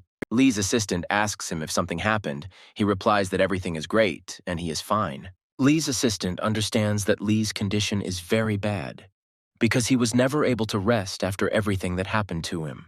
Assistant Lee looks at him and understands that he is in a very difficult situation. How come the assistant didn't notice this before? However, the head guard still says that it is impossible to stay here and that we need to leave quickly. At this point, Sosul begins to address Lee, saying what's wrong with him, who he really is, which surprises Lee. Looking at Lee, Sosul asks why he is helping her if he was recently going to betray her, which surprises Lee. Lee addresses her, saying that this is not the best place to talk, but she says that she wants to know the answer right then and there. She looks Lee in the eye coldly and asks him to answer whether he is going to betray her. But she does not have time to finish the sentence. But she doesn't have time to do this because everything around her begins to be covered in blood, which greatly surprises her. This is the blood of Lee and the head guard, both of whom were fired upon by people from above the building with a salvo of damage. Lee began to protect Sosul with his body, although almost every attack directly hit his body when he was so weak. However, to their luck, the next moment the heads of these people with weapons are immediately pierced by shots. The head guard shoots back and asks Sosul to run, and Lee's assistant runs to her and Lee's aid. Meanwhile, a shocked Sosul stands practically covered in Lee's blood, terribly surprised by what is happening now. Meanwhile, Lee himself, apparently unconscious, lies downstairs with a punctured body and covered in blood. Meanwhile, the head guard is still trying to contact someone, at least in the parking lot, reporting information to them. Princess Sosul, terribly shocked and frightened, looks at Lee's body covered in blood, and Lee's assistant screams, "Chief!" She is terrified to death by the sight of Lee now, lying unconscious in his own pool of blood underneath him. Anger seems to begin to fill her body, as if she wants to destroy the whole world and repeats Lee's name. Meanwhile, people in the parking lot are discussing the fact that they managed to shoot someone, hoping it was the damn princess. The head guard manages to call someone on the radio. Picking up the phone, he hears a familiar voice and asks, "Steve?" It turns out to be one of the people in the parking lot. He tells the head guard that it wasn't enough for him to betray them. He also went to Kaiser. The head guard yells at him, saying that even if he avenges his boss, no one will recognize Steve as a guard. However, this Steve replies that only the head security guard thinks so. All the people in the organization have already agreed to this. He tells the head guard that he will kill Princess Sosul today, after which he will become the head of the organization. The head guard asks him if his men are okay in the parking lot, but Steve just laughs and tells him to come check. Steve looks at their dead, bloody bodies and tells the head guard that they have been waiting for him for a long time. After this, Steve interrupts the call on the radio. The head guard is very angry about all this. The head guard goes towards Sosul, turning to her. He says that it is better to go another way from here. However, neither she nor Lee's assistant pay attention to him. They are busy bringing Lee to his senses. A shocked Sosul asks Lee's assistant if he is alive. The assistant replies that yes, he has a pulse. Lee tries to come to his senses, and the assistant says that he is bleeding heavily and needs to be taken to the hospital immediately. The head guard says that there is no time to think about others. Sosul replies that she is heading to the parking lot first. She starts to walk away, shocking everyone, and tells them to take Lee's body and carry it after her. The head guard tries to stop her, saying that the enemy has a weapon, but she sharply says that the guard needs to understand something. She turns around and calmly says that if Lee were to die, the guard would suffer the same fate as him. Meanwhile, we are shown the same strong girl. She tells someone on the phone that she thought she would die here. Someone is petting a panther. And she's talking about how the guys from the Ghost Knights have determined the movements of the princess. While sipping whiskey, she tells someone on the phone that they are sure that everything will be okay with them. This unknown person answers her on the phone that everything will go fine. He is well prepared for everything. Meanwhile, those same ghostly knights saw someone and opened volley fire at him. One of the guys who shot suddenly dies. Blood comes out of his body. This scares his partner nearby very much. He is killed by Mrs. Sosul, who is standing behind him, taking his life with one movement of her hand. She doesn't care at all how many people she has to kill now. She looks at everyone and everything with cold blood. That guy's partner opens fire on her, but he notices and shouts that she is a monster and the bullets don't affect her at all. Meanwhile, the events of history once again show us those same memories from some destroyed city. Many human corpses lie on the floor, and a voice is heard saying, "My power is endless." Lee suddenly comes to his senses, as if nothing had happened. These memories were just in his head. The head of security and Lee's assistant are terribly shocked by what they see, because after so many wounds and loss of blood, Lee just woke up. Standing at the yard of some house, Lee's assistant tries to find out from Lee how he came to his senses. He simply lowers him to the ground. Lee sits down on the nearest curb. His assistant tries to find out how he is. The head guard just stands nearby. Lee doesn't answer any questions. He just looks down sadly, thinking that he had the same dream again. He vaguely remembers this dream and understands that these could be the memories of that very demon. But why do they belong to Lee? Assistant Lee keeps asking him questions, asking if he's okay, as he's been bleeding recently. Lee barely tries to answer him, but then the head guard intervenes, saying that he would also like to ask. He also asks Lee how he can be okay. In such a situation, he could easily die. Without waiting for an answer from Lee, the head guard begins to scratch his beard and say that, in fact, it doesn't matter. He looks at the road ahead, and while he looks around, he tells Lee that he is grateful to him because he helped them all. But then Lee asks them where Sosul is now and touches his head, trying to come to his senses normally. Here, Lee sees a pile of corpses ahead, all of them belonging to those same people from the organization. Bloody and tired, Lee looks at these bodies in shock and wants to ask who they belong to and who killed them. Without waiting for Lee's question, the head guard tells him that it doesn't matter who did it. Special people will solve all the problems. The head guard, looking at the stars, says that it is time for them to move out. At least the head of the Sunu clan remains alive. Meanwhile, the events of the story show us Princess Sosul walking among the corpses in the parking lot and looking at them. At that moment, someone's voice behind her calls her, which of course attracts her attention. It turns out to be Lee. His voice sucked, of course he recognizes. He is surprised to see her. All in blood goes to her with everyone. Coming closer, he is shocked to see such a small girl covered in blood and next to corpses. Lee looked straight at her, pressing his lips together. She stood there covered in blood. Even her white hair was stained. She started walking towards Lee. Her dress was also covered in blood, and underneath her there were whole pools of blood. At that moment, she comes closer to Lee and clearly and loudly tells him simply, "Did you see?" Standing in a pool of blood, covered in blood and surrounded by corpses, she addresses Lee, saying that this is her true appearance. After which she extends her hand, turning it palm towards Lee. Her entire hand is also stained with blood. Lee looks at her in surprise, and she says that if he doesn't want to die, he must give her an answer, and think about it carefully.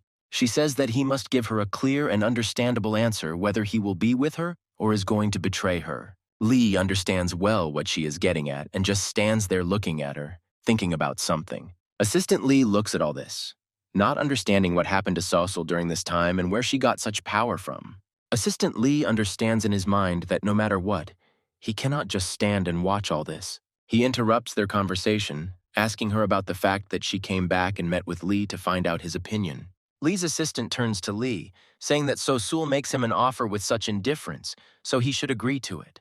However, Lee ignores his words. Looking straight into Sosul's eyes, he apologizes and says that he has already made all the decisions. Assistant Lee hears this and understands perfectly well what this could all lead to. He simply shouts, "Chief!" In the next moment, Miss Sosul suddenly moves her hand to the side, creating an aura of energy directed at Lee. She throws everyone aside and says that does Lee really think that after such an answer, he will simply leave here? Assistant Lee tries to intervene again, but is stopped by the head guard and asked to come to his senses. The head guard tells Lee's assistant that his boss is the princess, who he is stopping now. The head guard continues, saying that this problem only concerns them and more, but then abruptly stops. He looks at Sosul, who has raised a powerful aura, and says that he really wants to stop her now.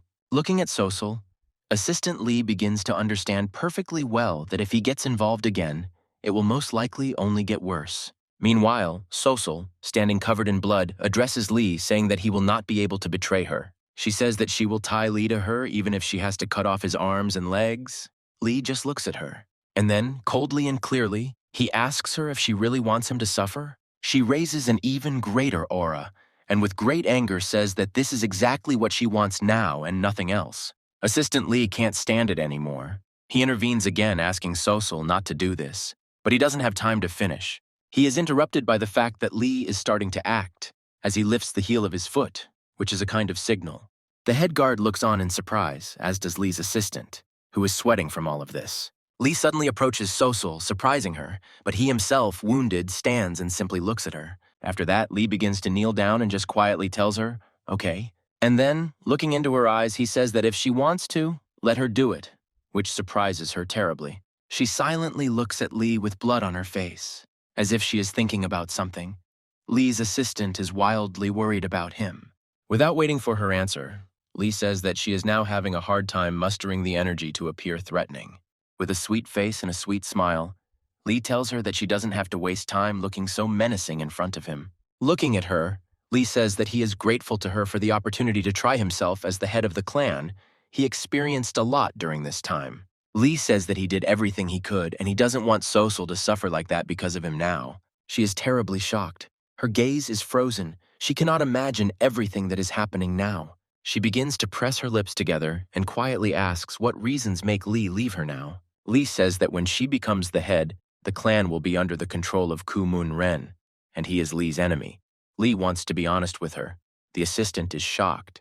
Lee then adds that once the clan falls under Kumun Ren's influence, Lee will no longer be able to be honest with her. Sosul begins to press his lips with his teeth and angrily say over and over again, why? She raises a huge aura of power and says that she made all the choices before because of Lee, and now he is going to leave her after this. Even the head guard, Lee's assistant, is shocked by how gigantic and powerful her aura has become. She seems to be losing her mind and screaming across the entire parking lot that she will simply kill and destroy such scum as Lee right now. However, seeing all this, Lee suddenly rushes at her, which causes even more shock to the assistant and the main guard. He hugs Princess Sosul tightly and abruptly, and with his eyes closed, simply begins to apologize to her. A shocked Sosul screams for Lee to let her go right now and not interfere with her, but Lee interrupts her. Lee suddenly begins to talk about how he could not even imagine what difficulties Sosul went through during this time, which surprises her. Lee continued to speak, saying that he understood that she had been going through hard times too, and apologized for not helping. Princess Sosul was touched by his words and blushed. She began to say, "Does this really mean that?" but did not finish the sentence. After all, she was interrupted by Lee, who said that even despite all this, he could not agree to her proposal, which made her angry again. Sosul throws Lee aside sharply and clenches his fingers like the claws of an animal, forever repeating, You. Squeezing out all her energy, she screams wildly at Lee, wishes him death, and is going to rush and kill him right now. Assistant Lee is in shock. He is afraid that the life of the current head of Sunwoo Lee is now in danger because of Sosul. Meanwhile, Lee looks into the eyes of Sosul, who has already stopped abruptly right next to him and stopped acting. The sacred princess filled her brush with aura and brought it to Lee's face, but she didn't dare to attack him at all and just looked at him. The next moment, Sosul starts coughing, and as if trying to say something, her entire aura around her fades away. The head guard and assistant Lee are shocked again. They watch this terrible situation and can't even intervene. The aura on her hands completely died out. Lee's face was indifferent. He just looked at her, and her hands were shaking. At that moment, Lee is suddenly surprised when he looks at Princess Sosul's face. Something strikes and shocks him. At that moment, Mrs. Sosul simply begins to sob bitterly like a little child, shedding tear after tear. Lee looks at her with a smile and tells her that it is not her fault, and says that she can be angry with him as much as she wants. Lee leans in front of her, gets closer to her, and tells her that she must promise him something now. He strokes her and tells her that she should never suffer because of other people again. This will suit her perfectly. Little Mrs. Sosul is at a loss. She just stands in the blood and cries over and over again, not knowing what to say to all this. She looks at Lee's face, which is full of a sincere smile and a desire to help her, and she understands that she cannot hurt Lee. Looking into his eyes, she understands even more that this is all being done for her benefit, which makes her cry even more. However, a moment after all this, the young lady suddenly starts spitting blood non-stop. This shocks the head of security and assistant Lee to the point of horror.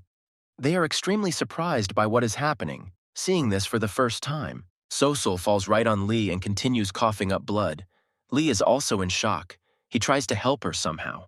Mrs. Sosul continues to cough up blood and cry, and in her thoughts she tells herself that she doesn't need anything else. She recalls moments of her childhood with Lee, saying that she only needs him and his eternal smile next to her. She continues to remember moments from her childhood, assuring herself that having Lee by her side is all she needs to live. She is already beginning to say goodbye to her life, saying that she was doomed to suffering. But then she sees Lee, who is reaching out his hand to her. Extending his hand, Lee said that he would always protect her.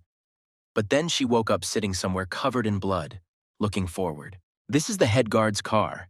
He notices that the sucker has come to and asks her how she feels. Mrs. Sosul does not understand what is happening and only asks if she is still alive. She looks at her dress and hands covered in blood and wonders if she really lost that much blood back then. However, the head guard says that it is not her blood, but the blood of the head of the Sunu clan, Lee, which surprises her terribly. The guard said that when Lee saw this on the spot, he asked him for a knife and began to cut himself, giving Sosul his blood. The head guard began to say that Lee was actually a psychopath. His actions were very desperate in his state. Looking at Miss Sosul, the guard adds that thanks to Lee's actions, they were able to return Sosul to normal back then. The head of security says that he held up well. She asks what's wrong with him. The guard says that everything is fine. He asked her to pass on something. The guard said that Lee had asked to reschedule their meeting since today had not gone very well, which made Sosul extremely happy and surprised. She begins to look forward, squeeze her hand, and think about something.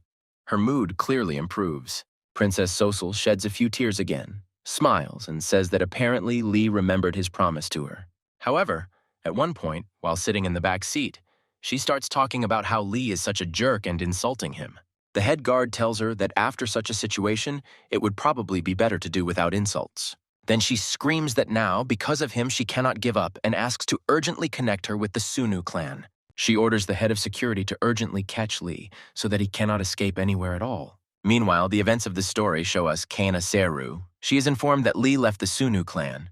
This is Ginny. She tells Kana Sera not to pretend to be indifferent, and who else but she can find him. Kana Sera writes everything down. Ginny pressures her to tell everything. She asks Ginny to calm down.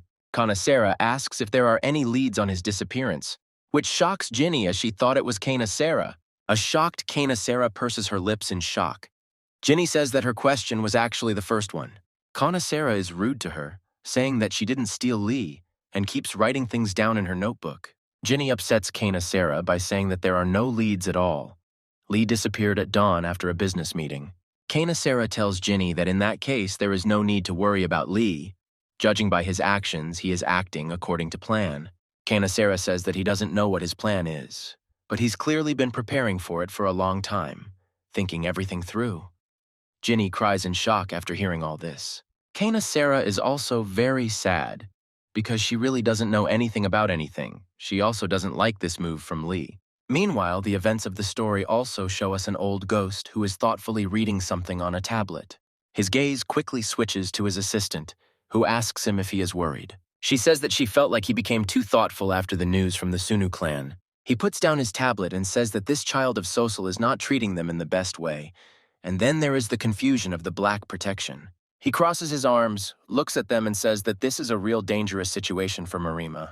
He starts talking about how much this worries him, while his assistant just looks at him silently. She then sharply asks the old man what he's really thinking, which causes him obvious surprise. He tells her that at her level it is already possible to pretend not to know, even when she is aware of all the events. She looks at him and says that she is doing all this only because she wants to help him, and calls him Sir, which again surprises him. She looks at the old ghost man sincerely and asks him to please tell her what he really cares about. He picks up his coffee and asks her not to worry. There's only one small factor that worries him. He then says that he is worried that he does not know where the temporary head of the Sunu clan, Lee, has gone. Meanwhile, the events of the story move forward. We are shown some bald man who asks someone how he found this place. The person he asks this turns out to be Lee, who is standing in some forest opposite him. A surprised man in bandages and kimono goes to Lee, and Lee says that this is the border of the Black Source. This guy approaches Lee, asking if he really came to take revenge for that incident at school. Lee is surprised by his words. The man aggressively approaches Lee and tells him that since this is the case, Lee can do whatever he wants. This man comes up to Lee, he is much taller and bigger, and says, "Is Lee really using that incident as an excuse?" Then this man raises his aura and menacingly says that if this is so, then Lee will die at his hands right here. Lee looks away, saying that he heard that MURIM students are like family among themselves. The man looks at Lee and says that after what Kumon Ren did, bandits came to him every time. He went through a lot. Looking at Lee, he says that while Kumon Ren was raging, he fought here to protect the memorial at the gate of the source border. He then walks forward, saying that after so much time, Lee comes and says something about the students now. These words surprise and even hurt Lee. He lowers his head silently and just remains silent, thinking about something. Looking at this place, Lee says that he recognizes his merits well and doubted whether he should go here after everything. Lee remembers a bald guy sitting with blood in his mouth at that spot, saying his technique was amazing that day. Looking after this big guy, Lee says that he remembered Sunbei's advice that day and decided to come here after all. Looking at all this, he blushes, and Lee says that he has great nostalgia for this place now. At that moment, the guy turns to Lee and asks him to stop this disgusting speech already. This guy sharply and angrily tells Lee that even Kumon Ren, who taught him, was not here, and Lee certainly cannot be so sad. Lee starts making excuses to the wind, talking about something.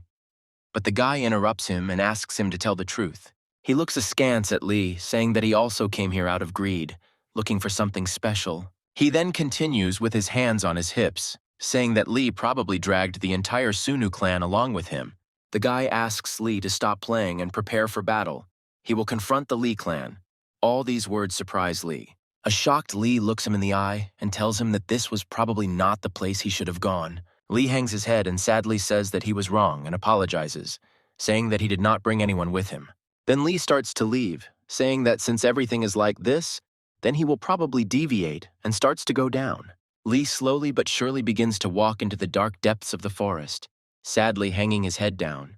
This huge man just looks at him menacingly and simply remains silent, watching as Lee leaves. Already on the way down, Lee stops and apologizes to him for what he did to him back at school. This guy, although he closed his eyes, answers that although it was a misunderstanding, it was his fault. Lee turns around with a smile and asks him not to worry about all this. He believes he had his reasons for it. Folding his hands together near his chest, the man says he wouldn't have understood it if Lee hadn't told him. He begins to go down to Lee, saying that as an apology, he wants to know the reason why Lee came here. Lee turns around but remains silent, and the guy looks him in the eye and asks him directly what the purpose of his visit here is. Lee quietly mumbles unrelatedly to himself under us. The guy says that everything is fine and Lee can tell the truth.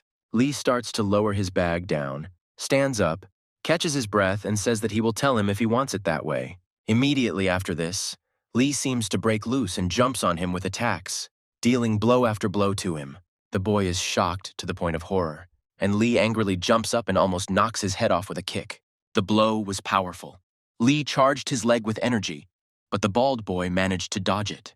The man starts yelling at Lee and asks him what possessed him to attack him so madly and abruptly. However, at that moment, this man's surprise knew no bounds. Lee disappeared and later appeared with great energy.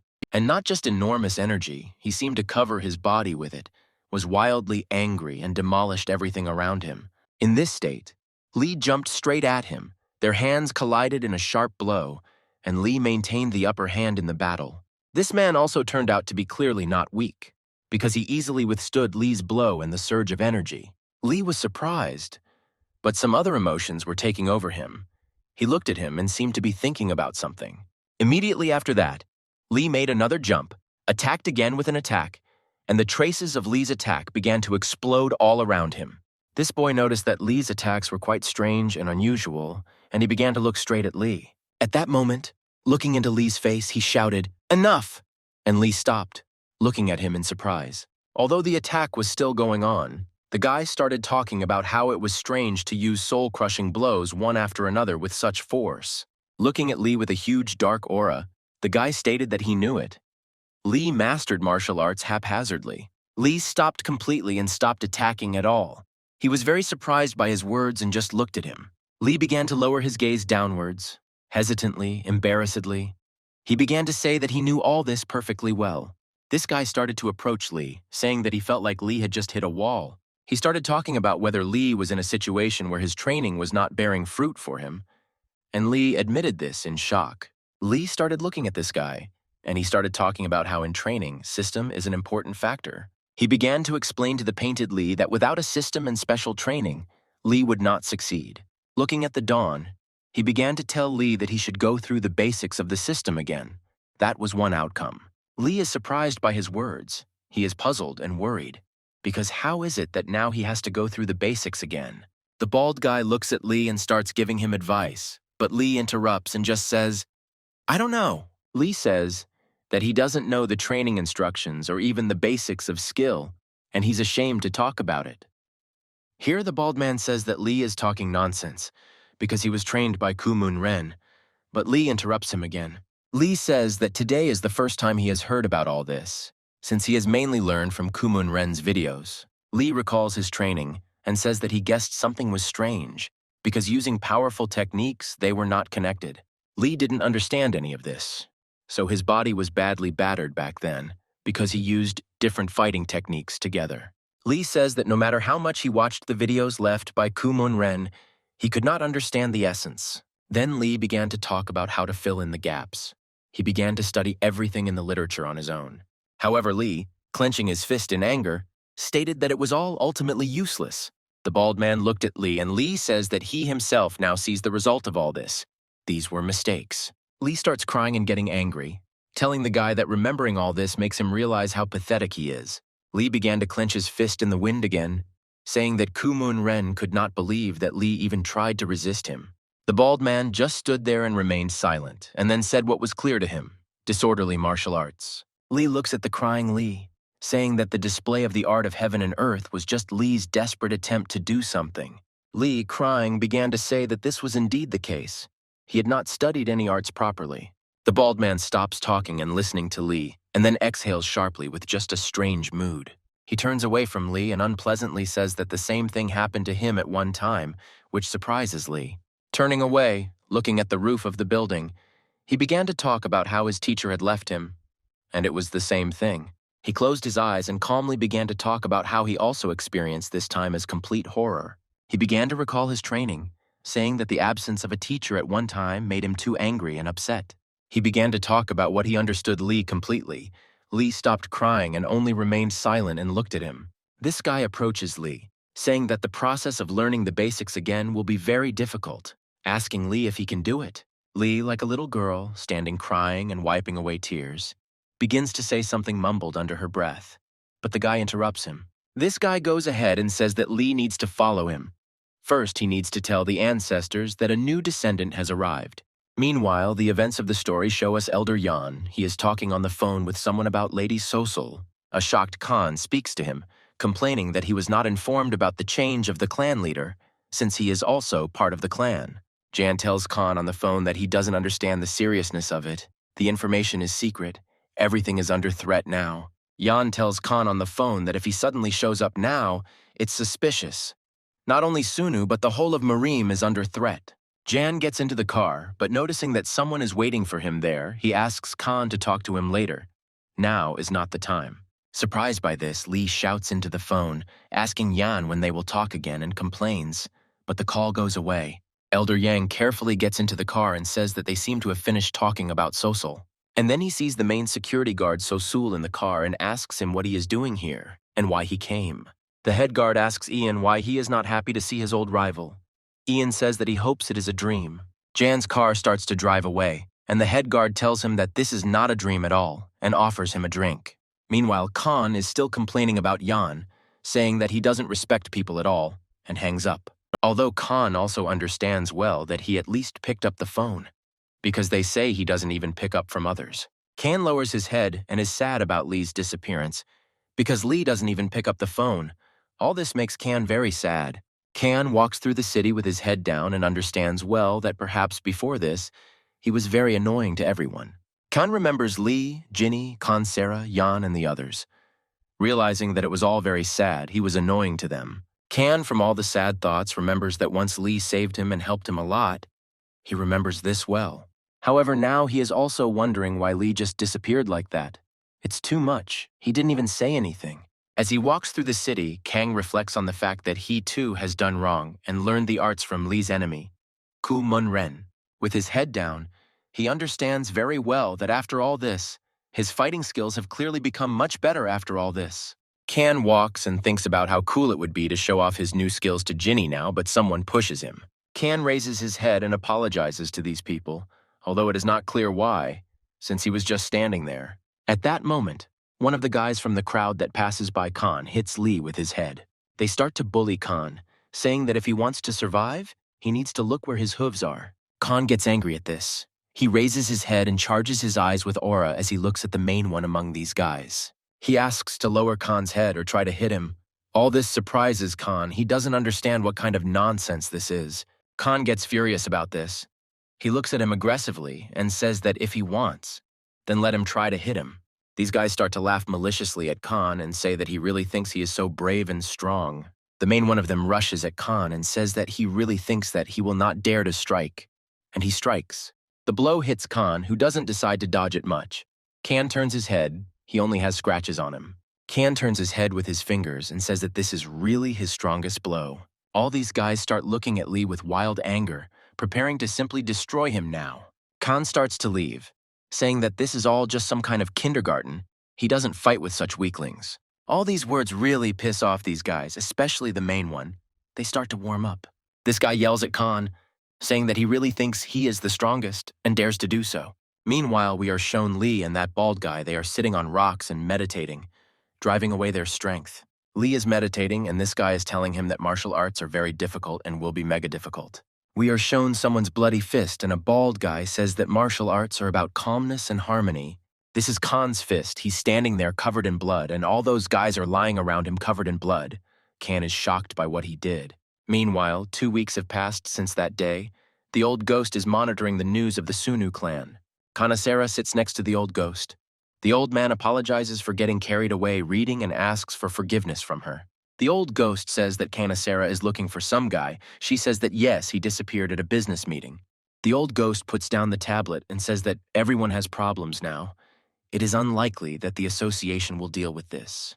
Then he looks at Kanesera and says that because of many things, the search is now very delayed. It is sad and problematic. Then, closing his eyes, the old ghost says that he certainly assumed that the latest news would not lead to anything good.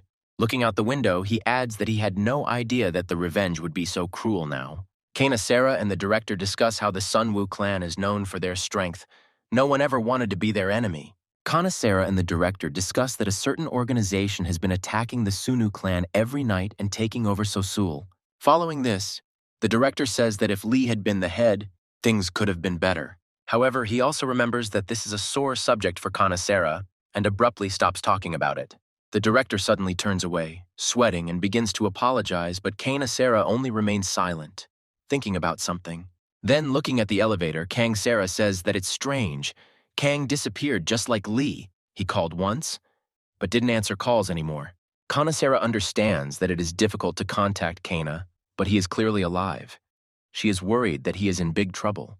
The director asks Kanesera to try calling now. Maybe it will work, she agrees, saying that she will probably do so. Meanwhile, Kan holds his bloody fist with blood running down it, and Kan himself laughs a little at how easy it all turned out.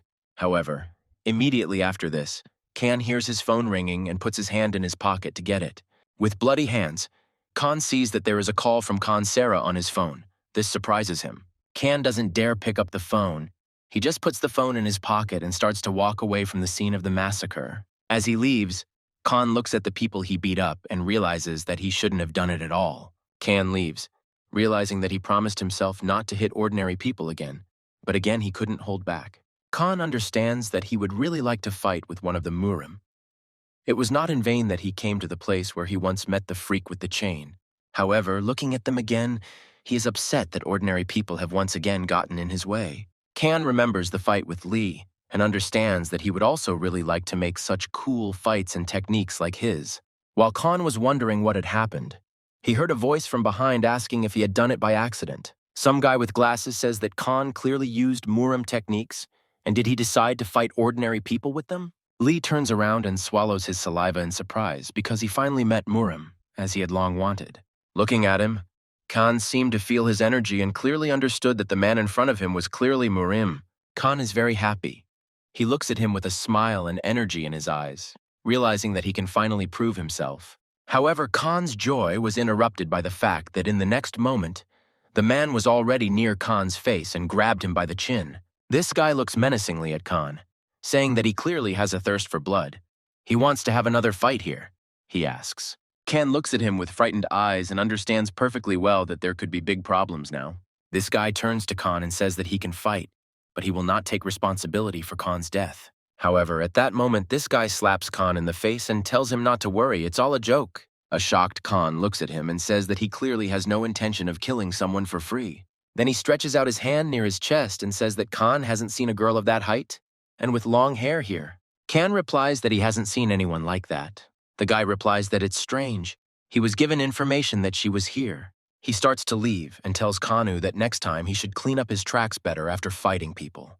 Looking at the city, he leaves, saying that he was nearby. If he is brought in for this along with Kan, then he will kill him. Kan says that he understood everything. A shocked Kan tries to catch his breath from the shock and says goodbye to him. He leaves.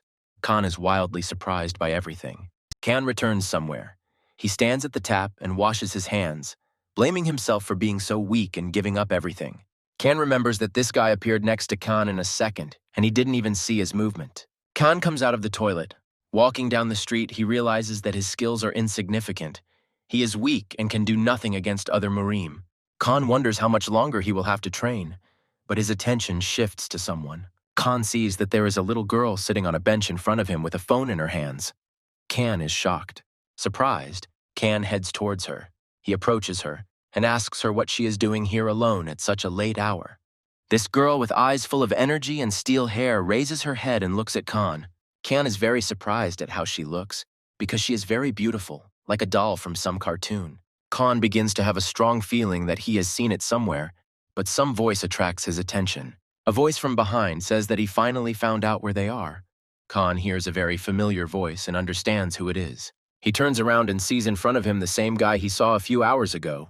This surprises Kan. Kan looks at him in shock and understands well that now it will be bad because it is not clear what this guy is doing here. Kan begins to look at this girl in shock and understand that his target is really this little girl. Then this guy turns to Kan, saying that this seems to be the guy he saw recently, which surprises Kan. This guy starts heading towards Kan and saying that he is also from the Sunu clan. Kan starts to act like a fool in a panic, asking what kind of clan Sunu is and what the hell is going on. Then Kan realizes that this girl is the same Sosul that Julia was talking about, and he is even more shocked. Kan turns around, looking at her. He understands that it is clearly her, and it is clear what this guy is doing here now. Kan looks into her eyes and finally understands that this is the very rightful head of the Sion clan, Lady Sosul. Kan is wildly surprised at what she is doing here at all, and alone, where is all the security around her that should be. However, at the moment when Kan was looking at her, he began to feel a huge aura of power appearing right behind him. Immediately after this, Kan is hit with a very powerful attack from that man's hand right in Kan's shoulder. Kan's blood is pouring out of him quickly. He screams in pain. It feels like his entire body has been broken and killed right there. However, in reality, this blow seemed to hit Kan's soul, and not his real body. Kan jumps back with a jump. He looks at his shoulder and realizes that everything is fine with him, but it feels like his bones have been ripped out. This guy turns to Kan, saying that he had doubts before, but now he can clearly see that Kan can sense ki energy well.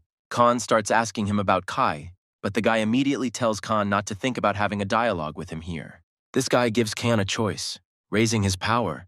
He says that either Kan disappears from here, or he will see how his body breaks. Then, charging his eyes with energy, he turns to Lee again, adding that this is not a joke at all now, he is serious. Kan begins to shake, his new strength allowing him to sense that his opponent truly wants to kill him now. Kan understands perfectly well that it is better for him to leave this place now. But thoughts about this girl do not give him peace. Kan loses sight of this guy and misses Sosul. He is worried. He has doubts in his soul about what he should do. Kan looks at her, seeing that she is talking to someone on her phone, and there are a bunch of photos of corpses in the correspondence. Kan is also afraid of this, but this does not even come close to eliminating the doubts that torment him now. Kan begins to clench his teeth, tense up, as if he is standing on two extremes on which his life depends. Kang realizes that he may be losing his mind, but the Sunu clan is his family who helped him, and he decides to repay his debt to the clan. Kan's sudden change in mood terrifies the man who was opposite him, the same guy, and he is surprised. Kan starts to attack him, throwing his fist at him, which wildly surprises him, and probably himself too, from this. This guy dodges, which is not surprising at all given his strength and abilities, but he is still surprised. He stands at Kan's side and asks him if he has really lost his mind and is now going to engage in such a fight with him. Kan's opponent raises his energy, puts his fingers forward, and says that he will then take Kan for a warm-up. Although Kan is scared to death, he nevertheless rushes at him and shouts, "Attack!" even though he is afraid to do all this. Kang starts yelling wildly at his opponent, saying that while Kang is here, he won't even come close to touching the head of the Sunu clan, Sosul. This guy suddenly stops and drops all his energy. He is wildly shocked, asking again about the clan leader. Sosul raises her head and looks at Kan, and that guy with shock as well. She's also surprised by that phrase from Kan. Kan begins to raise his strength and aura, but in his mind he understands well that he is close and not equal to this guy. However, Kan begins to attack, realizing that he has an ace up his sleeve, namely the Kumun Ren technique. During training, Kumun Ren told Kan that people often finish a fight with one attack. This is very common. Then Kumun Ren showed him the basic attack, saying that it was better to do it at the beginning of the fight, when the enemy was distracted. Kan remembers all this in his head, realizing that if this is the case, then he can do just that against this guy now. Kan does just that and starts attacking the guy. However, he obviously dodges the attack. He's very strong. This guy turns to Kan with joyful surprise, saying that he is really just joking here right now, after which Kan suddenly strikes him with his energy-charged bomb, which confuses him. Meanwhile, the events of the story return us to Lee, who is sitting with that same bald guy and discussing something. Looking at the beautiful mountains at night, they discuss training, techniques, and many issues related to energy. This guy turns to Lee, saying that he is glad that he has gotten used to life in the mountains, because Lee himself is a city person. Lee scratches his head and says that he's not so much used to it, but rather that it is safer for him to be and live here. Next, Lee says that if this guy remembers, then when he came here, Lee told him about longing for this place. Looking at this place, Lee says that this feeling has increased greatly for him. Maybe that's why he feels comfortable here. Looking at this guy, Lee says that before, when he was training, he was haunted by different feelings, but here he feels comfortable. Smiling and looking down, Lee says that recently, during his spiritual training, he feels as if he is in another world. Closing his eyes and hanging his head, this guy says that this is wonderful, and he is happy for Lee's success in this matter. This guy tells Lee a little about energy and why it's better to interact with it here in nature. It's all connected. This man began to say that he was glad that Lee's soul was at peace here. This was important for him and for his training. Then this man starts talking about how Lee can make the master's gate that he found with such difficulty. Lee then turns to him, thanks him and calls him master, but this really pisses the guy off. He yells at Lee and tells him that he should call him by his first name, like uncle, and not like master, because the relationship between master and student in MURIM is like that of father and son. He complains to Lee that although he does not accept it, but in MURIM it is so, Lee, although reluctantly, agrees to his request. Then Lee begins to leave, saying that perhaps he will go to the hall to restore his soul and energy. The bald man looks after him, calling him a kid, and it's clear from his face that Lee makes him very happy here. Looking at the moon, he thinks about the fact that about 2 weeks have already passed since Lee came here, and this has influenced a lot. The man realizes that Lee's presence here reminds him of his master, which makes him very happy. The man follows Lee and watches from the side as Lee concentrates his energy and meditates. The bald man turns away, smiles, and even laughs a little, looking at this whole picture with Lee and meditation. Looking at Lee again, he says that he doesn't yet realize how much cleaner he has become during the time he spent here. The events of the story return us to Kan. His very opponent asks Sosul if she really doesn't know who he is. She says no. Meanwhile, our Kan, barely conscious with a broken nose, lies on the ground in blood and seems to be just resting. The events of the story take us to some unknown place. It resembles a huge library for many people. There are a lot of people in this place, but many of them are looking at one point, as if they are watching someone right now. Or, to be more precise, their attention is focused on Ginny, who is standing and reading some sports magazine. Someone looks into her eyes and discusses who she is and what she is doing here, and she is also so obvious to everyone now. However, to Ginny's shock, someone passes by and addresses her quietly, Mistress Ginny, which surprises her. Ginny wants to answer, but this girl asks her to listen silently, quietly saying that they are being followed here now. She tells Ginny to pretend she doesn't hear and asks her to meet her at parking lot 34, second floor. Ginny suddenly points her finger forward and yells at someone, asking why he is following her and running. She starts running after someone in the crowd. The girl who told her about surveillance is burning with shame because of Ginny's methods. Some time passes. Ginny runs up to the girl's car and says that she's back. The tail is gone. The girl in the car is burning with shame, but praises Ginny. This girl turns out to be Kana Sarah. She tells Kana Sarah that it is easier to live without surveillance, and Sarah asks in surprise if Ginny knew about the surveillance on her. She says that of course she was also bugged, and a surprised Kana Sarah asks why they chose that particular place. Sitting in the car, Ginny says that in such popular, crowded places, it is easier to hide in the crowd of people, and that's all. She says that Ginny has such an appearance that it didn't make sense, adding that she would have approached her herself to introduce herself, which surprises her. She then goes on to say that Ginny should be much more careful in her behavior and actions from now on. Ginny replies that Kana Sarah's style and actions also irritate her, but for Lee's sake, she is willing to tolerate communicating with her. A very upset Ginny tells her that since Mrs. Sosel's return, the whole family seems to be on edge. Ginny says that the first thing the Sunu clan did after that was to attack the raging current faction as revenge. Besides this, they also destroyed other smaller factions, which has the elders very worried. She also says that Mrs. Sosul is surrounded by very strange people, which is why she does not listen to the elders at all. Ginny says that there are limits to revenge. They are also thinking about taking over the Federation. This already goes beyond just revenge. Kana Sarah tells Ginny that their goal is apparently to gain an advantage in the Federation negotiations. Ginny asks Kana Sarah that she also heard that there is a black cardinal with influence behind Sosul. Kana Sarah says that the MURIM Federation will also not so easily enter into negotiations with some gray cardinal. But here, Kana Sarah corrects herself, and looking at Ginny, says that the government has a different position on this matter. Kana Sarah says the government does not want problems in the public and will push the Federation to make decisions. Ginny says that she can't get it out of her head that the Sunu clan is behind all the problems. Kana Sarah says that if the government directly fights Sunu, it will be a violation of the Non-Aggression Pact, which will violate the treaties. Kana Sarah says that in any case, the Sunu clan will be persuaded to negotiate, but the question is only how it will go. Ginny stops her. Ginny asks Kana if she really wants to say that all of Sosul's actions are orders from the Grey Cardinal. Kana Sarah says that most likely so. This whole situation, and now the dialogue with Kana, drive Ginny into even greater shock. She is still worried about Lee. Remembering Lee, she says that he really foresaw such a situation, and therefore left the post of head in the clan. Kana Sarah also thinks about this. It is difficult for her to accept this fact. She just remains silent and worries. Ginny analyzes the whole situation, saying that Lee must have understood this, which is why he was always so worried about everything in his position. Ginny throws her head back, thinking that she was a complete fool and didn't realize this, always nagging Lee over little things. Ginny throws her head back and thinks about everything. She tries to calm down, realizing that Lee told everyone about this a long time ago, but she didn't understand him that way. Kana Sarah says that she is in the same situation. She thought she understood everything, but she was unable to lift the burden from her shoulders. The dialogue reaches a dead end. Ginny and Kana Sarah just sit in the car silently, confused, because they don't know what to do next. Then, Ginny breaks the silence, sharply saying that even taking all this into account, this is clearly too much on Lee's part.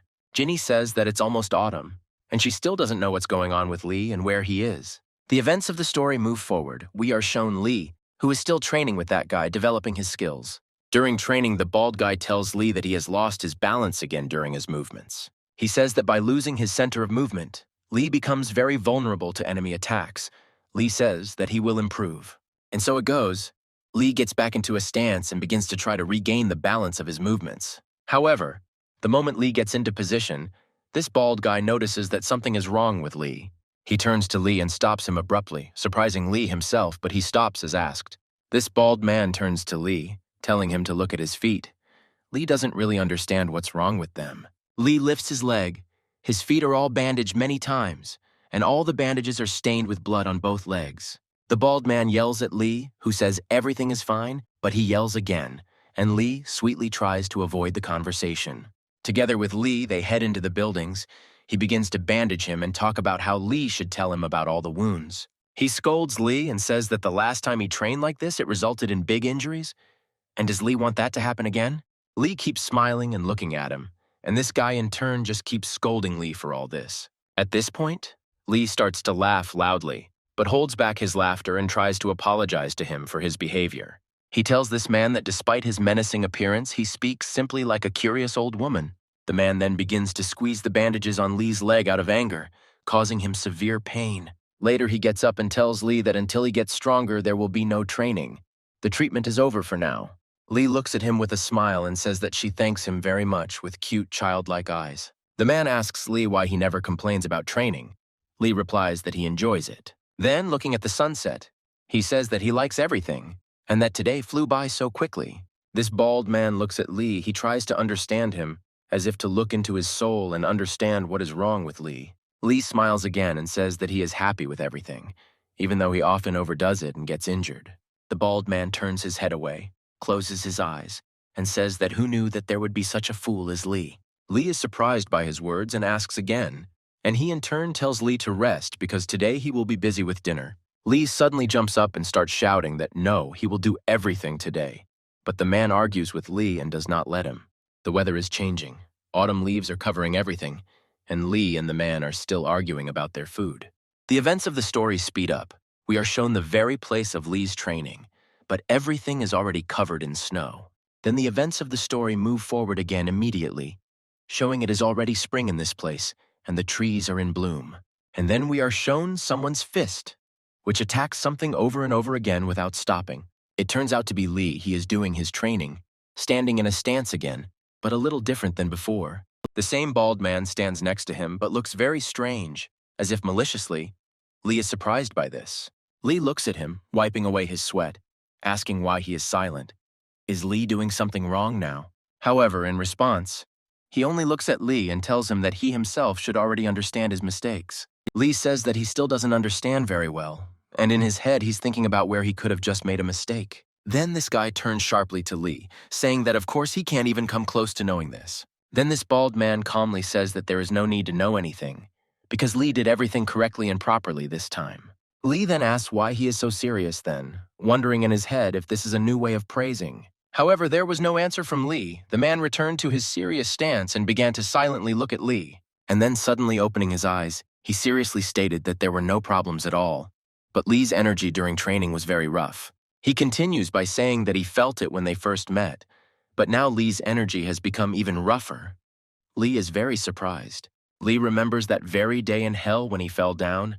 Then he also noticed that after that day, his energy became rougher. Lee understands that it is becoming harder to hide every day, and the energy associated with the demon. Can he tell the master about it?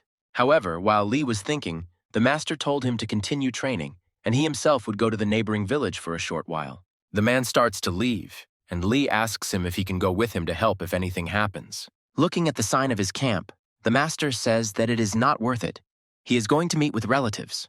He explains to Lee that he means the disciples of the main house who are now active in society. He then adds that the main house is a one-man organization where secret techniques are passed on to only one successor. He also says that after the successor is chosen, he alone remains in the main house. All other participants descend from the mountains and remain relatives of the main house and its assistants. Lee says that it will turn out that these relatives will continue to financially support the main house. The man tells Lee that it's not that simple, because they have the rights to recommend a student to everyone, which surprises Lee. He tells Lee that he hasn't thought that it is not so easy to come here to the mountains and just become a disciple, which surprises Lee.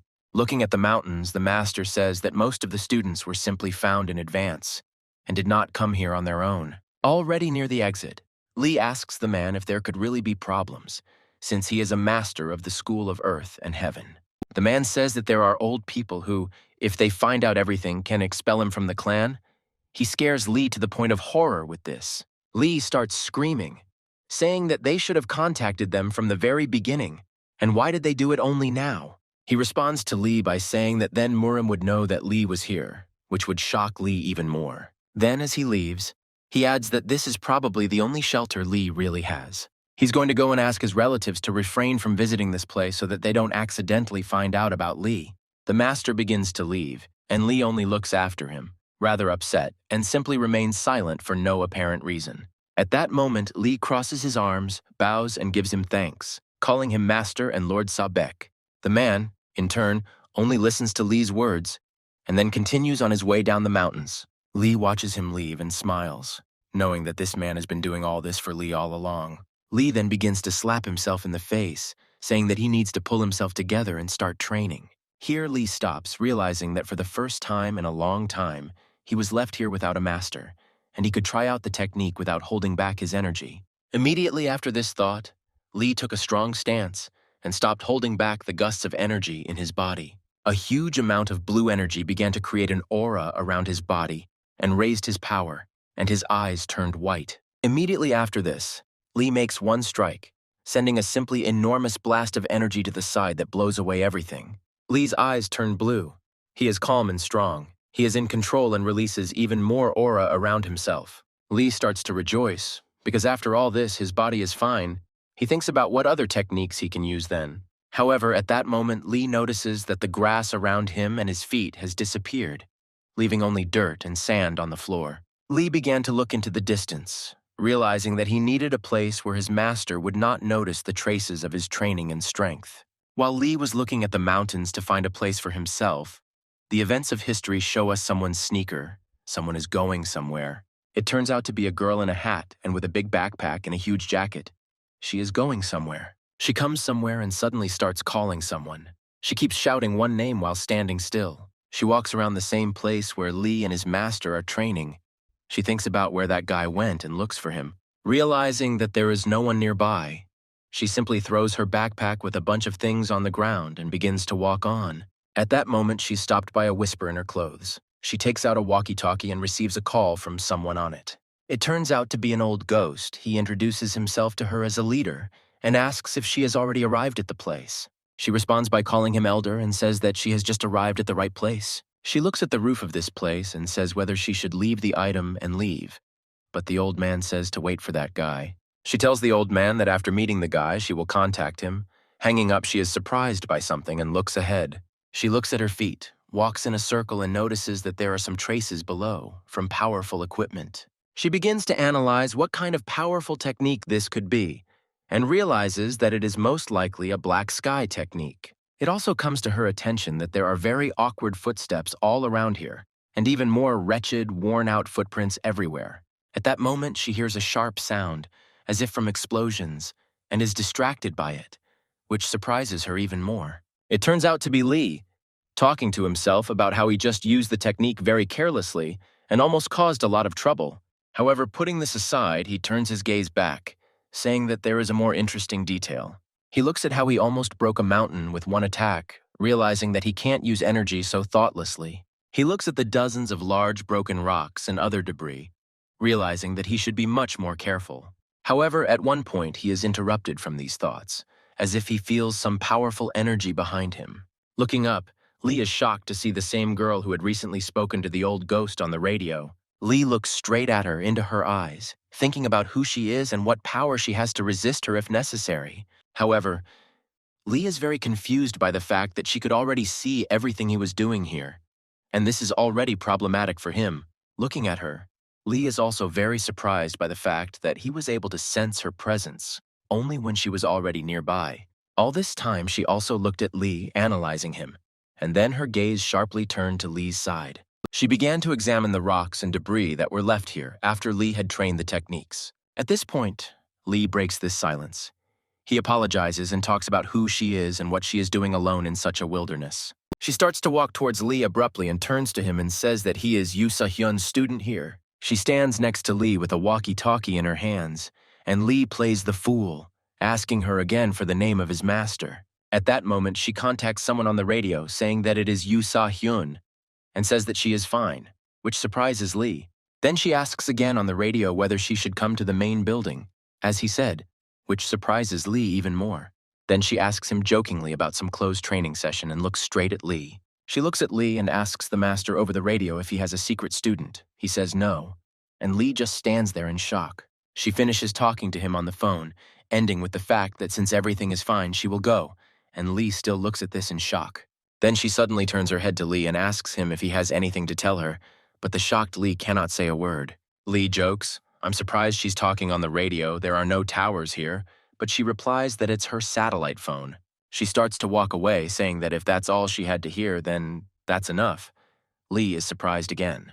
Lee abruptly asks her to stop and asks who she is, and why she just barged into someone else's school grounds. She tells Lee that her name is Inari. She is a student of the 19th head of the school, and the new head of the Heaven and Earth School, shocking Lee again. Lee continues to look at her silently, but in his thoughts he understands that he thought correctly. She is a student of the school branch. But then Lee remembers the words of his master, who said that he could have problems because of all this. She turns to Lee again, saying that she wants to test her guesses because at her suggestion Lee, but her phrase does not end. After all, she is interrupted by Lee, who begins to bow and say that this is all just his problem and business, and that the master has nothing to do with it. He says that the master received him kindly, but Lee did not know that he could bring problems. She just stands there listening and remains silent. With a sad face, Lee turns to her and says that he will leave this place immediately so as not to harm the master. She in turn did nothing, but just continued to look straight at Lee, thinking about something. She says abruptly that there is no need for this. If she recommends Lee, then his master will not have problems. Lee is surprised. A shocked Lee asks her again, and she only responds by saying that she wants to see Lee's abilities and his techniques. She forgave Lee to show her the Black Heaven technique. If Lee seemed capable to her, then she would recommend him as a disciple. Lee is overcome with doubts and strange feelings, finding it hard to believe that it could be that simple. However, Lee gets back on his feet. He understands perfectly well that in such a situation he has no choice at all, so it is worth doing this. Lee begins to get into a stance. He understands that the master praised him, saying that his movements are perfect. He believes in himself. This girl looks at him. She knows that Lee was the head of the Sunu clan. She holds back her surprise that he is hiding here. She was also genuinely amazed by the fact that he was willing to do things for his master. She thought he was a stupid child. Looking at him, she understands that if Lee leaves here, they will have problems. They should delay Lee until the elder appears. Continuing to look at Lee, she understands that he will cope perfectly in her plans to praise him so that he definitely does not leave this place. However, she is haunted by those same stones. She cannot believe that a child like Lee caused such destruction. Meanwhile, she watches as Lee tries to do the technique, realizing that this is the 4th style of flow now. Lee begins to use the technique, and she understands that its essence is to break through the moment between energy and physical strength. Looking at how Lee did it, she realizes that he did it pretty well. 3 penetrations in 1 release of energy. She continues to watch his actions, seeing that he is doing everything correctly, because he is releasing energy as needed and gaining new energy. However, looking at him at the moment, she is very suddenly surprised, seeing that he is doing something strange. She sees that Lee, at the moment of the separation process, immediately uses the penetration, which is very strange and unusual. There was a look of wild shock on this girl's face. She couldn't even imagine that Lee would reverse such a technique like that. Meanwhile, Lee himself finally finishes his technique and releases energy, stopping behind. He stops, looks down, exhales, and hopes that his technique and skills worked correctly, and everything is fine. Lee looks up and looks at the girl. She is shocked to the point of horror by what she just saw in front of her. Lee tells her that he has finished revealing the technique, which shocks her even more in the moment. Lee notices that she is very surprised, so he decides to ask her how she liked his powerful technique just now. However, she just stands there silently, looking at Lee, and then rudely asks what his master says about this. Surprised, Lee says very uncertainly that the master does not tell him anything unusual about this technique. This girl in turn just continues to look at Lee and remains silent, sweat rolling down her face. She turns away abruptly and starts to walk away, saying it was fun, and Lee looks at this in surprise. Before leaving, she stops abruptly, saying that she will hand everything over to the elders, so Lee and the master don't have to worry. Lee is very surprised by her phrases and behavior, but is clearly pleased with all of this. He only agrees with her in response. She does as she said, she just starts to walk away, which also surprises Lee as he watches her go. She leaves.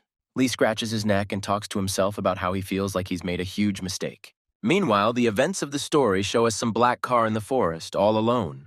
The car door opens. The same girl throws her hat down there, and along with it the wig that was pinned to the hat, after which she puts on huge black glasses, adjusting them with her fingers over and over again. This girl looks like an old ghost's assistant. She is talking in her thoughts about how she almost forgot about the goal and destroyed everything there. She was thinking about the master and Lee.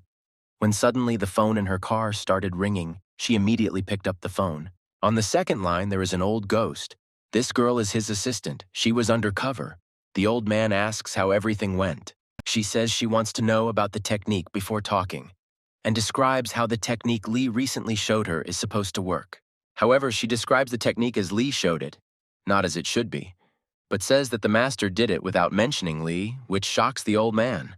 The old ghost starts laughing and smiling, saying that that child master has really reached such a level already. She answers him on the phone about what kind of improvement are we talking about if he is not using the technology correctly, without separation. However, to her great shock, the old ghost reveals that the technique was originally created without division. He says that not everyone could master such a technique, so a flow was added during the training process to weaken the technique. Closing his eyes, the old man tells that once upon a time his rival was able to study her without weakening and flow, so then he was taken in charge. The old man tells her on the phone that, whatever the case, it is amazing that that master has achieved such a level of technique. However, at the moment, she simply apologizes to the old man and admits that she was not talking about the master at all. Meanwhile, Master Lee returned to the main building to tell Lee everything and continue training. As he approaches the main house, Master Lee stops in shock. He looks ahead and simply freezes in place. He sees the backpack and immediately understands who it belongs to and what its presence here means. Lee comes out of the building, standing right in front of him. He asks Lee if that girl came. Lee says yes. He turns around in a panic, looks at the mountains and tells Lee that they are in huge trouble now. Some time passes. We see the same guy with whom Khan fought and the head of security, Sosul. They discuss the Federation. They discuss the fact that everything is going even too well than it seems. But the head of security says that it is all thanks to the Federation. They discuss the fact that the original plan was completely different, but the old man changed it quite well. Meanwhile, they have already arrived at the meeting place, finishing the call with someone they promised to give a countdown on the case. Getting out of the car, the head of security tells the guy in blue that he has a sour face today. Did something happen? The guy that Khan fought in blue turns to the head of security, saying that isn't all of this strange. He says that the head of the Federation, the old ghost, is a real snake, as everyone says. There are even rumors that he got his position through fraud. Looking at the parking lot, he says that in these negotiations, it is they, and not the Federation, who are holding the knife to their throat. The guy in blue replies that the head of security knows that the knife handle is no longer the same. This surprises the head of security a lot. He says that their main argument is Princess Sosul, but while they were messing around with negotiations, her influence did not grow. He also recalls the elders of the Sunu clan, saying that it feels like their influence in the clan is much higher. The guy in blue says that he has a feeling that everyone will understand their scheme, and the elders will make their move. The head of security asks this guy to put all such thoughts aside, saying that the old ghost will not be able to do anything anymore. Meanwhile, the events of the story send us to the old ghost, who calls the main guard of Sosul. He picks up the phone and answers that he and the guy in blue have already arrived at the place and are waiting for everyone here. However, it turns out that the old ghost is now driving his car somewhere in the mountains and talking to them. He begins to say that he is already quite old and has supposedly forgotten about the meeting, and suggests rescheduling it for another day. And then he turns to the guard Sosul and tells him to convey his gratitude to Yan for the cooperation agreement, which surprises the head of security. The head guard begins to understand perfectly well that something is going wrong with them. The old man hangs up, and the guard and the guy just remain silent. Starkey looks at his phone and smiles, saying that they are no longer young, but still as naive as children. The old ghost's car stops, and his assistant informs them that they can't go any further. The elder leaves the car, looks at the forest around him, and realizes how long it has been since he was here. Meanwhile, we are brought back to the main house in the forest. The master asks Li to introduce himself to everyone. There are several people in front of Li. He crosses his arms and begins to introduce himself, but is interrupted. One of these people starts yelling at Master Li, saying what kind of strange situation is happening. One of them points at Li and says that he can't believe that the boss started training this kid without even consulting them. Li listens to him and immediately starts apologizing, trying to say something, but he interrupts Li, saying that it is rude. It turns out that this is the same assistant of the old ghost. She says that it is rude and indecent to interrupt the elders. Meanwhile, the master calmly looks at Li, and Li himself simply remains silent and watches everything that is happening in surprise. Then one of these people suddenly looks towards Master Li and addresses him with a question, calling him the leader, which surprises him. This man approaches the master, asking him what he found in Li that made him a disciple of the main line. The master folds his hands, bows his head, and asks for forgiveness for breaking the rules and taking this child without permission. However, the master then adds that this child, meaning Li, is a student of Kumun Ren himself, and the former head of the Sunu clan. Li is surprised. Looking at them all, he says that when he accepted this child into the main branch, he was well aware of all the risks. One of these people lowers his head and, smiling, closes his eyes and says that the master himself will admit his mistake. The master then adds that even while in the Sunu clan, Li believed that he belonged to the Heaven and Earth school, which again surprises Li. Then the master describes to them that all this time in the clan, Li did not abandon the techniques of the school and studied them well all this time. Then the master remembers and reminds everyone that as soon as Li left the Sunu clan, he immediately came to this school, remembering it. Then, with a very serious aura, he addresses them, saying that if someone like Li doesn't have the right to enter their school, then who does? The master speaks about this calmly but very seriously. Li looks at him in surprise, realizing that it is for his own sake.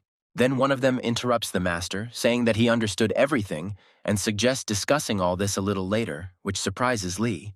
Then this man looks at Li and offers to look at the techniques that he managed to learn during this time. Meanwhile, the old ghost, moving quickly through the forest, reaches the point he needs and stops. From this point, he notices the very place where everyone is now. He thought it would be closer, but it is so far away. The old man decides to put his fingers on his forehead in order to look at that place in more detail with the help of energy. And so it happens. His technique of sharp concentration of energy works successfully, and he is already looking at everything that is happening there. He looks straight at Li, noticing that he is getting into position. The old man realizes that he is just in time. However, to the old man's great surprise, his concentration is interrupted by a sharp ringing sound from the side, which irritates him. It turns out to be a phone call, an unknown number. The old man doesn't understand who brought him here at such a time. With a dissatisfied face, he rudely picks up the phone and immediately simply says, "Hello," waiting for the word of the person on the line. The man on the line smiles and says he is glad to be speaking directly with the ghost now, mentioning that he has deceived his subordinates. With a pompous look, the old man answers him that he is really the elder of those two young idiots who called a couple of hours ago. The man on the line, a man in a jacket and with a dog, answers that, yes, he is the head of the Black Forest Defense, Mr. Kaiser. With a dark look, he tells the old man on the phone that he was very disappointed with the old man's behavior this time. He tells the old man that he would like to cooperate with him, but the old man rudely asks him to get to the point quickly and not waste time. The old man tries to focus all his attention and energy on Li's technique and says on the phone that he is a little busy.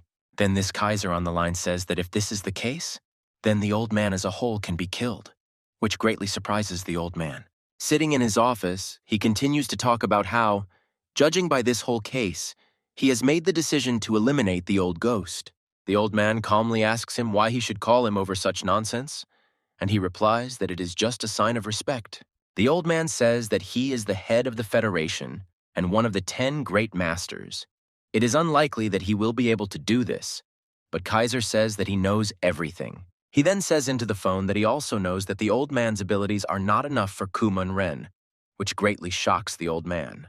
The old man begins to smile and asks the receiver again whether he misheard, whether it was really about Kumun Ren. The Kaiser replies that everything is correct. Kumun Ren is one of his 10 disciples. But the old man says that he has already heard everything. Can he hang up already? But before the end of the call, Kaiser asks why the old man suddenly decided to go to the mountains, which greatly surprises the old man. Hearing this, the old man hangs up and abruptly calls his assistant, shouting at him to quickly get away from the car. However, someone else picks up the phone and says that it is too late, because his assistant is dead, and looks at his body. It turns out to be some dark-skinned guy. He immediately declares that the old man is next and hangs up the phone. A shocked old man stands on a mountain in the wind and does not understand what he should do now in such a situation. Meanwhile, the events of the story show us Lee, who is already showing off his techniques in full swing in the main house. Lee's techniques quite surprised everyone who was there. They did not expect that the master's disciple would be so capable. Seeing how easily and instantly Lee uses all the techniques, they understand why the master chose him as his student. The only one who is not surprised by all this is the elder's assistant, who stands and watches, not understanding why the old man still hasn't called her. She wonders if he hasn't arrived yet. Looking at the mountains, she tries to find him.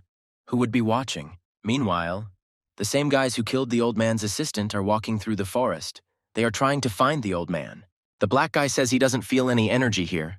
The guy next to him says he doesn't either. However, they then look at one of the mountains and say that some strong energy is coming from there. The second guy says that although the energy is strong, it is too rhythmic, as if someone is training there.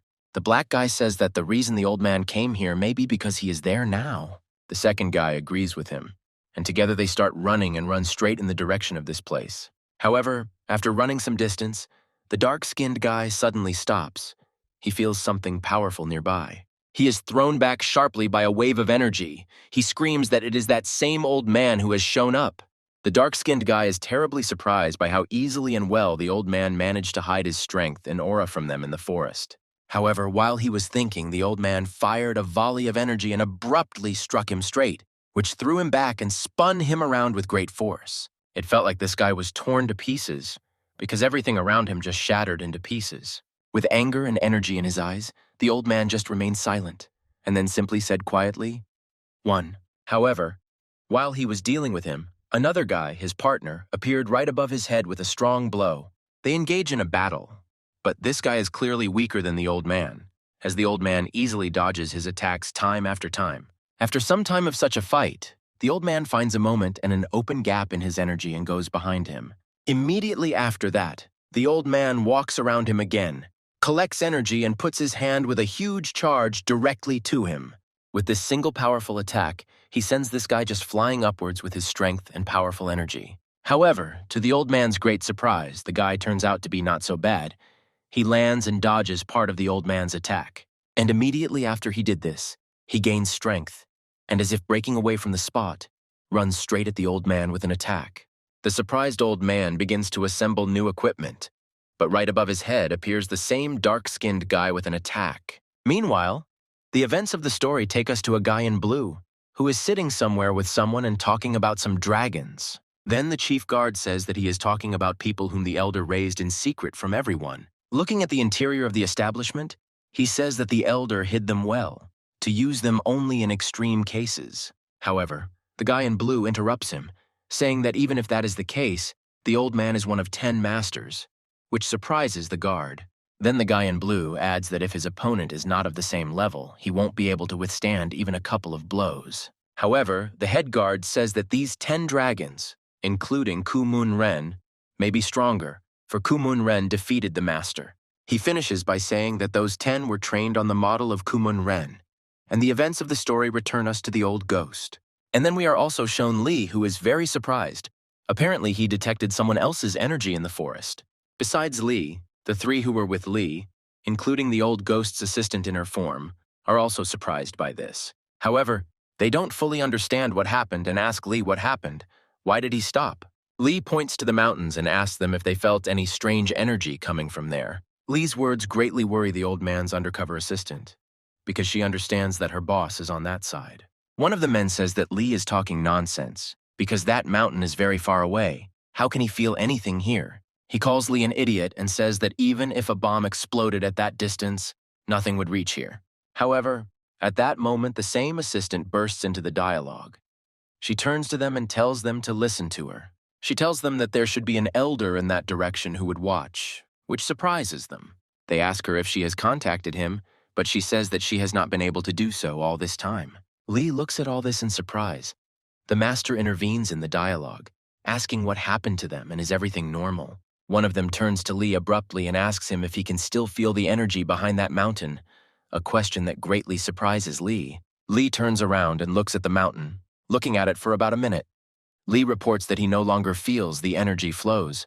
Immediately after they received Lee's answer, they began to stand up, saying that everything was clear to them.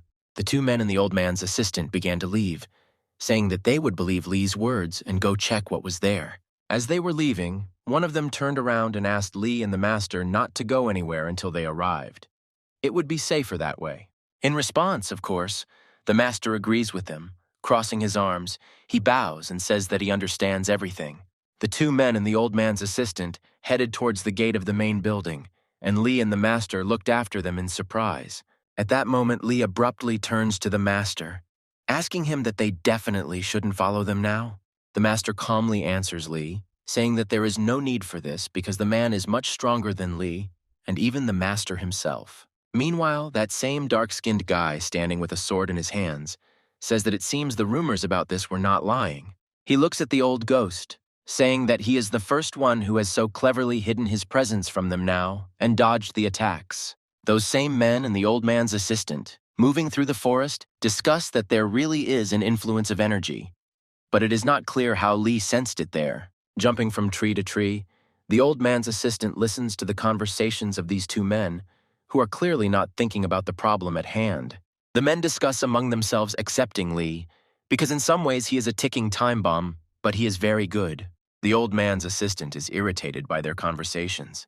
She can't understand what they are thinking about, and what does Lee have to do with it?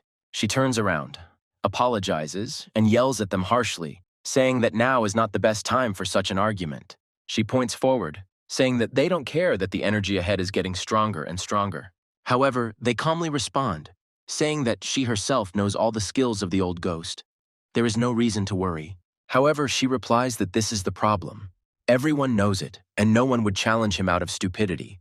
There is clearly someone strong against him. She says that the old man could have found himself in an unexpected situation, and in the meantime we are shown the old man himself, who is dodging attacks. The old man's two opponents are attacking again and again. They are clearly not weak and clearly have no intention of stopping.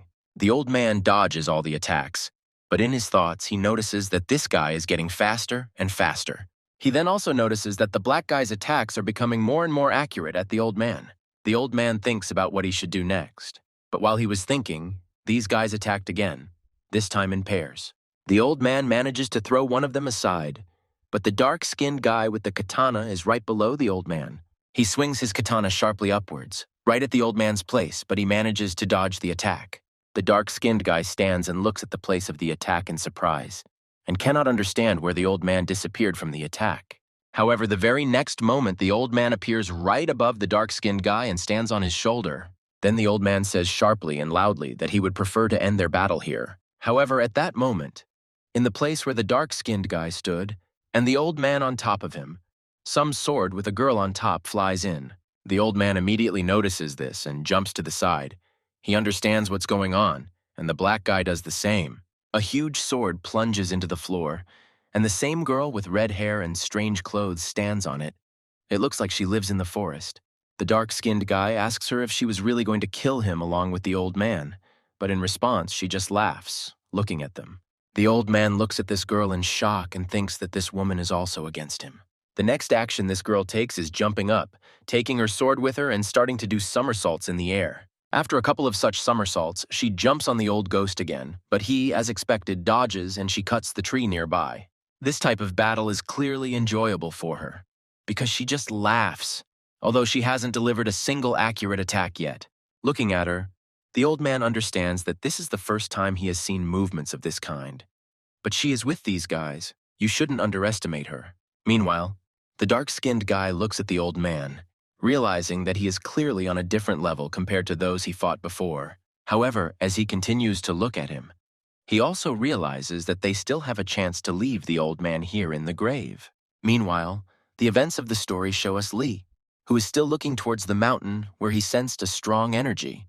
However, at that moment, Lee is distracted and is called by the master, who asks why he's still looking in that direction. He asks Lee if the energy is still coming from there, but Lee says no. He doesn't have that feeling anymore. However, Lee turns around again and tells the master that he has a strange feeling now. Looking at these mountains, he says that he has a feeling that some kind of enormous energy is accumulating there now. At that moment, the old man, like his opponent, stops. They stand and look at each other. The old man understands that they are waiting for something. The old man understands that they are not at the level of Kumun Ren, but the three of them are very strong. It is difficult for him to deal with them even now. At that moment, the old ghost began to raise a huge aura of energy behind him and gain enormous strength. His eye became covered with energy. At that moment, the old man understands that things are going to be tough. But his flow of energy is interrupted by the appearance of someone who shocks him. This is the appearance of those same two men who, following Lee's feeling, recently went from the main house to help the old man. One of them started shouting at the old man's opponents, asking who they were and whether they even knew who they were attacking now. However, the old man from behind turns to them and seriously asks them why they came here now, which surprises them. Starkey turns his attention to himself and orders them to return immediately and guard the main buildings, and his here. The elder's assistant also addresses him, saying that perhaps something more important to them now than his protection. However, at that moment, the sword of that same girl flies over the head of the old man's assistant, but she dodges the attack. However, this girl does not dare to just stop. She takes a breath and jumps with a new attack. But this time, the attack will be unusual. Right in flight, she starts to spin the sword and do something with it. Immediately after which this girl strikes the old man's assistant with a sword, which frightens her, because this time the sword is of a different shape. Stark's assistant dodges the attack, but the girl lands and takes another run and runs at her. The old man's assistant is shocked. She does not understand how such an ordinary girl can handle such a huge sword alone. Looking at her, the old man's assistant cannot understand who she is and what kind of unusual movements she has in her attacks. The old man turns to his assistant, saying that they are hired killers sent by the Kaiser. With these words, he surprises her. The old man's assistant looks at him, realizing that if they are Kaiser's defense, then they are members of the Black Forest defense. The old man then turns to the assistant, telling her that the assistant is dead, and asks her to request help from the Federation, which shocks her now. The old man informs them that they are very dangerous, and asks the two men not to show excessive curiosity about them. Then one of these men says that since this is the situation, perhaps they should also go back home. However, to their surprise, the old man says that no, they are just in time, which surprises them because he had just asked them to leave. Then the old man looks up and says that by looking up, he had already managed to change his mind about his decision. Then he looks up and right there in the tree is a big bald guy in a red and white t-shirt. Then the old man also looks in another place.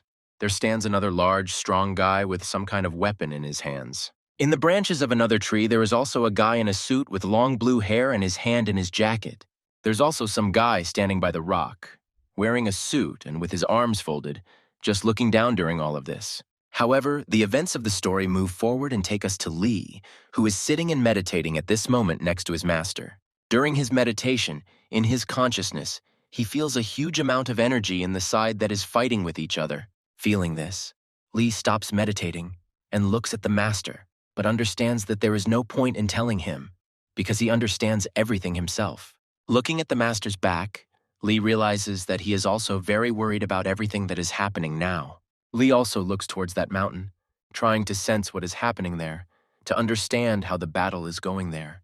However, at that moment, Lee begins to feel something very sharp and strange, which surprises him greatly. Feeling some alien energy, he sharply turns to the old man, saying that apparently someone is approaching, surprising him. And so it happens.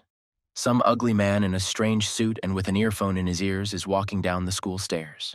He speaks on the earpiece with Kaiser, who is looking at the moon in his office, and he reports to him that the old man is in the mountains now. Then he asks Kaiser what they should do now, and he says that they need to make him regret what he did.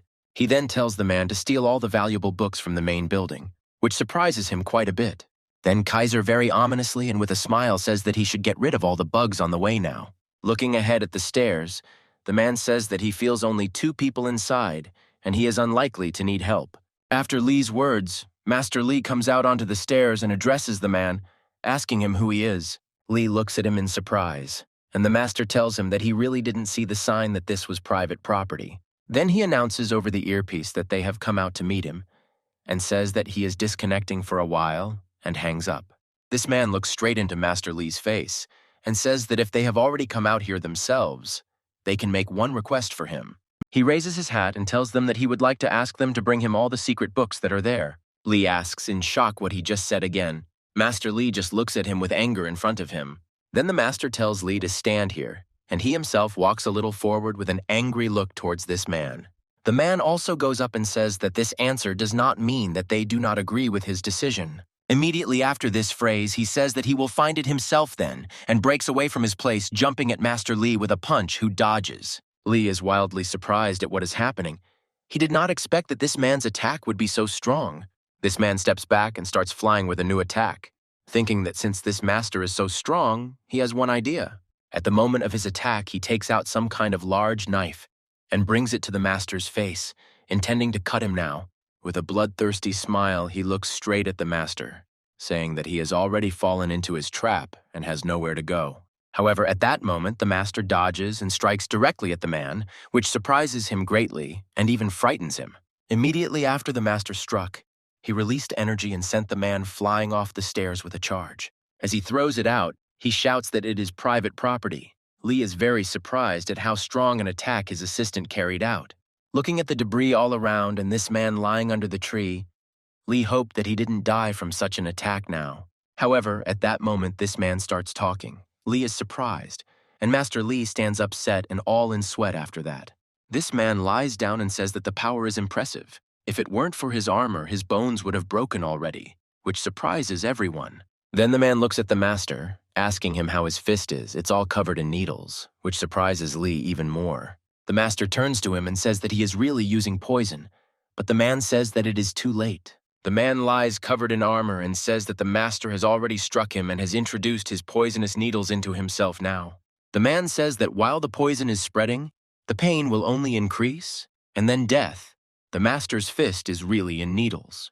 Lee screams about what the hell this man did to his teacher, but the master tells Lee to close up and not interfere now.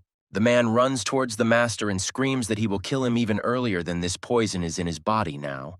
Lee is about to attack, but the master grabs Lee and throws him back, shouting that he asked him not to come here anymore. The master yells at Lee and asks him if he thinks the master will let this man beat him now. Meanwhile, this man begins to twirl some kind of weapon in his hands and attack the master with great force. Then the man suddenly attacks the master several times with his knife. However, the master skillfully dodges all the attacks. Immediately after which, this guy retreats to the back positions, and the master runs at him with a new attack over and over again. This man also decides to attack, and in his mind he understands that the master is only making things worse for himself when he repeatedly dodges attacks. The man attacks, realizing that the master's breathing is increasing, which then means that the poison is spreading throughout his body. Lee just watches all this. He is infuriated that he cannot intervene, because he could greatly help his master with this fight. The master protects Lee from this man's attacks, realizing that this guy is the lowest and most vile of all his rivals in his entire life. Attacking him and looking at him, the master understands that such an opponent should never be allowed close to Lee. The master understands that Lee has little experience for such a fight, so he should attack and resolve everything alone now. However, at the moment the master's powers begin to leave his body, he realizes that he is getting worse time after time. The man, seeing this, twirls his knives and says that this is expected because his knives are also covered in poison. He wants to say something else, but he doesn't have time, because the master's sharp attack is already directed straight at him with all its force. This guy looks at the master, whose strength is running out, and says that these are really his last bursts of attacks. The man dodges the attacks and is well aware that the master can only aim for his face due to the armor all over his body. The man twirls his knives, smiles, and understands that he, in turn, can aim anywhere on the master's body. However, at that moment the man is very surprised, because the master's attack with a fist is directed straight at his stomach with all his force. The attack is very strong physically, and immediately after that, the master launches a stream of energy, which throws the man out. Lee is terribly surprised by what just happened, by what he sees, because no one expected the master to hit the man's armor again. Flying upward, the man says to himself in shock that he understood what the master was trying to achieve and insults him. As the man flies upward from the blow, he begins to realize that the master was dodging to prepare an attack, and not because of the armor. The master then looks at him, then jumps and delivers another crushing blow of the storm wind right at him. Adding more energy, the master makes such a powerful blow that the man's armor seems to be torn to pieces. The master starts yelling at him, telling him to leave immediately. But blood is already coming from the master's mouth, and his strength is getting weaker and weaker. The master's disciple, in the person of Lee, sees that his master is not feeling well and asks him about it. But he only covers his mouth with his hand. The master tells Lee that he really thinks that his body is so easy to defeat. But Lee argues with the master because he sees his terrible condition. The master says that he will get rid of the poison through circulation, but Lee sees that the master's hand is already completely blue.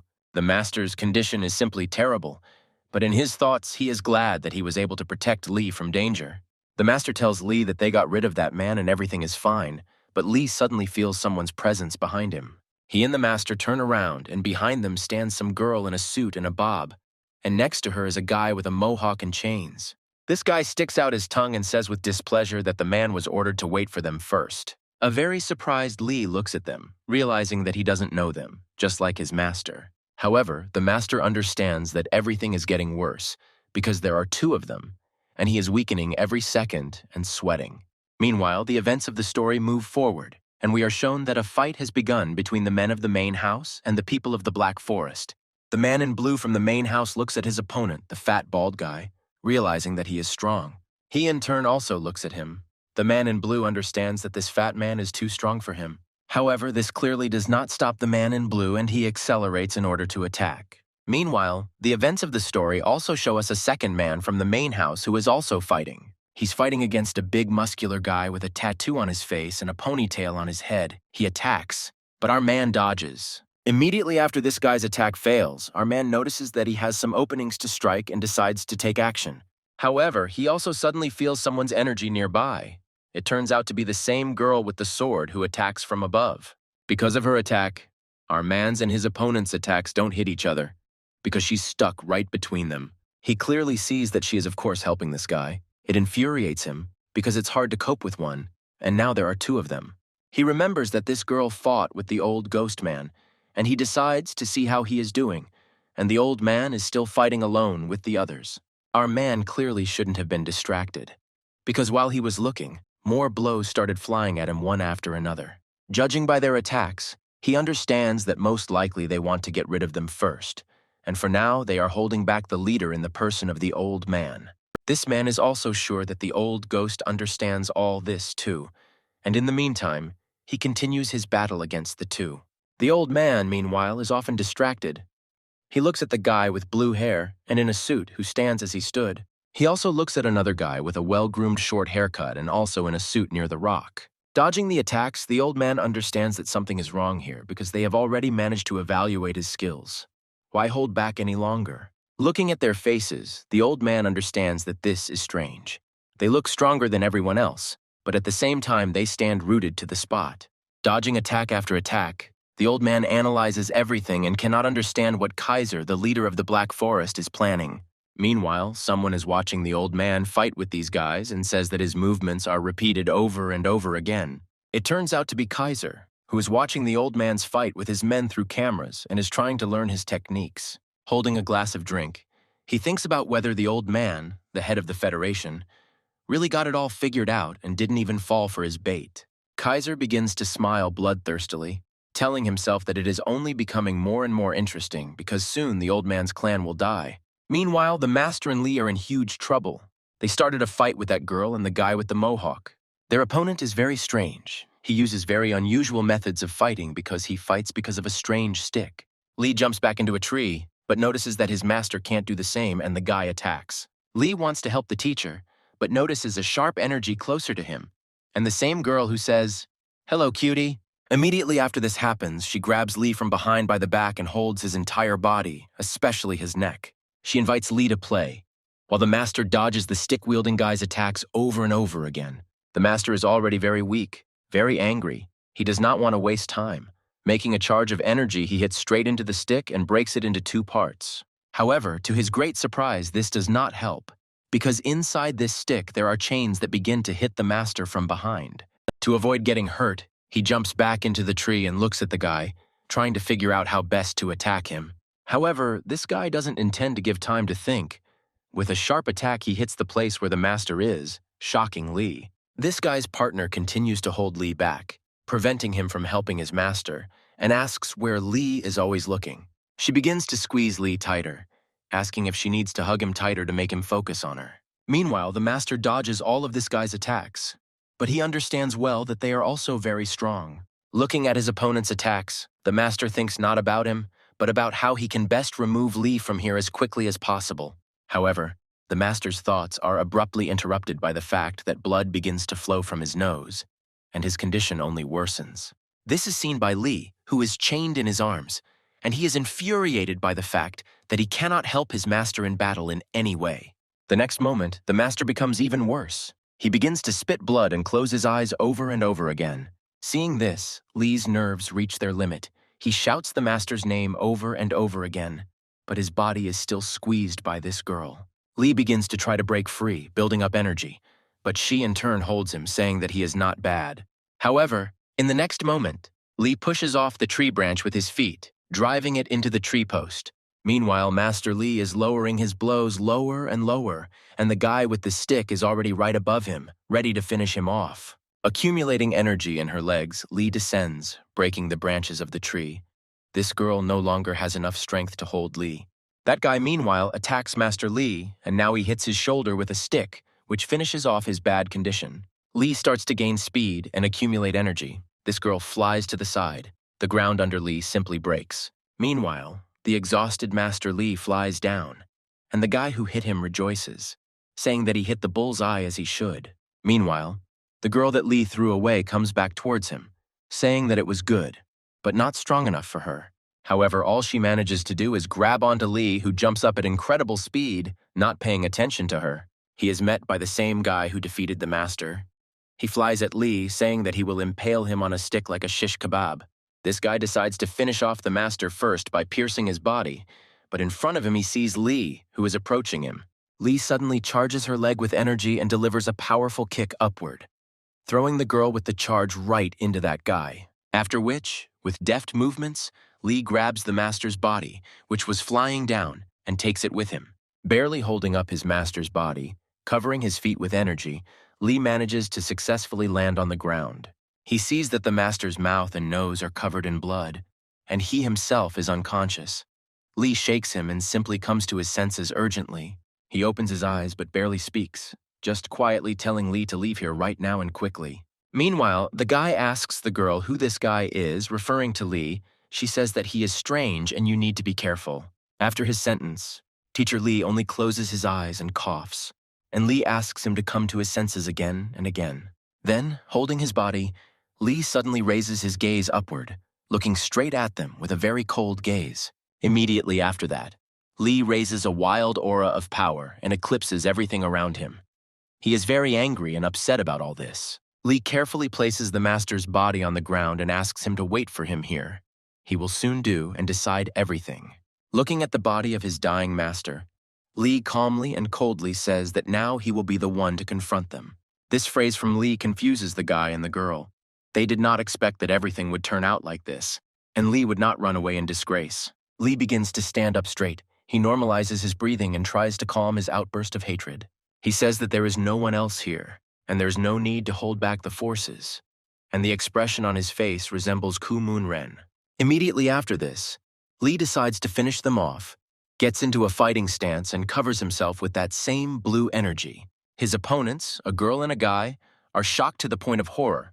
They did not expect this, and for the first time they see such strange energy as Lee's. Immediately after this, the events of the story show us that same guy with well-groomed short hair, who is suddenly surprised by something. And right after that, and the second guy with long hair in a suit, they both feel something and are suddenly surprised. One of them calls Kaiser and reports that strange energy has been noticed in the direction of 12 o'clock.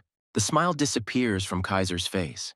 He asks again about 12 hours and says that he doesn't like all this at all. He talks about calling people to the main school building and reaches for a glass, but is told that this cannot be done. He is informed that they are all busy and fighting. He stops reaching for his glass and asks who they are fighting. They send him a video. Opening the video, he smiles and is shocked to see that Lee is confronting them. He didn't expect such an important person to be hiding there. Meanwhile, the old man is distracted from his fight because he notices that the same two guys who were just standing there have started to act. Seeing this, the old man suddenly jumps up and changes his position, causing his opponents to shudder. Immediately after this, he suddenly stops and raises behind him a huge aura of power and energy that clearly no one expected. He says that he should no longer attack randomly and simply defend himself. This frightens his opponents even more. The dark-skinned guy looks at the old man and clearly understands that he was simply hiding his true power from them the whole time. The dark-skinned guy looks at the old man, realizing that his movements were like that because he was holding such a powerful energy within himself. However, the old man suddenly stops. He notices that those same two powerful guys have jumped up from their place and headed somewhere. He looks in the direction they are heading and understands perfectly well that the main building of the school is located there. Seeing and understanding all this, the old man turns to the men from the main building, saying that he leaves everything here to them. He says that now they are here on their own, he should immediately move away, which of course shocks them greatly. They start screaming that they don't know what to do if he leaves, because they are clearly weaker. However, the old man does not intend to listen to this any longer. He has more important tasks. He jumps up from his place and leaves. The two men decide that it is time for them to also fight at full strength in order to face such a strong crowd together. However, they also notice that all these people rushed up after the old man, simply ignoring these men. In response to such abrupt and strange actions on the part of these people, our men simply stand and watch them leave. Meanwhile, the events of the story take us back to Lee's fight with that guy and girl. Lee's strong energy breaks that guy's chain in half. This guy is shocked by what just happened. He didn't expect such an outcome. His chains are broken. Lee then delivers another blow of his powerful energy, breaking more of the guy's chains in just a couple of blows of his energy. While Lee was breaking the guy's chains, his partner decided to take advantage of the moment and attacked Lee from behind, waiting for the right moment. She decides to grab Lee from behind again, saying that after so many attacks in a row, there will definitely be vulnerable spots to hit. However, what was her surprise when, after she grabbed Lee, he took her hand and with his other hand began to launch energy into her. Lee's energy began to hit her in the shoulder, and from such a sharp and strong pain she screamed and began to cry. Lee then jumped up and delivered another vigorous kick to her, sending her flying. She flew straight into the concrete steps of the school, which was a painful blow for her, because some parts of her body were covered in blood. Lee, meanwhile, has no intention of delaying at all. He jumps from the step and heads straight towards her with great energy. However, the guy who attacked with her decides to help her. He jumps up and is going to attack from above. Lee easily notices this. He suddenly turns around in the air, and with a kick of his foot, breaks his stick into pieces with a blow. This blow does not upset the guy. He thinks about the fact that it is immediately obvious that Lee has very little combat experience in real fights. The guy attacks from behind again, thinking that Lee has little chance to resist now when he attacks seriously. Lee rushes to attack the girl again. However, she sees that there is a guy behind her and understands the whole essence of his plan.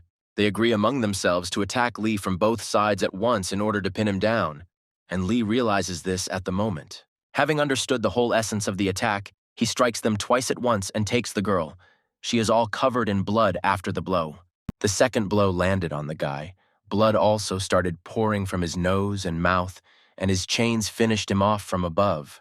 After such a strange and failed attack, they both fell to the ground unconscious, and Lee just stood there as if nothing had happened. Lee is surprised that such a trick worked with such good fighters. He provoked them to attack together. After some time, Lee takes the master under a tree, sits down and tries to bring him to consciousness, which works. Seeing that the master had regained consciousness, Lee immediately asks him if he is okay, but he asks what is wrong with the enemies now. A joyful Lee says that the enemies have been defeated using the Black Heaven attack he learned from you, master, turning to him. Then the restless Lee says that the master urgently needs to get rid of the poison using the energy movement technique. However, at that moment, instead of answering, the master grabs Lee by the shoulder with his hand and holds him, which greatly surprises him. The master, standing on the threshold of life and death with a bloody mouth, speaks about whether he deserves praise. Next, the master talks about how he has finally become a worthy disciple of the Heaven and Earth School, but Lee says that it is not the time to talk about it. However, in response, the master smiles faintly, and with blood in his mouth says that he has probably already repeated this many times. Then the master wants to say something else. He says his name, but then abruptly stops speaking, And the next moment his hand flies off Lee's shoulders, and it's like a stone just falls to the floor and lies there. Lee realizes what just happened and is overcome with terrible shock, unable to convey his emotions. The master's energy and strength are fading. Lee feels it. His eyes close and fade for the last time. Meanwhile, the old ghost's assistant, following his instructions, arrived at the place indicated to her by the old man. She turns her head, seeing several bodies. These are the bodies of the same people that Lee defeated recently. She's shocked. At that moment, her phone rings. It's an old man.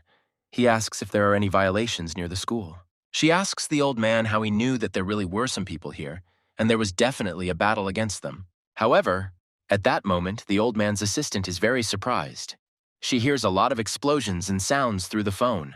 However, the elder reports that he is completely fine, and it is more important now to find the master and that child, meaning Lee. Fighting off many of the guys, he reports that some of them are now heading towards the school. After she finished speaking with the old man, she began to walk up towards the entrance of the school and noticed something.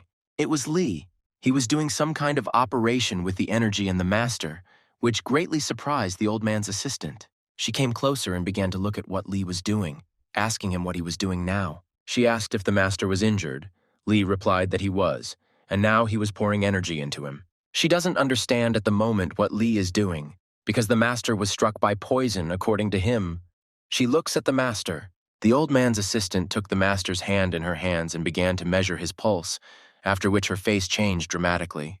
Lee began to tell her that the master had said that the poison could be removed using the energy movement technique, but she only looked at Lee in shock. Lee, sweating and with very surprised eyes, continued his work, saying that if he had enough energy, everything would be fine. She tells Lee to stop doing it, which surprises him, but then he says yes, they need to start over a little at a time. However, she suddenly grabs Lee by the clothes, starts shaking him and telling him to stop doing this right now. However, he starts yelling at her, saying that more energy urgently needs to be transferred to the master. But right after Lee says this, she slaps him in the face and tells him that Lee needs to come to his senses. She yells at Lee, saying that it's hard to admit, but the master is already dead, and this can't help him. Then, looking at Lee's red and shocked face, she adds that the enemies are already nearby, and they need to leave immediately. She continues to yell at the shocked Lee, saying that if they don't leave, not only the master will die, but everyone.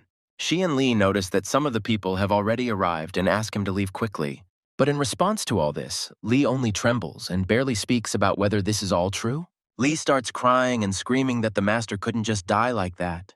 However, at one point their sad dialogue is interrupted. The old man's assistant notices that something is approaching. It turned out to be the same guy with a well-groomed hairdo. He releases energy into the old man's assistant. She reflects the attack. She looks at him in shock, realizing that this is very strange, because he appeared in front of her in an instant, which is very powerful. The guy turns his head and looks at Lee in surprise, who is just standing there crying over the death of his master. Together with Lee, he looks at the body of his master, who was still in good health in the morning, but now life has left him. While they were watching, the old man's assistant decided to take action. She jumped on the man, but he noticed it. Then, he not only notices, but also extends his hand towards her, thereby stopping her attack in one count. And after he stops her, he also charges his hand with energy and pours this stream directly into her, thereby throwing her to the side. She just gets to her feet after he leaves and immediately hears his voice, which says, "Weak." And right after his voice, he himself appears, who immediately attacks her right in the hand. After delivering an attack, he takes a fighting stance, adding that it is not just weak, but also slow. This is only a basic level. The old man's assistant can only look at him in shock, asking himself who he is and where such powerful strength comes from. Then this guy clenches his hands into fists, crossing them, and attacks. He jumps straight towards Lee, charging his hands with energy, after which he delivers a huge, powerful blow straight into Lee's body, sending Lee's head straight into the rocks. This blow clearly hit Lee hard, who was not expecting the attack at all. His thoughts occupied only with the death of his master. The old man's assistant shouts Lee's name, but suddenly another attack appears right at her. It's that man again. He's firing a whole beam of energy straight at her, smashing everything in his path. However, the old man's assistant manages to build it. The guy says that she surprised him, such a high attack. However, the assistant herself is clearly surprised by all this, because she does not understand how she can surpass his speed and win. The guy with steel hair calls someone saying that they got rid of the target, namely that child. We're talking about Lee, who's lying at this guy's feet with blood on his head and just lying there, apparently unconscious. Looking at Lee lying bloody below, the guy talks on the phone about how it was just that he stopped his breathing. The guy with steel hair says on the phone that Lee was apparently overestimated, but the second guy calls him, calling him by the name Mikhail. Then the guy with a well-groomed hairdo tells Mikhail that this child seems strange and asks him to move away from him. Mikhail looks at his partner and says that he is talking nonsense. Because Lee is no longer breathing, he is not a zombie. However, the next moment after Mikhail said this, Lee's hand appeared and struck straight at the guy. This is seen with shock by Mikhail's partner, as well as the old man's assistant, who did not expect to see such strength in Lee. Lee starts to stand up in an instant, and his aura and power coding are reminiscent of Kumun Ren and his enormous dark power. Lee stands up and stands in blood and tears after the death of the master. He is shocked by everything that is happening. His anger knows no bounds. He says that he realized that these people are on the side of the one who killed the master. All this shocks the old man's assistant. The old man's shocked assistant just stands there sweating, surprised because Lee's energy has changed. Looking at Lee, she thinks about something, but does not say what exactly, but only continues to look at him. Mikhail, who took the blow from Lee, gets to his feet, saying that it really was very good. He then licks the blood from his face with a wild aura, saying that he will resist Lee as strongly as this blow. However, at that moment, this Mikhail's partner moves towards him, blocks the path, which surprises Mikhail. Mikhail asks him what happened, calling him Daniel, and he tells Mikhail to wait for now. Daniel looks at Lee, telling Mikhail that Lee seems dangerous to him. This is after Lee has Kumun Ren's aura. At one point, Lee simply opens his mouth loudly and begins screaming uncontrollably into the air over and over again. His screams and cries cause huge, powerful waves of energy that sweep away everything in their path now. Such a loud and strong scream and cry from Lee is accompanied by a strong volume level. The old man's assistant covers her ears. Michael and Daniel just look at the aura around them in surprise and try to hold back from Lee's scream. Meanwhile, the old ghost continues his work. He still stands alone against everyone in his path. The old man looks at the attacks of his opponents, noticing that they have become somehow reckless and strange in relation to him. However, at that moment, everyone who was there began to stand in wild shock from the fact that they felt some kind of aura. Kaiser contacts everyone over the earpiece and says that they have incredible luck here, saying that the target is changing. The old ghost is wildly surprised by everything that is happening, because now the situation is clearly beyond his control. The next moment after the message about the change of target, everyone moved in some direction, abandoning the battle. The old man starts shouting after them and trying to stop them. He is clearly surprised by what is happening. The men in the main building are discussing that they just heard the cry of a phoenix, the boundary of the source of the black boundary. The first man tells the second that now is not the time for such conversations. He needs to get to school. The man then adds that he doesn't know what happened, but hopes it's nothing serious. Meanwhile, Lee's scream stops and Lee himself simply stands around the hole in the ground, which is enveloped in an aura.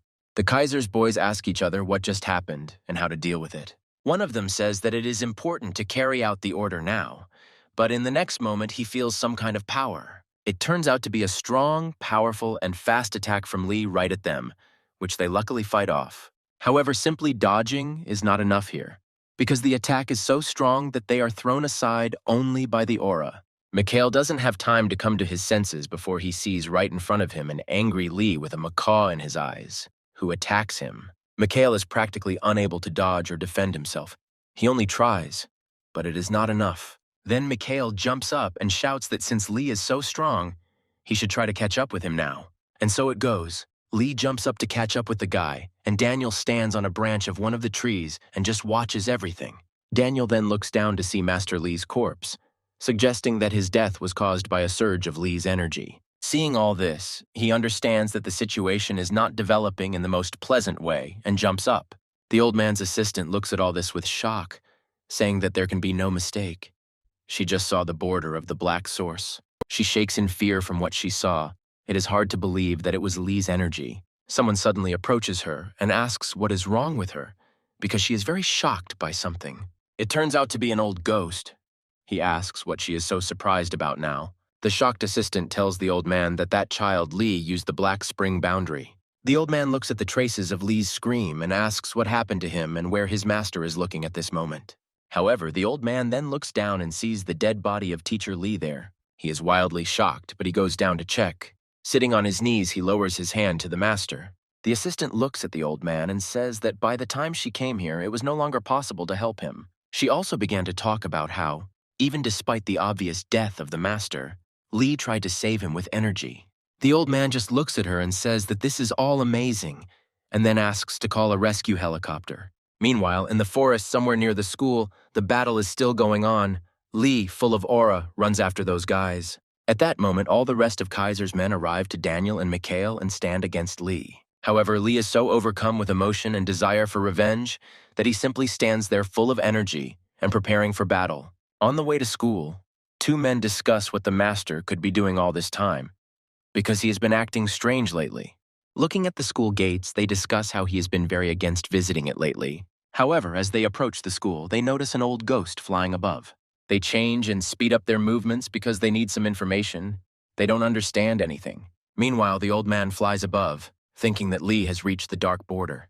This all reminds the old man of an old conversation from the past, where he and the two men discussed that the master was on the verge of opening the black border. Then they all discussed that the revelation of the limit was a new sensation and power in the main branch of the school. Then the old ghost said that he didn't expect that the master would reach a new limit of the main branch. This surprised the two men at the time, and they began to talk about how this had become possible thanks to their joint efforts. Then the old man put down his tea and said that he was surprised by this news, but clearly did not envy her. Then he also added that, on the contrary, it was clearly worthy of praise for him from the old man. Then the two men agreed, saying that even the deceased senior master would have agreed with this. However, the old man then also added that he was still curious about how he had reached the boundaries of the black source. Then these guys recommended that the old man take a vacation and go there to find out everything himself from the junior master. Then the old man did just that, although he received criticism there for many factors which surprised him. But there he also met the junior master, which surprised and pleased him greatly. Then the old man greeted him, saying that it must not have been easy for him to have come this far. However, he also greeted the old man with respect, smiled, and introduced himself to him. The old man began to ask him to stop in surprise, because his status was already very high. It was not necessary to do this. Then the old man invited him to follow him, saying that the supreme elders were waiting for him in the room. Then someone called the old man and said that he had an important meeting, but he asked to cancel it, saying that he had more important things to do. But then the old man was told on the phone that this was a meeting with a VIP, which terribly surprised him at the moment. He was told that this meeting was important for the development of their branch, but he only replied that it was quite difficult. Then the old man told the junior master that he was very sorry, but he had urgent business and asked to meet later. But before leaving, the old man told the junior master to be rude and forceful towards the elders today. He smiled after the old man, saying that he understood him perfectly and would do everything as needed. Then the junior master went to meet him, and the old man was proud of him and the fact that their techniques were growing in strength. However, after some time, the old man was informed that the junior master had been arrested and had killed all the supreme elders. Then the old man came to his cell and began to say that he was terribly shocked by what had happened. He began to look at the junior master, whose hands, soul, and head were covered in blood. The junior master tried to apologize, but the old man only continued to look at him in shock without taking his gaze away. After all this, the junior master simply began to cry. He had nothing to say to the old man. Then the old man also just looked at him in shock, realizing that this was already the end for him. At that moment, the old man began to stroke him and say that his heart also hurt. He was very sorry. Looking at him, the old man realized that he was a junior master and had always been kind and strong and honest. Then the old man began to blame the black source technology for everything, saying that it had destroyed and created everything. That same day, the old man with a wild look promised himself that he would get rid of this technique as soon as possible. The events of the story return back, and the old man realizes that from that day on, the junior master kept silent about this technique. All these thoughts made the old man also remember in his head many other things connected with this. He paused on a tree branch to collect his thoughts and understand why such a choice had been made. The old man just looked down in shock, sweating as he thought about why everything had happened like this. In all this, he also began to blame the black source technique again, because it could lead to such a choice. However, at that moment, the old man's gaze turned forward. He began to look and saw something with shock. It was Lee's battle, who single-handedly held off all those who now attacked him. He watched in shock at Lee's enormous strength and was surprised that these guys couldn't subdue Lee. Looking at Lee, who was full of energy, he began to say that perhaps not only Kumun Ren was the key to that technique. Continuing to look at Lee, he began to remind himself of that very promise about this technique. However, in the meantime, Lee is delivering attack after attack to his opponents. The first to be hit is the black guy. Then, with the same attack, he throws the dark-skinned guy's partner into the second tree, surprising everyone. The black guy turns to his partner and asks him if he is hurt, but he is holding his leg. Then the dark-skinned guy shouts for William to dodge faster, because Lee has already approached with an attack. Lee attacks, but luckily for William, he manages to remove his head, and Lee only hits the stone. Everyone is shocked by what is happening, because if it had happened a little more, there would have been nothing left of William's head at all. A second later, Lee is already in a different place, charging his leg with energy and striking. The dark-skinned guy is very shocked. He didn't even remotely expect it to be like this, and Lee's movements are also somehow strange. William wants to attack, but he can't because at that moment something envelops him. At that moment, his body is attacked by some strange energy. He tells the black guy that he cannot move. The shocked black guy turns around and asks what he just said. The next moment, something amazing happens. William's neck is simply torn apart from behind. William begins to lose consciousness and fall down, covered in sweat and blood with his neck torn open. Then Daniel appears, saying that William is pathetic and panicked in a fight with a child like Lee. Then he turns sharply to the dark-skinned guy and asks what he is looking at, so surprised. Looking at the dark-skinned guy, he says that a horse that can't run is out of the question. Daniel tastes William's blood and says that if they don't hurry, they will be corpses like him. He then jumps into battle with Lee, who fights, saying that he will tie his legs first. With a wild aura, Daniel says that such a chance as catching Lee now cannot be missed. Mikhail also bursts into the fight and starts to act. He delivers an attack right to Lee's face, hitting. However, this attack means nothing at all, and Lee immediately reflects his attack and also attacks. Mikhail watches in shock as Lee rushes towards him, shocked to see that his attacks did not hit Lee. However, Lee's attack is interrupted by the appearance of Daniel, who grabs Lee by the neck from behind with his hand. Everyone suddenly began to look at this in shock, especially Mikhail, who was surprised by this. He then looks at Lee from behind in shock and realizes that he wanted to attack again, but calmed down. At that moment, Lee calmed down and simply asked, "Grandfather Elder Chong, is that you?" All of Lee's opponents suddenly flew at him, seeing that he had calmed down, and Daniel said that this was the end for Lee. Meanwhile, Lee seems to be floating in his consciousness. He cannot understand where he is and what is happening. In his mind, he sees the silhouettes of the master, who shouts that Lee should pull himself together and act decisively. He tells a surprised Lee that combat must have form, and that form is part of Lee, and he must understand it. Master Lee then yells at him, telling him to try the technique starting from the Black Heavens. Lee gets into shape and says the name of the first technique of the Black Heavens, Emergence. After which, in his consciousness, controlling and balancing the aura with energy, he does different tricks over and over again. Lee jumps, spins, twists, and turns, using poses and delivering various blows into the voids of his mind. However, it turns out that all those blows that he dealt in his mind were also in the real world and hit everyone around him. Daniel sees this with shock, having never expected such an outcome of events now. Mikhail also sees this because now only he and Daniel are standing on their feet. The rest have fallen down. Mikhail is shocked and cannot understand who he is, because he unintentionally released his energy just now. He looks at Lee in shock, not understanding how he parried all the attacks that came at him. However, in Lee's mind, everything is not as rosy as he would like because he sees the corpse of his master. Mikhail still looks at Lee in shock, not understanding if he is even conscious now. However, while he was thinking, he didn't have time to notice how a huge, powerful aura began to approach his direction. A very angry Lee, covered in blood, began to spread the energy of his aura all over the place, shouting that he would kill everyone. Daniel starts screaming that Mikhail needs to come to his senses quickly, or else he will be killed. Daniel says that Michael must not be allowed to become enveloped in this beastly energy. Mikhail says that everything is correct and he is somehow confused, and this is very wrong. Then Daniel says that the owner did not give permission for this, but Mikhail does something. Mikhail activates some very strong demonic form of himself and attacks Lee. Daniel informs Kaiser that Mikhail has gone berserk without permission. Kaiser tells him to leave him alone. He also says that Daniel should not limit himself if anything happens, and should also keep an eye on Mikhail. Kaiser also reflects that he didn't think that the gift for Kumun-ren would be in such a place. Meanwhile, the events of the story go to Kumun-ren.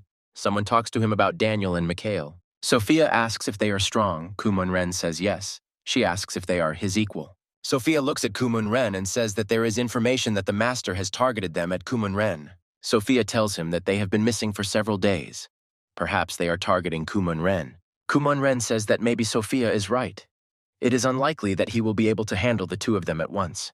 Kumun-ren puts down the book and says that these guys don't always resemble people. They are like monsters. Meanwhile, one of them attacks Lee, leaving Lee with many different wounds and scratches with blood. And then he jumps on Lee, squeezing his bloody shoulders with his hands as best he can. And after squeezing, it grips Lee even more tightly and sends him flying, hiding in the stone nearby. Immediately after which he flies up to Lee again and delivers a powerful blow straight to Lee's torso. The same two men from the main house have arrived and are watching this battle in the forest with shock. One of them says that he doesn't believe his eyes. Lee doesn't lose to them even in this state. Looking at Mikhail in berserker mode, he wonders if there really was anyone else with such power besides Kumun-ren. They discuss among themselves whether they should intervene, but come to the conclusion that Lee does not distinguish between friends and enemies now. Kaiser begins to think that Lee is very strange. He has suddenly lost his attack speed. At that moment, Kaiser is distracted and informed that the third and fourth groups have stopped communicating. Then, when he tells him that the first and second have also stopped communicating, Kaiser is shocked. Kaiser tries to call them, but all these groups are lying dead near the old ghost. And the old ghost himself says that, apparently, he has already caught all the rats here. The old man jumps and flies away somewhere, saying that the same heavy energy has become even heavier. He says that if this continues, Lee's life is in danger, and that's what's happening. Lee is already in critical condition. Daniel watches the fight between Lee and Mikhail and realizes that there will likely be no need to help. He sees Lee spitting blood, realizing that he most likely overestimated Lee's capabilities. However, in that moment, Lee's hand ends up right behind Mikhail's head and grabs him by the neck, after which Lee charges energy into his head and deals a crushing blow to this guy Mikhail. Daniel, who just recently thought that everything would go well, looks at all this with shock. Mikhail begins to scream, shrink, and close himself in pain, his entire forehead covered in blood. Mikhail's partner started shouting after him, asking him to immediately go back and move away from Lee. Michael grabs Lee by the head and tells Daniel not to interfere, as Lee will soon die anyway. Mikhail then delivers a blow straight across Lee's body, into his stomach, sending Lee flying upward. Throwing Lee up and then down, Michael stood right above him, saying that it was too much for him. However, at that moment, a shocked Mikhail notices that Lee begins to get up and climb. He looks at Lee in shock, unable to comprehend how Lee keeps getting up and acting again. Lee gets to his feet, releases his aura, and says that he will simply destroy this guy. Daniel intervenes in the battle, sending a powerful blast of energy through his body, knocking Lee aside with his power. Mikhail walks behind and says that he asked Daniel not to interfere in this fight. However, Daniel says that he only wanted to break the energy that was around and nothing more. Daniel says that Lee is able to use a rare technique that allows him to control the aura around him. At that moment, they notice that a Federation helicopter is flying right above them. Daniel says that communication with several headquarters was lost, and then with the Kaiser as well. Michael approaches Daniel, and together they decide what they should do next and how to solve the problem with Lee. Daniel looks at him and says that there is nothing to decide with Lee, because he is already dead.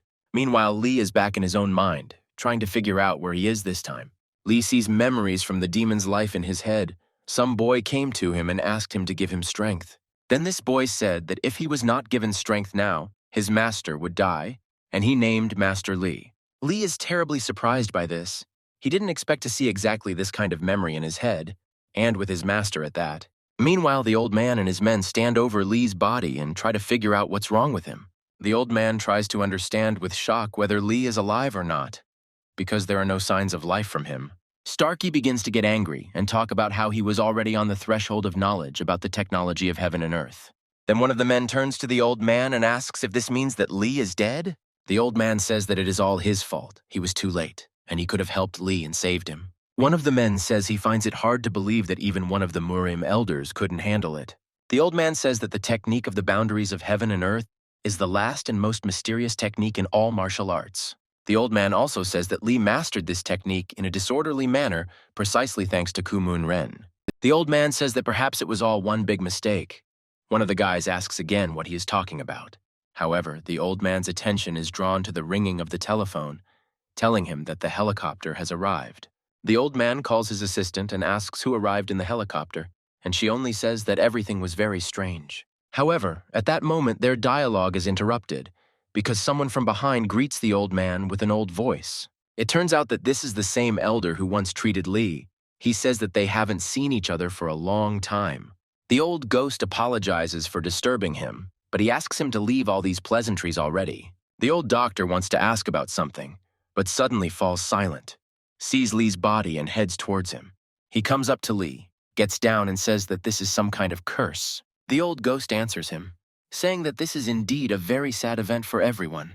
However, the old doctor asks everyone to be silent, because he is faced with the question of whether to save Lee or kill him right here. A man in blue from the main building approaches the elder, asking if he can really save Lee. The old doctor says that of course he can, because his pulse is already normal, which terribly surprises the old man and the second man.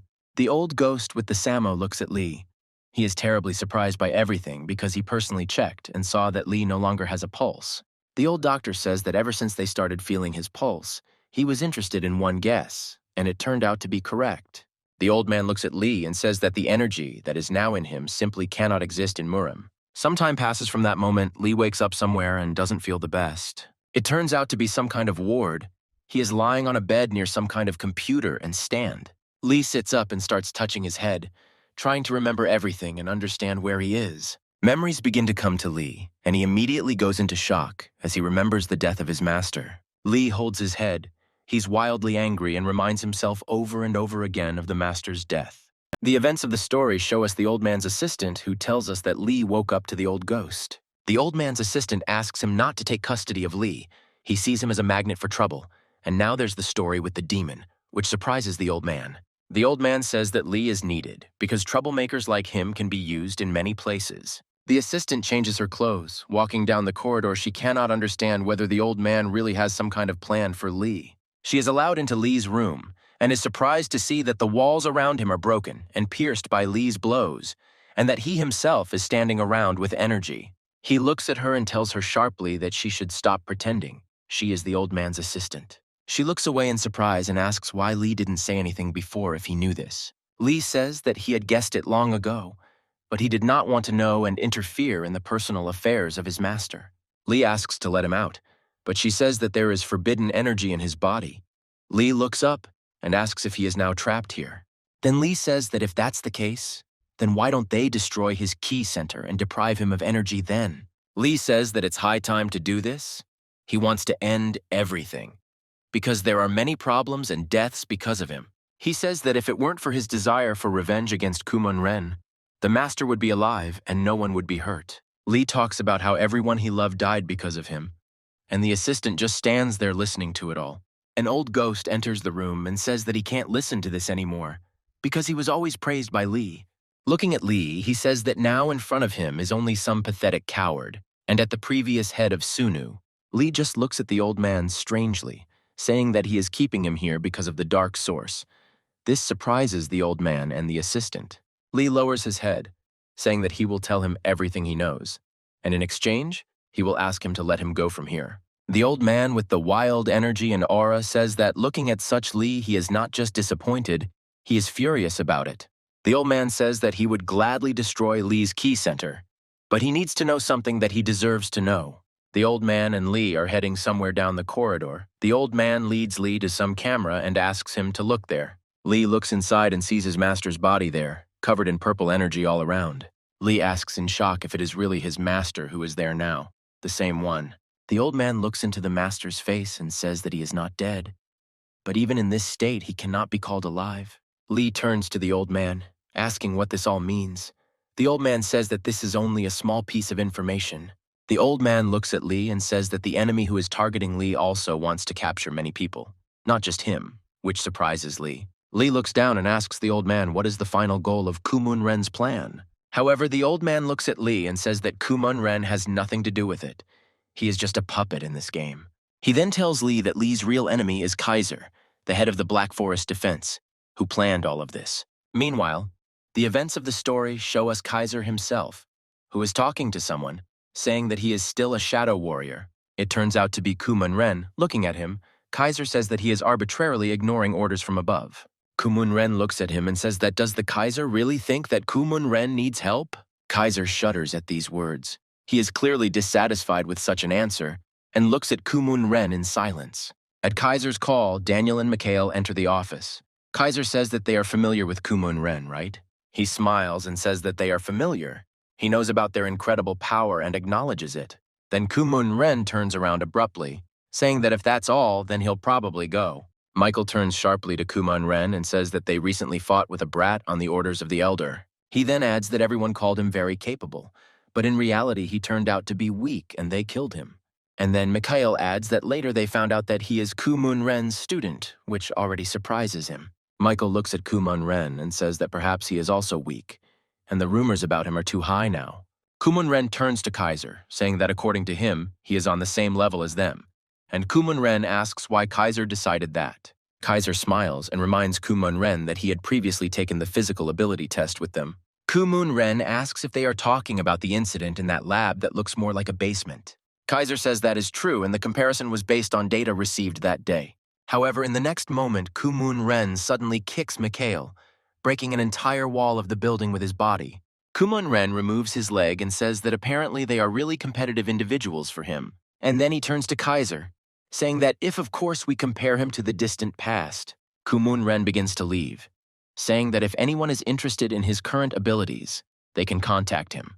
Kaiser says he didn't expect Kumun-ren to show his claws at such a time, and asks Daniel to take Mikhail for treatment. Kumun-ren leaves the building with Kaiser. Going out into the courtyard, he sees Julia, and she of course sees him. Julia turns to Kumun-ren, asking what happened. His expression changed. Kumun-ren turns to her sharply, saying that there is something he urgently needs to know now. The events of the story move forward. The assistant asks the old man why he told so much to the child Lee. He says that Lee's condition was strange, and it was necessary to take him away from terrible thoughts, giving him food for thought. She asks what will happen if Lee escapes, but the old man says that the place is equipped in such a way that he clearly won't be able to do this. The old man says that he himself will be there. He will look for the ability to pull his master out of that state. The assistant asks if it is possible to find a way at all. The old man says that he himself does not know. The old man says that the ghost doctor promised help, and in the meantime we see him walking towards Lee. They watch as Lee stands near some camera, stretching out his hand and doing something. The old man tries to draw Lee's attention to his side, but is knocked down in the process. He stops talking as he sees Lee using some powerful energy on the cell door. The old man thinks that there can be no mistake.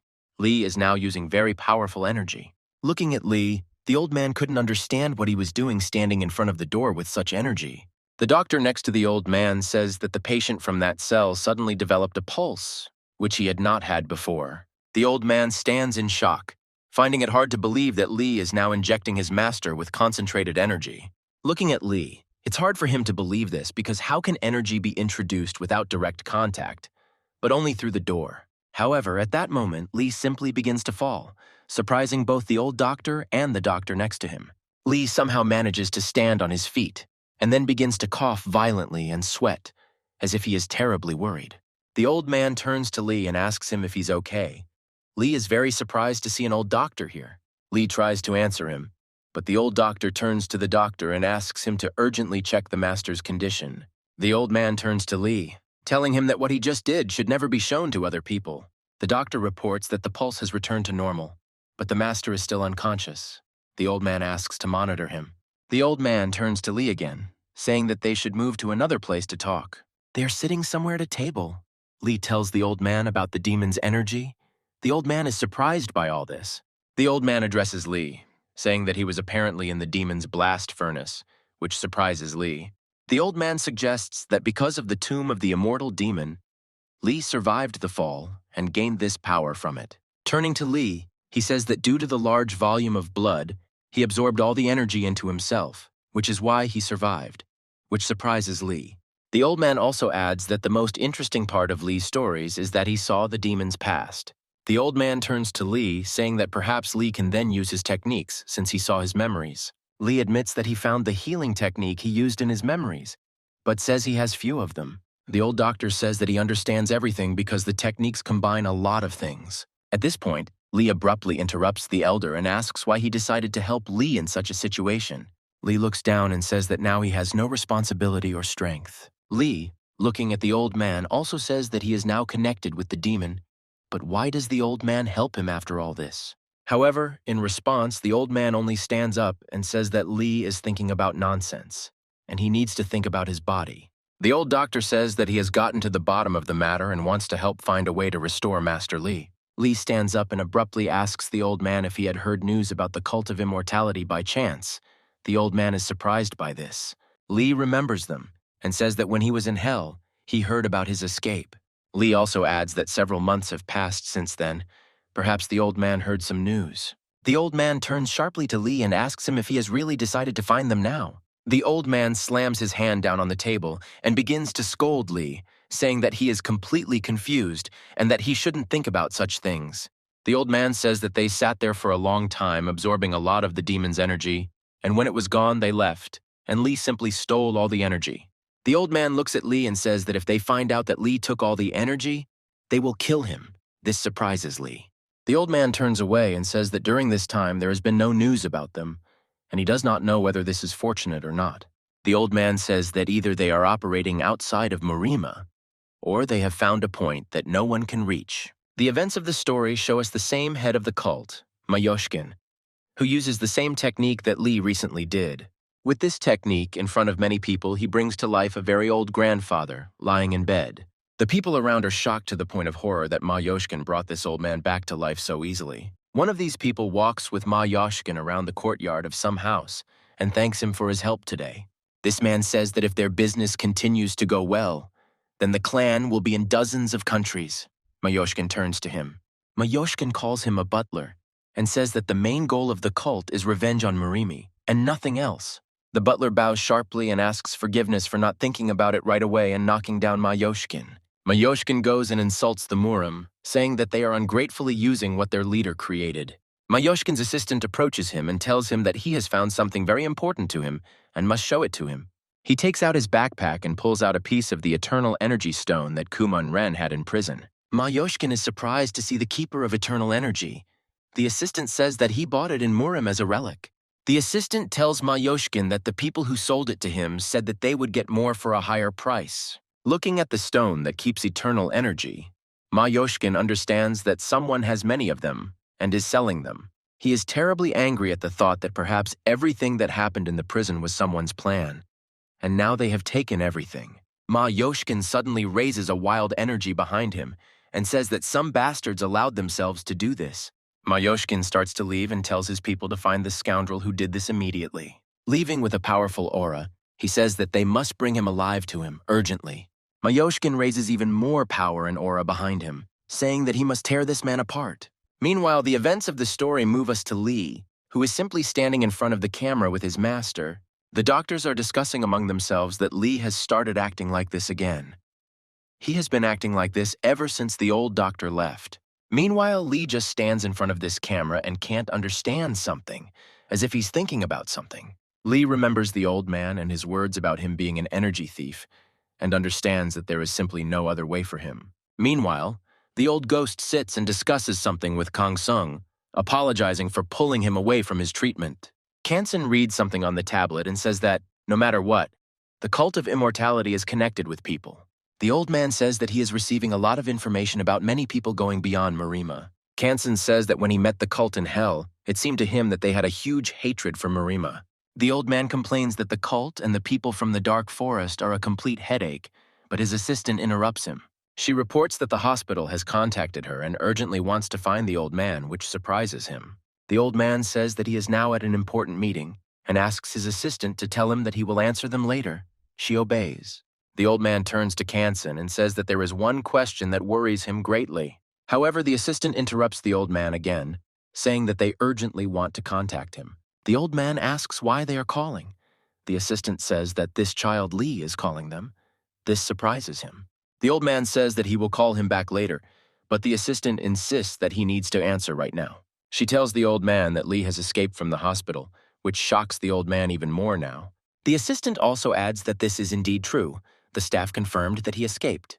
The old man yells into the phone at Lee, saying that whether he knows what he's done or not, he's in great danger now. Lee walks to an unknown location in his pajamas, saying that he didn't call to listen to advice from an old man now. In response to all the old man's words, Lee says that they should keep an eye on the master while he is away. He promises to try quickly. The old man shouts into the phone and asks Lee the reasons for such actions, because it's not that difficult to at least tell him the reason. Lee says that he is going to meet with the cult of immortality now. Hearing this, the old man shudders instantly. The old man tells Lee that they are now looking for the man who stole their energy and are ready to tear him to pieces. The old man screams wildly at Lee, saying that it is not enough for him to hide, and even more so for him to climb in and look for them is suicide. Then Lee tells the old man that he has become curious about who he is to these people, so he wants to find out. The old man asks Lee what he was told about having demon memories. The old man tells Lee that this is just a side effect of the transfer of Kai. Lee should not rely on it seriously.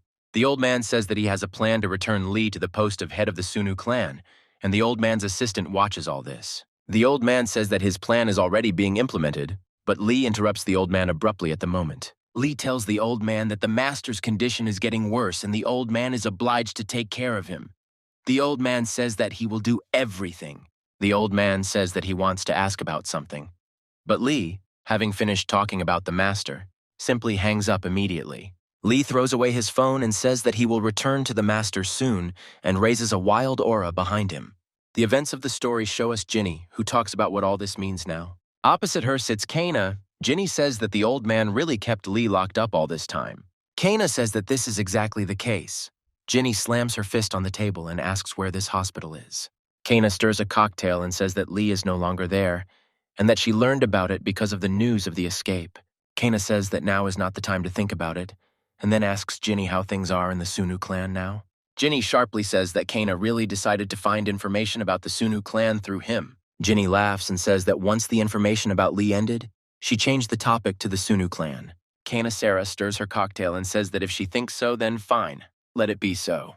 Then she looks at Ginny with a cocktail and asks her how things are in the Sunu clan now. Kana reveals that she knows that the elder's influence in the clan is growing and that the social is decreasing, which surprises Ginny. Kana then says that if Lee contacts the Sunu clan, she asks Ginny to inform her immediately. Meanwhile, Sasul tells someone why he is telling her about all this now with a strange look. It turns out to be Elder Yang. He says that his job is to tell information to Sosul. Yan says that he doesn't know everything, but if Lee escaped, he might try to contact Sosul, which surprises her greatly. Following this, Jan slowly bows, saying that if that's the case, then he'll go now. But something in the moment catches his attention. It turns out to be Sosul, and she thanks Elder Yan for coming here to give her this information. The events of the story go further. We are shown Mayoshkin, who is walking with someone and talking about something. Mayoshkin's assistant tells him that he already notices how their influence is growing in society. Everyone wants to meet with them. However, Mayoshkin says that he is rejoicing too early because they still have a very long way to go. Mayoshkin tells them to put aside their joy and direct their efforts towards finding the thief of their energy and strength. However, upon exiting the elevator into the parking lot, Mayoshkin suddenly stops and begins to feel a strange energy. At that moment, Lee suddenly appears in the parking lot saying that they finally met again. Mayoshkin looks straight at Lee in shock. His assistant asks who this child is in front of them now. However, Mayoshkin only looks at Lee silently and in shock, as if she could feel his energy on herself right now.